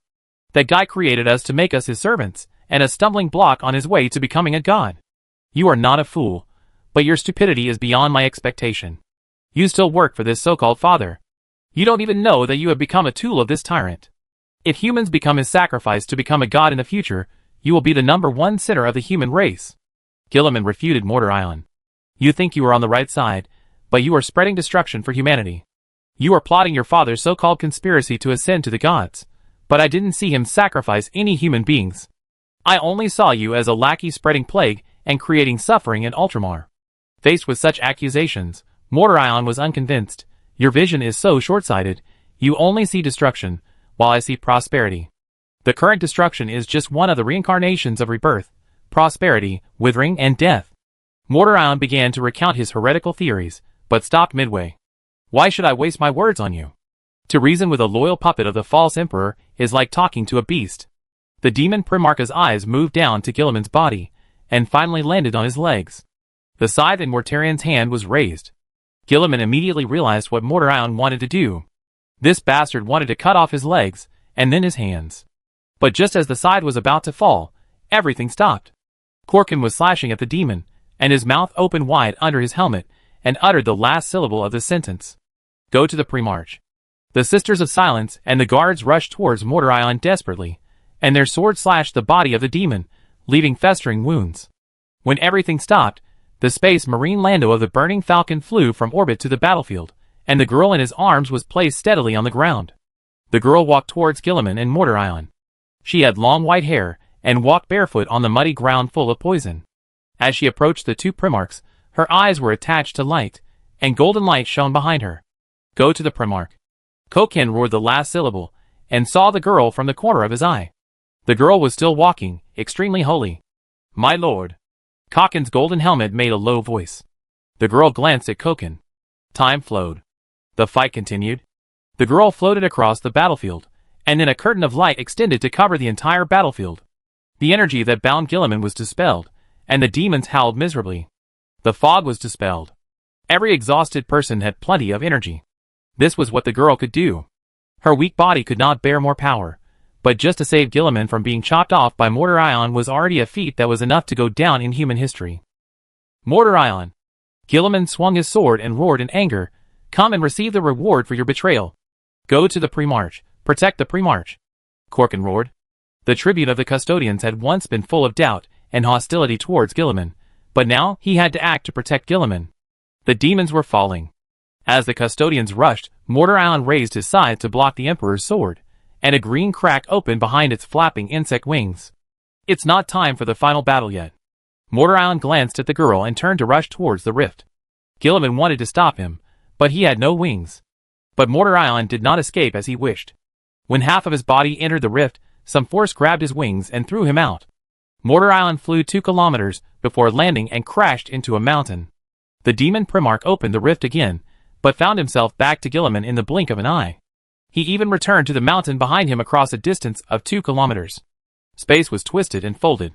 This power did not come from the subspace, but from the darling of the real universe. The power used by those powerful beings born in the Big Bang may not be as convenient as psychic power in some aspects, but it is a great force that cannot be ignored in the real universe. Boom. With a roar, dust flew. It was like a meteor directly hit the surface from the universe.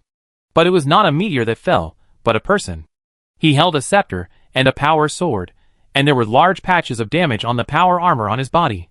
But the skin under the damage was intact, just stained with some dirty blood.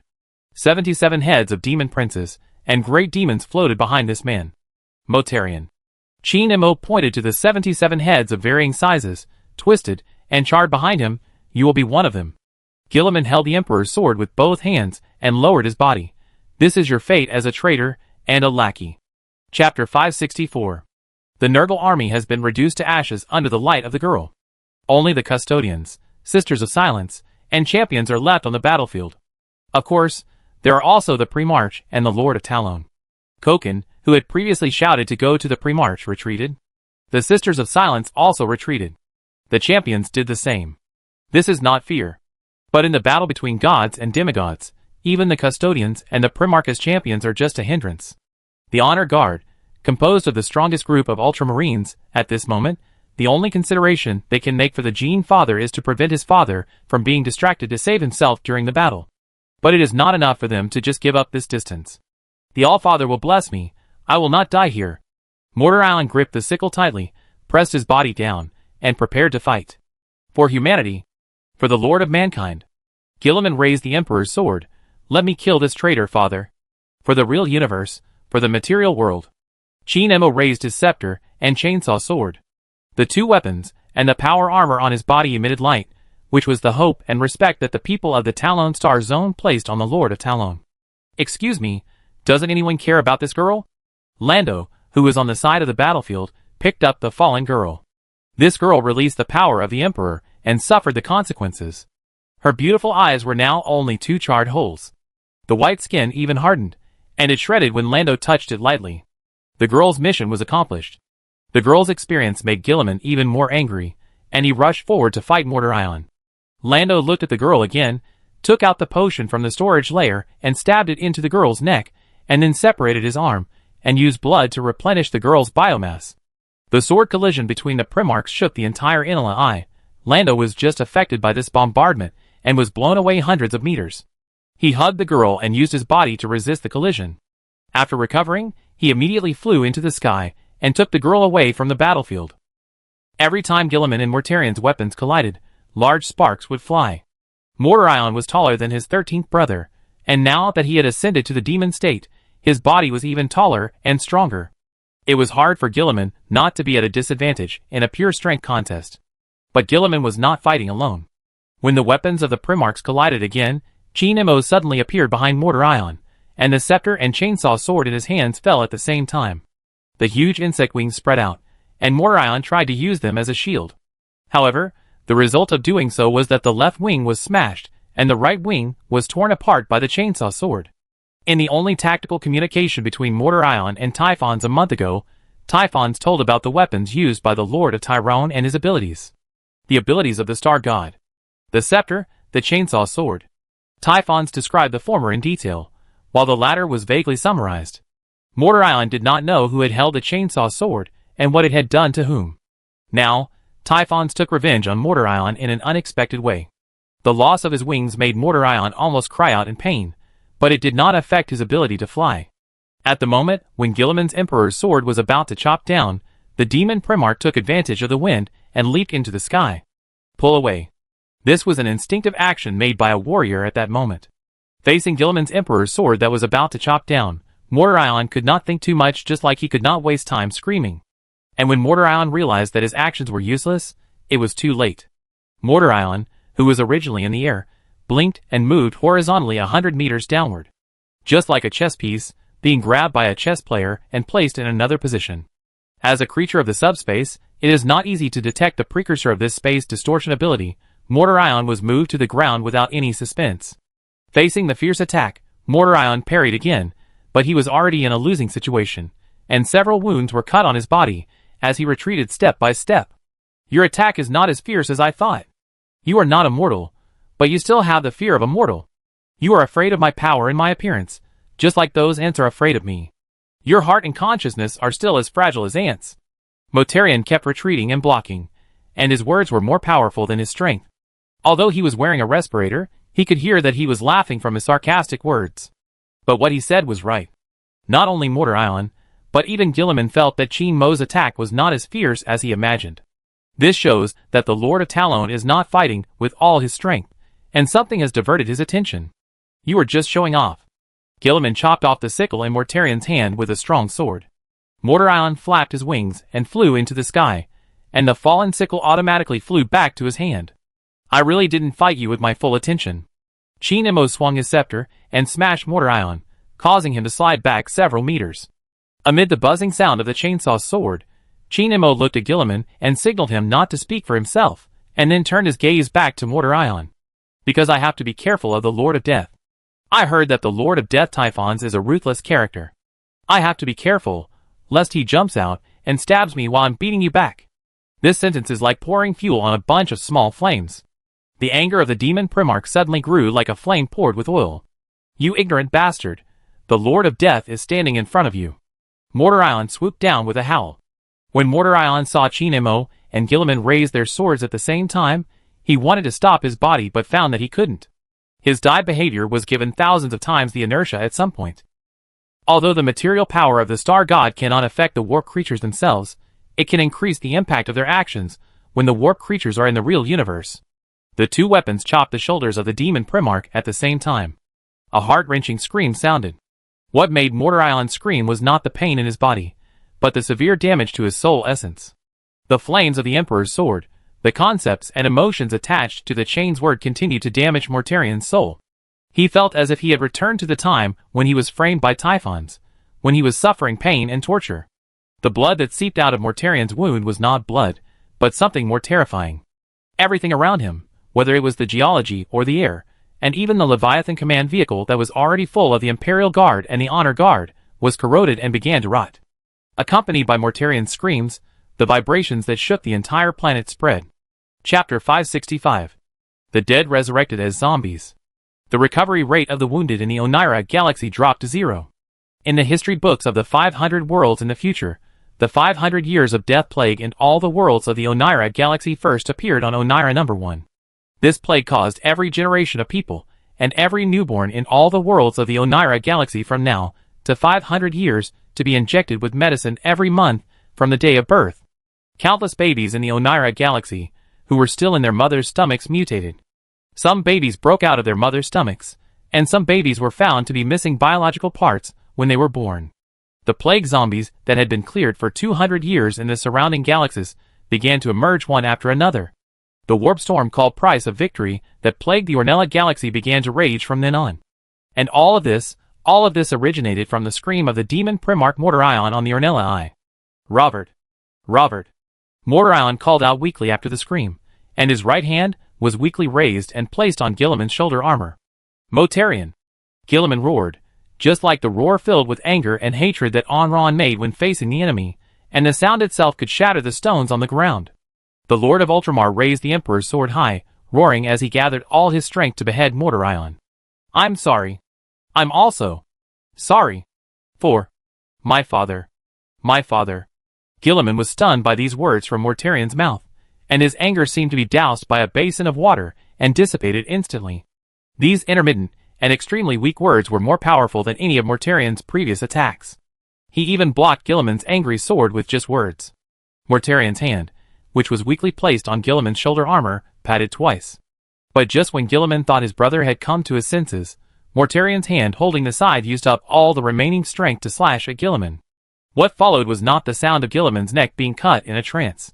Nor was it Mortarion's wild laughter, but the roar of thunder and lightning. The thunder and lightning struck Mortarion. This blow containing pure material power could not be erased like erasing some people from the real universe. After all, Mortarion was already the demon Primarch. But the lightning itself can hurt Mortarion, and it also makes Mortarion blown away by its strong impact. Mortarion is like a meteor, but it is a meteor moving in the opposite direction, rising from the surface and flying towards the first satellite of the planet Enela I. Although Guilliman can't see Mortarion, he can guess that his traitorous brother has hit the Enia at this time. The end. Chi Nemo roared, the chainsaw sword was stuck in the ground, and his free hand was raised to the sky. There was no fire, no lightning, no telekinesis, no twisted laws. Only one of the two satellites of Enela I was pulled. Everyone on the planet was startled by the strangeness in the sky. When people looked up at the sky, they saw that Enela's satellite was slowing down in a clockwise rotation. The impact of the extremely rapid deceleration of the celestial body caused the surface environment of the celestial body to not only be destroyed, but also began to disintegrate. Several meteorites from Russifras fell to the ground, but were pulled back to Russifras when they entered the atmosphere of Enela I. Rosa, the second satellite of Enela I, was apparently restrained by something.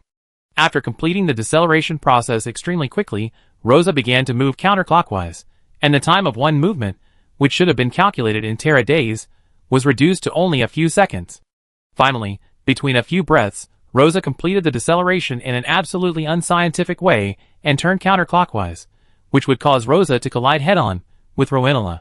On the surface, these celestial activities are so real and so shocking. Guilliman watched Rosa 2 rush towards Rosa I and finally collide with me.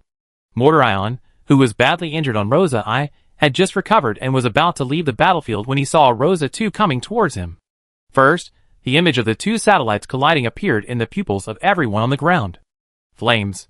Countless fragments splashed. When Rosa I and Rosa 2 shattered due to the collision, the huge roar of the two satellites colliding reached the surface of Enela I. Then, there was the shock wave. But under the restraint of some force, the countless huge satellite fragments that should have fallen to Onira I and caused the destruction of the planet have now become a necklace surrounding the planet. Guilliman witnessed the whole process.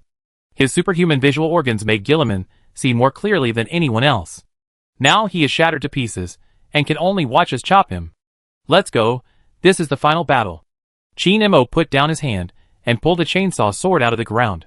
Guilliman stood there, and hesitated for 2 seconds. The one who pulled the destruction just now was the one in front of him. Guilliman once thought that Lion was hopeless.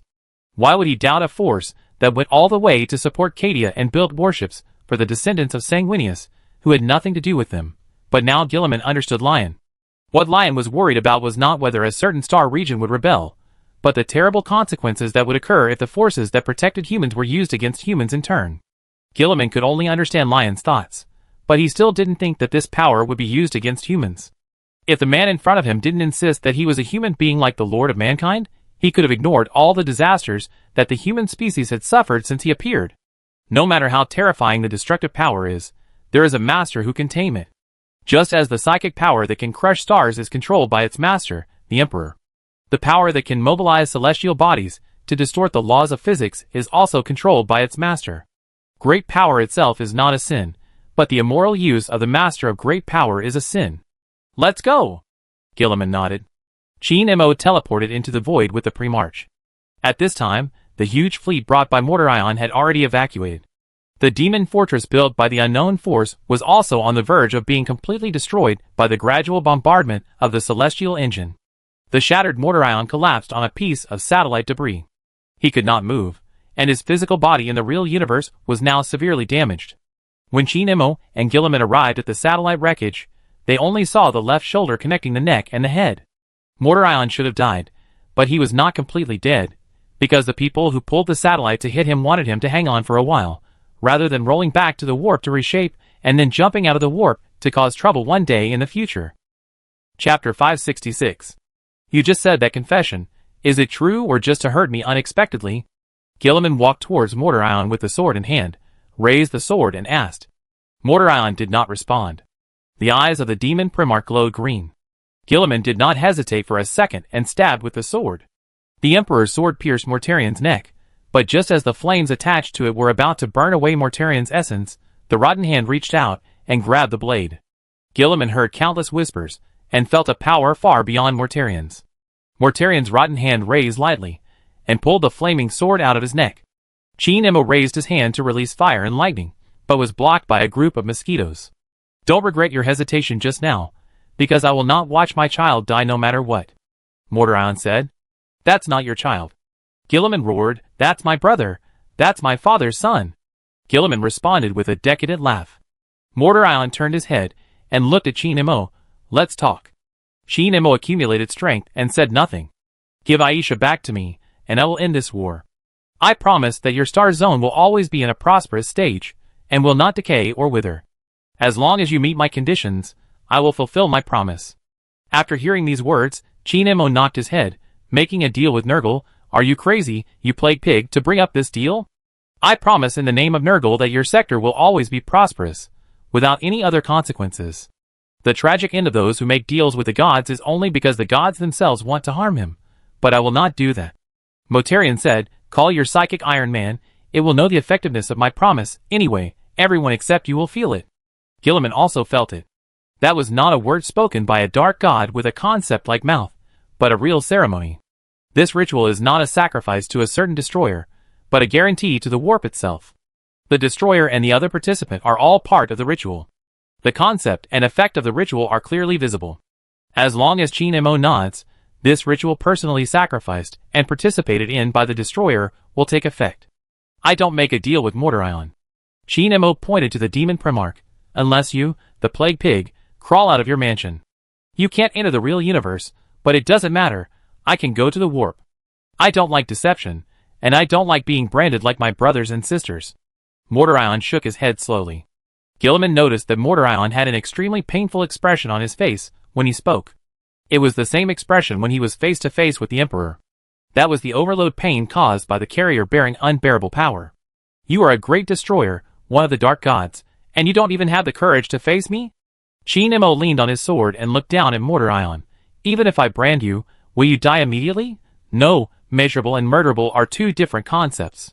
Mortarian lowered his head, thought for a while, then raised his head and said, I feel that you are now a god in the high heaven who tempts mortals. Chi Nemo shook his head. It doesn't matter, you can continue to hide. Things that can threaten you and other gods are gradually taking shape. In the subspace without the concept of time, perhaps an army from the real universe will invade your magic domain in a while, or it may be a long time later, but in the end our respective situations will be reversed, and the situation of the real universe and the subspace will also be reversed. If you place your hopes on that supreme entity, you will be disappointed. Mortar Ion said, your entity doesn't even dare to run out from the protection of the sun to face us alone, otherwise it will be destroyed. After that, Mortarian's body died, but his soul was separated from the entity under the interference of Nurgle before he was defeated, crossed the curtain between the warp and the real universe, and returned to Nurgle's demonic domain. Chi Nemo couldn't eat Mortarian's soul after all, and Gilliman didn't take the opportunity to chop, because when he pierced Mortarian's neck just now, he found that there was a powerful force protecting Mortarian's soul essence. This is no longer a battle between Mortar Ion and them. Nurgle personally intervened. The Emperor's sword is, after all, just a weapon made by the Emperor, carrying the Emperor's power, and cannot cause damage to something that the destroyer personally intervenes in. Just like Karama, who was killed by the Emperor's sword, is still alive, because it was given the characteristic of watching the universe fall into the end by Nurgle. The war is over. Gilliman tiredly put away the Emperor's sword. Chin Imo nodded. The two did not feel the slightest joy of victory, because even if Mordorion was defeated in this war, he did not die here. No, no. Chin Imo shook his head. This war cannot end like this. I must make Mordorion and Nurgle pay the price. Gilliman raised his head and looked at Chin Imo. Chin Imo had already ordered the scholar, "Get me into the warp, now." A psychic portal was opened, and Chin Imo stepped into it without hesitation, leaving a word at the same time. "Don't follow me in. You should lead your army to recapture more planets, and completely expel the plague." Gilliman didn't want to go in, but in his mind, Chin Imo entered the warp to expand the results of the 500 worlds. He couldn't sit back and watch this good friend enter the warp, while he enjoyed the fruits of victory planted by him and his fleet. However, Chin Imo didn't enter the warp because of the 500 worlds. The plague war was over, and there was no more 500 worlds. But from a macroscopic perspective, this war is an invasion of the real universe by the warp. If Nurgle and Mordorion did not pay a heavy price, he would be unhappy. This is Chin Imo's second time entering the warp, and the second time he came to the depths of Nurgle's demon realm. A quarter of the mansion where Nurgle himself is located can be clearly seen here. However, Nurgle's demon realm is not peaceful at this time. The demon army gathered in Nurgle's garden and was fighting with someone. That person was not Gilliman. Chin Imo did not even see Gilliman, and did not know that Gilliman had followed him in. The man who was fighting the demon army was wearing silver armor, holding a titan sword and a large shield. Cardo Diego. Cardo glanced at Chin Imo while fighting, and turned around to continue fighting the demons. Suddenly he remembered something, and released his psychic energy to repel the demons around him, and roared at Chin Imo. "Why did you come back just after you went out?" Chapter 567. Time in the warp is really messed up. Chin Imo muttered quietly. In the real universe, the Battle of Talon and the Plague War were all over, and the demon Primarch Mordorion was driven back to the warp. In the warp, it was still the time when Chin Imo and Cardo fought side by side, and were ready to leave the warp. At that time, Cardo fell behind, and then smiled bitterly at Chin Imo in the demon army, waving his hand, signaling him to leave quickly. "You don't know what's happening outside." Chin Imo jumped up and landed beside Cardo. "I won't let you fall behind this time." Cardo was stunned for a moment, and then realized that hundreds of years may have passed in the real universe, and he had just killed a few demons. He didn't ask any more questions, and followed Chin Imo to continue killing demons. When Chin Imo left, he added part of his power to Cardo, so that he could fight his way out of the siege, and now this power is used to fight his way out of the demon army.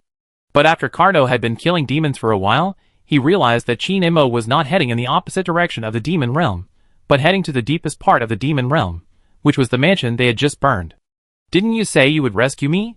But now you let me be your tool to clear the way, and go to the mansion to die." Cardo roared angrily. Scholar. Chin Imo released flames to devour countless demons, opened the portal, and let Cardo go first. The portal immediately appeared in front of the two.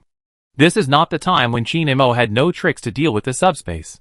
The entity formed by the psychic matrix has appeared, and the scholars have stronger psychic powers.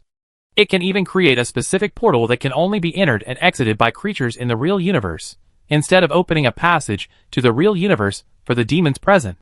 But Cardo just glanced at the portal, and continued to accompany Chin Imo to continue his difficult journey in the demon army before and after the portal closed.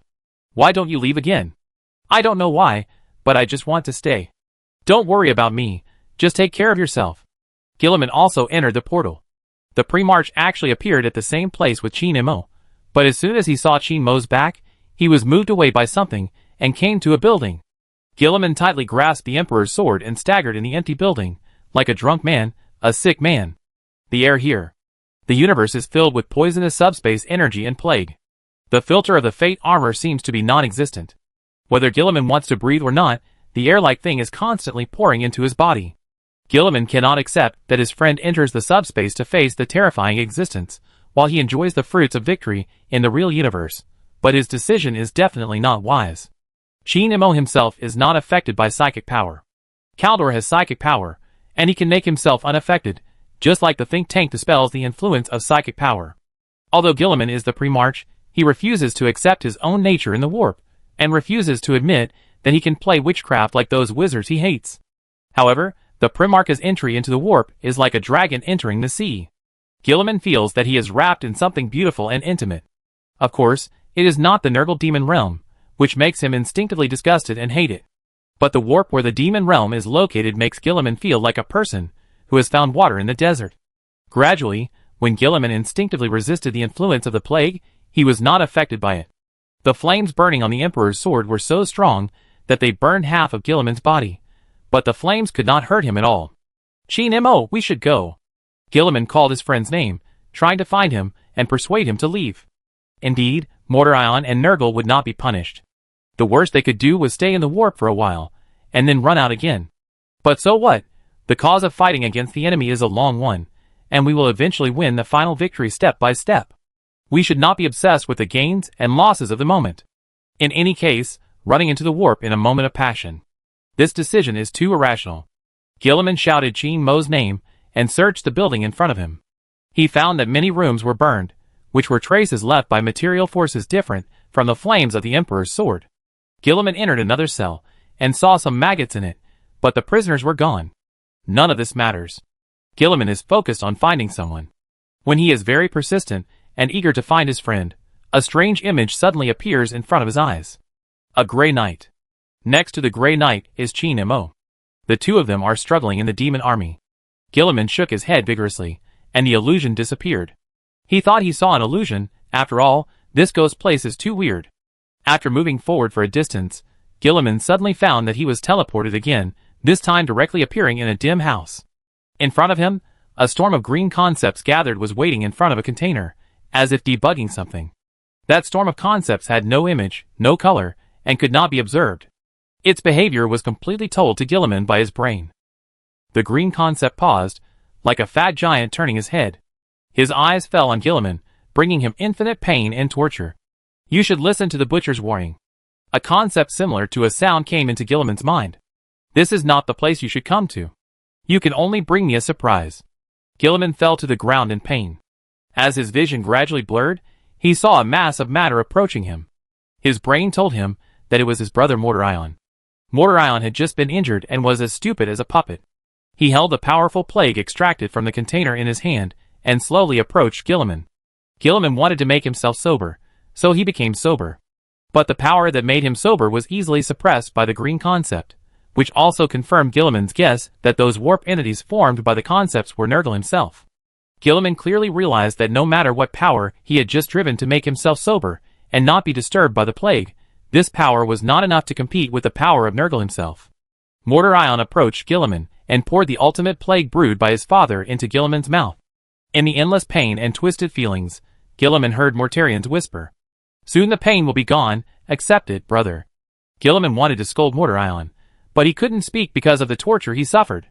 Just when he felt that his will was about to be torn apart by the pain, a familiar force defended him. Gilliman not only felt this force, but also smelled a familiar smell. "Father?" Gilliman shouted in his heart. Chapter 568. "Hey, listen, you stop for a while, and then a door will open for you, and you will leave the subspace and go to the real universe. Then what is the point of our second killing here? I'm talking about you, not us. I will face something you can't face, and after I face that thing, I will let my people open the portal immediately, and I will leave the subspace until I return here with the power and army that can truly destroy the entire demon realm. It sounds like you are going to do something big, and Cardo must accompany you." "Cardo? Why do you call yourself by your own name in your speech? I have only heard this way of speaking in Ogren in our star zone." Cardo and Chin-mo returned to the deepest part of the Nurgle demon realm for the second time, which was the mansion they had just burned. Chin-mo did not just return. He stayed in the real universe for a long time, but Cardo was not. In Cardo's eyes, they just burned the room in the mansion, took away an Eldar woman, and then Chin-mo ran back in less than a second, and immediately returned to the mansion. This matter seemed quite confusing to Cardo, so he could only think of two explanations. 1. Chin-mo was crazy. 2. Chin-mo was going to do something big. "Listen, you don't know what I'm going to face, so do as I say." Chin-mo kept slashing at the demons while speaking. Cardo listened with one ear and let it out with the other, with only an expectant smile on his face. The Grey Knight Grand Master really didn't know what Chin-mo was going to do, but if what he was going to do was dangerous, he would just do it. Cardo wanted to be free a long time ago. He didn't enter the subspace by mistake, but was cursed by the Great Demon. Otherwise, he would have climbed out of this cesspool long ago, and would he have given Chin-mo, who was butterfly swimming in the cesspool, a chance to meet him? "Whatever you want to do." Cardo repelled the nearby demons. Don't let me not even have the qualifications to take a look. I want a glorious death. Shin Mo hesitated for a moment, and finally nodded. I promise that what you and I do together is the most glorious thing in the history of the entire human species. The two nodded to each other, and continued to fight among the demons. The whole mansion was like a maze. No matter how many demons they killed or how far they traveled, they were just spinning in circles. Until Shin Mo found a golden light on his chainsaw sword. Is your weapon flashing again? Cardo had seen white light on Shin Mo's old woman's sword. What does this light mean? Shin Mo stared at the chainsaw sword for a while before responding. Anyway, I've learned a lesson and won't think this sword has become a spirit again. The two of them followed the golden light and moved forward. They seemed to be spinning in the same place again, but this time they walked to a big door. When Shin Mo pushed the door open, he was stunned by the scene in front of him. Gilliman didn't know when he lay down here, and he had just stood up when the door was pushed open. Mortar Island, whose body had unexpectedly recovered, was standing aside. In the depths of the room, a fat green arm just closed the door to the next room. Why are you here? Shin Mo asked. Gilliman stood up from the ground and looked back at Shin Mo. That was definitely not Gilliman's look. His eyes were covered with a layer of golden light, and strands of green air were being expelled from his body. Mortar Island looked stupid. His legs kept rubbing backwards, but he just stood there stupidly, not following his legs. It seemed that the previous attack had caused Mortar Island damage that would take a long time to recover, so he looked like this now. The demon Primarch will eventually return to his original evil and powerful form, but Shin Mo will not give him a chance.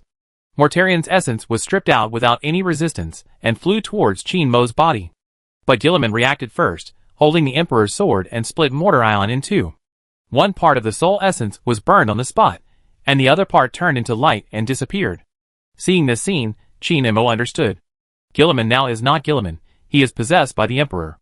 This guy didn't know why he appeared in the deepest part of Nurgle's domain. He must have been almost killed by Nurgle, and the Emperor rescued his loyal offspring. And now, killing Mortar Island with his own hands instead of letting him become a nutrient for a complex existence in the soul grinder, this is the last bit of tolerance that the Emperor has for his rebellious offspring. Do what only you can do. Gilliman didn't speak, but his voice came out. Shin Mo glanced at the demon army chasing behind him, looked at the demon princes and demons who had just arrived at the mansion outside the window, nodded, and rushed to the door that the fat green hand had just closed. Cardo also wanted to rush over, but was pinned to the ground by some force, and could not move. Gilliman turned to face the demon army and raised the Emperor's sword. A flame spread in the Nurgle demon realm, engulfing countless demons and burning countless things in the Nurgle garden. On the other side, Shin Mo went deep into the core area of the Nurgle demon realm. Unlike what Gilliman saw, the close contact at this time allowed Shin Mo to see a materialized Nurgle. An ugly freak with a huge and fat body, sitting on the rotten throne. The blue flames burned Nurgle's back, which was constantly oozing pus. That was the wound left when Cinch seized Nurgle's power, but caused a lose-lose situation. Face me. Shin Mo raised his sword and pointed it at the existence with its back to him. Plague pig. We should talk. Nurgle still had his back to Shin Mo. There's no need to talk anymore. Shin Mo noticed something, and slowly put down his chainsaw sword. Nurgle also noticed something. It turned around and roared angrily. The roar of the master of Nurgle's demon domain resounded throughout the demon domain, shaking the souls of all Nurgle servants. When a person walks into the core of the demon realm with a weapon in hand, pointing at Nurgle, and Nurgle dares not turn around and tries to delay in this way, it has been measured. Not only is it measured, but Nurgle is also branded with fear. It does not want to fall into the dilemma of being measured like its brothers and sisters, but it suffers more serious consequences. Nurgle stood up from the throne, and its body instantly became as huge as a star. However, because of the fear that the cold sun will come again to reap the benefits, Nurgle only tries his best to consolidate his own demon realm instead of launching a direct attack. As the vast universe-like decaying energy spread, Nurgle exerted his power and taunted Shin Mo. You measured me, but you can't do anything. If that abomination doesn't come to take advantage of me, I don't have to use my power to consolidate the demon realm. I can kill you into a pool of mud right now. The hatred-filled Nurgle even made the demon princes and demons outside who dared not approach the wall of fire tremble, kneeling on the ground to confess and pray to the merciful Father. But Shin Mo looked at Nurgle expressionlessly. The concrete Nurgle was more terrifying than any horror Shin Mo had ever seen. It was terrifying enough to penetrate the deepest part of the mortal soul. However, Qin Mo, who privately admitted that the demons of the dark gods were terrifying, dared to look directly at the true body of Nurgle. After branding the two dark gods, Qin Mo also gained the concept attached to him. You can destroy me now, after all, this is the subspace. But it doesn't matter, you will eventually have to choose between destroying me first and consolidating the demon realm. Qin Mo thought for a while. He was puzzled by the fact that Nurgle consolidated the demon realm instead of killing him first. The scholar had already opened the portal behind him, and he was ready to leave. In Nurgle's eyes, it was not just facing one enemy, but another one, right in front of it. That was the embodiment of the cold sun. It was an extremely hateful thing in the eyes of the dark gods. He was not strong enough to kill the gods, but the gods would be burned when they looked at him. In the real universe, people will grow up and their strength will increase. We will eventually be able to fight you to the death. A voice echoed beside Nurgle. Qin Mo was stunned for a moment, then continued, We will come here again, with the power of destruction and the army. Then it will be the day of killing gods. Then it will be the day of killing gods. Nurgle was enraged by these words. It wanted to crush the creature that blasphemed itself in front of it immediately, but was stopped by the fear in its heart. It was afraid of the measure mark it was marked with, the incarnation of the cold sun in front of it, and the harm that this mortal creature might cause to itself in the next battle, the fear that Sinch, Khorne and Slaanesh would take the opportunity to invade the demon realm, the fear that these damned brothers and sisters of his would even help the cold sun and this real universe creature, and the fear that Khorne might create a battle axe that could hurt itself because of the heroic behavior of this real universe creature. Fear of. In the end, Nurgle watched Qin Mo leave a contemptuous look, and then stepped into the portal. Guilliman and Cardo, outside, left the warp at the same time. Chapter 569. Wake up! Wake up, Guilliman! Guilliman heard a call in a trance. He slowly opened his eyes. Everything in front of him changed from blurry to clear. The Primarch first saw a white room, and then saw an Eldar woman in a doctor's uniform. No, to be precise, it was the goddess Aisha. Then there was Qin Mo sitting a little further away. Vanessa, with golden pupils, sat by the bed, looking at Guilliman with kindness. In the eyes of the Primarch, everything was too peaceful and seemed a little unreal, but he could sense that everything was completely real. Qin Mo went forward and helped Guilliman up, from lying flat to sitting. Then he told Guilliman what happened before he fell into a coma, branded Nurgle, and left the warp. Guilliman fell into a coma due to the possession of the Emperor. The three of us killed people in the warp. I was responsible for branding Nurgle. The Emperor was responsible for burning the Garden of Nurgle. You were responsible for falling into a coma.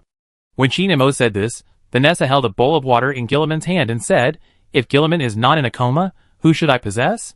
You. You can only possess Vanessa. Qin Mo glanced at Vanessa. If it was you, the human part, who possessed the Primarch, things might not go so smoothly. Hearing this, Vanessa was silent for 2 seconds, then whispered, This is too hurtful. But father, your human side is a treasure more precious than any power, Guilliman said. Qin Mo also nodded to show his approval. The Emperor who possessed Vanessa turned from sadness to joy. Thank you, Guilliman. Qin Mo suddenly changed from joking to serious, stretched out his hand to Guilliman, and then said, If you hadn't entered the warp, I would definitely not have found Nurgle so easily and branded it. You're welcome. Just don't tell my descendants that their gene father is in a coma in the warp. Guilliman smiled and held Qin Mo's hand, pulling him up from the bed. At this time, he walked to the window and saw that he was in the webway. This section of the webway is closed, not connected to other webway routes, and cannot become an interstellar highway. Looking at the translucent golden thin curtain, Guilliman was filled with emotion. This is exactly what his father wanted, but could not get. The webway. Evelyn said that it was built by the ancient saints. An absolutely safe means of faster than light. The webway plan, the imperial truth, all serve the Emperor's ultimate goal. What he wants is to reintegrate mankind in the shortest possible time, and then make it a powerful force that cannot be ignored in the galaxy. However, the webway became a loophole for demons to invade Terra, and became one of the reasons why the Emperor had to sit on the golden throne. The webway. Guilliman raised his hand and placed it on the glass, as if he was caressing the webway outside. What my father wanted but could not get, a star god, who likes arson can come and go at will. Evelyn once told about the webway. It was also said that the burner was good at using the webway, just because it wanted its fire to burn not only the galaxy, but also the webway. This is just the advantage of the burner in the era. There were ancient saints during the war in heaven, and the Emperor 10,000 years ago couldn't find an ancient saint to teach him a trick or two. Chinemo said helplessly. After studying the webway with the burner, Chinemo felt that the Emperor was quite whimsical. The Emperor's plan was not only to use the webway between the subspace of Terra and the real universe, but also to build a section of it himself and connect it to the webway of the old saints. The Eldar, the sons of the old saints, did not even know how to make a webway, but the Emperor built a section of it, and the result was, regarding the legacy left by the ancient civilization of the galaxy, the older people are, the easier it is to get more. The Emperor is the most powerful immortal, but he is not the oldest among the immortals. Repessin is older than him. But the problem is that even the oldest immortals are only tens of thousands of years old, not close to the war in heaven, and have no chance to collect information about the relics of ancient civilizations millions of years ago. Gilliman first sighed about the webway, and then began to ponder. When he found himself in the webway, Gilliman squandered his right to think. He knew that what he thought here would not be known by his father, let alone by the creatures of the warp. The Primarch thought of his experience in the Garden of Nurgle, and also thought of himself as a vessel being possessed by his father and burning the Garden of Nurgle. He also thought of the girl who was burned to death because of her father's possession before the war with Mordorion. This kind of suffering from the same possession, but a completely different ending, made Gilliman think about the existence of the Primarch. Finally, Gilliman suddenly said to Chinemo, "Do you think it is really necessary for the Father to create me and my brothers? This approach now seems wrong. Those traitors destroyed everything, and have been poisoning us to this day." Chinemo did not immediately say right or wrong, but told Gilliman about things he didn't know. The Eldar probably didn't tell you that there is a veil between the real universe and the warp. Their theory of the Sea of Souls probably doesn't include this. No matter how powerful the four so-called gods in the warp are, they can destroy thousands of real universes in an instant or wipe out billions of stars with a flick of a finger. In short, no matter how powerful they are, they can't pass through the veil. Those great demons are extremely powerful in the warp, but after entering the real universe, they are weakened to the point that they can be exiled by the Grey Knights. Whether they can even get in depends on the opportunity. If the reality membrane is not weakened, they can't get in even if they try their best. So the four gods need a chess piece that can freely pass through the veil, and has the characteristics of both real universe creatures and subspace creatures. They can use this to exert their power to interfere more with the real universe. At this point, Gilliman already understood what Chinemo wanted to say. Chinemo did not shy away, and simply and directly stated that the Emperor was the one who provided the four gods with the chess pieces they needed. Whether the Emperor wants it or not, this is the truth. Horus, Magnus, Perturabo, Mordorion, Angron, Fulgrim. These are all traitors among the Primarchs, and Horus was strong enough to wrestle with the Emperor 10,000 years ago, which also proves that he has indeed become a pawn of the four gods, a pawn used to interfere with the real universe. The Emperor and the four gods are like two computer players, and the Primarchs are the game characters in the computer. Players cannot enter the computer, and can only control the game characters to do things. So my father created us. This is wrong. Gilliman's voice trembled. Chinemo shook his head, not really. After all, there are traitors among the Primarchs, and there are loyal people like you. If it weren't for you, who would be able to deal with the mess the Empire is in now? Seeing Gilliman fall into self-doubt, Chinemo said again, "Some things can't be left alone just because they will bring terrible consequences." Just like the Great Crusade integrated humans, it also provided a steady stream of negative emotional nutrients for the four gods. The empire established by the Emperor has become so corrupt that it has also provided the four gods with negative emotions for 10,000 years. But if we don't carry out the Great Crusade and establish the empire, we will just sit there and wait for death. Chapter 570. I used to think that the empire should have been destroyed long ago, but I don't think so now. Lion, Sanguinius, we should make the empire better. This is what we should do as Primarchs. Gilliman took a deep breath and cheered up. Gilliman felt that talking with Chinemo benefited him a lot. Although he was a Primarch who had lived for 10,000 years, the person in front of him looked like a young 20-year-old youth. But Gilliman could sense that Chinemo knew no less than the Emperor and Evelyn. And there are some things that the Primarch never knows, which is natural. Anyone who encounters the Emperor's father, the Riddle Man, will be confused because he keeps everything to himself and doesn't explain it to others. Gilliman still has some things he wants to ask. For example, in the realm of Nurgle, why can he isolate himself from the influence of the realm itself? For example, why does he feel like a fish in water in the warp? But these questions make Gilliman feel a sense of crisis. For some reason, he always feels that as long as he asks them, as long as he accepts them, He will not be himself, so he can only give up. Let's go see the girl.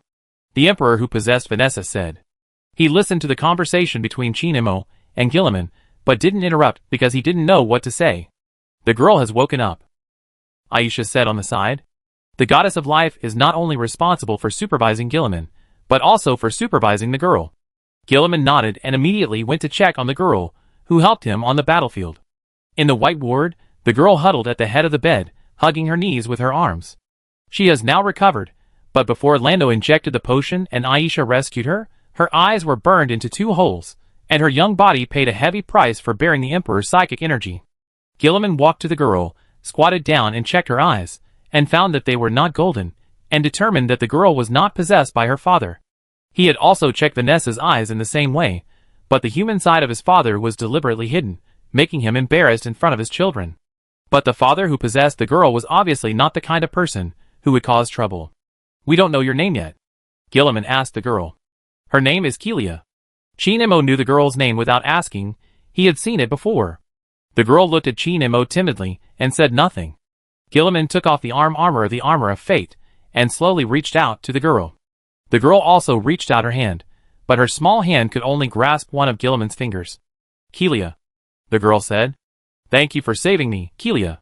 When my brother was about to cut off my limbs, you appeared, took on my father's psychic power, and helped all of us. Gilliman shook the finger that Kelia held, shaking it like a handshake. Why did you appear on the battlefield, Kelia? Gilliman asked again. He remembered that he had ordered Kelia to be under the custody of the Auxiliary Army Colonel, the Primaris Space Marines, and the Sisters of Silence. Why was she brought out? Although the girl was brought here by the Space Marine loyal to the Talon sector, Gilliman was keenly aware that there must be another reason behind it. Kelia lowered her head and remained silent. The nun named Iolanthe led people to snatch Kelia away, and then I instructed Lando to stop the fight between the 2 sides. In the end, only the nun named Iolanthe died, and no one else paid the price of their lives because of this conflict, Chinemo said. Gilliman completely believed his words and turned around and asked, Iolanthe? Why would she lead people to do such an irrational act? Go ask your war apostle, he dared to preach to me. What else is he afraid of? Chinemo answered calmly. Gilliman immediately realized that Iolanthe's behavior was instructed by Matthew, this damn charlatan. After coming out of the webway, the Primarch and the Lord of Talon went to do their own things. The Plague War has completely ended, but there is still a need for aftermath. However, before the aftermath, the Primarch first called Matthew to the glory of Macridge, and then went to find Matthew in person. As the Primarch walked in the corridor with anger, a figure rushed out from the next fork in the road. It was a woman dressed as a wandering trader. The Primarch recognized her. It was Suleymanian, the young head of a wandering trader family. Although the Primarch had no expression on his face, he actually liked talking to Suleymanian, because Suleymanian was not a believer of the state religion. She was a practitioner of the imperial truth, just like Greyfax. So the two had a lot in common. Hi, Robot. Suleymanian raised his hand and greeted him with a smile. Robot? Gilliman was as shocked as the other members of the state church, who were talking to the Primarch. Only my adoptive mother would call me by such a nickname. The Primarch exclaimed in his heart. You are so rude, merchant, Gilliman said, but you can stop calling me Primarch, stop calling me Godson, but Robot is not acceptable either. What about Robot? Suleymanian asked. Robot. Gilliman nodded in acceptance. The rogue trader covered his mouth and chuckled, as if he was satisfied, or as if he was allowed to use this friendly name. The state church often criticizes heretics. Heretics who believe in the imperial truth are just like those Tyrone people. They don't know what respect is, and their words and deeds are frivolous. But this is the characteristic of unbelievers. In their eyes, the Primarch has no sacred religious significance, so they won't be so excited that they tremble all over when they see Gilliman, and then kneel down and knock their heads to bleed. Robot. Suleymanian smiled and walked forward, took out a cloth bag and handed it to the Primarch. This is what I found. Gilliman opened the cloth bag and found a book of holy words written by Logia. Of course, it was not a manuscript, but a copy and circulated. Thank you. Gilliman put away the holy words and thanked him. He did not like the crazy talk of such a charlatan, especially the crazy talk of a traitor, but this was a precious historical material. After waking up, Gilliman has been committed to sorting out the true history. He established the Association of Reliable History, and fished out those scholars and heretics, who were sent to labor reform or burned at the stake by the state religion, and sent them to the association to sort out the true history. This holy word will be used as historical material to help the compilation of reliable history. Suleimanian, who follows the truth of the empire, is also a member of the association. Suleimanian smiled and shook her head. Although she did pay a lot for this holy word, she felt that it was worth it and did not need to be thanked. "Don't thank me, Luo." "Luo bow," the wandering merchant said and ran away while laughing. Chapter 571. The Son of God killed the traitor. Although I did not participate in the sacred and glorious battle in the fog, I participated in the battle on Onira. I saw the Son of God pulling the power of his Father and exerting the sacred power that made the stars obey. I saw that the Russian Sagittarius was moved. I saw a miracle happen to the Russian Sagittarius. It stopped and flew quickly in the opposite direction, crashing into the traitor's Onira. Miracle. I saw a miracle. Matthew wrote furiously, adding a description of the Enela galaxy to his book along with the gods. At this time, heavy footsteps were heard. The footsteps could only represent one kind of person, the Son of God. Son of God. Matthew put down his quill and turned to look at the door. The door of the room was torn open. Gilliman rushed into the room quickly, grabbed Matthew's neck, and lifted him up. Just like lifting a kitten. Matthew couldn't breathe. He felt the Primarch's hand pinching his neck and exerting force. He even heard the sound of his bones rubbing under the pressure. But he did not slap others' arms like any person who was about to suffocate to death, nor did he look at them begging for mercy. There was only fanaticism in the eyes of the war apostle. If Gilliman could hear Matthew's inner voice, he would find that this charlatan was extremely excited now, because he was about to be sent to the golden throne by the Son of God himself. This was simply a favor that he had been looking for. This kind of faith fanaticism was revealed in Matthew's eyes. Gilliman did not want to help Matthew, and he gradually loosened his hand. The body of the war apostle collapsed to the ground, and after a violent gasp for a while, he sat up with some disappointment. "My mission has been completed. Why don't you send me directly to the golden throne?" "Because I want to punish you, not help you." Gilliman looked down at Matthew, grabbed his skull, and pulled him up and threw him aside. Matthew smashed the table and chairs, and he vomited blood, but he still got up and knelt on the ground to repent.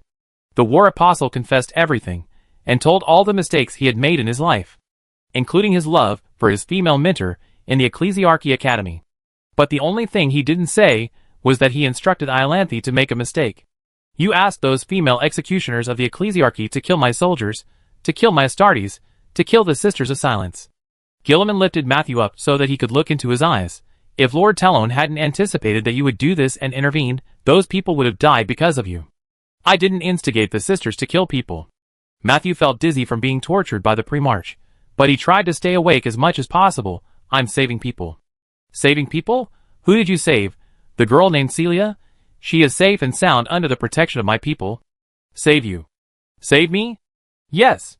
Matthew then explained his mission. His mission is to survive until the girl appears, and let the girl go to the Primarch who is suffering, and then let the girl use the power of the God Emperor to save the Primarch.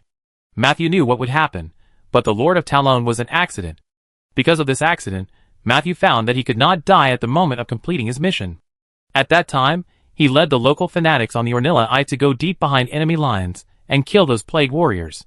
He thought that the Primarch would start a war with the traitors in the enemy's hinterland, but it didn't happen. After exiling a great demon and killing a group of enemies, Matthew found that the war was over. After listening to Matthew's explanation, Gilliman became even more angry.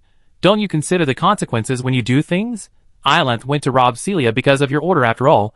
Why can't you come out in person, in front of those crazy women and auxiliary soldiers, Primaris Space Marines and Sisters of Silence, and explain to my people what happened? What are you going to do?" "I can't explain, because those heretics won't believe me," Matthew said. After saying this, Matthew felt that the Son of God was squeezing his skull with force. "If you think I'm guilty, then I am guilty." Matthew spread his arms. "Let me atone for my sins with my death." Gilliman exerted force with his hands. Matthew's skull was slightly cracked, and he endured the pain and looked up at the ceiling. But in the end, Gilliman did not kill Matthew. He loosened his grip on the skull, and turned to leave the room of this charlatan. The upper deck of the Macrage Glory. This room, that belonged to Gilliman, had been converted into a library a long time ago. The research materials of the Imperial History Research Association are all here, and above Gilliman's seat is the history of the Second Empire. Gilliman hated the Ecclesiarchy not only because they turned the imperial truth preached by the Emperor into a joke, but also because they were carrying out a series of activities to cover up the true history. In the history shaped by the ecclesiarchy, there was no rebellious premarch, and there was no imperial truth. From the beginning, the God Emperor led his sons of God to a glorious great crusade. The purpose of the great crusade was even modified to spread the glory of the God Emperor to every corner of the galaxy, and completely eliminate all unbelievers. Gilliman placed the holy word sent by Suleymanian on the bookshelf behind him, and then fell into deep thought. Gilliman had never discussed with Chin-Mo whether his father was a god, because he did not want to destroy this precious friendship due to disagreements. Chin-Mo bluntly said that the truth of the empire was a lie, but he would not believe in the state religion. He only cared about solving problems. If God existed, then fine, first accept God's existence, and then solve the problems caused by God's existence. If God did not exist, then fine too, since it did not exist, there was no problem to solve. Gilliman only discussed it with Uslan, the Eldar prophet. The Eldar prophet said that no matter what the Emperor was 10,000 years ago, he is different now 10,000 years later. Thinking of what the prophet said, Gilliman recalled what he had experienced in the realm of Nurgle. The power from his father was obviously stronger than the power 10,000 years ago. He did not die, but became stronger. After thinking about everything, Gilliman turned around and pulled out the holy words from the bookshelf. When he opened this ancient book, Gilliman was surprised to find that it was a book signed by Lorgar, and it was not just a photocopy. Below Lorgar's signature were 2 sentences from the holy word. Rejoice, for I have brought you the glorious gospel. The gods walk among us. Gilliman picked up the book and flipped through the pages of the book he had once resolutely refused to read. He first read it page by page, then skipped through it, and finally closed the holy word and put it back on the bookshelf. It's just heresy. Chapter 572. Glorious Humanity's Bridge. Chin-Mo sat on the throne, with the guards and Iron Commander standing beside him. Like Gilliman, Chin-Mo also had things to arrange, but now that the people hadn't arrived yet, he could think about his own things first. Chin-Mo's thoughts drifted back to the battle with Mortar-Ion. What Mortar-Ion and Gilliman noticed was correct. Chin-Mo was distracted during the battle. The reason for his distraction came from his battle against 77 great demons, and the demon prince on Orion. Chin-Mo recalled the battle that he easily resolved, but which still haunted him. Nurgle's great demons and demon princes surrounded Chin-Mo. They attacked without distinguishing between friend and foe, because they were determined to die. Although those attacks, which were made with all their strength, penetrated the power armor every time, they could not hurt Chin-Mo's body, nor could they suppress Chin-Mo. When Chin-Mo raised his hand to release the flame to repel the demons, a living missile fell from the sky. The demons were knocked away. In the smoke and dust, a group of guys who looked like alloy skeletons appeared. The leader of these alloy skeletons was a tall skeleton about 5 meters tall and extremely strong. At first, Chin-Mo thought they were servants of Vashtor, but after careful observation, he found that there was no mixture of biological tissue and steel on these guys' bodies, which was different from those demon fortresses. Obviously, they were not servants of Vashtor. Those alloy skeletons attacked the demons. With them to hold them back, Chin-Mo could kill every Nurgle lackey present faster. After all 77 demons were destroyed, the alloy skeletons immediately evacuated. Chin-Mo followed closely, and finally caught up with the leader of the alloy skeletons, the guy who was 5 meters tall and holding a living missile launcher in his arms. Are you Piccolo? Chin-Mo scanned the appearance of the skeletons up and down, and finally his eyes fell on the living missile launcher. Just like their ammunition, this weapon is a living thing, but it is not a mixture of flesh and steel, but a metal creation with electronic eyes and a sound generator. Chin-Mo recalled the demon who led him into the realm of Slaanesh, into the palace of Slaanesh, and finally died at the hands of Fulgrim. The demon's weapon was a living creature. You are Piccolo, right? Chin-Mo was very happy. You didn't die in the palace of Slaanesh. You are still alive. But how did you become like this? The alloy skeleton looked at Chin-Mo, and a voice came out from the skull made of alloy and magnified several times. I feel honored by your joy at this moment. It is my honor to be remembered by you, just like being able to serve you. How did you become like this? Chin-Mo asked again. You said you feel honored? You are a demon. I am a subspace creature. Piccolo said. Yes, we are all. The missile launcher in its arms shouted. Chin-Mo was speechless for a moment, and he was confused. You are the father of our father, Piccolo said again. When Chin-Mo wanted to ask further, Piccolo's alloy skeleton body began to tremble, and finally it seemed that the thing that possessed it disappeared. The alloy skeleton became a thing without self-awareness, like a machine made by humans, and collapsed to the ground. The living missile launcher lost its electronic eyes and sound generator, and became an ordinary missile launcher. They are coming. The gentle reminder from the guards brought Chin Imo back to reality from his memories. The Lord of Tyrone adjusted his collar, then held his head high and sat in a very serious posture. Heavy footsteps sounded. The gate opened. 200 Space Marines, led by the son of Antaeus, walked into the bridge. They took off their helmets, came to the command throne, and knelt on one knee. The Astartes did not need to kneel down. Just like any of Chin Mo's subordinates, they only needed to come over and nod to salute. But all the Astartes here had an experience of being found by the ships of the Inquisition, and then leaving on the ships of the Tyrone Navy amid the incompetent rage of the Inquisitor. The Astartes believed that they should give the highest respect to the patrons. As the Star Regent promised, you will get what you deserve. Chin Mo's voice echoed in the vast bridge. Except for Zabriel and other fallen angels, the Astartes were full of expectations. Zabriel didn't know what his fate would be yet. He hoped to return to the Dark Angels after the pre-march helped them to get justice. The Star Regent also promised that they would not be forced to stay. They could leave at any time, and even leave in Terminators. Son of Antaeus. Chin Imo looked at the largest space marine. Chapter Master Saran raised his head. You will get a home world. You can choose any uncolonized planet in the star zone. You should consider the geographical location first. As for the type of planet, we can help you transform it later. Praise the 300 worlds of Talon. Saran thanked loudly.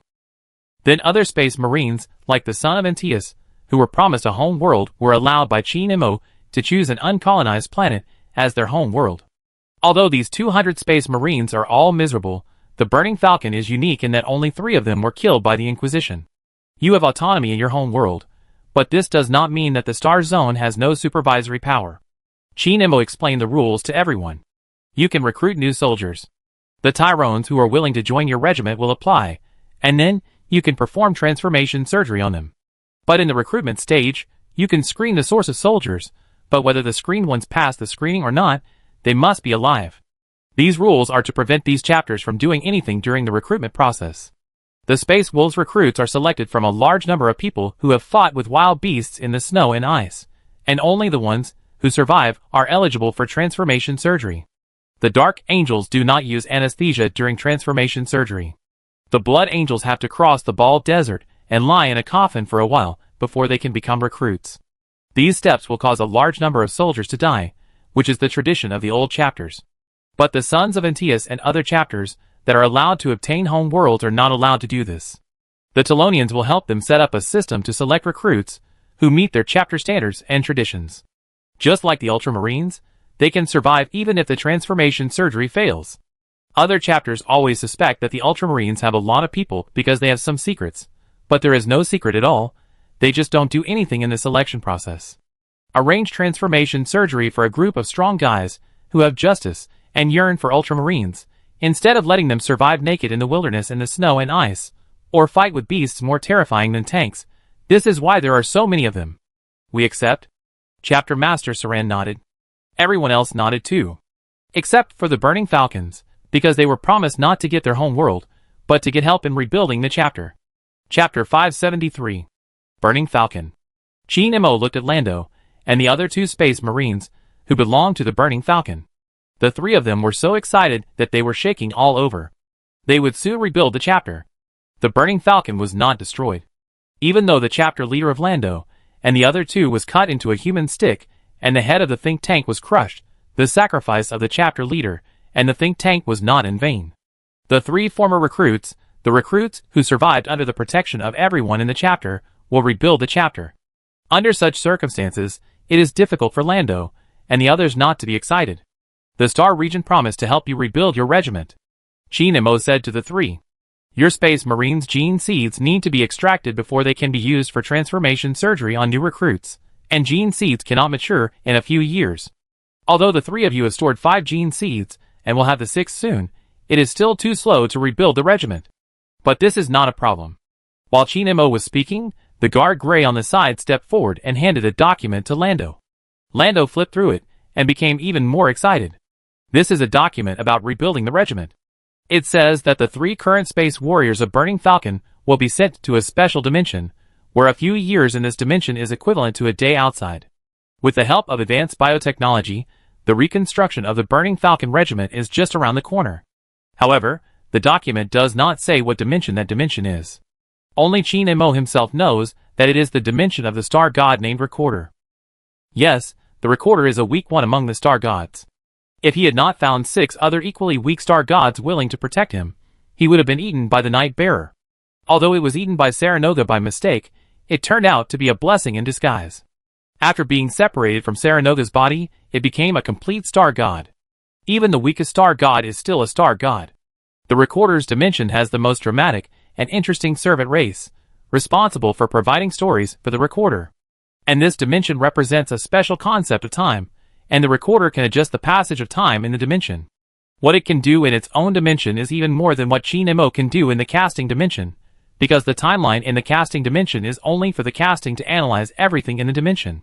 As long as the 3 people of Burning Falcon enter the dimension, they can quickly cultivate gene seeds. We, and the entire future war group, can only thank you for your generosity with sacrifices at all costs. Fighting for humanity, this is a thank you. Chin Mo said with a smile. We will fight for humanity, and of course, we will fight for the sector as well. Lando was extremely determined. Lando's words seemed to be a polite remark, but in fact, they had a deeper meaning. If the Empire and Talon went to war, who would the sons of Antaeus and other space marines help? This was a question. They all avoided this question, but in the end they would definitely choose to help the sector after a struggle, otherwise they would not hunt the Inquisitors on Karis. Doing this meant that they would never be able to return to the Empire, and the Inquisition would not compromise with the Inquisitor killers. The Burning Falcon will not hesitate to choose to help the Star Zone at the beginning. Chin Mo thought about this and suddenly asked, by the way, who is your genetic father? The genetic father of the fallen angel is Ryan, without a doubt. The genetic father of the sons of Antaeus is not very clear. They are tall and strong, but the original is not necessarily Vulcan, the Lord of the Fire Dragon. Because except for the fact that the sons of Antaeus are tall and strong, the other characteristics are completely different from those of the descendants of Vulcan. Sometimes Saran, the commander of the war group, is unwilling to say who the genetic father is, and sometimes he says that he doesn't know either. But Chin Mo guessed that it should be Mortar Ion, because they have the same characteristics as the Death Guard, that they have strong vitality. Perhaps the Mechanicus took out Mortarian's genes and modified them during the establishment of the Curse Army. Those crazy people can do anything. The gene father of the Black Dragon is Vulcan. The gene father of the War Claw is Coryx. The other war bands that came to Talon also have clear gene fathers. Even if they don't know it themselves, others can guess it. But the genetic father of the Burning Falcon is not clear. Their skin is not black, nor are they tall, nor do they have instincts such as heat sensing, which means that even if they can catch fire, they are definitely not the descendants of Vulcan. We don't know either. Lando shook his head. We recruits haven't had time to start learning the chapter culture, and the chapter is gone. Chin Mo raised his eyebrows and nodded. He suddenly thought that the Burning Falcon has a strong adaptability to extremely high speeds, and also pursues speed. This is probably the descendant of the Khan, the original body of the White Scars. But they are elusive, and they may also be related to Coryx. Who knows, the gene seeds of these unlucky people born in the Cursed Founding Army have basically been modified by the Mechanicus. Then Chin Mo stopped asking, and told these space marines other rules. For example, unconditionally respond to the call for war. Have the responsibility to defend the security of the galaxy, where the home world is located. There is nothing to argue about these. The space marines have lived on Karis for a long time. They know that the education received by the locals includes enjoying rights and assuming obligations, so they naturally take these for granted. As for the Dark Angels led by Zabril, Chin Mo just said that he would talk to Gilliman and ask the Pre-March to help urge Lion to help them get justice, and then they can leave. These fallen angels who did not surrender want nothing else except to clear their grievances. You should urge Lion to meet with his descendants as soon as possible, help those loyal fallen angels get justice, and then quickly destroy the disloyal ones among the fallen angels. Zabriel and the others are still waiting for the Gene Father to take them home. In the private meeting between the Lord of Ultramar and the Lord of Talon, Chin Mo helped Zabril. This meeting was supposed to discuss the victory ceremony, but Chin Mo had to help Zabril. After all, these fallen angels helped Talon a lot and contributed to this war. I don't know what's wrong with Ryan. He just doesn't want to show up in front of his sons. The Dark Angels found Calgar. They actually found my offspring. I hope Calgar can talk to me and help convey a message to Ryan. The news of your awakening has been spread to the Stone Fortress, and your sons are waiting for you to come home. Gilliman was very helpless. Lion was running around in the Empire, but he was doing the right thing. He was integrating the Astra Militarum and the various military forces of the Empire, except for the armed forces of the Mechanicus, which was the right thing for a war master. And this right thing was no less than Gilliman's integration of the 500 worlds, because the forces in the Astra Militarum were also complicated and intertwined, and the High Lords, who represented their interests, were just people who were pushed out. Gilliman didn't do what Lion was doing before because he didn't have time to leave Terra for the time being, and it was useless to toss the High Lords, who represented the interests of the Astra Militarum, on Terra. Damn it, it's complicated. Chi Nemo suddenly felt a headache. Why can't the Empire's affairs be simpler, like Talon's affairs? Gilliman shook his head. There is no way. The Empire has a lot of lords, just like the so-called empires in the Middle Ages. It is as difficult as climbing to the sky to have the final say with one person in your sector. Then both of them were silent. 2 minutes later, Gilliman remembered something and suddenly said, "The High Lords believe that the victory of the 500 worlds is also the victory of the Empire. They hope to let the army of the 500 worlds go to Terra for a victory parade. You should also participate. After all, you participated in the war." Chi Nemo subconsciously wanted to refuse, because the Tyrone Navy didn't have time to visit Terra. But after thinking carefully, Chi Nemo nodded and agreed. Of course. The reason why Chi Nemo agreed was not for the victory ceremony, but to go to Terra, to Mars, and find a fragment of the Void Dragon locked in the Martian maze by the Emperor. Chapter 574. Half a month later. The fleet is gathering.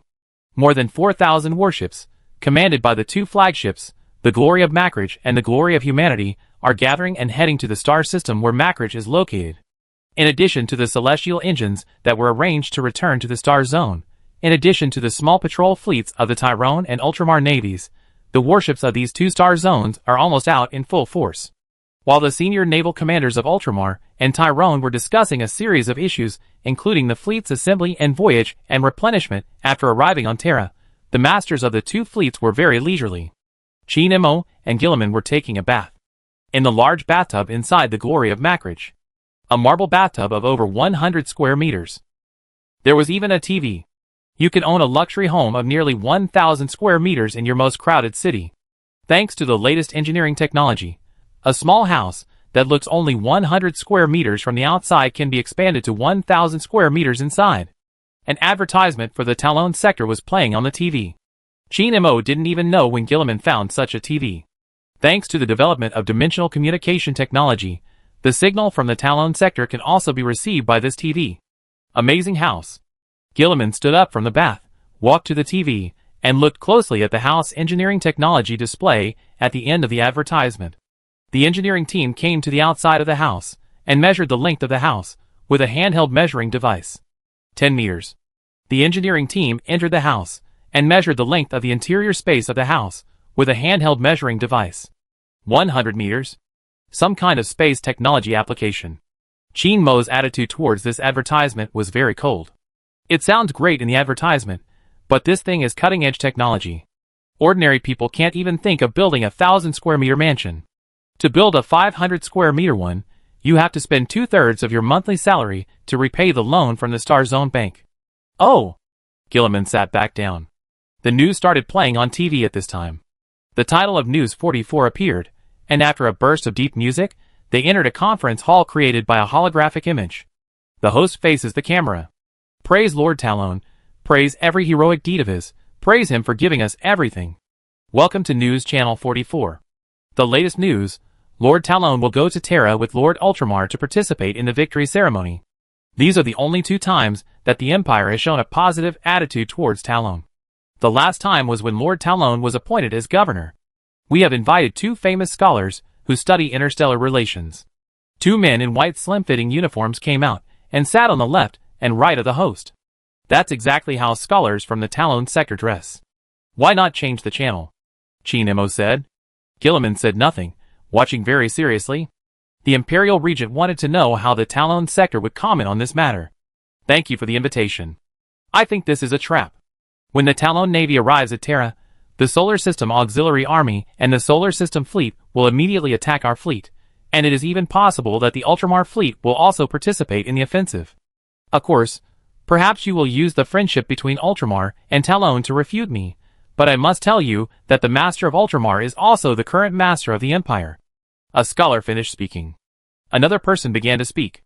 Excuse me, I don't think so. This victory ceremony is an opportunity to ease relations with the Empire. We must have a good relationship with the Empire, just like the 500 worlds have with us. Because we are all human. We can't let the Eldar watch us while we are killing each other and say, see, this is an inferior and barbaric race. We should seek a better relationship. Instead of now even attending the victory ceremony is considered a trap. Gilliman turned to look at Chin Mo, wanting to ask him what he thought. My opinion is different from both of them. This is not a trap nor an invitation to ease relations. Chin Mo said thoughtfully, I think the High Lords are creating an opportunity to sit down and talk with Talon. Everything, including the future expansion of the Talon sector, will be decided in this conversation. At least that's what they think. I think so too. Gilliman nodded in approval.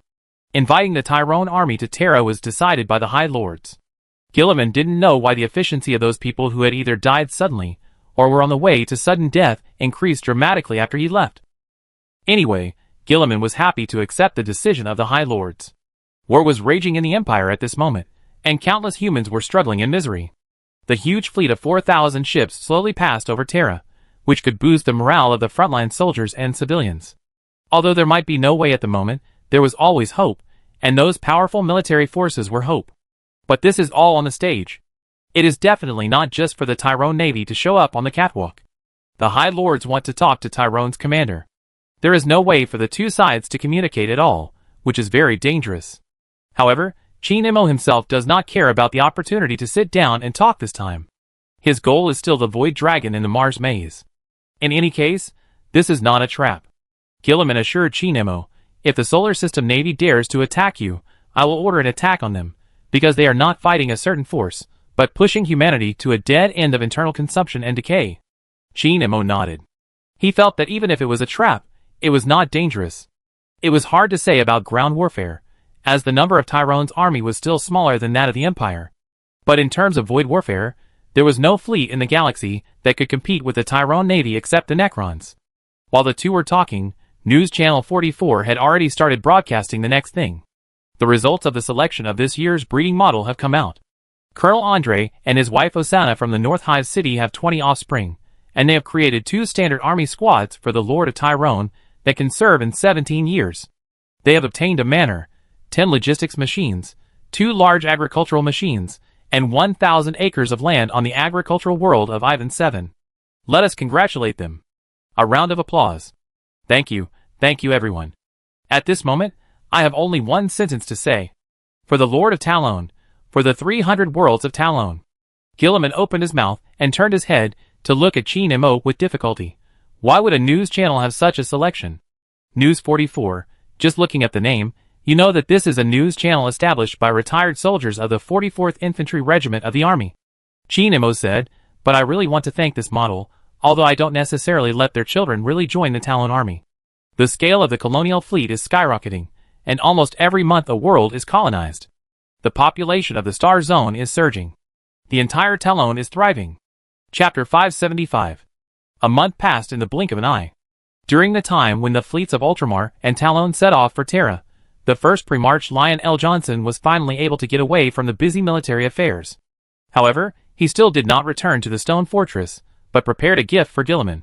When my brother returns, I hope he can see that the most difficult chapter to accept the Primaris has received the Primaris Space Marine supplies. Do you think my brother will think this is a good gift? The Lion King stood with his head held high. The mortal lion guards, and a dark angel wearing black and green power armor stood behind the Lion King. At this time, they were not in the new flagship sponsored by Gilliman, but in the mechanical ark called the Explorer King. Explorer King. The flagship of the Mechanicus Archizage Belisarius call. Of course the Regent will. Even if you just go to greet the Regent will be very happy. Call looked down at Lion, and his head emitted a cold electronic sound.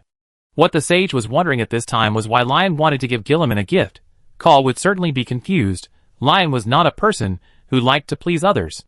And Lion did not want to please Gilliman, but during the period of integrating the Empire's military power, he realized what situation his brothers were in, and what troubles they were facing.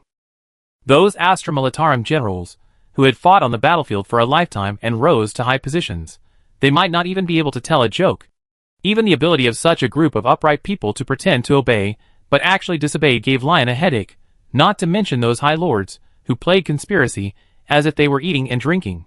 It was really hard for Lion not to sympathize with Gilliman, so he hoped to let Gilliman hear some good news, and also prove that it was the right decision for him, as the regent, to nominate him as the War Master. Excuse me for being blunt. While Lion was thinking about things, Call interrupted the Lion King's thinking. Then the great sage asked, "You should be the one who disapproves of the Primaris Space Marines the most. You are willing to accept the Primaris Space Marines. This matter itself is enough to make the regent happy. You don't need to personally send Primaris Space Marines to certain regiments. It's not without reason that I recognize the Primaris Space Marines," Lion said. Just now, the great sage took the Lion King to see his confidential laboratory. Caw told from scratch how he made the Primaris Space Marines. Lion didn't understand those technical things, but he understood one thing, that is, those Primaris Space Marines were not Ultramarines painted in various colors, as he and others thought. The genes and blood of the Primaris Dark Angels are indeed from his gene father. Since he is his own offspring, what else can he do? He just accepts him. Lien accepted the Primaris Dark Angels and brought them with him, but he did not let them form a real Lion Guard. "I want to send Primaris to the Space Wolves," Lien said to the Archsage. "My brother once told me in a communication that he wanted to send Primaris Space Marines to various chapters to improve the strength of those chapters, but the problem is that not all chapters will accept them, and the Space Wolves are like that." The Lion King looked at the Great Sage. The Great Sage looked down at the Lion King. "Space Wolves?" Lion repeated the name. "My brother specifically mentioned this chapter, which means he thinks this chapter is the most difficult to deal with. You know, Gilliman is a person who likes to pursue a good ending, just like the comedies or tragedies with a good ending in the theaters of the 500 worlds. He likes this. I guess, if my brother went to send Primaris Space Marines to the Space Wolves, he would not hesitate to kneel down." Listening to Lion's words, Call frowned slightly, realizing that this first Primarch might not be a violent executioner as he imagined. Lion's analysis of Gilliman's character was very thorough. Call analyzed it, and believed that if there was a war band that was extremely resistant to the Primaris, then Gilliman would indeed lower his status in order to convince others. However, what the Great Sage didn't know was that Lion only reiterated what Gilliman told him about the prophecy of the Lord of Talon. Gilliman believed in Cheen Mo's predictions, and every one of his predictions in the Plague War was correct, including kneeling when he went to deliver Primaris Space Marines to the Space Wolves. It sounds incredible, but Gilliman believes that if he is pushed to the limit, he will do so. "My brother cannot kneel to the bastard Russ's offspring," Lien said. "Neither the Regent nor the War Master can show weakness. Obviously, I, the War Master, am more determined and stronger than the Regent. If you insist, then fine." Call nodded. Lion nodded, too, signaling Call's assistant to immediately pick out those Primaris wolf cubs. But Call added something else. "Perhaps I can also show the design process of the Primaris Space Marines to the descendants of the Wolf King, just like I did to you." "Forget it. The descendants of Russ are as uneducated and impatient as their father. It's good enough that they can listen to you nagging for a long time without killing you. How can they understand the principles you are talking about? If you show them the design process, they tell you that no matter what bullshit you're talking about, the Primaris Space Marines are just colorful Ultramarines." Lion refuted Call. Call listened expressionlessly. He just didn't want to waste time explaining anything to the Space Wolves, and he didn't want to say directly to the Lion, "I won't waste my time with you." Lion took the initiative to refute, so that Call didn't have to follow him to the Space Wolves, but could be busy with another research work. "Then I leave it to you, Lord War Master." Call turned and left. When there was no one around, the Dark Angel who came with Lion spoke in the encrypted communication channel. "Father, perhaps we can send the Primaris Space Marines to the chapter, and you can also speak for us fallen angels." The person in the armor was none other than the fallen angel Zabriel. Zabriel came to the father of Genes the day before yesterday, which was allowed by Lion. When Gilliman urged Lion to return to the chapter to redress the grievances of the loyal fallen angels in the communication, the Imperial War Master cursed the Regent. Lion said that he was as busy with the affairs of the Empire as Gilliman, instead of focusing on his own little piece of land. If it weren't for that bastard Gilliman who instigated him to meet his father, and claimed that his father wanted him to be the War Master, he would have run back to the Stone Fortress to see his heirs long ago. Why would he still be running around the Empire playing the Game of Thrones with those Astra Militarum generals? But after all, Lion still promised to go to the Stone Fortress when he had time after Gilliman returned to Terra to sort out the mess that happened on Caliban. "Bring Zabriel with you," So Zabril came, but for safety reasons, he did not bring his battle brothers. "I will, son, I will," Lion assured Zabril again and again. "I am busy integrating military forces not because I don't care about you, but because it is indeed the most important thing. I am now the War Master of the Empire, not just the Primarch of the First Legion. This is what a War Master must do. I was tricked by the damned Guilliman. He tied me to his chariot, and forced me to face these messes with him," Lion explained to Zabril. Zabril originally thought that Lion was escaping, but when he followed the Gene Father around to deal with things in the past 2 days, he found that this was what the Imperial War Master should do. If the military forces of all parties are not integrated and controlled, then if the High Lords and Guilliman fall out one day, the consequences will be terrible. "I understand, Father." Zabril nodded. "Don't worry, you are safe with me," Lion assured. Zabril nodded, but shook his head in his heart. He didn't really believe that he was absolutely safe with his father. The Dark Angels dared to go to Comoros to hunt down the fallen angels, and even dared to kill the fallen angels who joined the Death Watch. They didn't go to Talon to cause trouble because they really didn't know that there were fallen angels in the Talon sector. However, Zabril was stressed. He was too afraid of being hunted by the chapter. The Inquisition could not obtain any information about Talon. The people of the 500 worlds, who had seen the fallen angels fighting, did not know that Zabril and his group were fallen angels, because the fallen angels themselves were one of the many secrets that the Dark Angels tried hard to conceal, and outsiders did not know. The people of the 500 worlds thought that it was not only Talon who supported them, but also the Dark Angels, who sent several space marines. There were only a small number of people who clearly knew that Zabril and his group were fallen angels, and not external fighters of the Dark Angels. The Dark Angels' inner circle, the fallen angels themselves, Qin Mo, and Guilliman, who had privately talked to Qin Mo about Zabril and his group, and then Lion, who had talked to Zabril. The Dark Angels did not know that there was such a person as Zabril around the father of genes. As long as Zabril did not reveal his true face, and was not exposed, he would not be hunted down unless something unexpected happened. Chapter 576. A few days later. The Space Wolves' home world, Fenris. The entire human empire is constantly at war, and the Plague War during this period can only be said to be the largest of this period. There is also a war going on in Fenris, and the 12 great companies of the Space Wolves are fighting fiercely with the Greenskins. A warship of the Goth clan lost contact with the main force and drifted from the warp to the vicinity of Fenris. A large number of Greenskins bred on the planet after the warship crashed. A Beastman rebellion and a Nurgle demon invasion that was suspected to be collateral damage from the Plague Wars left the Space Wolves and the army in their territory with no time to clean up the Greenskins. The warlord in the Greenskin ship was not killed in time, and it grew stronger with its remnants. There was no intrigue outside the battlefield. There was no thrilling decapitation of the Space Marine squad. There was only the purest head-on conflict on the surface of the planet called Ekonome. Almost all the Space Wolves Space Marines came out, together with the mortal auxiliary troops from many worlds under the command of the Wolf Corps, fighting with the Greenskins of the Goth clan in the snowy mountains. When the war was at its most intense, the Space Wolves, Chapter Master Logan led the various Wolf Lords to the battlefield and personally participated in a battle against the Goth clan warlord. The Goth clan and the Blood Axe clan are different, they are two extremes. The latter advocates discipline, likes human military uniforms, and likes infiltration and tactics. The former, like most Greenskins, have no pursuit of discipline at all, hate all alien races and clans, including humans, and are the most cruel and barbaric. The reason why the Wolf group did not behead the Greenskin leaders on Ahainamu was because those Greenskin leaders of the Goth clan would not hide in the rear at all. They fought in person on the front line, where the fighting was the most intense with their warlords. The location of the Greenskin warlord named Giluj, and all his subordinates was exposed by themselves. The human side only waited for the Wolf group's strongest combat power Logan, and a group of Wolf lords to arrive, and then they could start the war to end this war. As long as the Greenskin warlord dies, the remaining Greenskins will no longer be able to unite as one. Humans only need to clean up all the worlds that are polluted by Greenskins or suspected of being polluted by Greenskins. In everyone's expectation, Logan led the Wolf Lords to participate in the battle. They parachuted down on the front line of the two armies in assault boats, and directly fought against the Greenskin warlord Giluj and his subordinates. This was a battle of soldiers against soldiers and generals against generals. While Logan and Giluj were face to face, and the Wolf Lords were fighting with the Greenskin leaders, the human army and the army composed of Greenskin boys exchanged fire. Which side of the conventional forces will win depends on who can survive, Logan or Gilyuj.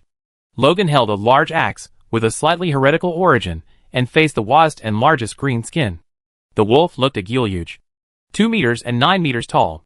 Unlike the greenskin warlords that Logan had seen before, Gilyuj did not undergo any transformation. Those technicians just painted red dye on his body and made weapons for him. A pair of pliers and a cannon. These two weapons look extremely simple. I am afraid that even the most learned Mechanicus Archizage cannot understand the principles of their normal operation. In addition to the weapon, Grugu also had strong muscles and the sharpest and largest fangs. Grugu also looked at Logan. He raised his right hand, loosened the body of the wolf space marine who died miserably, and then raised his foot to crush the body and the armor he was wearing into a meat paste mixed with ceramic steel fragments. I think you shrimps are not strong enough. Grugu knocked his head with his other arm that was transformed into a cannon, as if he was annoyed by the weakness of the previous enemy. Logan did not respond, but suddenly let out a roar and jumped 2 meters, chopping at Gilyuj with the axe in his hand. When the man and the beast began to fight, the wolf lords had already fought Gilyuj's subordinates. Gilyuj was not an ordinary green skin, not even an ordinary warlord or tribal leader. In the greenskin tribe that emerged near Fenris, Gilyuj was called Gilyuj Ugly Skin. The greenskins of the Goth clan believed that only a body with scars was the most beautiful, but Gilyuj's skin was intact, because he had never been injured during the period from a boy to a warlord. The greenskins naturally believed that Gilyuj was blessed by Gogo and Mogo, and the reason why he would not be injured was that his skin was thick and could not be cut through. At least that's what the greenskins thought. In the first 2 seconds of the fight, Logan cut off the clamp on Gru's right arm, exposing its big hand. When Grush tried to fire to stop Logan's next slash, Logan dodged the cannon and cut off the connecting buckle of the cannon on his arm. The battle went unexpectedly smoothly. But just when Logan thought he had disarmed Grush and could quickly kill the greenskin, he was suddenly grabbed by Grush by the neck. It moved incredibly fast. When Logan began to struggle, Gilyuj headbutted Logan. Gilyuj's head, which had not been modified and was not covered with armor, was just flesh and skull. Logan almost lost consciousness, and a piece of the power armor helmet was broken. Die! Alien! Logan roared furiously, and when Gilyuj headbutted him, he swung his axe and chopped the thick green right arm. This was the first time Gilyuj was injured, and a scar will be left on his skin forever. But to Logan's surprise, his axe only got stuck on Gilyuj's shoulder instead of cutting off his entire arm. Gilyuj was enraged by the pain, and threw Logan 5 meters away. With his free hand, he pulled the axe off his shoulder and threw it at Logan. Logan caught the axe and threw it back. He watched his axe spin a few times, and then nailed it on Gilyuj's forehead, completely enraging the beast. I'm going to dig out your bones, and use them as decorations. Dig out the flesh and blood to make clothes. Gilyuj walked towards Logan with a fierce momentum. In his rage, he didn't even care about the axe nailed on his forehead. He just walked over with the axe stuck on his head. Logan also walked towards Gilyuj. Not only could he still fight, but his fighting spirit was no less than that of the green-skinned big guy in front of him. The wolf leader was roaring. The greenskin was roaring. The two rushed towards each other with roars. Gilyuj was taller and stronger.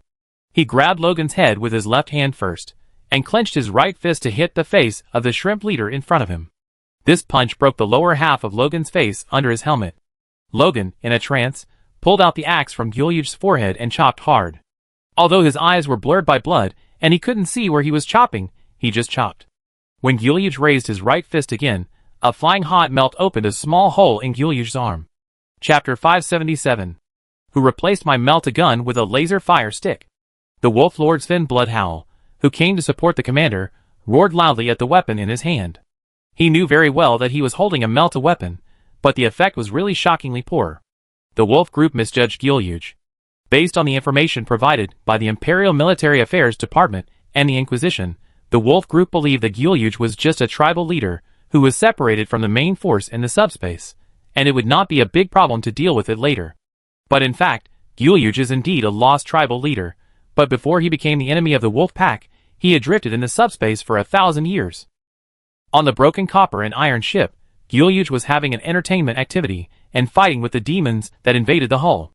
In the fights with the demons again and again, Gilyuj was lucky not to be injured, and then his boys thought that their boss was definitely a tough guy, and his body was definitely blessed by the second brother. How else to explain that the swords of those red demons did not leave any scars on Gilyuj? Being able to injure Gilyuj under such circumstances, objectively speaking, the results of the battle were remarkable. You are a shrimp with no moral integrity. Die for me! Gilyuj threw away Logan and ran towards Sven. The latter dodged nimbly when he was about to be caught and sent a string of grenades into Gilyuj's arms. The air wave generated by the violent explosion threw Logan and Sven 2 meters away. The two climbed up, slowed down, and stared at the smoke produced by the explosion together. After a few breaths, the ground shook a few times, and Gilyuj walked out. It had been blown to the point where half of its skull was exposed, and its body was covered with shrapnel and scars. But it was still able to move, even after the string of grenades in its arms exploded. At this time, a transport plane flew over without anyone on the ground noticing or paying attention. You damn shrimp. Forget it. Gilyuj couldn't hold back any harsh words, so he just shut his mouth and rushed towards Logan and Sven. Logan stood up and lowered his body, holding the axe tightly and panting violently, staring at Gulag with bloodshot eyes. Sven also stood up and stood with his alpha wolf. Just as the two were preparing to fight the greenskin for the last time, a figure larger than Gulag flashed past their eyes. When the figure stopped, the two saw clearly that it was a Primarch. It was rumored that the Lion King, Lion L. Johnson, who was about to come to Fenris, and was discussed by the wolf cubs to give him a taste of his own medicine.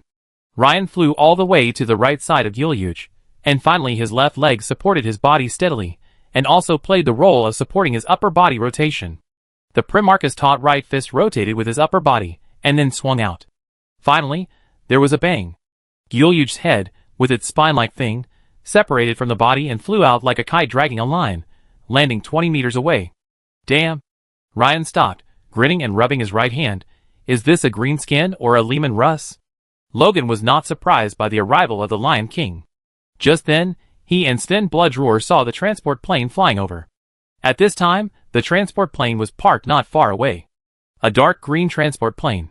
Just like the color of the shit that the beasts that were not as scary as the Fenris beasts in the world other than Fenris excreted after eating too much grass. Go to the Primarch.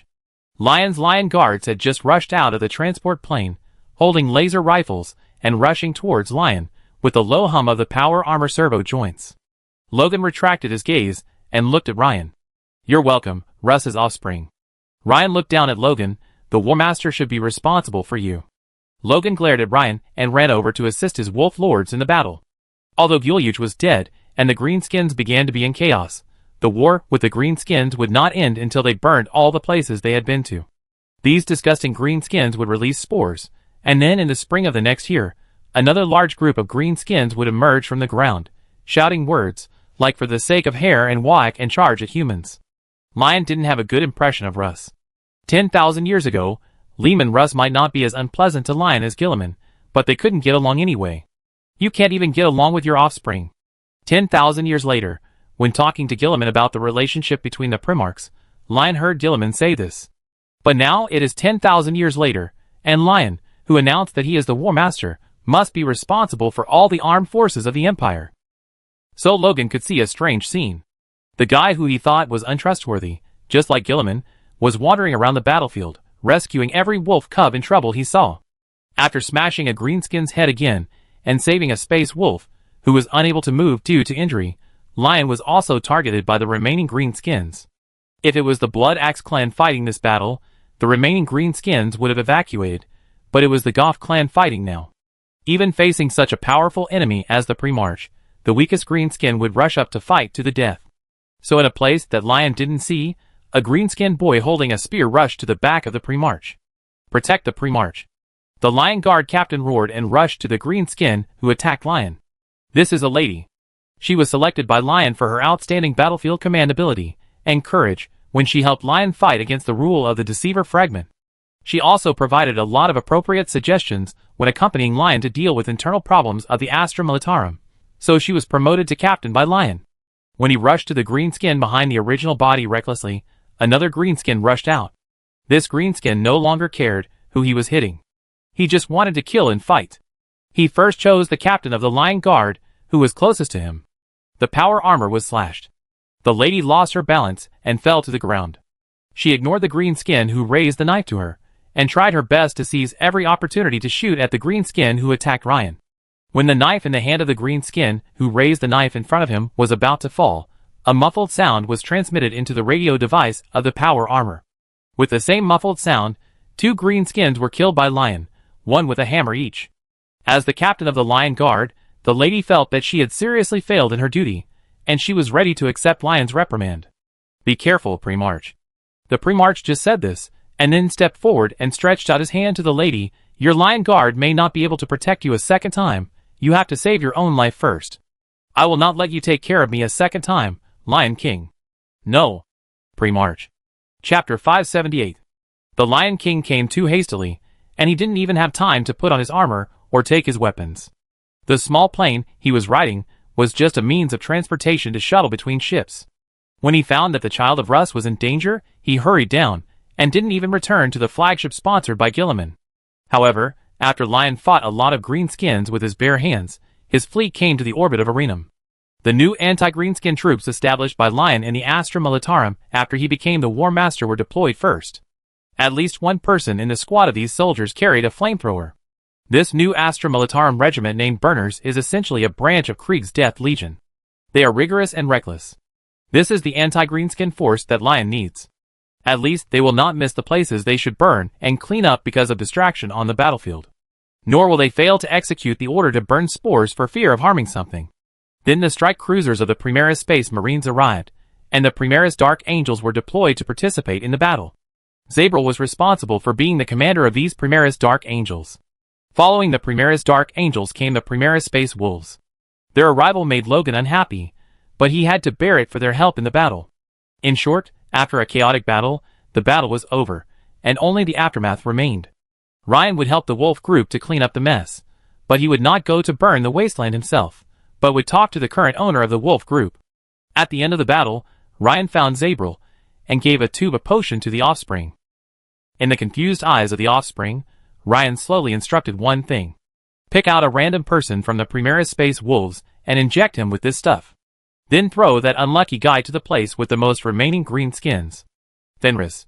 In the snow and ice in front of the Wolf Fort, the mortal servants of the Space Wolves carried a lot of food and wine to decorate the banquet venue. Logan ordered to entertain Lion. Although he could not respect this Primarch, who had fought with his Gene father, Lion did protect many wolf cubs who would die on the battlefield, and ran all the way to support them. Logan could barely express his approval of Lion as the War Master. At least more than Gilliman. "Come on, cubs!" Logan, who had just bandaged his wound, came to the banquet venue, stood in a pile of snow, and casually raised his wine glass high. "Let's toast to the reinforcements." As soon as the words fell, the wolf lords of the wolf group raised their wine glasses and laughed as they toasted to Lion.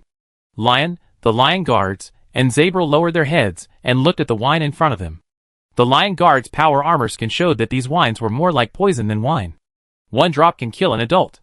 So the captain of the Lion Guard, the lady, wanted to tell Ryan that the Space Wolves might want to poison her.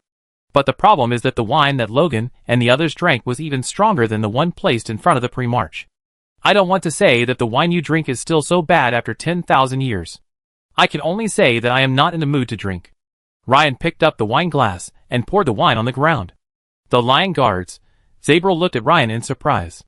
In their imagination, Ryan would not just pour out the wine, he should at least drink a glass. Ryan before and after 10,000 years is very different. After the victory, in front of Logan and the descendants of Russ, he said that their wine was rotten and poured it out casually. Even 10,000 years ago, Ryan would not have done this. The atmosphere became solemn. Logan and the Wolf Lords put down the wine in their hands.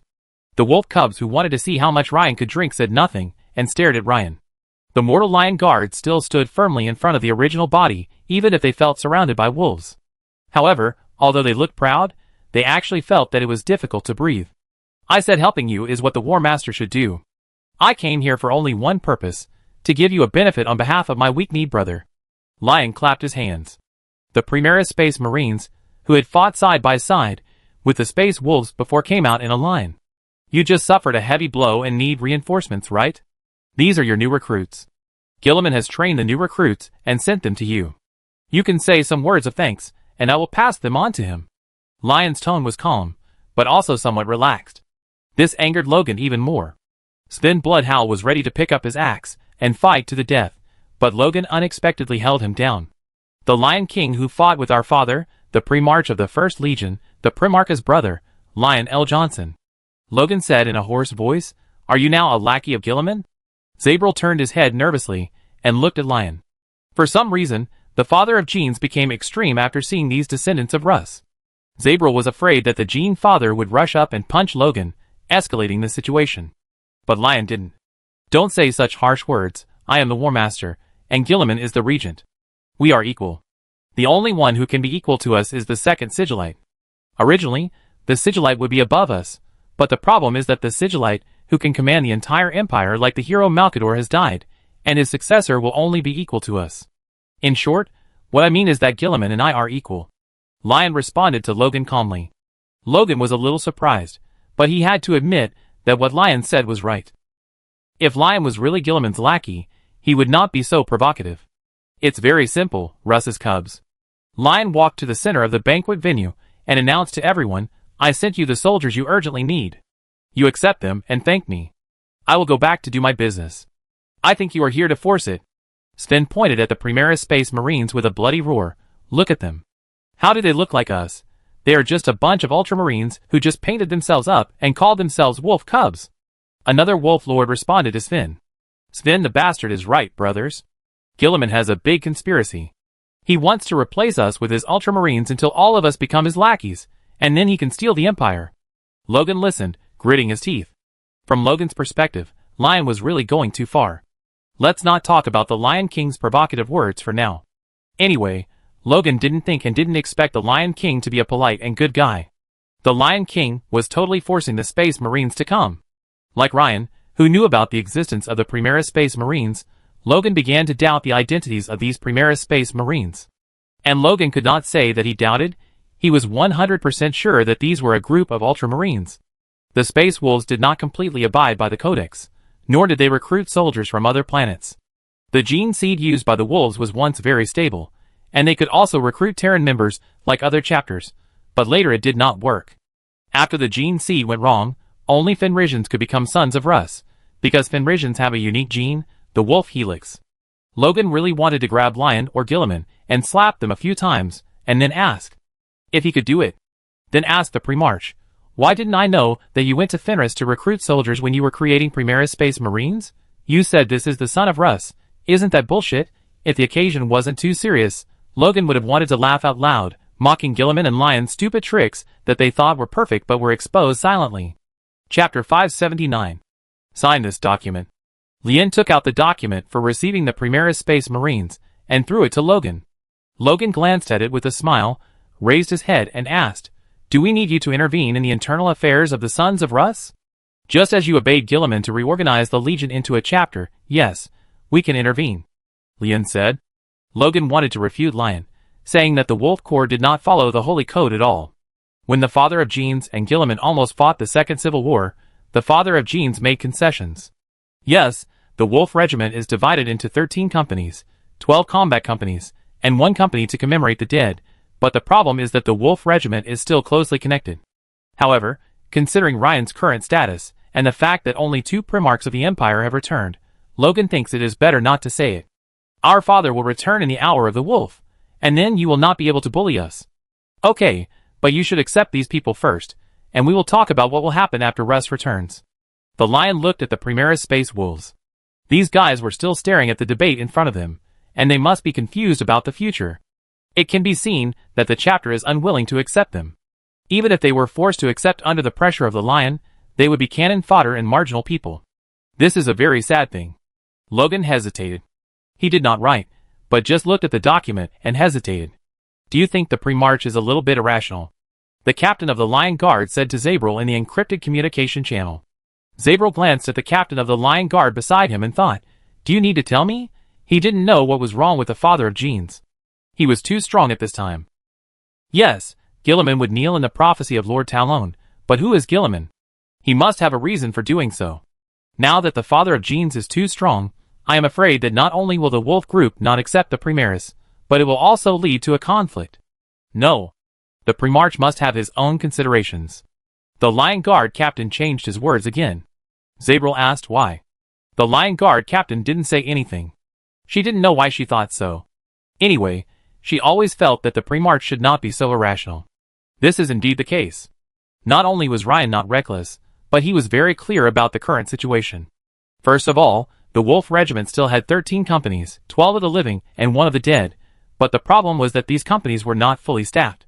The continuous wars have caused them to suffer heavy losses, and Logan urgently needs a group of people to supplement the troops. Assuming that these Primaris are all Fenrisians, Logan will definitely accept them with great pleasure. The problem is that the Wolf Pack does not think that the Primaris are the sons of Russ. And what Lion is doing now is what he has thought about carefully. The Regent and the War Master of the Empire must now give outsiders the impression that they are standing together, and in fact outsiders also think so. And as a War Master, Lion must not show any compromise or even gentleness, otherwise, let alone continuing to be a War Master, I am afraid that he will not even be Lion L. Johnson. I really regret helping Gilliman do this. He can be a good person as a regent, but I can't be a War Master. Leon looked down at Logan forcefully, but muttered to himself in his heart. I really fell into his trap. When he urged me to become the War Master, I should have punched him hard. Gilliman, did you expect me to go this far? Leon felt more and more that Gilliman was using him. That guy just needed someone to do things. Out of guilt for not being able to help, he agreed to become the War Master of Gilliman. Of course, there was also a little desire for the position of War Master. Get out of Fenris with those Ultramarines. Logan is very strong. Logan is not a person who easily compromises. He thinks he is closest to the father of genes, Leman Russ. His style and personality are the same as his father. Brave, reckless, and barbaric. This is the spirit of Leman Russ. This is a tradition that cannot be abandoned or defiled. Logan thinks so himself, but in fact he just doesn't know that the Russ described in the history of the Wolf Group is just a civilized person pretending to be a barbarian in order to get closer to his offspring. Please complete your words. In what capacity, and in what name do you say this? Leon narrowed his eyes. I will not take those children of Russ, who you think are Ultramarines, away. I don't care what you think. I only care whether a regiment of the Empire can be replenished and can be deployed at any time according to my orders. Ha, deploy according to your orders? Do you really think you are a War Master? Just because you entered the Emperor's resting place and came out with a touch of your upper and lower lips. Logan was strangled by the Lion King's arms before he could finish his words. Are my words more credible, or are you barbarian from Fenris, you barbarian who regards livestock as pride and totem?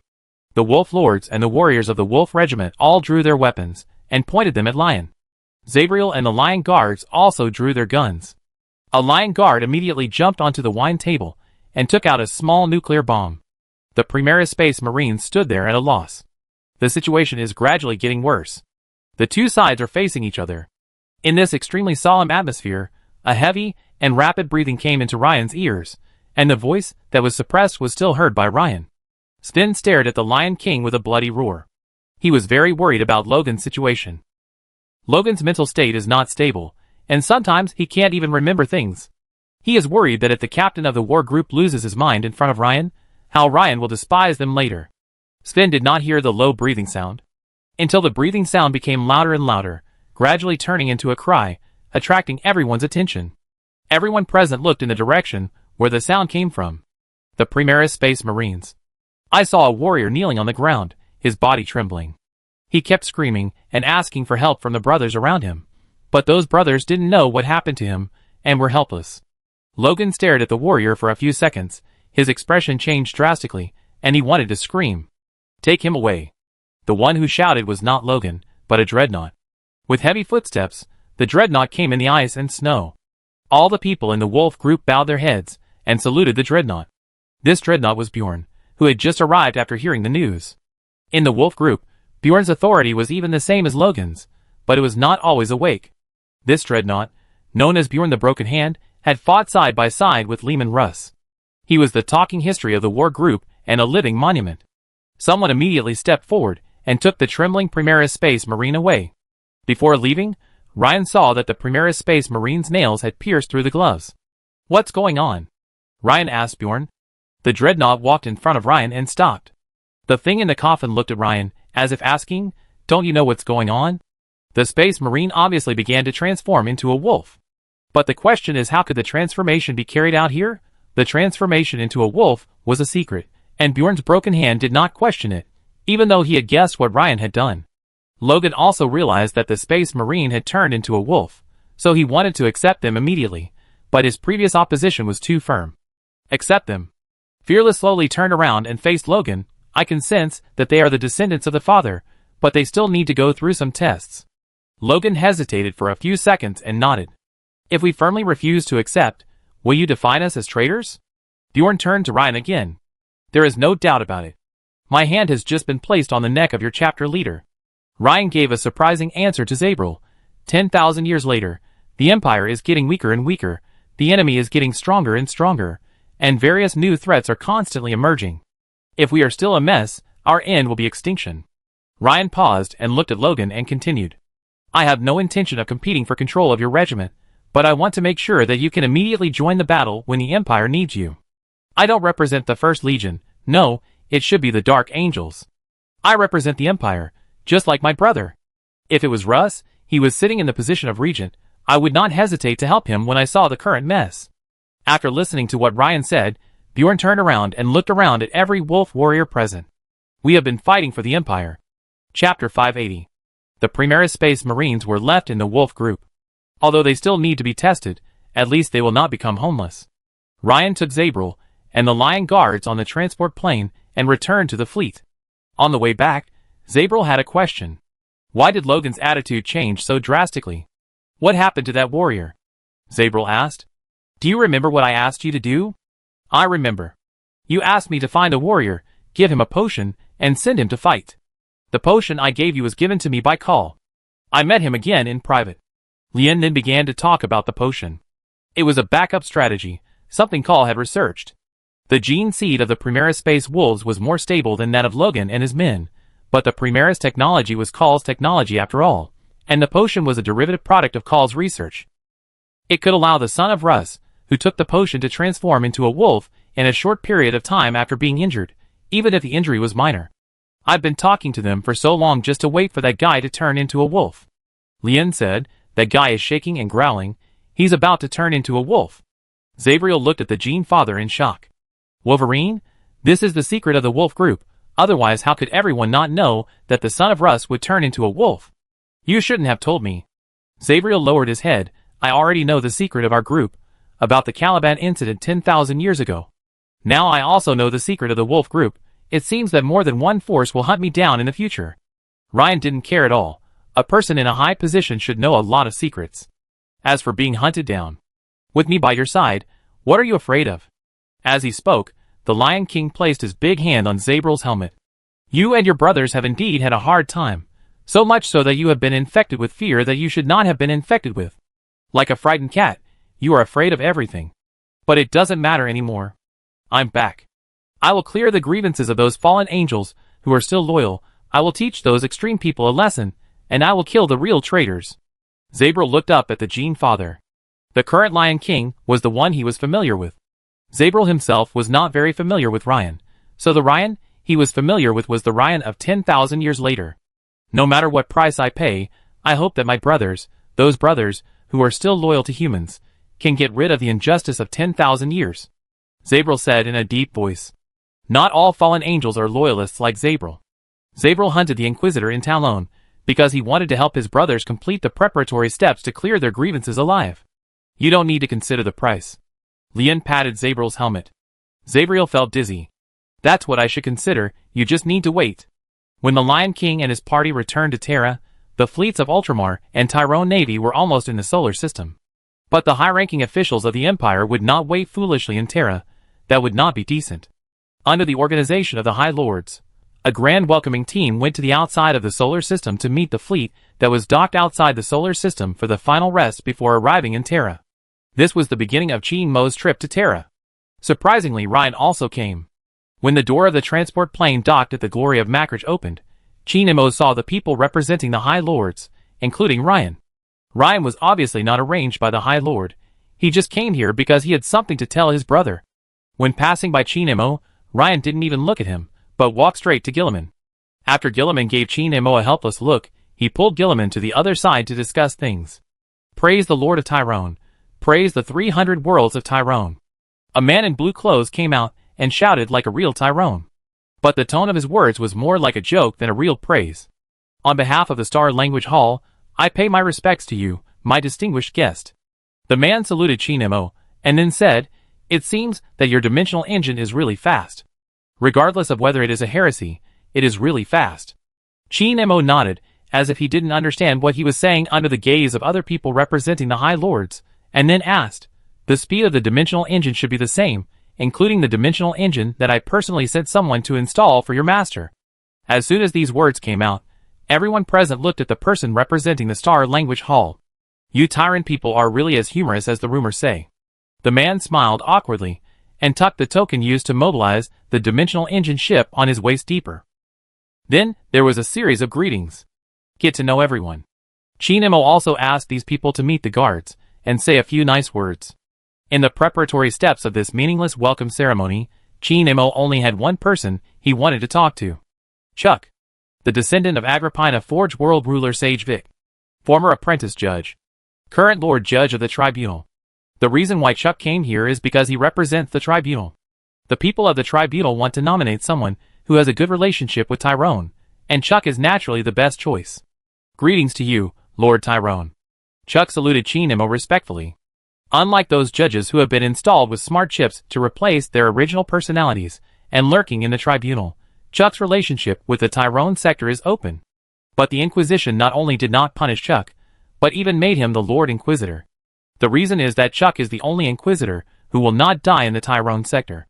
The Tyrone sector will allow Chuck to exchange the intelligence of the Inquisition for some irrelevant Tyrone sector intelligence. Even if what Chuck said is basically useless, the intelligence he obtained can at least be recorded, because it is the news that has been verified and allowed to be disseminated in the Tyrone sector. The only way to get intelligence. This is not the reason why Chuck can become the Lord Inquisitor. He can be a messenger and a bridge of communication in super emergency moments, which is his greatest reliance as the Lord Inquisitor. Is Sage Vic okay now? Chinemo asked. I haven't seen him for almost a year since the Battle of Tyrone. You should ask him in person. Chuck shrugged helplessly. Although he is in Terra, he doesn't want to see me, and I don't know what's going on with him. Chinemo nodded, and didn't say much about Vic, but patted Chuck on the shoulder and whispered to him, I will go to the Inquisition, and you will be my guide then. Humph. Hearing this, Chuck groaned and almost cried. It's an honor. Chapter 581. While Lord Inquisitor Chuck reluctantly accepted the request to be a guide, the Lion King on the other side was still talking to Gilliman. Gilliman heard that his brother helped him send the Primaris Space Wolves to the Wolf Corps, and excitedly gave Lion a hug and thanked him. Lion pushed Gilliman away, and looked around uncomfortably. He was relieved when he saw that no one saw Gilliman hugging him. Don't do these useless things in the future. I went to the Space Wolves to send people just to prove my authority as the War Master. Yes, Lion, but you still helped me, thank you. Otherwise, I can't watch you kneel down to the children of Russ. Damn, how dare you tell me this when we were communicating before? Kneel down to the Space Marines? Although this is the prophecy of that ambitious Tyrone, it has to be said that a bastard like you can do such a rotten thing. Faced with Lion's accusation, Gilliman just took a breath calmly, and then changed the subject. When are you going to meet your offspring? I'm making a plan to meet them. Then you'd better finish the plan as soon as possible, because the Dark Angel's fleet is coming, and they can't wait to meet you. I know. Lien agreed vaguely, looking at Zabriel standing beside him. Zabriel obviously heard the conversation between the two. This warrior who had been expecting the father of Jeans to help him and his brother clear their grievances was wearing a heavy helmet at this time, and no one could see his expression under the helmet. But Ryan guessed that when Zabriel realized that he had delayed the meeting with the Dark Angel again, he must be very disappointed. Ryan thought again. Maybe he could explain to Zabriel. It was not a good idea to keep dragging it out like this. But he thought again that the reason could not be explained in a few words. Forget it, let Zabriel figure it out himself. Zabriel was indeed very disappointed. He pretended not to hear what the father of Jean said, and turned around and walked a few steps away. You think your Jean father is very nagging, right? A voice sounded in Zabriel's ear. That was not the voice on the communication channel. Zabriel was stunned for a moment, looked around, and saw the Lord of Talon who was pretending to talk to others, but looking at him. I think he has his own difficulties. Zabriel tried to talk to himself in the helmet, and the words really reached Chinmo's ears. You are right. Chinmo agreed with Zabriel's idea. In fact, Ryan had his reasons. The Dark Angels, a legion or a fake warband, had very stable gene seeds, so stable that they could be compared with the Ultramarines, so their characteristics were not in appearance, but in an extremely complex system. Qin and Mo could probably guess why Ryan had been dragging his feet, and not meeting his offspring. The Dark Angels were different from the Ultramarines, a warband where fathers and sons were kind and filial, and from the Space Wolves, a warband where fathers and sons went both ways. 10,000 years ago, after Ryan returned, the Dark Angels were still a legion. The attitudes towards the Primarch and the Legion can be divided into the following categories. The first is the Terrans, who believe that the Legion used to serve the Emperor, and now a Primarch has emerged, and this Primarch obviously does not have the Emperor's demeanor and skills. He is just a barbarian on a small Catacan world called Caliban. The other is that they do not recognize the Lion, and think that the Lion is not qualified to lead the First Legion. The First Legion has fought the enemy for dozens of times longer than the time the Lion fought the beasts on Caliban. The reason for these two views is that the First Legion joined the war very early, and had great achievements. It fought for a long time without the Primarch. Another reason is that the Lion is recognized, but those who recognize the Lion are divided into the Caliban faction and the Terra faction. The Caliban faction is the people on Caliban who were transformed into Space Marines. They have a good impression of the Lion. The Terra faction also has a good impression of the Lion. They think that he has indeed done a lot of things after his return. He is very strong and worthy of recognition. However, after the Lion returned and established his prestige, there are still factions that are unwilling to obey him. Because Ryan changed the original six-day army of the Dark Angels into 6 wings, the culture of Caliban also became the mainstream in the First Legion, and those old Dark Angels hated the Caliban culture brought by Ryan. Then, there is the relationship between several giants within the Dark Angels. The initiator of the Caliban Rebellion was Luther, who was a Caliban faction, and Ryan had special feelings for him. In Ryan's eyes, when he was a barbarian and a beast in the Caliban forest for more than 10 years, it was Luther who brought the knights to subdue him, take him away, teach him what civilization is, and guide him to become a civilized and decent person. But the problem is that Luther and Lion are not foster fathers. When Lion grew up to be a leader on Caliban with the power of the Primarch, Luther was jealous of him. In addition, there is a kind of rogue man called the Watcher on Caliban, who is said to be related to the old saints. There are also 3 artifacts and so on. To Chucha engine. Anyway, it is complicated. Lion's life experience is complicated. Everything about Caliban is complicated, the Dark Angels are complicated, and even the cultural traditions of the Dark Angels are complicated. To sum it up in one sentence, Ryan had no way of confirming whether the current Dark Angels would accept his leadership. Do you know why the fallen angels were hunted down? Qin Mo asked. Zabril knew, but he still wanted to hear Qin Mo's opinion, because Lord Talon knew a lot. So the fallen angel waited for Qin Mo's opinion. The First Legion must conceal their history of rebellion, because Luther rebelled with almost half of the warriors. According to the proportion, the rebellion rate of the Dark Angels on the rebel side is considered high. So they must kill all traitors and hunt down all fallen angels, no matter whether they are loyal or traitors. Zabriel agreed with this. This is all he knew. It seems that this is indeed the truth. Zabriel nodded. Your Gene father may not be able to protect you. Qin Mo added, the determination of the Dark Angels to hunt down the fallen angels is enough to scare anyone. They once dared to break into the palace and kill the Imperial Guards in order to hunt down a guy named Lord Cypher. Qin Mo rarely judged anything as devilish, because there are too many devilish people in this universe. But the Dark Angel is definitely at the top of the devil list in Qin Mo's mind. He did not deceive Zabril, and used the Dark Angel's attack on Terra to kill the Imperial Guards in order to hunt the fallen angels to scare him. What he said was the fact that should have happened. I am not afraid of the pursuers. I am only afraid that my injustice cannot be washed away. Zabril was very firm. Qin Mo glanced at him. His mouth did not open or close, but he could make a sound that only Zabril could hear. You set up a city defense system on Karis, you helped the people there, and you fought for the Star Zone. For these reasons, I will help you. Look at your backpack. Hearing these words, Zabril reached out and touched the backpack behind him. There was nothing there, but now there is a black sphere. That's the teleporter. If you are in danger, touch that thing. It can send you to a safe place instantly. Zabriel heard the last sentence, and when he looked at Qin Mo again, the Lord of Tyrone had left. Facing the direction he left, Zabriel took off his helmet and put it on after turning around. Chapter 582. After the advanced reception team and the people of the Tyrone sector argued for a while, the fleet continued to move forward. The high-speed and stable navigation of the dimensional engine allowed the fleets of Ultramar and Tyrone sector to arrive at the solar system 2 days later. Holy Terra. In the bow observation deck of the Glory Human, Chi Nemo stood on the high platform and looked at the ugly planet outside the porthole. A bald, yellow and rotten planet. The surface environment of Terra is considered to be the worst in the Tyrone sector. Earth. Chi Nemo imagined what the ugly planet looked like in his mind. A beautiful planet with large blue and green areas. However, no matter how much he imagined it, it was just imagination.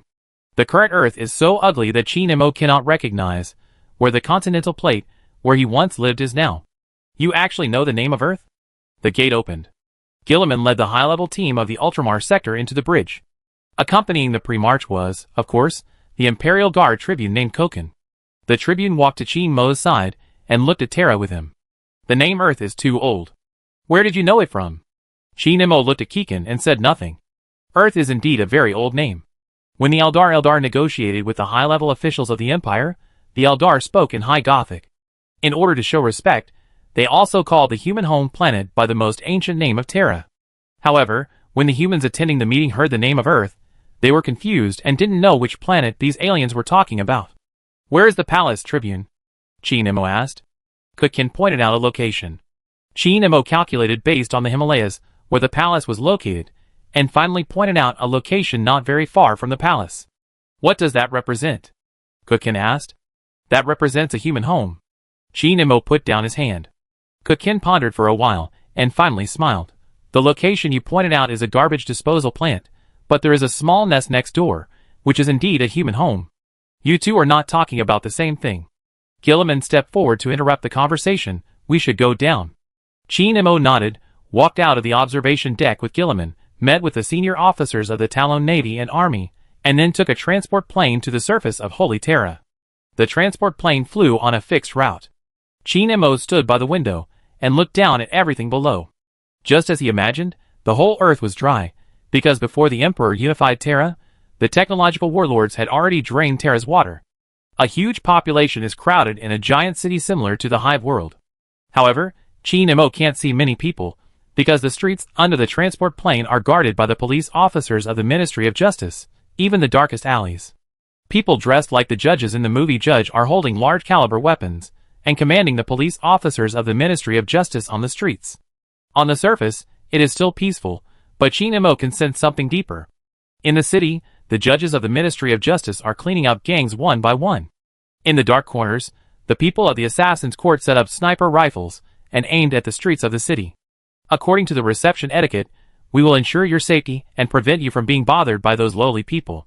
The High Lord representative, who received Chi Nemo and his party outside the solar system a few days ago, said. Chi Nemo didn't even look at the representative, because he had already learned about Terra's arrangements from Gilliman. Gilliman said a lot of things when entering the solar system. After the entire reception plan was finalized, I don't know which bastard leaked the plan, letting many people know that the Lord of Talon would be invited to Terra.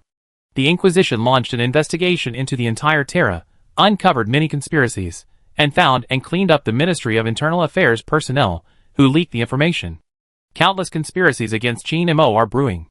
In the surging undercurrent hidden under the surface of Holy Terra, many organizations are trying to assassinate Chi Nemo and trigger a war between the Empire and the Talon sector. A day ago, an Inquisitor discovered that a gang was instructed to set up anti-aircraft missiles on the streets that the transport plane would pass on the planned route. Then the Inquisition informed the Ministry of Justice, and the Ministry of Justice began a large-scale purge of the gangs, while the Inquisition continued to investigate the gang's masterminds. But Chi Nemo did not need to express his gratitude to the high-ranking officials of the Empire, because this was originally part of the reception process. As for the chaos on Terra, Chi Nemo was not surprised. Although it was the throne world, although it was the Holy Terra, although it was the home planet of mankind, this world was crowded with too many people, coupled with the Empire's management capabilities. In any case, Terra was not like what other worlds imagined, where everyone was humble and decent. There were tall and magnificent buildings everywhere, and there were abundant supplies. Even if Terra was cunning, it would not surprise Chi Nemo. After the transport plane flew a distance, Chi Nemo saw a more respectable city.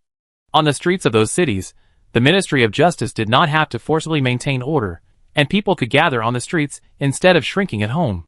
Every street was crowded with people. People gathered together expressionlessly, looking up at the sky, and when the transport plane flew over, they raised the blue flag of the Tyrone Star Zone and the double-headed eagle flag representing the Empire and waved them vigorously, shouting loudly. But they did not have any emotional fluctuations when they were waving, just like puppets. "I will give a gift to the Terrans," Chi Nemo suddenly said. Gilliman looked at Chi Nemo in confusion, not knowing what he meant. Until a strange phenomenon appeared in the whole Terra. A rainstorm fell everywhere in Holy Terra. No matter where on Terra, even below the ground, there was rain. A rainstorm that was not restricted by the rules of physics appeared on Terra. All the High Lords came to the statue of the Emperor under the leadership of the Pope.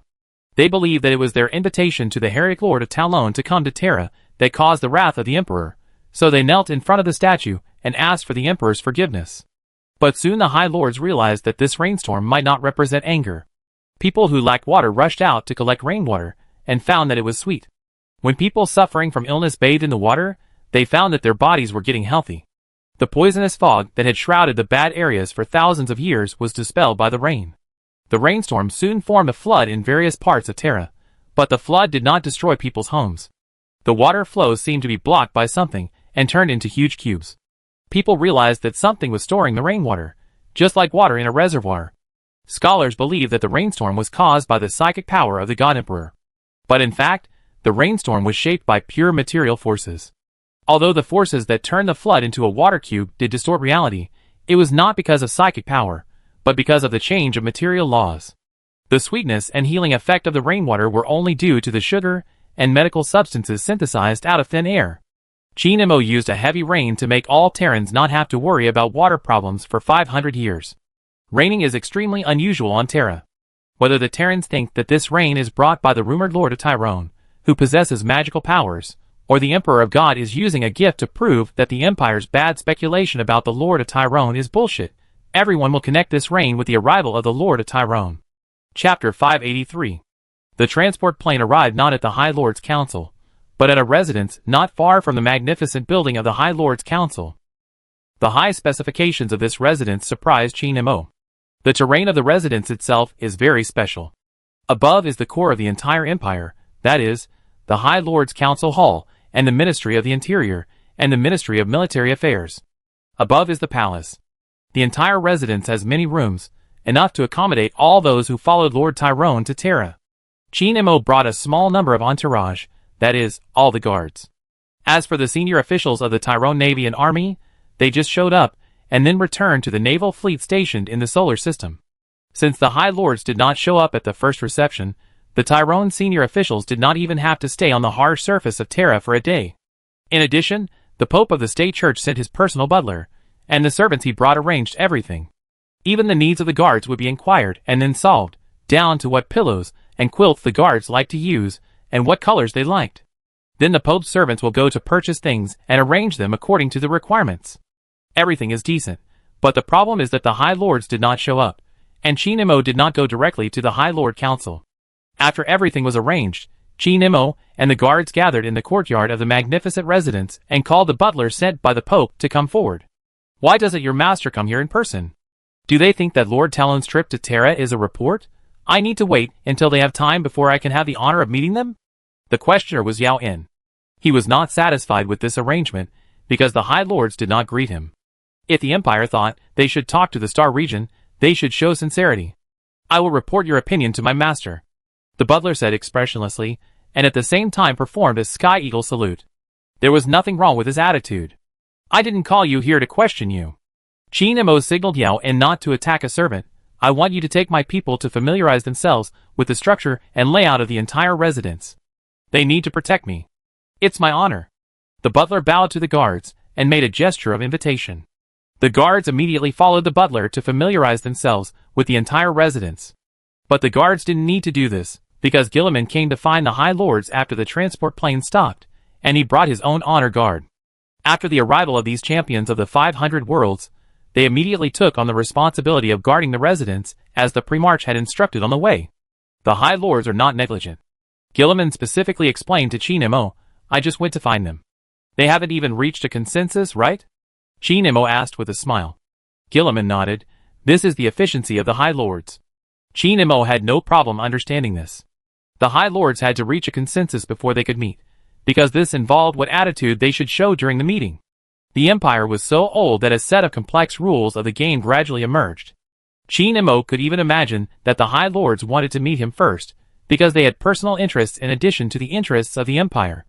For example, they could discuss whether they could equip their guards with power armor, buy a few Tyrone-made warships, and buy the latest dimensional engines.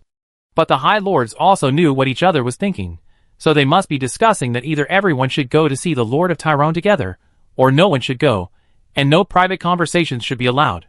I don't really want to meet those guys, who will die of overwork sooner or later. Qin Mo raised his head and looked in the direction of the Inquisition building. What are your plans? I want to be the first heretic in history to visit the Inquisition, the first and the last. Gilliman was stunned. Cool?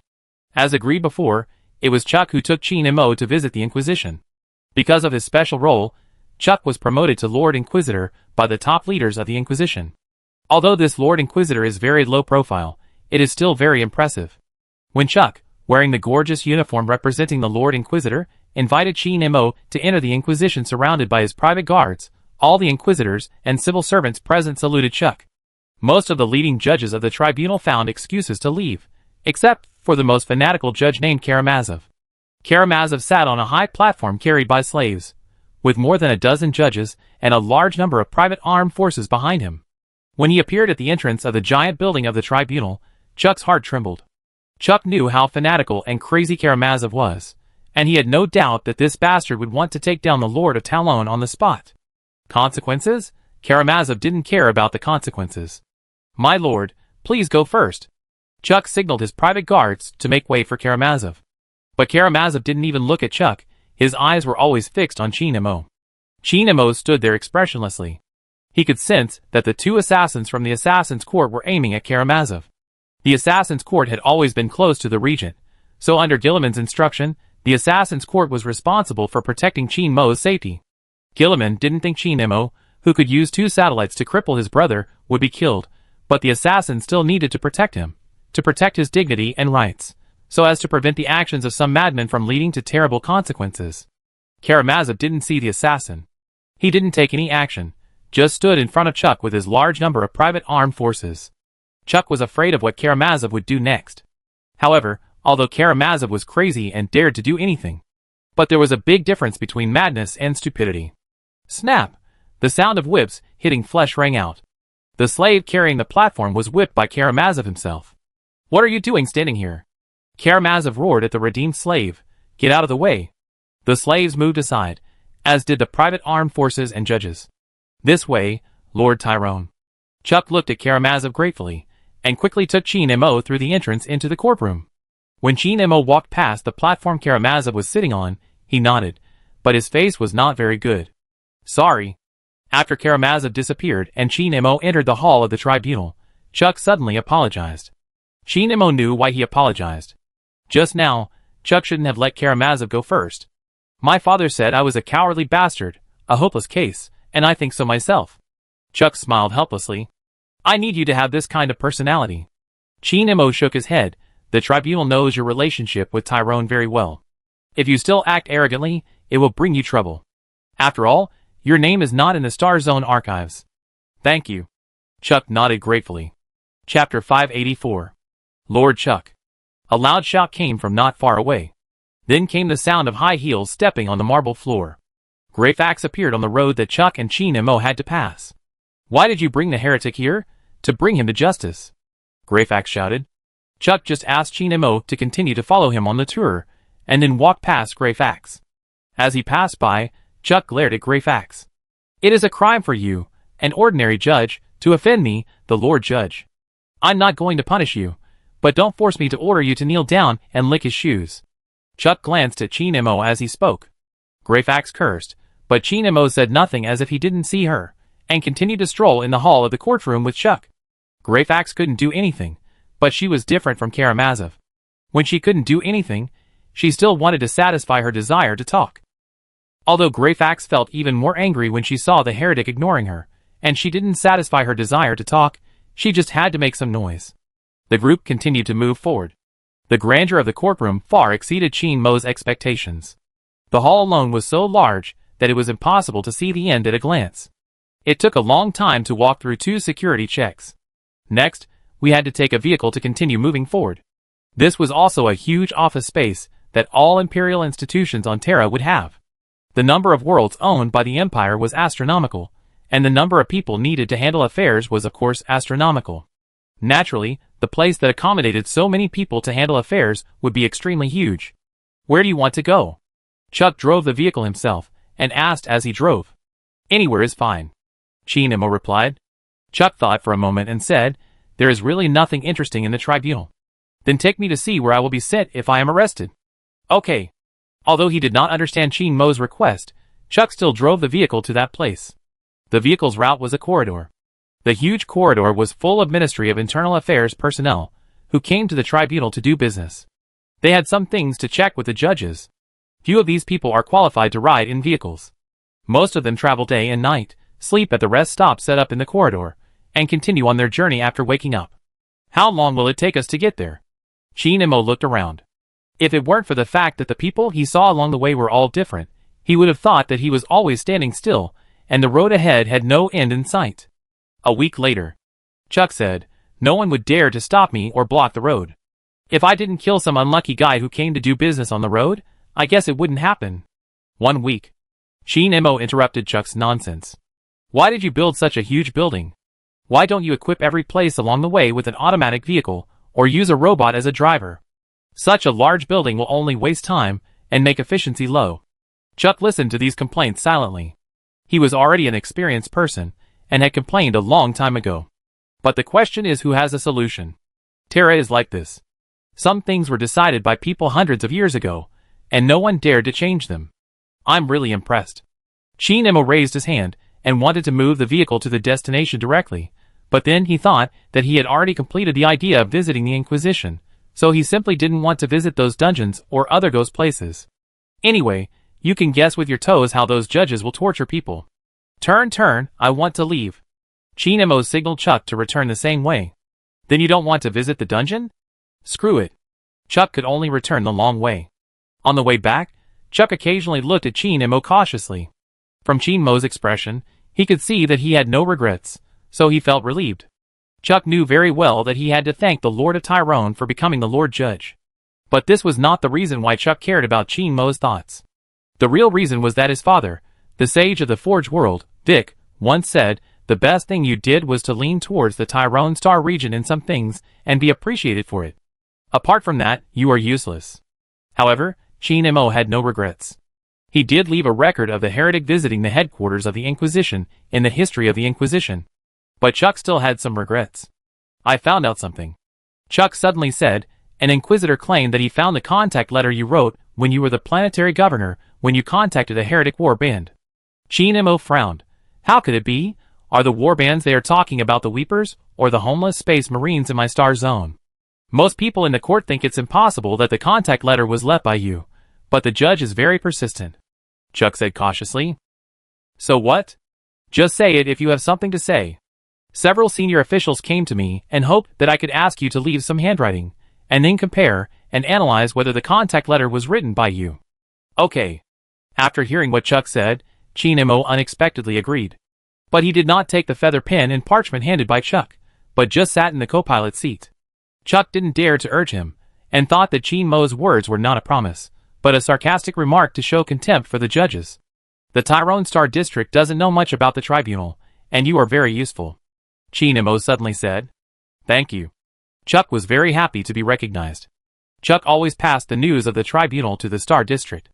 Although he got a lot of money and even a ship, this was not the key reason for Chuck to provide information. It was mainly because Vic instructed Chuck to do so. Although the tribunal has always intended to exclude Chuck from everything, he has his own connections, and can still get a lot of information. It is an honor to be recognized by you. Chuck smiled. My father often said that I can't do anything. As a lackey of the Empire, the only person I killed was my mother. I haven't solved even half of the enemy, so... You killed your mother? Chinemo was shocked. Chuck nodded. She died because of giving birth to me. Then your father should blame the existence of the disease of dystocia in the universe, not you. Chinemo frowned. Old man Vic is a terrible father. That's right. Chuck complained to Chinemo about how bad his father was. When he passed by Agrippina, his ship was almost blown up by heretics, so he went down to find his father, who was already a ruling sage, hoping that he could help him repair the ship. Then Vic, the ruling sage, dug out Agrippina's warlord-class Titan and sent it to the fanatic of the Talon Star Zone together with the Titan core, a generous fanatic. He beat his son, put on a respirator and threw him into the void. "You are so mean." Sheen Mo scolded Chuck. "Why can't you say to him in front of him, 'I am not your servant, old Biden'? Don't scold me while instructing me to do this and that." "It's not that simple." Chuck smiled bitterly and shook his head. "When I became an Inquisitor, I almost died in a mission with my mentor. He sent someone to save me." The Mechanica Sage was too lazy to cover for him, and directly pointed out that he was instigated by his old friend, my father. "So, shut up, I'm tired of these family ethics." Chuck shut up and drove obediently. Until the vehicle was about to leave the hall of the Court of Justice, Sheen Mo signaled Chuck to stop. "Regarding the letter, if I leave the handwriting for the Court of Justice to compare, what benefits can you get? What benefits can you bring to the Star Zone?" Hearing the question, Chuck immediately answered, "I won't get any benefits, but I can get benefits for the Star Zone. Greyfax will be assigned to my command at my request, and then I can send her to die, so that she will cause you less trouble." Sheen Mo nodded. "I will leave my handwriting." Chuck handed over a pen and paper, but was pushed away. "I will leave my handwriting in the most conspicuous place, so that those bastards in the tribunal can see whether the so-called letter to contact the war gang was written by me." As he said this, Sheen Mo walked to the wall of the tribunal hall and raised his hand. Lighting engraved a paragraph of text on the wall of the hall. It was a paragraph of text written in a non-High Gothic language. Although the meaning was unclear, the handwriting could be used for comparison. After carving the words, Sheen Mo left. Chuck saw him off. Then the Inquisition really sent Greyfax to Chuck's command as Chuck requested, and then found a civilian staff member in the Ministry of the Interior who was good at translation. Under the watchful eyes of many Inquisitors, and many senior officials of the Inquisition, the civilian staff member began to translate. "My lords, this is a passage with little information. He just recorded a person's experience. Experiences of contacting certain forces? No. Not that profound. Stop talking nonsense. Tell us what this means." Sheen Mo was here. Chapter 585. Holy Terra. Ministry of the Interior. In the dark and huge archive, Ein, who was in charge of the entire archive, was looking at an ancient document. The document recorded the information that the Superior needed to retrieve. 500 years ago, the tithe tax in the Angro Galaxy was collected for how many years? Because the Superior needed to deal with the tax collection issue immediately, the document was needed urgently. But after spending half a year to find the document, Ein found that the data on the document was not complete. Out of responsibility, he had to complete it. At this time, Ian was facing a math problem. 11 by 11. 11 times 11. Ian said to his servoskeleton. He still had a huge amount of calculation tasks waiting for him, and he was too lazy to deal with such a small problem. 11 times 11, calculating. It equals 9,999, sir. Are you kidding? Ian hit the servoskeleton and quickly calculated in his mind. He quickly came up with the answer. The problem is that this answer is also 9,999. Maybe the calculation was wrong, or maybe the servoskeleton had problems after long-term operation. It doesn't matter. Ian used the calculation formula on paper to calculate it. After he calculated it on paper according to the knowledge he learned when he was a child, he found that it was also equal to 9,999. Ian was confused. It's not like he hasn't encountered this situation before. After thinking about it, he decided to use the dumbest method to calculate it. Ian took out 11 buttons and sat on the ground with a backpack full of buttons. 11 times 11, that's 1111. So, Ian placed the buttons on the floor. First, 11 buttons. Then, he threw down 11 buttons for the second time. He repeated this 11 times. Ian stood up, looked at the buttons on the floor, and counted them one by one. 9,991. 9,992. 9,999. Isn't that right? Ian immediately changed his method of calculation. He kept calculating as if he was possessed, as if the meaning of his life was to calculate here. Ian was completely oblivious to other things, and even didn't realize that the paper used for the document was not parchment produced by the state religion, but ordinary paper. He didn't realize there was any problem at all, and was just obsessed with calculations. When there was only this question left in his mind, a force suddenly appeared. Ian woke up instantly, reacted and tore the document to pieces. At this time, one of Ian's subordinates entered the archives. How many times have I said that all documents not written on parchment should be burned? Burn them all. Why won't you listen? Ein's roar frightened the staff. I'm sorry, I have too many files. The staff explained tremblingly, and then pointed outside carefully. Lord Tyrone wants to see the document that the Ministry of the Interior appointed him as governor. The minister specifically asked you to receive him. He is already outside. When Ein came to the outside of the archives, Chi Nemo had just been teleported from the lobby of the Ministry of the Interior to the archives. After seeing the Lord of Tyrone, Ian felt helpless. He guessed that this bastard came here to show off the efficiency and management methods of their Tyrone Star region. He guessed that he would soon hear this guy's laughter and see his sarcastic eyes. I want to see the Ministry of the Interior back then. I have sent someone to find it. Ian saluted respectfully and then added, you should go back to your residence now. If I can find it in 3 months, I will personally send it to your residence. Chi Nemo was not surprised. The Ministry of the Interior was piled with a vast amount of documents. Being able to find the documents that conferred the title of Governor of Tyrone No. 1 within 3 months was already a reflection of the importance that the Lord of Tyrone attached to him. Chi Nemo could only wait. Why did you come here to ask about the title? Do you care? Ian asked. I care a lot. Chi Nemo nodded. The original purpose of coming to Terra was to find the Void Dragon. But in addition to that, there were 2 other wishes. The first was to go around the tribunal and leave a name in the history of the tribunal. The second is to find the canonization document. The document received by the Star Zone at that time was only a photocopy, which was lost during the transformation of Tyrone No. 1, leaving only this data recorded in the archive. But the data still cannot be compared with the original. The reason for looking for the original is not that Chi Nemo attaches great importance to the appointment of the Empire, nor does he want to prove anything to the Tyrone people.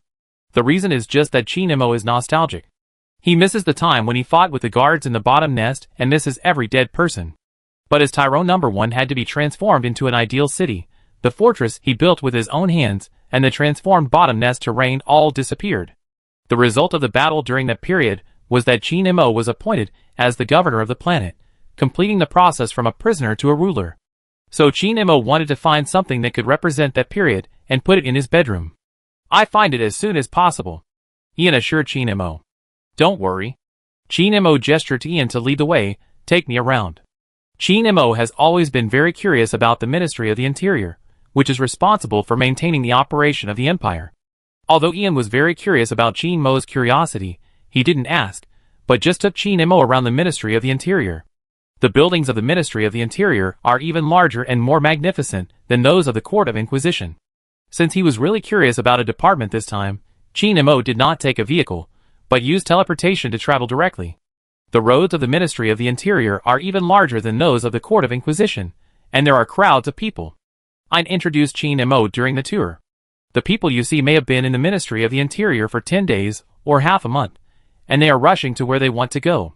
There are so many employees in the Ministry of the Interior that the minister can't figure out how many people there are and how many departments there are. Anyway, it can still operate normally. We can receive requests for assistance from months, years, or even years ago, and then we will calculate the value of the requester and how much supplies and troops to invest. As a guide, Ein was not very concerned and introduced it in a very general way. But Chi Nemo knew the situation of the Ministry of the Interior, and he just wanted to see it with his own eyes.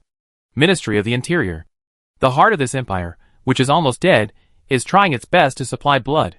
There is no artificial intelligence to manage the archives, and everything depends on parchment records. Without supercomputers to assist in calculations, the massive computing needs from all over the vast empire are all handled by the human brain. Low efficiency. People today deal with things that happened hundreds of years ago, or even hundreds of years ago. Only the most important things that happened in the most important places will be given priority, and as timely results as possible. What about you, Tai Long? Ein asked. Digital files, computer calculations. Chi Nemo answered briefly.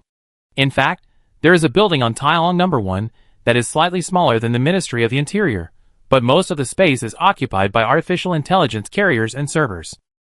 Employees handle work at many line nodes extending from the giant artificial intelligence carrier. File retrieval, storage, and calculation are all done by artificial intelligence. The computing power of 100 stone men is gathered together to handle the affairs of the entire star region. Chi Nemo dared not imagine how many people would be needed to handle affairs in such a large empire. I'm afraid it's more than the population of Tyrone 1. It's much better than ours, huh? Ian glanced at Qin Mo's face. He was ready to endure Qin Mo's ridicule and contempt. But Qin Mo's face showed no contempt, nor did he say anything sarcastic. I know why the Ministry of the Interior is like this now. I know your difficulties. The Ministry of the Interior does not use AI because the Crimson Agreement prohibits it. The reason for the prohibition is the Iron Man Rebellion. The Ministry of the Interior does not use any recording method other than parchment because the recorded things are easily tampered with by some evil forces. Supercomputers are not used because no one will notice even if the automatically calculated things are tampered with.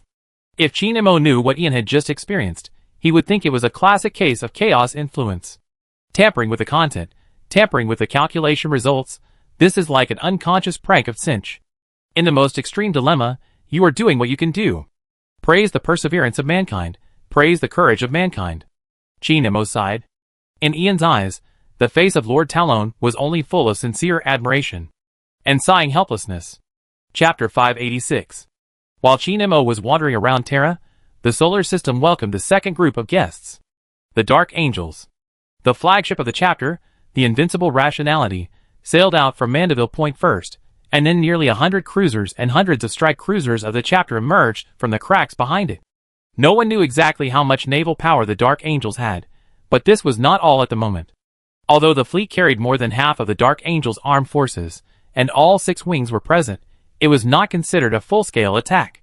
The Inner Circle members, who were composed of the leaders of the mother and daughter chapters, did not come, and a large number of elite members of the chapter stayed behind. Although this kind of pomp has not appeared for many years, so that people who see the Dark Angels fleet will think that they are here to support their own pre-march, or to warn Gilliman, who is always accused by Lion of plotting against him, but only the commander at the highest level of the fleet, who is about to join the Inner Circle, knows that their mission is not to support Lion. This pre-march has disappeared for 10,000 years, and now suddenly appears. In the eyes of the Dark Angels, the group of philosopher King Disease-infected people of the Ultramarines have no resistance to the shocking conspiracy, but the Dark Angels are not. They would not kneel down and think that the one who came back from the dead was their genetic father, after their own pre-march was killed by the aliens. The example of a pre-march possessed by a demon is there. 1 hour after the Dark Angels' fleet arrived in the solar system, the pre-march of the First Legion and the fallen angels, Lion and Zabril, and the Lion King's mortal guards, were waiting at the entrance of the flagship Invincible Reason. Behind them was the transport aircraft landing pad, and the transport aircraft they were riding was still there. In front of the two of them was the Terminator combat team from the first company of the Dark Angels. They were a combat team, and also the guards of Chapter Master Azrael. At this time, the guards lined up in a row, blocking the way. These descendants did not speak or move. Time passed by minute by minute. It was not until half a minute later that the Supreme Commander of the fleet, Kian, who came from the Fire Wing, one of the 6 wings of the Dark Angels, appeared. As a reserve member who was about to join the Inner Ring, Kian was granted the highest authority by Azrael. Sorry, Father. Kian walked through the guards and knelt down in front of Ryan. I wasted some time. You are late. Are you a green-painted Ultramarines? Ryan walked past Kian with great dissatisfaction, and went deep into the Invincible Reason after the Terminators made way. The Lion King did not notice. His offspring, named Kian, stood up again, with a face full of doubt and surprise. Kian had a series of questions in his mind. Is this my genetic father? It was completely different from what the Supreme Grandmaster said. Kian intended to test Ryan, so he arranged a combat team to block the way and arranged his own lateness. Ryan just sneered, and then the matter of being late was forgotten. This was not a particularly unexpected thing. After all, in Azrael's narration, the Lion King would not kill useful people indiscriminately. But the spines and heads of the Terminators, who blocked Ryan's way, were not separated from the body. The Lion King just stood there and waited for half a minute.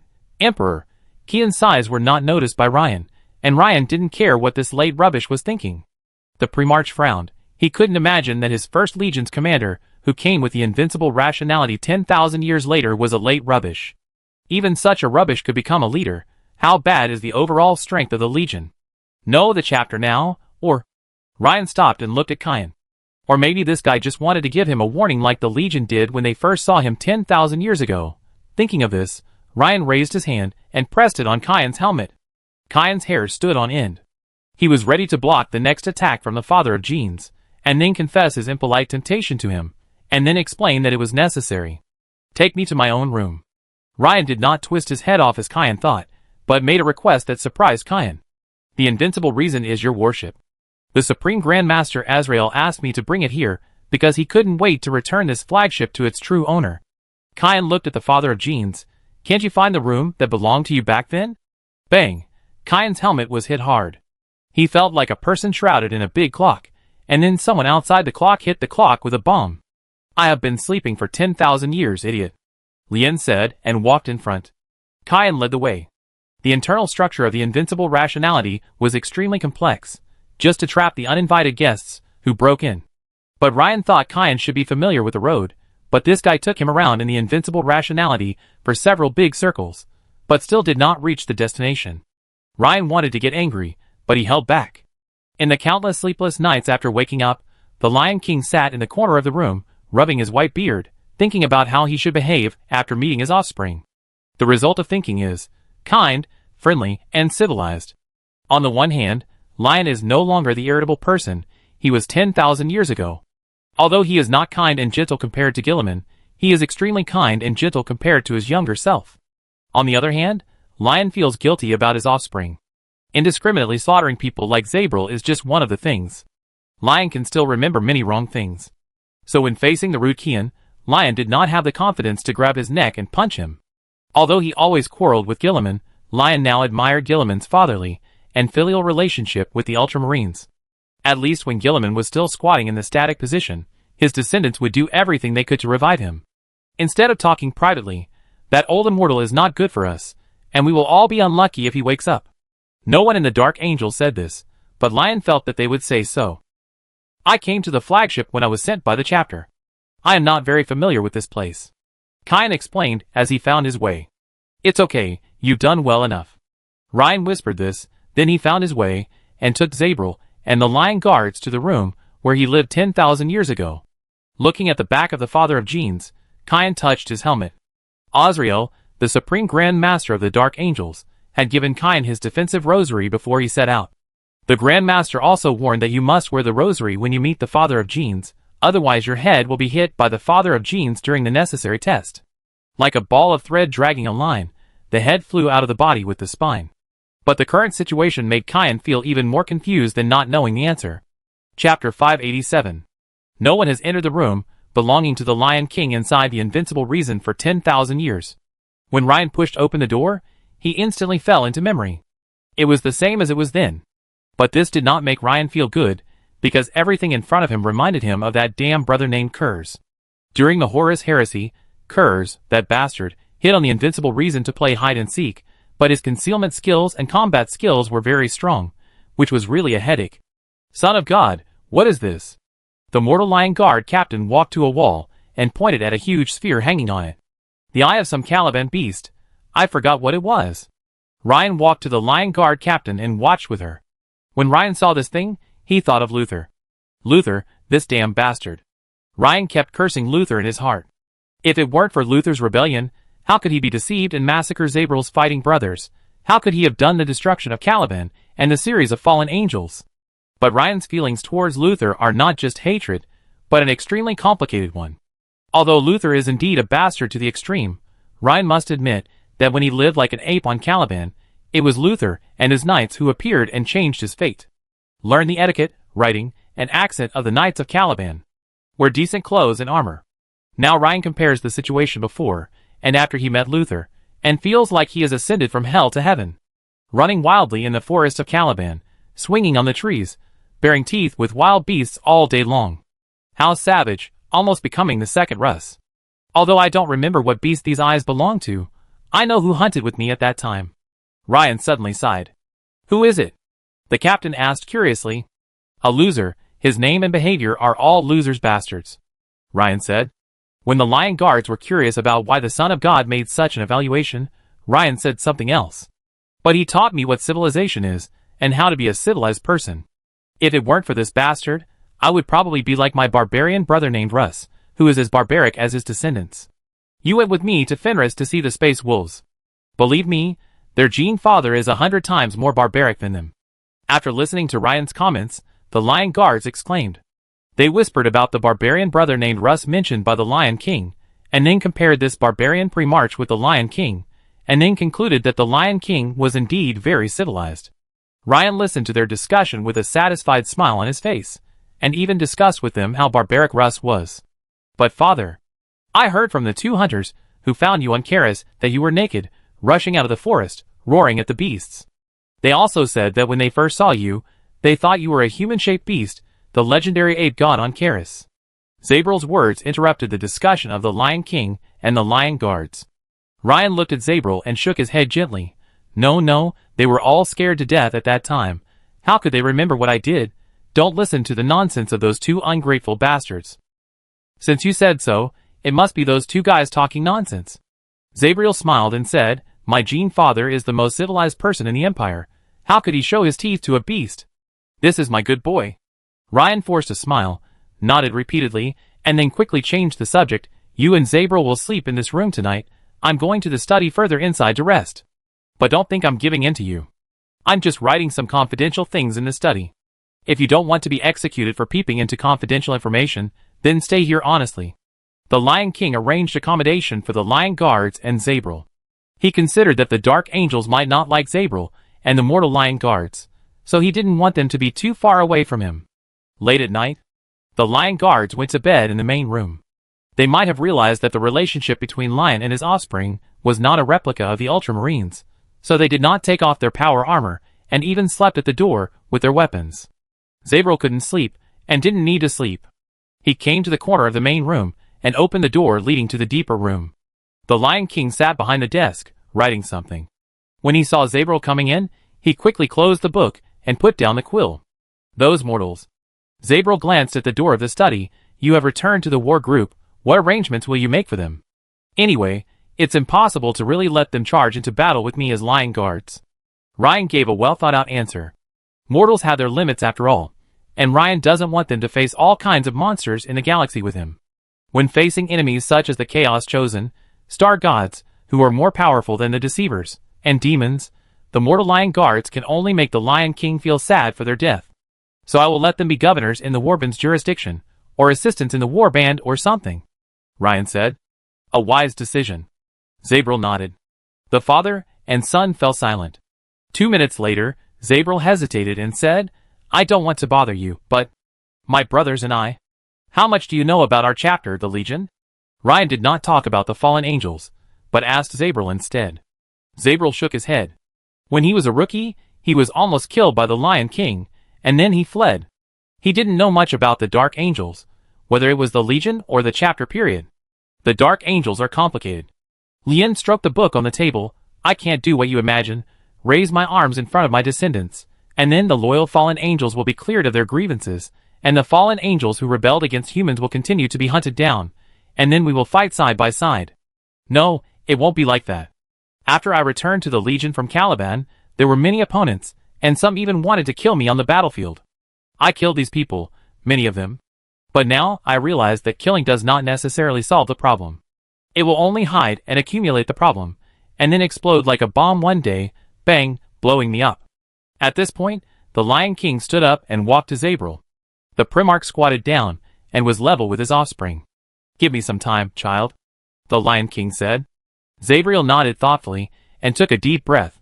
I was too impatient. Lien nodded, stood up and sent Zabril out of the study. After the conversation, the Lion King sat back at his desk, picked up a quill, opened the book, and continued writing. What the Primarch wrote was how to completely transform the Dark Angels into a chapter like Gilliman's Ultramarines. It was not about the chapter culture, nor the role of the chapter, but the relationship between the Gene Father and his descendants. The Dark Angels must become an armed force that the Gene Father can use as he pleases when he returns after 10,000 years of disappearance. After adding a little more detail to his plan, Lion turned the page and continued writing. At the bottom of the new page, the page number was displayed as 2001 pages. Chapter 588. After carefully closing the door, Zabril walked out of the room. He still remembered the way he came, so he could return to the landing pad and take the transport plane to leave the invincible rationality. After talking with the father of genes, Zabril realized that the father of genes was not avoiding what he should have faced, but that he had to make a complete plan. The matter of the fallen angels was not something that the father of genes needed to solve urgently at the moment. Zabril thought that he was just causing trouble for the father of Genes. As for clearing the grievances, compared with the future of the entire Legion, this was not a particularly important matter. If the Dark Angel's dissatisfaction with the Gene father 10,000 years ago continues to this day, that would be the most fatal thing. However, Zabril didn't know at this time that his Gene father was not a talkative person, and there were some things that Ryan didn't say at all. Even though the Dark Angel's First Legion had many opinions about the Primarch 10,000 years ago, Ryan was the Primarch anyway. Ryan stood in front of Azrael and the Inner Circle madman and raised his arms, saying that you should stop hunting down the fallen angels, but the madman would not listen to him. But the demons dared not take Ryan's words as far. The premise is that Ryan is considered Ryan. But even if Zabril knew this, he would not want to cause trouble for Ryan. He has realized that the biggest problem of the Dark Angels at the moment is not hunting down the fallen angels. Anyway, they have a place in Talon, and they are not going to die soon. Get the transport plane ready, pilot. Zabril gave orders to the transport pilot through the communication channel. Yes, sir. The pilot responded. But Zabril stopped after hearing this response. Something was wrong. The pilot who brought him and Ryan to the Dark Angel's fleet was the commander's personal pilot on Karis. The pilot and Zabril were old acquaintances. In addition, Zabril was carefully handling the relationship between the Karis people and the Space Marines. He would not let a Karis person in the Talon Star Zone call him sir. I'd be there in a minute, Zabril said. The fallen angel moved quickly towards the landing pad, one hand on the bolter and one hand on the carrying gear at his waist. The carrying gear was hung with a transmission beacon given to him by the Lord of Talon. If he encountered any unexpected events, Zabril could at least save his life. Zabril ran all the way and rushed to the landing pad. The transport plane was still parked there, but the people inside were knocked unconscious. A servitor started the transport plane for him and drove it away from the invincible truth, flying towards the Talon fleet, which was tens of millions of kilometers away from the Dark Angel's fleet. Zabril air. Just like the host announcing the arrival of a distinguished guest, the voice calling Zabril's name was drawn out. Then a Terminator combat team rushed out and surrounded Zabril. Finally, Kyan walked out slowly. It is worth noting that Kyan was followed by a robot servant, which was similar to the servo's skull, but still had skin and flesh, and seemed to have self-awareness. And that face made Zabril feel familiar. I'm sorry. The servitor cried and apologized. I don't want to tell them. But I am like this now. Zabril looked at the servitor, his pupils suddenly dilated. Then a rage ignited from his chest, and this rage was accompanied by grief. The material of the servitor was an old acquaintance of Zabril. They were comrades who became recruits of the First Legion together. They were both Terran, passed the selection together, underwent transformation together, and faced the Lion King who slaughtered them after the transformation was completed. The last news Zabril got about this friend was that he was missing. And now this friend has become a servitor with only his head and spine floating in the air. I was wondering why the imposter was accompanied by a Dark Angel. It turns out that it was not the regiment that sent a guard in advance, but you, the fallen angel, who was following him. Kyan looked at Zabril sarcastically. You call our Gene father an imposter? Zabril shouted. He may have fooled you, but he can't fool us. Kyan shrugged. Believe me, if he was really Lionel Johnson, I would look like your servitor friend now. Zabril was shocked. He never thought that the guy in front of him was not killed by the Lion King, so he thought the Lion King was fake. What a crazy test method. I heard that he appeared in the Talons. Our Gene father is clearly lying in the stone fortress. How could he run to the Talons? The Dark Angels can't be like the idiots of the Blood Angels, crying and worshipping a puppet made of living metal. We are a group with a solid background, Kyan said, motioning to the surrounding Terminators. Now we have to deal with you, the fallen angel. At the moment, when the Terminators rushed forward, Zabril looked at the brother, who was transformed into a servitor. He had no way to save this brother, so he could only evacuate first and make long-term plans. But Zabril thought of many things and many people. In the end, his hand changed from reaching for his waist to drawing a gun, holding 2 bolt pistols, and shooting at the surrounding Terminators. Zabril was not a special combat genius. He knew that he and his brothers would eventually return to the regiment, so he was embarrassed to accept the Terminator armor of the Star region. The moment Zabril drew his gun, his hands were chopped off by a power axe. Then his legs. Finally, Zabril fell to the ground, unable to do anything except looking at Kyan with his neck stiff. But Kyan found that this fallen angel did not seem nervous or afraid at all. My death will change everything, Zabril said. No. Kian walked up to Zabril, grabbed his hair and pulled his head up, then drew his sword and put it on his neck. Your death will not change anything, it will only bring benefits. That is, the Legion's inglorious past will be completely covered up and forgotten, and no one will know that the glorious First Legion ever happened. Considering the people around him, Kian did not continue, and cut off Zabril's head with a sharp sword. I completed an unexpected mission. Kian dropped his head and weapons, knelt on the ground, and bowed to the rosary given to him by Azrael, the Supreme Grand Master of the Dark Angels. When Azrael instructed him to test whether the suddenly appearing lion was their Gene Father or an impostor, Kian knew that he might die because of the temptation. The real Gene Father would really beat him to pieces, even if he wore the rosary. But it doesn't matter. For the chapter, for the Legion, for the Dark Angels, for the Gene Father. The Dark Angels' inglorious past must be covered up. The Dark Angels also cannot accept an impostor as the Gene Father. If this requires sacrifice, then sacrifice. That is noble, that is glorious. The impostor will pay for all the blasphemies he has committed since his appearance, all the blasphemies against the true Gene Father who sleeps in the Holy Land and the megalithic fortress. The Dark Angels will not bear the contempt of others.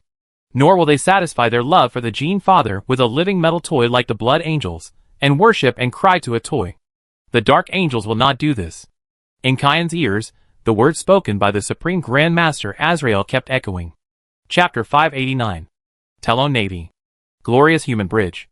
Adam on the bridge, Lord Talon and guards on Terra.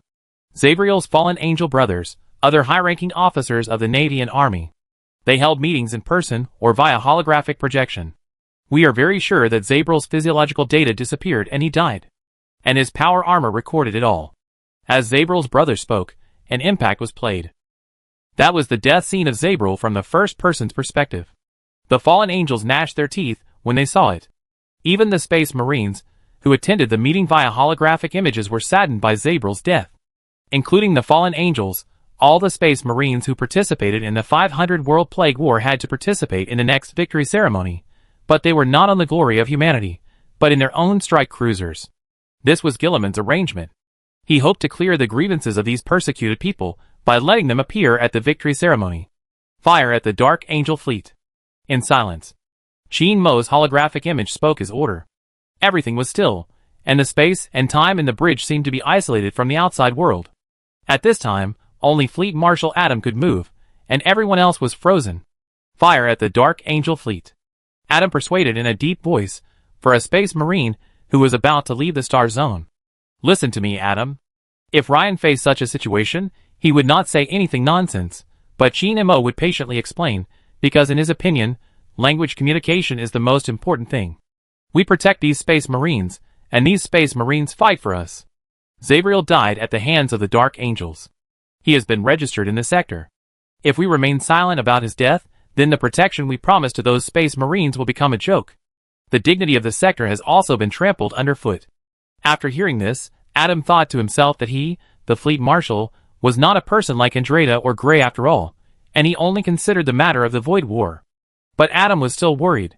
But the Dark Angels don't know that we have the same unlimited protection regulations for registered Space Marines as we do for the people in the Star Zone. That is, we defend the lives of the Talonians at the cost of war. Even the Inquisition doesn't know much about us. Those Dark Angels. So the Dark Angels and others will know what the consequences are after this incident. After Sheen Mo finished speaking, everything returned to normal. Adam nodded and gave orders to the entire fleet. Destroy the Dark Angel fleet. The Glory of Humanity suddenly opened fire on the Invincible Truth. All the warships of the entire Tyrone Navy entered combat mode, detached from the supply base near Pluto, and approached the Dark Angel fleet while firing. At this time, the Invincible Truth and the Glory of Humanity communicated. Kian asked Adam why he suddenly opened fire on the armed forces of the same camp. And Adam responded to Kian that he was protected by the Star Zone before Zabril gave up the personal information stored in the archives of the Tyrone Star Zone. The murderer must pay the price. Then Kian saw the transmitted Star Zone regulations and the implementation cases of the regulations. Those rules such as equal revenge and equal retaliation, and those wandering merchant families who had looted Tyrone ships and killed crew members and were eventually hunted down and exterminated by the Tyrone Navy. Kian even saw that Adam could communicate with him, which was a sub-regulation of the revenge regulations. In short, it was a regulation that people could not die without understanding. Kyan immediately closed the communication and ordered the fleet to fight back. Inside the Invincible Truth, Ryan, who was knocked over by the bombardment, rushed out of the room to check the situation. The mortal lion guards were also awakened by the sudden tremor and rushed out of the room with the original body. Zabriel! Zabriel! Ryan's first reaction was to call his offspring, asking him to roll back to his side in this emergency, so as not to be killed by others in the chaos. But when Ryan ran out, he saw Zabriel's body, and the Terminator guards, who were packing the body. The moment they found Ryan running out, the Terminator guard raised their weapons and aimed at Ryan, while Kyan ran to the bridge to command the battle. Because Kyan had told them that the Gene father in the ship was nothing like Ryan L. Johnson, he must be a fake. Then the Terminators heard a roar that shook the soul. It was like a roar from a giant beast. Ryan's eyes were bloodshot, and he howled as he rushed towards the Terminator guard. Only then did they realize that the guy in front of them was their Gene father, but it was too late. The shirtless Lion King rushed to the first Terminator, baring his sharp teeth, howling and tearing off its arm, then swinging the arm to smash the Terminator's head. The remaining Terminators had completely laid down their weapons, and knelt on the ground waiting to be killed by Ryan. In their opinion, if they had misjudged the father of genes and caused him to be angry, then it was worth dying for it. At least the regiment used their lives to prove that the Ryan in front of them was not a fake. After killing a man, Ryan gradually calmed down, threw away the broken arm in his hand, and asked the descendants kneeling on the ground, "Who killed him?" "He," referring to Zabriel. "We." The Terminators answered in unison. "I'm talking about who ordered you to do this." "Kyan. 10,000 years ago, I would have hammered your pig heads into your chest." Ryan roared, trying his best to restrain his rage and bloodlust, and finally turned around and ran towards the bridge with the lion guards. The Lion King remembered the way at this time, and rushed into the bridge after a series of twists and turns. Kyan and his guards were standing in the bridge commanding the battle. Outside the porthole, every time a flash appeared on the Tyrone Navy's side, the void shield of the Invincible Truth would surge violently. The void shield was about to be overloaded. "Kyan!" A lion roar resounded through the bridge. Kyan was startled, turned his head to look at Ryan, and slowly drew out the power sword. "I'm just about to deal with you, the imposter. You blasphemed our Gene father." Leon's chest rose and fell violently, his eyes widened, and he raised his bleeding hand and strode towards Kyan. "Our Gene father is not a coward who can swallow his anger after being offended." "No." Before Kyan finished speaking, Ryan rushed to him at lightning speed. With a muffled bang, Kyan's head flew out of his body and hit the bulkhead with a thud. Everyone in the bridge was silent for 2 seconds, all knelt on one knee and lowered their heads. "Call Gilliman for me," Leon ordered. Chapter 590. The moment the communication was connected, Gilliman's face appeared on the screen in the center of the bridge. Lion wanted to yell at Gilliman, scolding him for not standing by him at this time and letting his 500-world fleet come to help. But Gilliman's expression at this time choked Lion's words back. Lion saw that Gilliman's face was very cold, his eyes were wide open. The whole face seemed to be written with the word anger. "What did your offspring do, Lion?" Gilliman asked. Gilliman and Lion had almost no expression when they were alone. He liked to show his little humor to this brother, who had no humor at all. But the situation was different this time. "Help me." Lion put his hands on the communication platform. "The current situation may be due to Zabriel's death. I am very sad, but I can't watch my fleet being destroyed by the Talon Navy." "Why, Lion?" Gilliman suddenly asked. Lion was stunned for a moment, not understanding what Gilliman was talking about. "Why can't you talk to those bastards of yours and tell them that you are the real Pre-March? It's just that you have changed. You won't beat the brains of these bastards out of their heads just because of their momentary neglect." Hearing his brother's question, Lion wanted to ask, "How did you know these things?" But after thinking about it, Lion felt that Gilliman might know more than himself. First of all, Gilliman is good at reasoning, and he probably figured out what happened. Kian's body was on the ground, and Gilliman could see it. Secondly, Gilliman knew Talon very well, and of course, he also knew the Dark Angels, and he might have specifically asked Zabriel about the secrets of the Dark Angels. "Huh?" Lion let out a long breath and looked out the porthole. Gilliman did not do nothing except questioning. The Ultramar fleet was rushing to the crossfire between the Dark Angels and Talon, and they placed their ships between the two sides. The fleet of the Dark Angels chapter is still attacking. They don't care what the Ultramarines do. The Tyrone Navy is also attacking. Their fire control system allows their shells to pass through the tiny gap between the two Ultramar warships and hit the void shield of the target warship. Void battles are always very long, like two giants fighting each other at an extremely slow speed. Even the Tyrone Navy cannot destroy the enemy within a few minutes after the start of the war. However, the void shields of every warship in the Dark Angel's fleet are under heavy attack, and the attacks that are almost impossible to miss make the void shield's carrying capacity much weaker than when facing normal enemies. The Tyrones have declared war on us. After a moment of silence, Lion stared into Gilliman's eyes and said, "To us? No to your chapter." Gilliman shouted angrily, "You can't even protect the offspring following you. They are seeking justice for your offspring. They don't have to do this. As long as you return to your chapter early, and clean up the mess of your Dark Angels." Lian was speechless. But he couldn't speak, not because he was speechless because of Gilliman's criticism, but because he had his own difficulties. Gilliman was silent for 2 seconds, then changed his attitude. "No, your Dark Angel's affairs are too troublesome, and we really need to think about it in the long run. Don't get too excited and do something hard after this incident. We can work together to find a solution." Lian wanted to refuse, but considering the mess of the Dark Angels, he had to nod and agree. "So what should we do about the current situation?" "I find a solution. This is what the Regent should do." Gilliman and the guardsman Koken walked through the interior of the Glory of Humanity. The huge passage of the Glory Human was flashing with red light, and the void battle had just officially begun. When the two were about to enter the bridge, the sons of Antaeus wearing super-heavy Terminator power armor passed by in groups, and the two made way for them. The sons of Antaeus walked towards the transmission platform with heavy steps. Although they were not fallen angels, they had fought with the fallen angels in Charis and the 500 worlds, so the head of the sons of Antaeus, Saran, took the initiative to undertake the task of boarding battle. If the Dark Angel's fleet can hold out until the boarding battle stage, or they boarded. It's the inferior culture and traditions of the Astartes that caused the trouble again. Koken complained about all the Astartes in front of Gilliman. The custodians despised the Astartes. And for Koken, he despised the Astartes more than mortals. "They all fight for humanity," Gilliman said in a deep voice. Koken had no expression on his face, neither agreeing nor disagreeing. He just said, "I don't think I need to follow you. I can go to the invincible truth and use weapons to calm those Astartes down."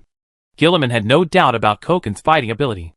This custodian could kill all the way from the boarding point to the bridge and to the Lion. No matter how many space marines there were along the way, they could not stop him and his elite team of the 10,000. But things were already chaotic enough, and it was better for the custodians not to make things worse. But Gilliman suddenly felt curious. Didn't Koken despise mortals? If he really went to kill the Dark Angels, he would be fighting for the Tyrone sector, which was dominated by mortals. We custodians don't hate that sector. Koken sensed the Primarch's doubts. A group of rational natural people, and a group of modified people with their heads full of brotherhood culture. Relatively speaking, the former is closer. The Telonians are quite rational. Although they opened fire on the Dark Angel's fleet, which was a provocation to the Imperial Armed Forces, they at least did not bomb Holy Terra and the star fortresses in the solar system, and they also tried their best to protect these places from harm during the battle. Listening to Koken's words, Gilliman nodded. While the two were talking, the Tyrone Navy warships outside were still attacking, but they adjusted their positions as much as possible to prevent their own or enemy attacks from affecting any planet or any void building that was not owned by the Dark Angels. A moment later, the two came to the bridge of the Glory Humanity. Before coming, Gilliman had talked to Chin Mo. Adam also participated in that conversation. So the purpose of Gilliman coming here was to contact the Dark Angel's fleet with Adam and end the dispute as much as possible. The communication image appeared again in the Bridge of the Invincible Truth. But this time, in addition to Gilliman, there was also Fleet Marshal Adam. Pre-March. Adam saluted the Lion King. "Our request is simple. The one who killed Zabril must be punished, and the punishment must be in accordance with the regulations of the Star Zone, blood for blood. Zabril is my heir." The Lion King said coldly, and then picked up the head on the ground. "Kian is dead." Confirming that the head was the person recorded in the video of Zabril's death, Adam nodded. Ceasefire. Chapter 591. The fire control systems of all warships in the Tyrone Navy fleet stopped firing at the same time. It seemed to others that the Dark Angel fleet stopped firing earlier, but in fact it was just that their bipedal fire control system had difficulty in quickly reloading weapons and ammunition after the last firing. When the Lion King and the Tyrone Navy ended their communication, except for the invincible rationality, Their slaves on the gun deck were still pulling the macro cannon breech blocks and slowly transporting shells. And they were ready to fire again after reloading. The Lion King knew that his people would not tolerate the offense of the mortal navy, and he also felt that this was an offense, but as a pre-march, he cared more about whether his offspring obeyed his orders. Let all warships cease fire. The Lion King's eyes widened, looking at Deputy Kyan, who was standing solemnly beside him. But father, the dignity of our regiment was trampled by mortals, so... Before he finished speaking, the deputy's jaw was shattered. Ryan smashed the bones of his jaw and the lower part of his helmet together, and the sharp fragments also separated his throat. The pharmacist wanted to step forward to bandage the deputy, but he only took 2 steps when he suddenly remembered that the father of Jeans had returned, so he stood there and watched coldly without receiving orders. Are you waiting for him to kneel down and beg you? Ryan roared, go over and heal his wounds. The pharmacist didn't know where the anger of the father of Jeans came from. If the Lion King wanted the deputy to die, what was wrong with him watching coldly? However, in Ryan's view at this time, the pharmacist stood aside, looking down at the fighting brother who was lying on the ground with his hands on his throat, which made him most angry. But Ryan did not ask himself. The pharmacist's attitude towards the battle brothers at this time was not without reason. I don't care what kind of bullshit command process you have set up. Ryan walked to Deputy Kyan, who was being treated by the pharmacist. Now I will take orders. Do you understand? The deputy nodded. The order for a complete ceasefire was conveyed. The warships that had just loaded ammunition did not need to fire again because of the backward fire control system. The Dark Angel stared angrily at the Tyrone Navy, which was gradually changing its battle formation. This is a humiliation. The Dark Angels would rather die in battle than endure such humiliation. Some people began to complain about Ryan's orders. Some people began to question whether Ryan was still a qualified leader. But these complaints were suppressed and hidden by the terrifying violence and coldness, just like 10,000 years ago. Ryan analyzed the battle situation just now in the bridge. The Tyrone Navy did not come out in full force. They did not rely on their huge numbers to crush the Dark Angel fleet. This seems to be a way of saying that I am not taking this void war seriously. But their warships are just like their army, pursuing quality while also pursuing quantity. An equal number of Tyrone Navy warships approaching is also extremely terrifying. Ryan continued to analyze, and then he felt worried. The Tyrone Navy's fighting method is to open fire at full power from the beginning, and the Glorious Humanity flagship, which is equivalent to 2 invincible truths in size, open fire at the truth. A large number of void mines were sent to the rear, left and right sides, as well as above and below the Dark Angel's fleet. A formation of Tyrone Navy frigates and cruisers surrounded them from both wings.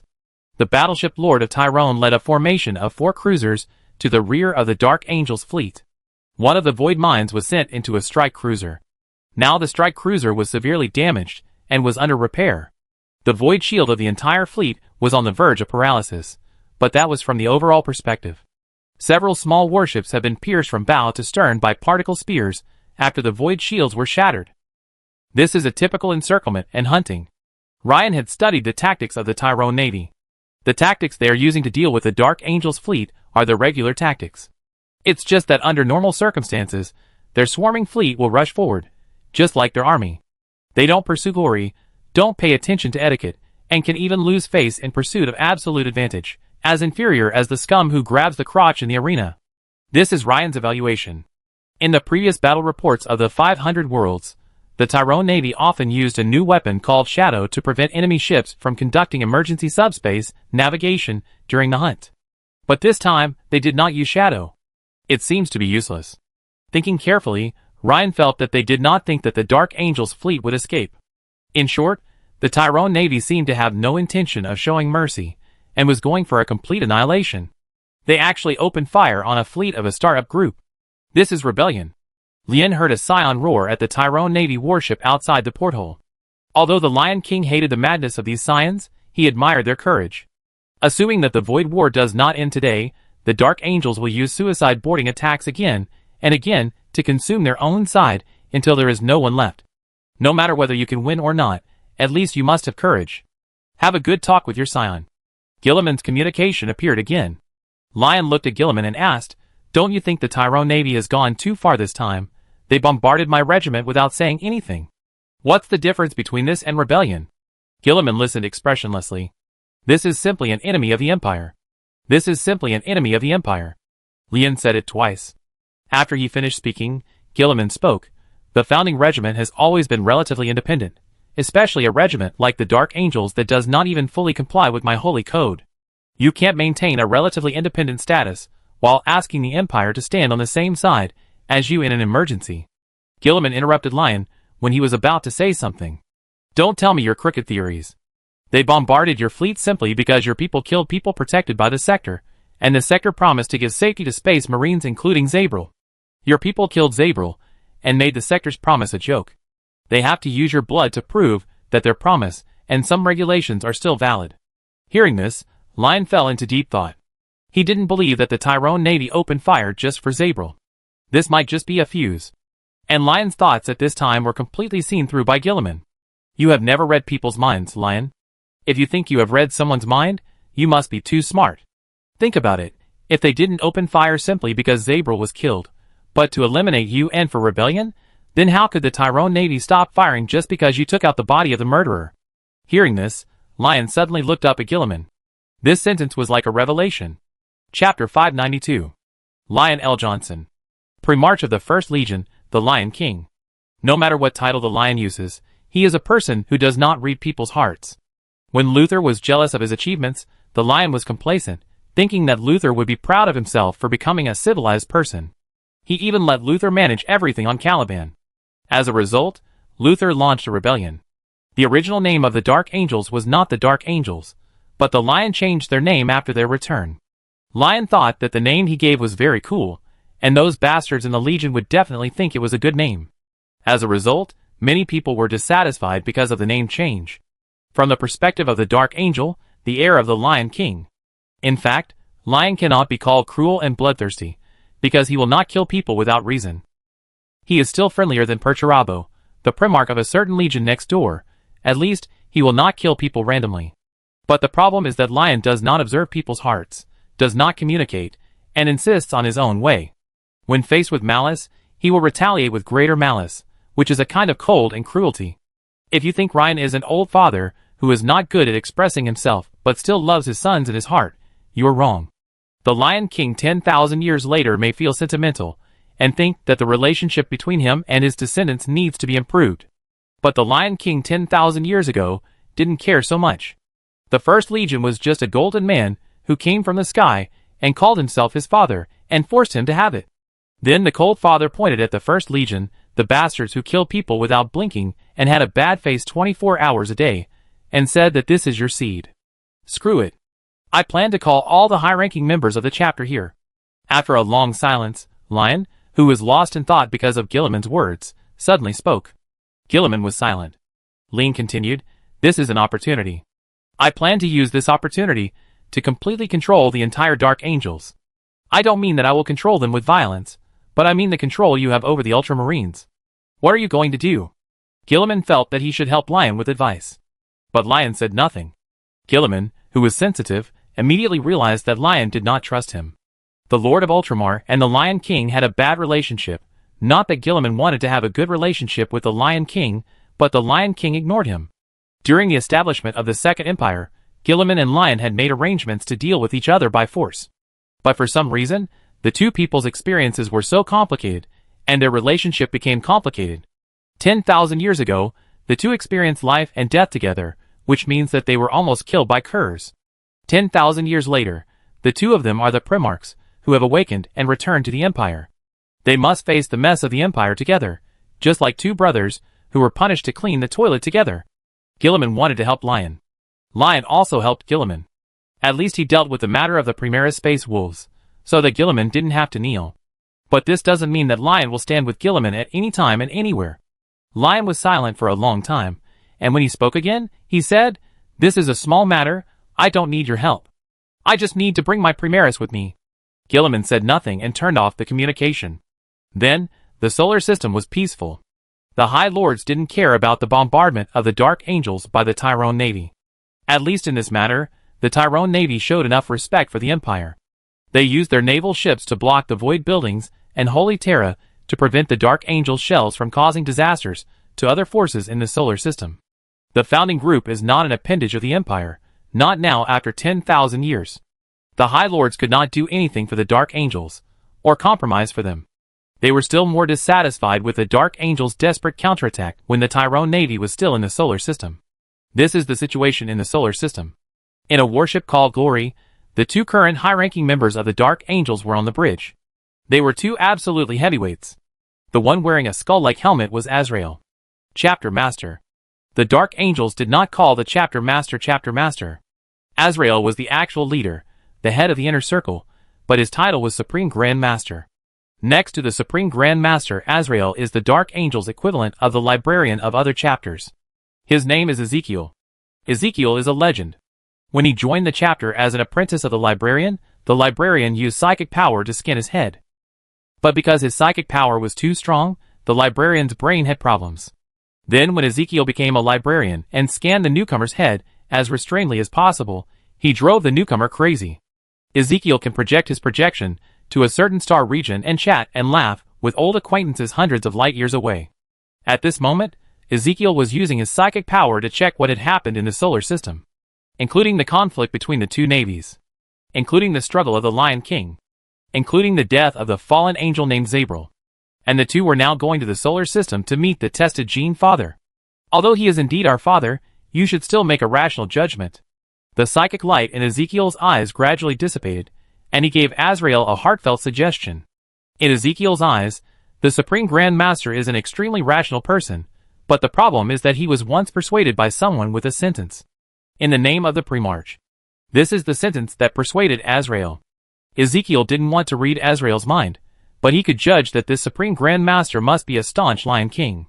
In fact, it is meaningless to talk about the Lion King, the Emperor, the Caliban, etc. in the Dark Angel's Legion 10,000 years later, but Ezekiel still doesn't want Azrael to be too influenced by blood. The reason for this idea is that Ezekiel believes that the Gene Father may order a ban on hunting the loyalists among the fallen angels, and Azrael will agree. Our father has changed, Azrael said. He pretended not to understand Ezekiel's sincere advice. Too much has changed. Ezekiel nodded. He would not exert psychic influence on Azrael, so he would not show Azrael what he saw. Just now, a second ago, Azrael projected his psychic power onto the dead Zabril. This was a projection across time and space. He saw Zabril's past. On the planet called Karis, Zabril shot at the Lion King, but the Lion King did not smash his head, but sat down to talk with him. Afterwards, he even swore to Zabril that he was a loyalist and not a rebel. At that time, Ezekiel could have made Zabril receive psychic enlightenment before his death, thus avoiding death. But the problem was that Ezekiel did not want a fallen angel to survive. Quickly sail to Terra. Azrael turned and ordered others. The dimensional engine began to charge, and then quickly took the entire battleship into the dimensional space. Chapter 593. The Dark Angel's Supreme Grand Master and Ezekiel arrived in person. The two men, who were ready to bear the Lion King's wrath, did not bring all the people in the inner circle with them, lest they all be killed and the Lion King would have no more people to use.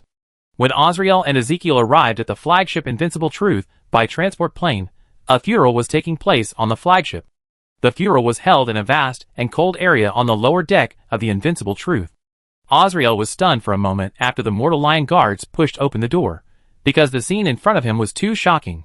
There was a high platform in front of the wall with a picture of the knights fighting the giant beast. All the Dark Angels, who had come to the solar system before, were standing here in groups, but they were standing instead of kneeling on one knee with swords as required by etiquette. There were two bodies of fighting brothers on the ground. They were two company commanders. There was a sword stuck in the body of one of the company commanders. Their Gene Father Ryan was holding the body of a Dark Angel and standing solemnly in front of everyone. The hands of the Gene Father were dripping with blood. Seeing this, Ezekiel used his psychic power to investigate and instantly understood everything. Just before they arrived, a battle had taken place here. Ryan tried to hold a funeral for the dead fallen angel Zabril. The two dead captains objected, but this was not the cause of their death. When Ryan forced the funeral, the Dark Angels refused to kneel on one knee.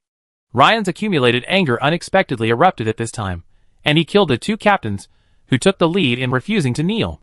But after the two captains were hacked to death, the Dark Angels still refused to kneel. That's why they stood. Ryan didn't continue killing people, but focused on the funeral. This forced Ezekiel to admit that the changes in the Gene Father were too great, otherwise he would kill those who refused to kneel at the funeral of the chapter members until they knelt down in fear. But Ezekiel understood all the battle brothers. If he had been here before, he would also refuse to kneel for a pathetic fallen angel. Father. When Azrael was about to speak, Lion hushed him to keep silent. Azrael instinctively shut his mouth, neatly and without dragging even a syllable. Someone hasn't arrived yet. The Lion King looked at the captain of the Mortal Lion Guard. Just as the captain was about to answer, footsteps were heard. Nearly 1,000 Primaris Dark Angels walked in through the gate. They had no idea what was going on, and when they realized that it seemed like a funeral was taking place, they quickly gathered together and knelt on one knee. Everyone who should have arrived has arrived. The Lion King held Zabral's body and walked towards the platform. The Primarch walked to the position in 3 or 2 steps, and then laid Zabral's body flat on the platform. The flames burst into flames. The Lion King took 2 steps back and silently watched his offspring burning in the flames on the platform. Zabral's limbs and head were cut off before his death, but now he is complete. Because a biological sage from Mars found a way to connect Zabral's limbs, but this only made Zabral's death more decent. In the flames that were strong enough to burn through armor, a black sphere hung on Zabral's neck. It was a teleportation beacon. The Lion King found the thing while sorting out Zabral's relics, and then he rubbed it, and found himself instantly teleported to the bridge of the glorious humanity. Zabral could have been immortal. When he was surrounded by the Terminators, he only needed to reach his hand to his waist and gently touch the teleportation beacon, and then he could leave the invincible truth instantly. Kyan will definitely take people to the flagship of the Tyrone Navy to kill people. But whether you dare to go, and whether you can do it are 2 different things. In the Bridge of the Glory Human, the Lion King saw the death video of Zabral, and saw Zabral reaching for his waist, but stupidly pulled out his double guns, and put up a meaningless resistance. But the Lion King knew that it was not stupidity, but that Zabral was trying to change something with death. My death will change everything. Just as Zabral said to Kyan before his death. Zabriel. My loyal son. The Lion King's deep voice echoed throughout the space. He was hunted and misunderstood. But he did not throw himself into the arms of evil forces. He organized the locals on a planet called Karis to defend against beasts. He led the way in the War of the 500 Worlds. Remember him? A loyal son who is loyal to mankind, loyal to the Emperor, and loyal to the father of genes. After saying these words, the Lion King looked at the others. But except for the Primaris Space Marines, no one else reacted. Praise the loyalists. Azrael shouted loudly, then drew his sword and took off his helmet, kneeling on one knee with his sword. The Dark Angels looked at Azrael in confusion. Ezekiel did the same after thinking for a while, kneeling down with his scepter. The Lion King's eyes were filled with surprise. He looked at Azrael, moved and admired in his heart. But Azrael's next words instantly made the Lion King extremely angry. He is our battle brother. He proved the friendship between the Dark Angels and the Ultramarines. Let us honor him, Azrael said. Even the Lion King realized that Azrael's performance was just a trick. He didn't want those Primaris Space Marines to know about the fallen angels, so he would rather kneel down and pay tribute to Zabral. However, the Lion King realized that Azrael was covering up, but he didn't realize Azrael's motives. Azrael didn't want the people present to doubt Zabral's identity. He wanted the outsiders present to think that Zabral was a member of the Dark Angels. The Lion King felt that Azrael was not really remembering him. He was just trying to please him and pretending to remember him. He is the fallen angel that your inner circle has been hunting for, the Lion King shouted. Except for Azrael and Ezekiel, everyone present was confused. What is a fallen angel? Inner circle? What is that? Even within the Dark Angels, very few people know about the existence of the inner circle and the fallen angels. Let us complete this funeral with dignity, and the Grand Master, and I will explain it to you. Ezekiel used psychic power to send a message to Lion. Don't hide it from me, the Lion King roared. Ezekiel subconsciously condensed a psychic barrier in front of him and Azrael. It seemed that the Lion King would rush over in the next second, and their heads would fly into the sky with the last syllable of the roar. I won't listen to any of your explanations. Get out of my flagship and wait for my call later, Lion said, looking at the Primaris Space Marines, and then turned away without even looking at Azrael and Ezekiel. The Primaris Space Marines immediately stood up and left with the Gene Father. Azrael and Ezekiel first looked at the Dark Angels, who were stunned in place, then looked at each other, and both felt that something was wrong. Chapter 594. After the funeral, Ezekiel and Azrael took a transport plane back to the Indomitable. As for the original Dark Angels, the Lion ordered them to be stationed on the Invincible Truth, but they were stationed in a concentrated area instead of being dispersed to take charge of the defense and operation of the invincible truth. The defense that was originally the responsibility of ordinary Space Marines was now handed over to the Primaris Space Marines. The reason why the Lion did not trust these descendants was not because of the things related to the fallen angels. He knew very well that the fallen angels were not all good people, and Zabril and his battle brothers could not represent all the fallen angels. It was because Ryan was not sure whether the Dark Angels would accept his leadership. The Dark Angels, which had many factions, had not yet developed into what they are now. The waters of the Dark Angels were too deep. But Ryan was sure of one thing, that is, whether these descendants accepted him or not, they were not used to the return of the Gene Father for the time being. The new generation of Dark Angels did not know an iron rule to obey the orders of the Lion King. They refused to kneel at the funeral, and this was the basis for Ryan's judgment.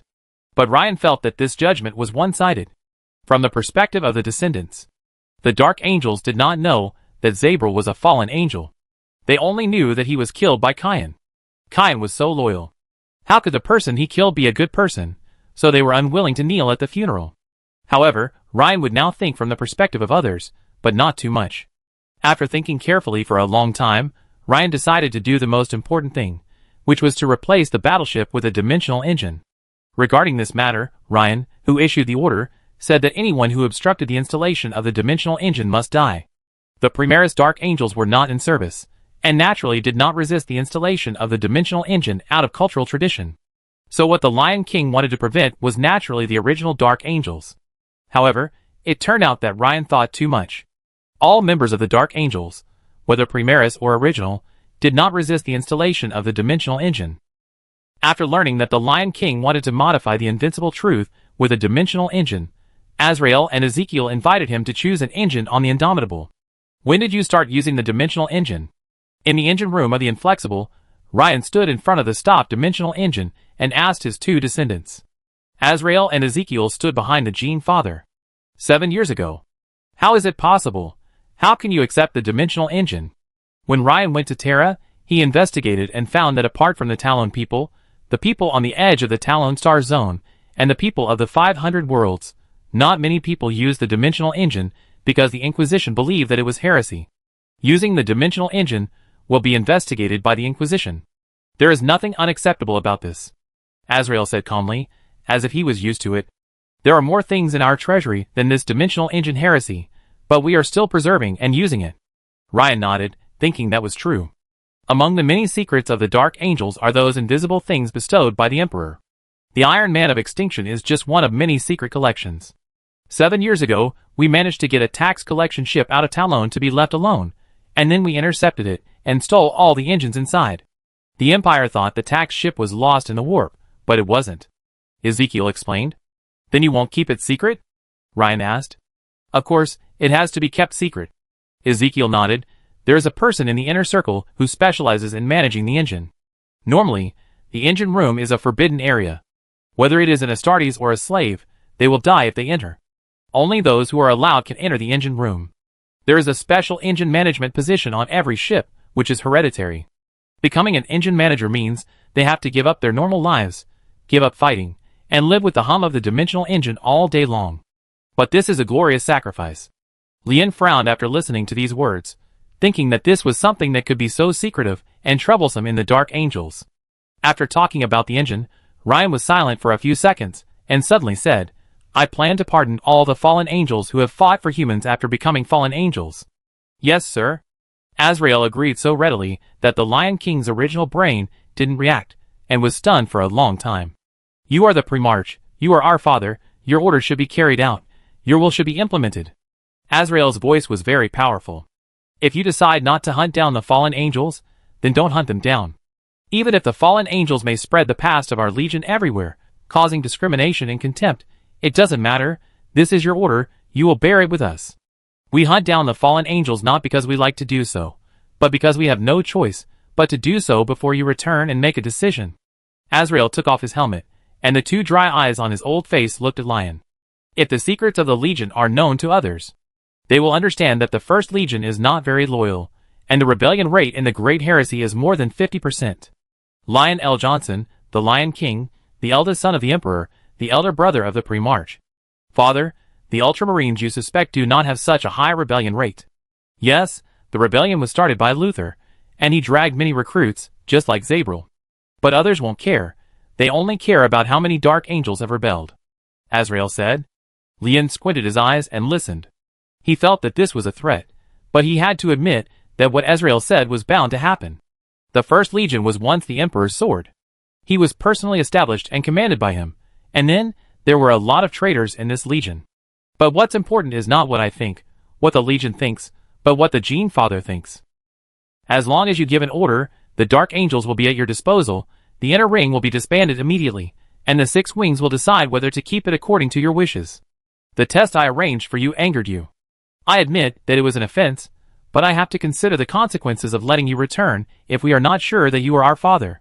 Suppose you are not our father, we welcome you back with joy, and then you can make a random order to cause heavy damage to the entire Dark Angels, because you only need to say a word and the Dark Angels can rush into the Eye of Terror to conduct an expedition, even if it will be destroyed. This is your authority, this is your innate power. After hearing all this, Ryan fell into deep thought. Ryan thought of what his father had told him, that the one who destroyed Caliban was none other than his descendant Azrael, who went back from 10,000 years later to destroy Caliban, which was in rebellion. What Azrael said now might also be his motive at that time. No, Azrael might not know that they went back to the past at all, and destroying Caliban might just be an accident. As for hunting down the fallen angels, the key is to force the fallen angels to become traitors, so that what they say as traitors is untrustworthy, otherwise once they are accepted, what they say will become the basis. The Empire can be sure that the Dark Angels had rebelled, a smaller version of the Horus heresy and Luther's heresy. The Dark Angels will become a joke.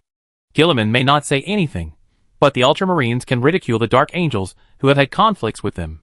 You all talk about loyalty and honor, but the Legion has rebelled? Our Gene Father is really far-sighted and wise. He helped you by splitting you into chapters. Otherwise, if you still maintain the Legion organization, what will happen if half of the Legion rebels again? Why don't you thank your Uncle Gene? Lien could already imagine such contempt and ridicule. After frowning and thinking for a long time, Ryan suddenly asked Azrael, why can we only solve problems by killing and being killed? Azrael looked puzzled. Those fallen angels who have surrendered to the enemy of mankind may not be trustworthy, but those who still fight for mankind are trustworthy. We may not have to use death to shut them up. They will be happy to abide by the regulations of the Legion. They also understand that they can't talk nonsense everywhere, causing the Legion to be despised. Now we are a war group, although it is a fake war group, but the principle is the same. After listening to the words of the Gene Father, Azrael turned to look at Ezekiel, and the two exchanged glances. This style of doing things is not like Lion L. Johnson, nor is it like the current fallen angel. It's more like... The Supreme Grand Master looked at the pre-march with doubt. How long have you been with Gilliman since your return? Chapter 595. Stayed for a long time. But it's not important. What's important is that I think sometimes. I mean sometimes, not all the time. Sometimes I think he's right, and it's hard for me to refute him. In Azrael's incredulous eyes, Lion gave a high evaluation of Gilliman. You probably don't know that there was a damn bald guy who said, Pre-March number 13 is just your pale shadow. Is it Horus? When Lion mentioned the damn bald guy, Azrael asked curiously. Then Azrael realized that there was no need for him to ask this question, it was just his habitual inquiry. If someone else had mentioned the bald guy who shouldn't be mentioned, the rebellious heir hidden by the state religion and the history of the Empire, then Azrael wouldn't mind helping the Empire keep a secret. But since it was the Pre-March who was speaking, it didn't matter. No, not all the bastard bald guys are called Horus. Lion shook his head. Those bastards are called Alpharius, you should know. Azrael nodded with a complicated expression. In short, that guy said Gilliman was my pale shadow. I used to think so, but now I don't think so. Just like I used to think he was an ambitious man. He is dedicated to the Empire, humanity, and the Emperor, whether it was 10,000 years ago or 10,000 years later. When Lion said this, Azrael pretended to listen and agree, but he didn't really care what Gilliman was doing. Their father, like the Ultramarines, is of no importance to the Dark Angels. Then Azrael told the Lion King about the Dark Angels. We are also sacrificing and dedicating ourselves. Whether it is 10,000 years ago or not, we have fought for the Empire for 10,000 years. We work diligently, and try our best to keep the Legion the way it was when you left. We protect the glorious history of the Legion, we protect your reputation and honor, and we will pay any price for it. We can choose not to hunt down the fallen angels, but we can't sit back and watch them spread those secrets, and make you and the Legion despised by others. The topic was brought back to the fallen angels. This is the most shitty part. Ryan turned and sat on the platform of a spare engine. We are all doing what we think is right, and then we kill each other because of it. I think we lack communication and exchange, and we lack the ability to find problems and solve them in advance. Do you understand what I'm saying? I mean, maybe war isn't the only thing we need to understand. Azrael nodded. Then Ezekiel, who had been silent, asked the father of genes a soul-searching question. What you said makes sense, as long as you say it makes sense, but the question is how can we apply your reasoning to solve the problem? Ryan was stunned by the question. Thinking carefully, some things really can't be solved by communication. After thinking for a moment, Ryan sighed, stood up and ordered, First, pardon all fallen angels like Zabril, fallen angels loyal to humans. If they are willing to return, then they will become my lion guard. Azrael was silent for 2 seconds and nodded. Then, the Primaris Space Marines will join the chapter, and I will disperse them to each combat squad. No, I will set up 5 additional companies first, and then disperse them to the squads, so that they can receive re-education from veterans. Azrael nodded again. Lion has tried his best to understand people's hearts, but he still can't see Azrael's mentality, because this guy's reaction from beginning to end was beyond his expectations. This is Lion's decision. I can guess that he didn't lie on the communication channel. On Holy Terra, in the residence arranged by the High Lords, Chin Emo and Gilliman were soaking in the bath. This bath is 100 times better than the bath on the Makrich Glory, not in terms of comfort, but in terms of luxury. The only drawback is that there is no Talon TV. Gilliman can't watch TV while taking a bath with Chin Emo and complain about the TV programs in the Star Zone. This is just the beginning. Chin Emo said after thinking. Lian actually realized what his biggest shortcoming is. He didn't rush to make drastic changes immediately, but planned to observe first. Obviously, those Primaris Space Marines are his eyes. Gilliman nodded, he thought so too. The two then thought that Azrael and other Dark Angels leaders might also think so.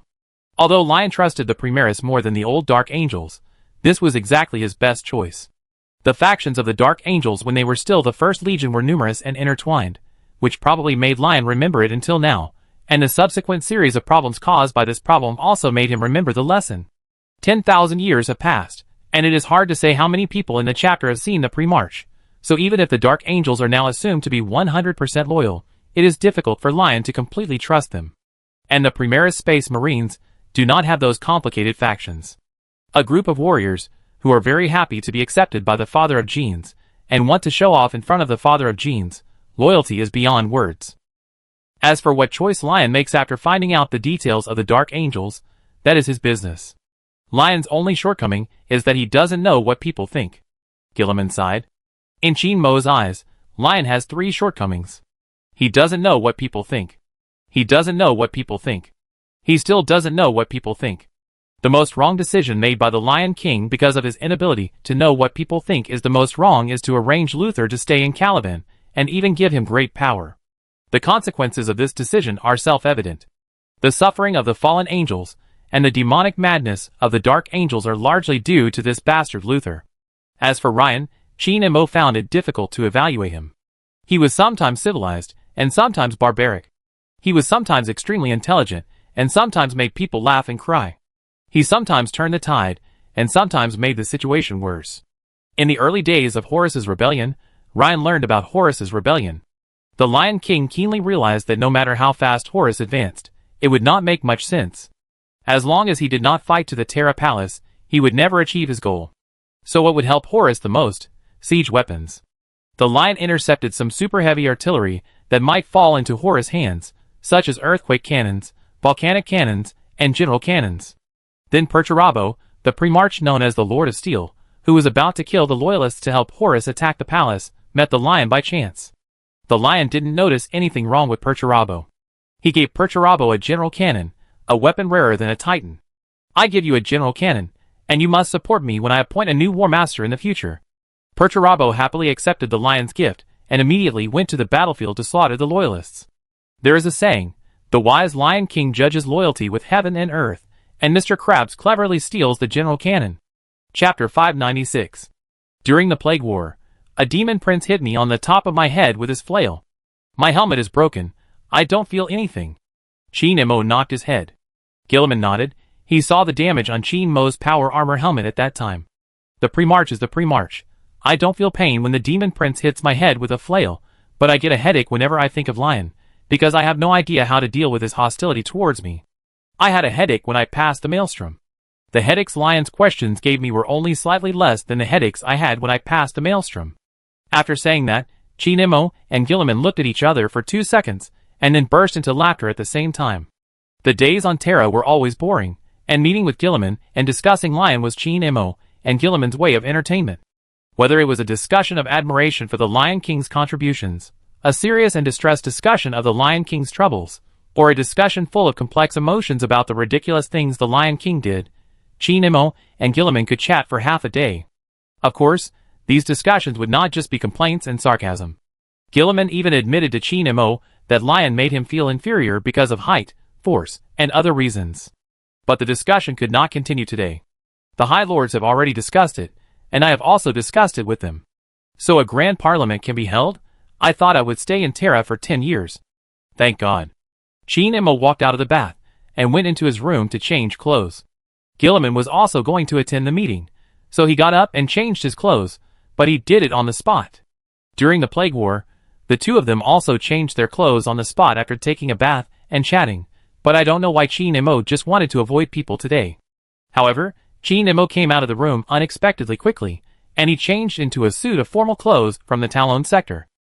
The main color is white, which looks simple and not complicated at all, but it is a very decent suit. Although there are always people who say that you are not human, when I look at you, I think you are more human than the Pope of the state religion, who claims to be the purest human being closest to the God Emperor. Gilliman looked at Chin Mo, thinking that maybe he felt this way because he had seen too many High Lords dressed in modified parts, but maybe he was defending his friend privately because of other people's suspicion. What position will the 500 worlds attend?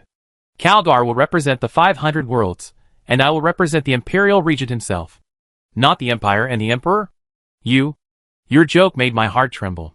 You should know that the Imperial Guard will also attend. If you make such a joke at the meeting, you will not see me tomorrow. The guards are still wondering whether you should replace the Emperor? On the second floor of the residence, Chin Mo watched Chin Mo and Gilliman slowly leave the courtyard of the residence. The champion guards and guards of Ultramar walk behind the two. Everything is normal. Sorry, Gilliman. I don't want to participate in this super large-scale wrangling, because the Empire and the Star region probably can't talk about anything useful. Dressed in a black robe, Chin Mo put on his hood while talking and disappeared in the room. This was Chin Mo's first time traveling in the universe without protection or any carrier. Chin Mo felt that there was a reason why he could obtain the power of the caster. At least, both he and the caster liked to rely on external objects. For example, it was very easy to crack an egg with your hands. If you couldn't crack it with one hand, you could crack it with 2 hands. But Chin Mo just wanted to buy a tool to crack eggs. You can also record information with your hands, but Chin Mo just wanted to make a writing machine that can convert speech to text to help record things. After these habits were transferred to the fusion caster, they simply changed the tool for cracking eggs from a small plastic hammer to a super artificial intelligence housekeeper, and replaced the crude writing machine with a super data board that records millions of information per second. Chin Mo likes to travel the universe in a battleship, rather than flying with his fist raised like Superman in superhero movies. After a very fast shuttle, Chin Mo arrived at Mars from Terra's orbit. His goal is the labyrinth hidden underground on Mars, the labyrinth created by the Emperor. He tried to travel directly from one end of the planet's surface to the other, just like a phantom penetrating a wall. But this approach was meaningless, because Chin Mo had even seen the core of Mars, but he couldn't find the legendary maze. This was expected. If the Emperor used material technology to create the Eternal Night Maze, the Void Dragon would tear the maze apart like tearing paper. It is a star god. Unless it is a hypercube maze with special properties. But the problem is that the Emperor may indeed get a hypercube maze, but the external structure of the hypercube maze is not as strong as the internal structure, and it is not safe. But Chin Mo didn't think it was built with psychic technology, because according to the various descriptions of the Eternal Night Labyrinth he knew, it was more like a place deep in Mars, but with some kind of power applied to it. In any case, from a geographical perspective, the labyrinth is still on Mars. Forget it. Chin Mo was too lazy to look around, so he used the backup plan Scholar. Near the core of Mars, the Scholar broke away from the dimensional space and was in the deepest part of Mars with Chin Mo. This fiery existence is like a grain of rice to Qin Mo, which is nothing compared to the energy of a star. If the Emperor uses psychic technology to build a maze or hide a maze, I can help you find it. The scholar knew the purpose of Qin Mo bringing him here, and he immediately used psychic energy to explore. The place you want to find shouldn't be like this. It shouldn't be like this. In the scholar's confusing words, Qin Mo saw a path leading to the deeper layer of the Earth's core. You mean, this entrance shouldn't be here, but it is here now? Qin Mo asked. The strictest order he set for the Iron Man and the Stone Man was not to be a Riddler. But the scholar has tried his best to enforce this iron rule. But the problem is that the things about psychic energy are so mysterious, it can't be described, it can only be sensed. And Qin Mo is immune to psychic energy, and it has no way to make Qin Mo see what it sees.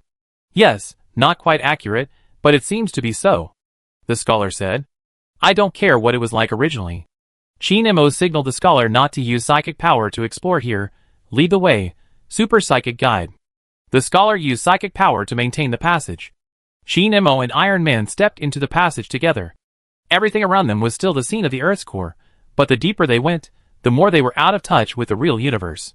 Chapter 597. After reaching the deepest part of the passage, Qin Mo and the scholar came to a new world. There is no sky here. Under the black dome is a complicated maze built on the red earth. Strictly speaking, it is not a maze in the traditional sense, but a network composed of countless complex routes and strange substances. There is no word to describe it. It is not only indescribable, but also indescribable, because its appearance is changing all the time. It could be a maze with walls everywhere, or it could be some ordinary houses on a plain.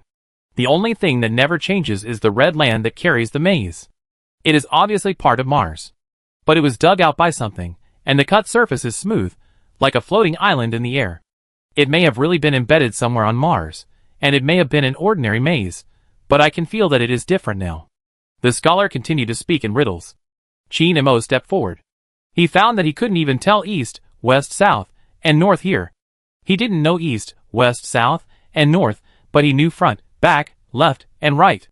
Qin Mo, who always heard others describe the feeling of being in a dimensional space, now felt what others felt. There is a lot of information here, and there is actually a direction here, but he can't feel it. It's like there is a lot of information in the dimensional space, and those lines clearly mark the past and future of each real substance, and its composition, and the reasons for its appearance, but in the eyes of ordinary people, it is just a bunch of meaningless lines. Please. The scholar bowed and extended his right hand. Thank you. Qin Mo put his hand on the scholar's iron arm and helped the Iron Man walk. The scholar's eyes released spiritual light, leading Qin Mo to move slowly in this space. At this time, Qin Mo was like a blind man. The power of the caster did not strengthen his senses much.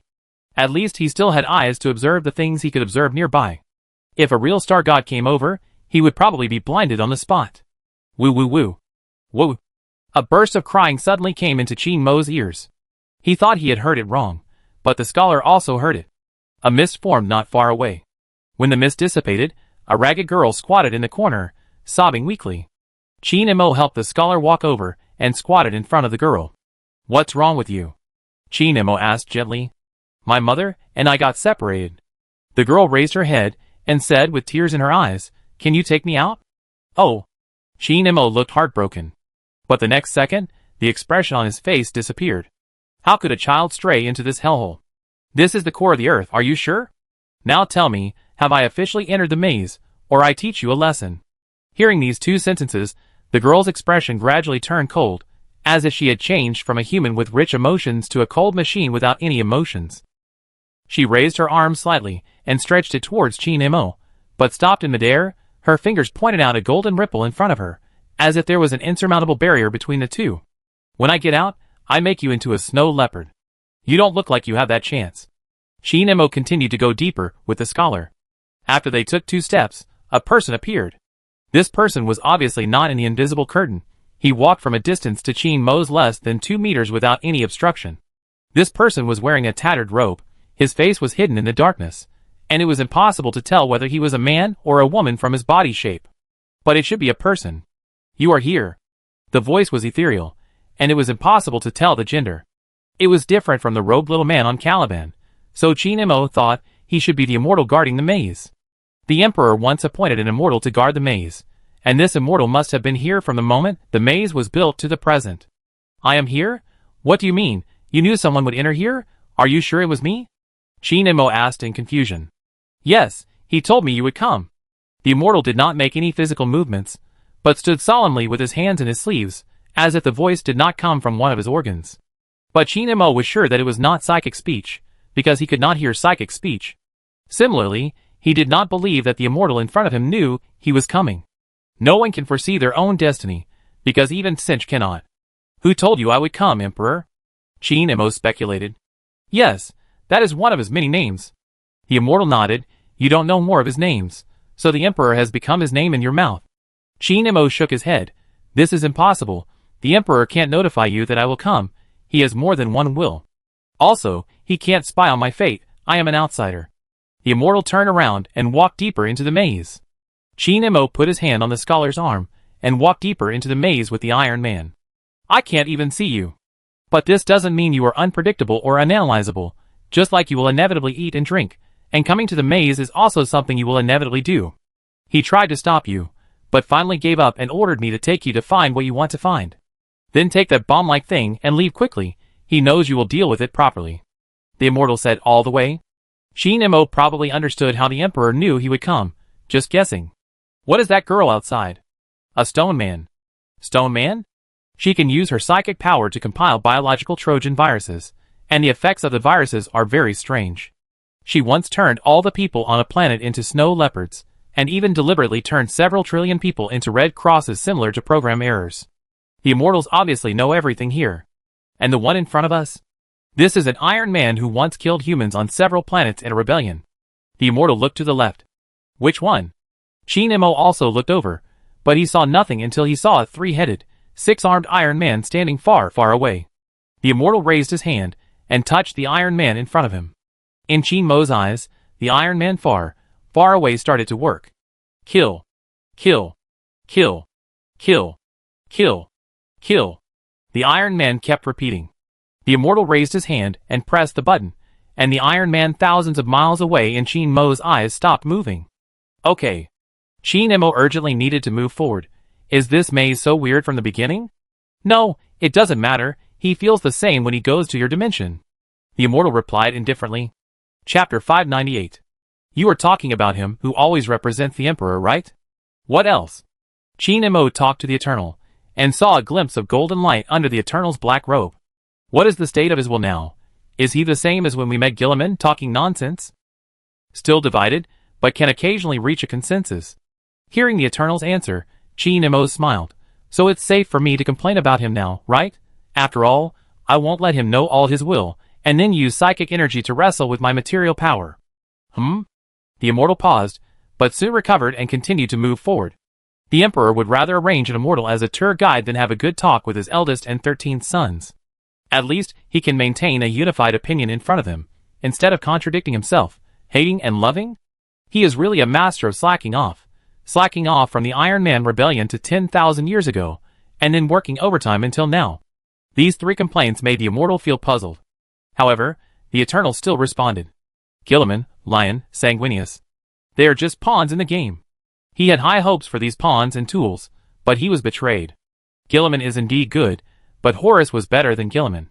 For a tool, there is really no need to say a few good words to the tool, when the tool has lost its original function. Tool? Qin Imo thought for a moment, then said, Is he so cold? No wonder, that human part is no longer hanging out with those fragments of will that can't even reach a consensus. His human part is not so unkind. The human part is meaningless to him. Because that human nature is human nature, and it is too weak. For today's human beings, it is a sin to be weak. The immortal said and looked back. Arrogance and ignorance are not obstacles to survival, weaknesses. It sounds like something an inhuman person can say. Qin Imo nodded. What's the use of human nature to him? If it was useful, it would not be thrown away. Human nature is just an obstacle. If he had shaped the tools into tools from the beginning, then those tools would not have ridiculous human nature, and could better fulfill their tasks as tools for humans. You're right. If you think about it carefully, it's really useless. The human part hasn't done much good except possessing Vanessa to travel around. Yes, he agreed. But to be honest, I still think that the human side is much more useful.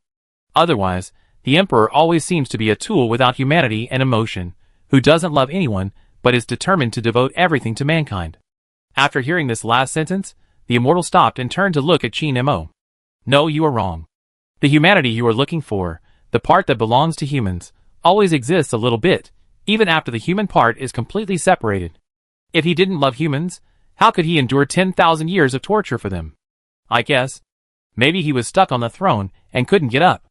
Otherwise, he didn't love anyone and would have gotten up earlier. Screw humans. Screw the Astronomicon.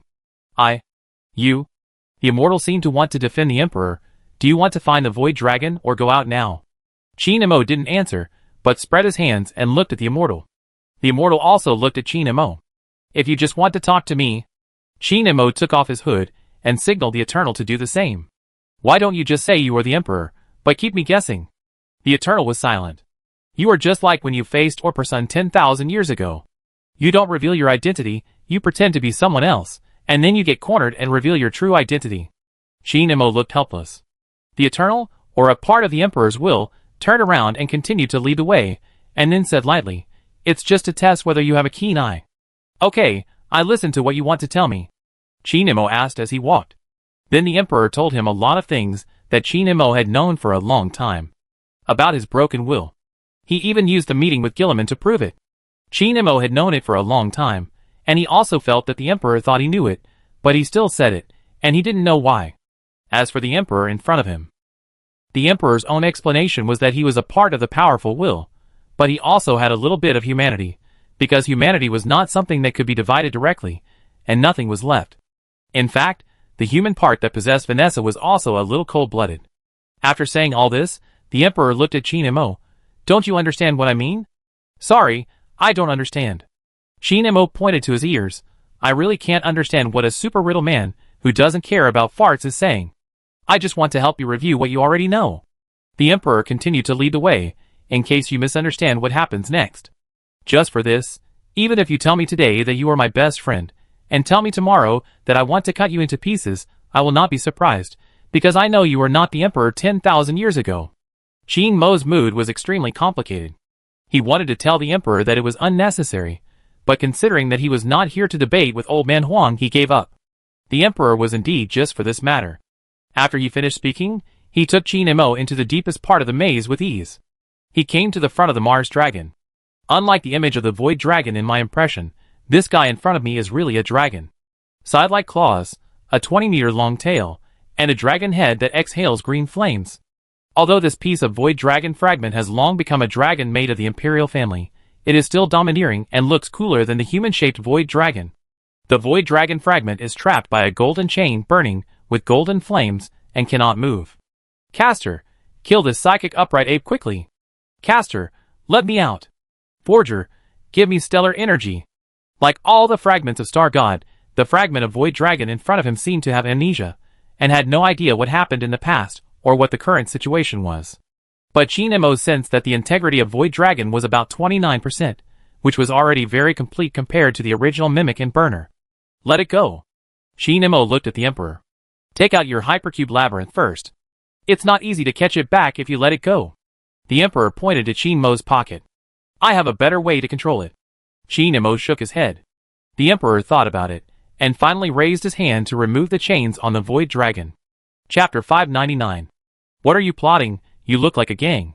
The Void Dragon uttered words that only the Star God could understand.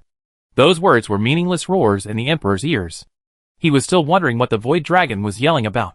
"What happened after the war in heaven ended?" Qin Mo asked tentatively. The Void Dragon roared in response. "I will take revenge on those damn slaves. I will make them pay for crushing me. That's why I came." Qin Mo stretched out his hand. "I'm here to save you." The restless Void Dragon calmed down and stretched out its sickle-like claws. The personality of this fragment is different from that of the complete period, just like the Burner. But the communication ability is still there. "We are the best partners. Get me out, and I will take revenge on the slaves with you. Right away. But before you leave here, you need to do one thing," Qin Mo said, looking at the Emperor beside him, and then turned his eyes back to the Void Dragon. "You should remember that it was this guy who took you down, and this is his dimension. You know, we all have dimensions. I can't exert my power here. As you can see, I'm weakened like a mortal. It took me a lot of effort to convince him. I paid a lot. You have to compensate me. Qin Imo lied under the Emperor's gaze. The Void Dragon's mental state is unstable. A fragment doesn't even know what its own abilities are. But it still felt something was wrong. You two looked like you were in the same group when you were talking just now. Faced with the Void Dragon's questioning, Qin Imo just shrugged and replied calmly, otherwise, what attitude should I use to face him? Under normal circumstances, I can't get in here by force. I paid a great price to be allowed to come in and take you away.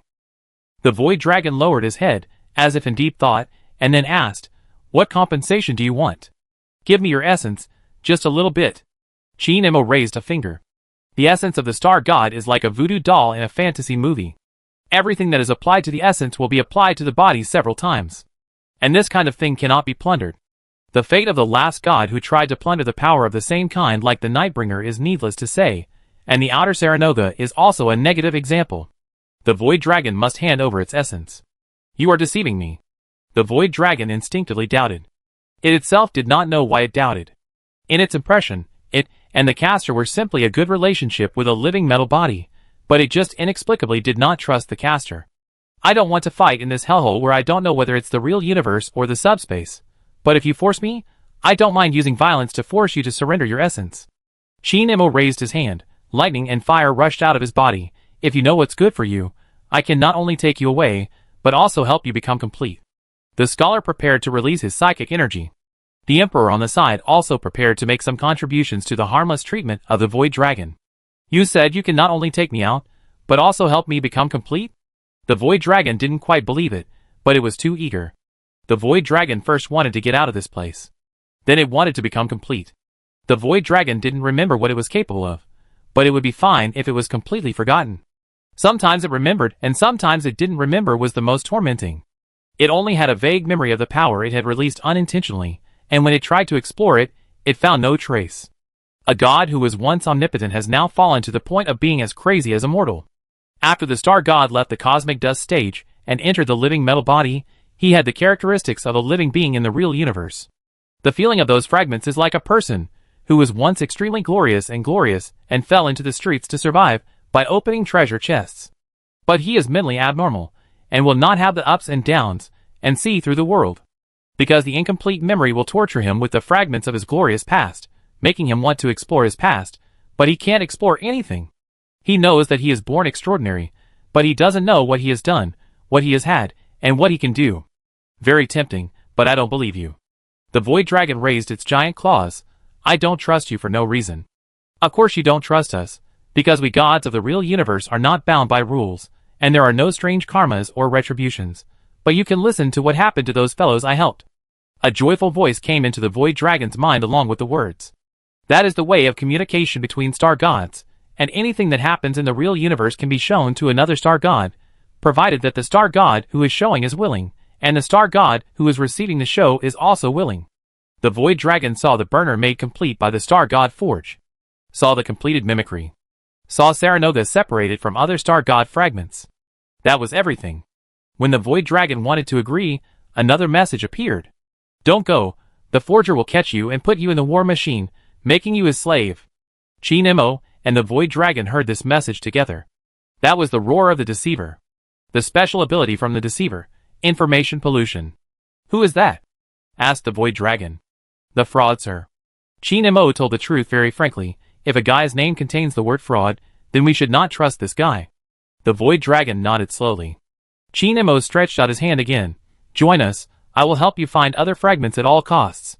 Even if your fragments are in the hands of a certain undead dynasty, it doesn't matter, I will kill and snatch the fragments, just like I dared to fight against the Nightbringer for mimicry.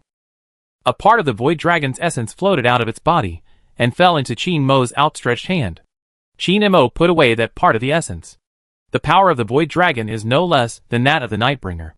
It can create infinite layers of overlapping dimensions, in which space and distance lose their meaning, which means eternity. The Void Dragon can also control machinery. Void Dragon, Megladros. The embodiment of the word technology. Although it is only a fragment now, it has the potential to develop into a controlled and powerful technological star god.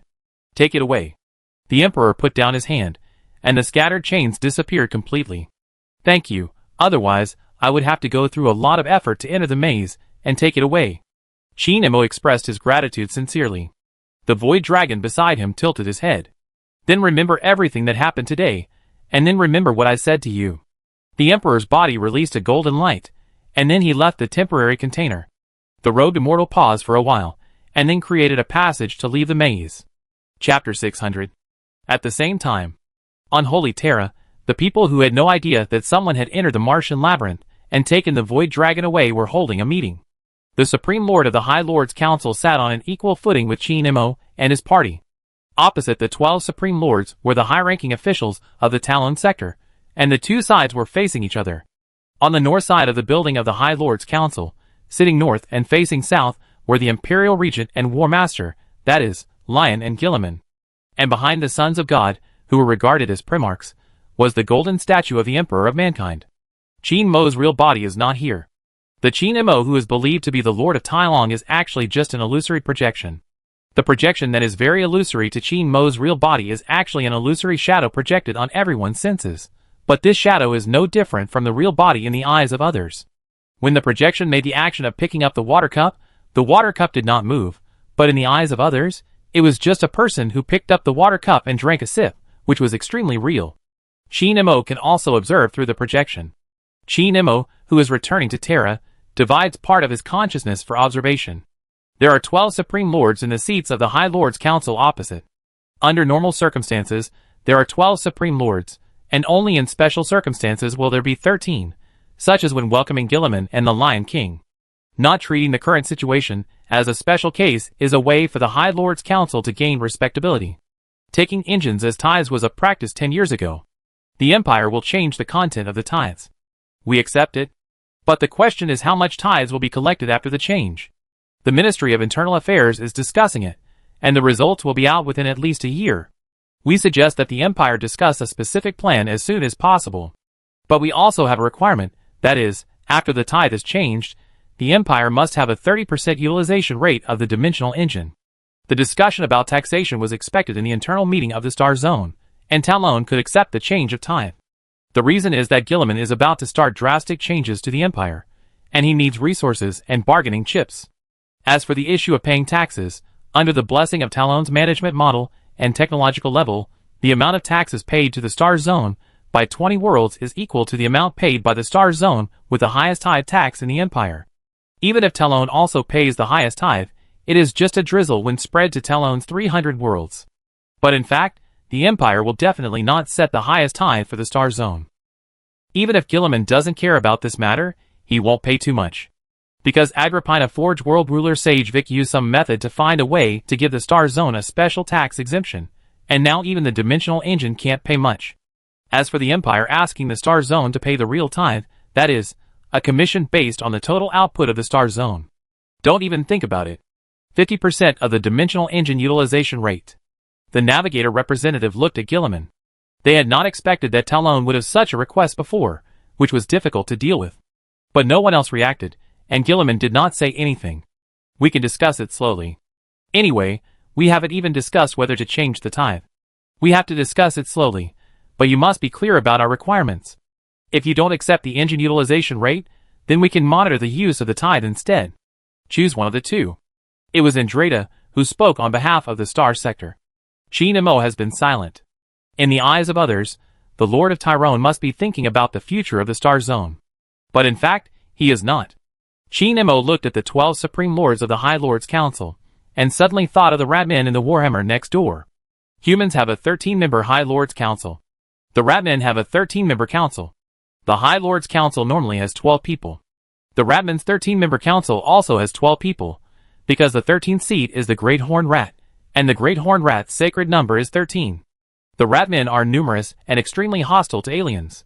The humans are numerous and extremely hostile to aliens. So, Qin Emo, who was attending the meeting, still had a blank expression on his face, but the Qin Emo body that controlled him had already smiled. There is nothing much to say about the expansion of your sector. The High Lords unanimously decided to skip the topic of the expansion of Tyrone. This was the only thing that could be agreed upon in the discussions within the High Lords Council, and with Gilliman. The expansion of the Tyrone sector, whether at the beginning of its establishment or now, has never sought the Empire's opinion or received permission. The events of Tyrone's integration 10 years ago were a mess, and bringing up the events of the annexed star regions was just self-humiliation. However, not everyone wanted to skip this topic at this time. The War Master of the Empire expressed his desire to speak. You must expand next, but there is one world you cannot annex. That is the home planet of my Lion Guards. Ryan mentioned the planet he was inexplicably teleported to after waking up, and he led the people there to resist the fraudster fragments. Chinemo came down and took down the fraudster fragments in no time, which was also an important reason why Ryan suspected him. Why, respected warlord? Enrita asked respectfully. A satisfied expression flashed across Lion's face, and he replied, because that world is under my protection. Excuse me, that's not the case. Enrita took out a stack of papers and handed them to the slaves of the High Lord's Council, asking them to distribute them. It was a record of the actions of the Tyrone Navy. As you can see, in the past, the planet mentioned by the warlord suffered two crises, one by the Genestealers and the other by the Eldar pirates. The two crises were resolved by the patrol fleet of the First Fleet stationed in the eastern part of the Talon sector, so it is obvious that you, the War Master, did not protect that world as you said. After Andreda explained the facts calmly, Ryan was not angry, but fell into distressed contemplation. For some reason, Ryan remembered the experiences of his brother's home planets. Those experiences were just like now. Even the worlds he had visited were still a mess. The place where Korix grew up in the pre-March was a mining world. Most of the people on the planet were miners, struggling hard under the brutal management of the overseers. Although Korix did not have adoptive parents like Gilliman, he was taken care of by workers. Everyone squeezed out some food and clothes to raise Korix and taught him the truth. But when Korix returned to his home planet after participating in the Great Expedition, he found that the home planet had not changed much and was still the same. The workers were still struggling hard in the hard work. The uprising also failed. The same was true for Kurz. The fear he created curbed the evil on his home planet, but everything remained the same after he left. As for Angren's home planet, the Emperor compromised with the slave owners, and the rebellious gladiators were rebels in both the slave owners and the Empire.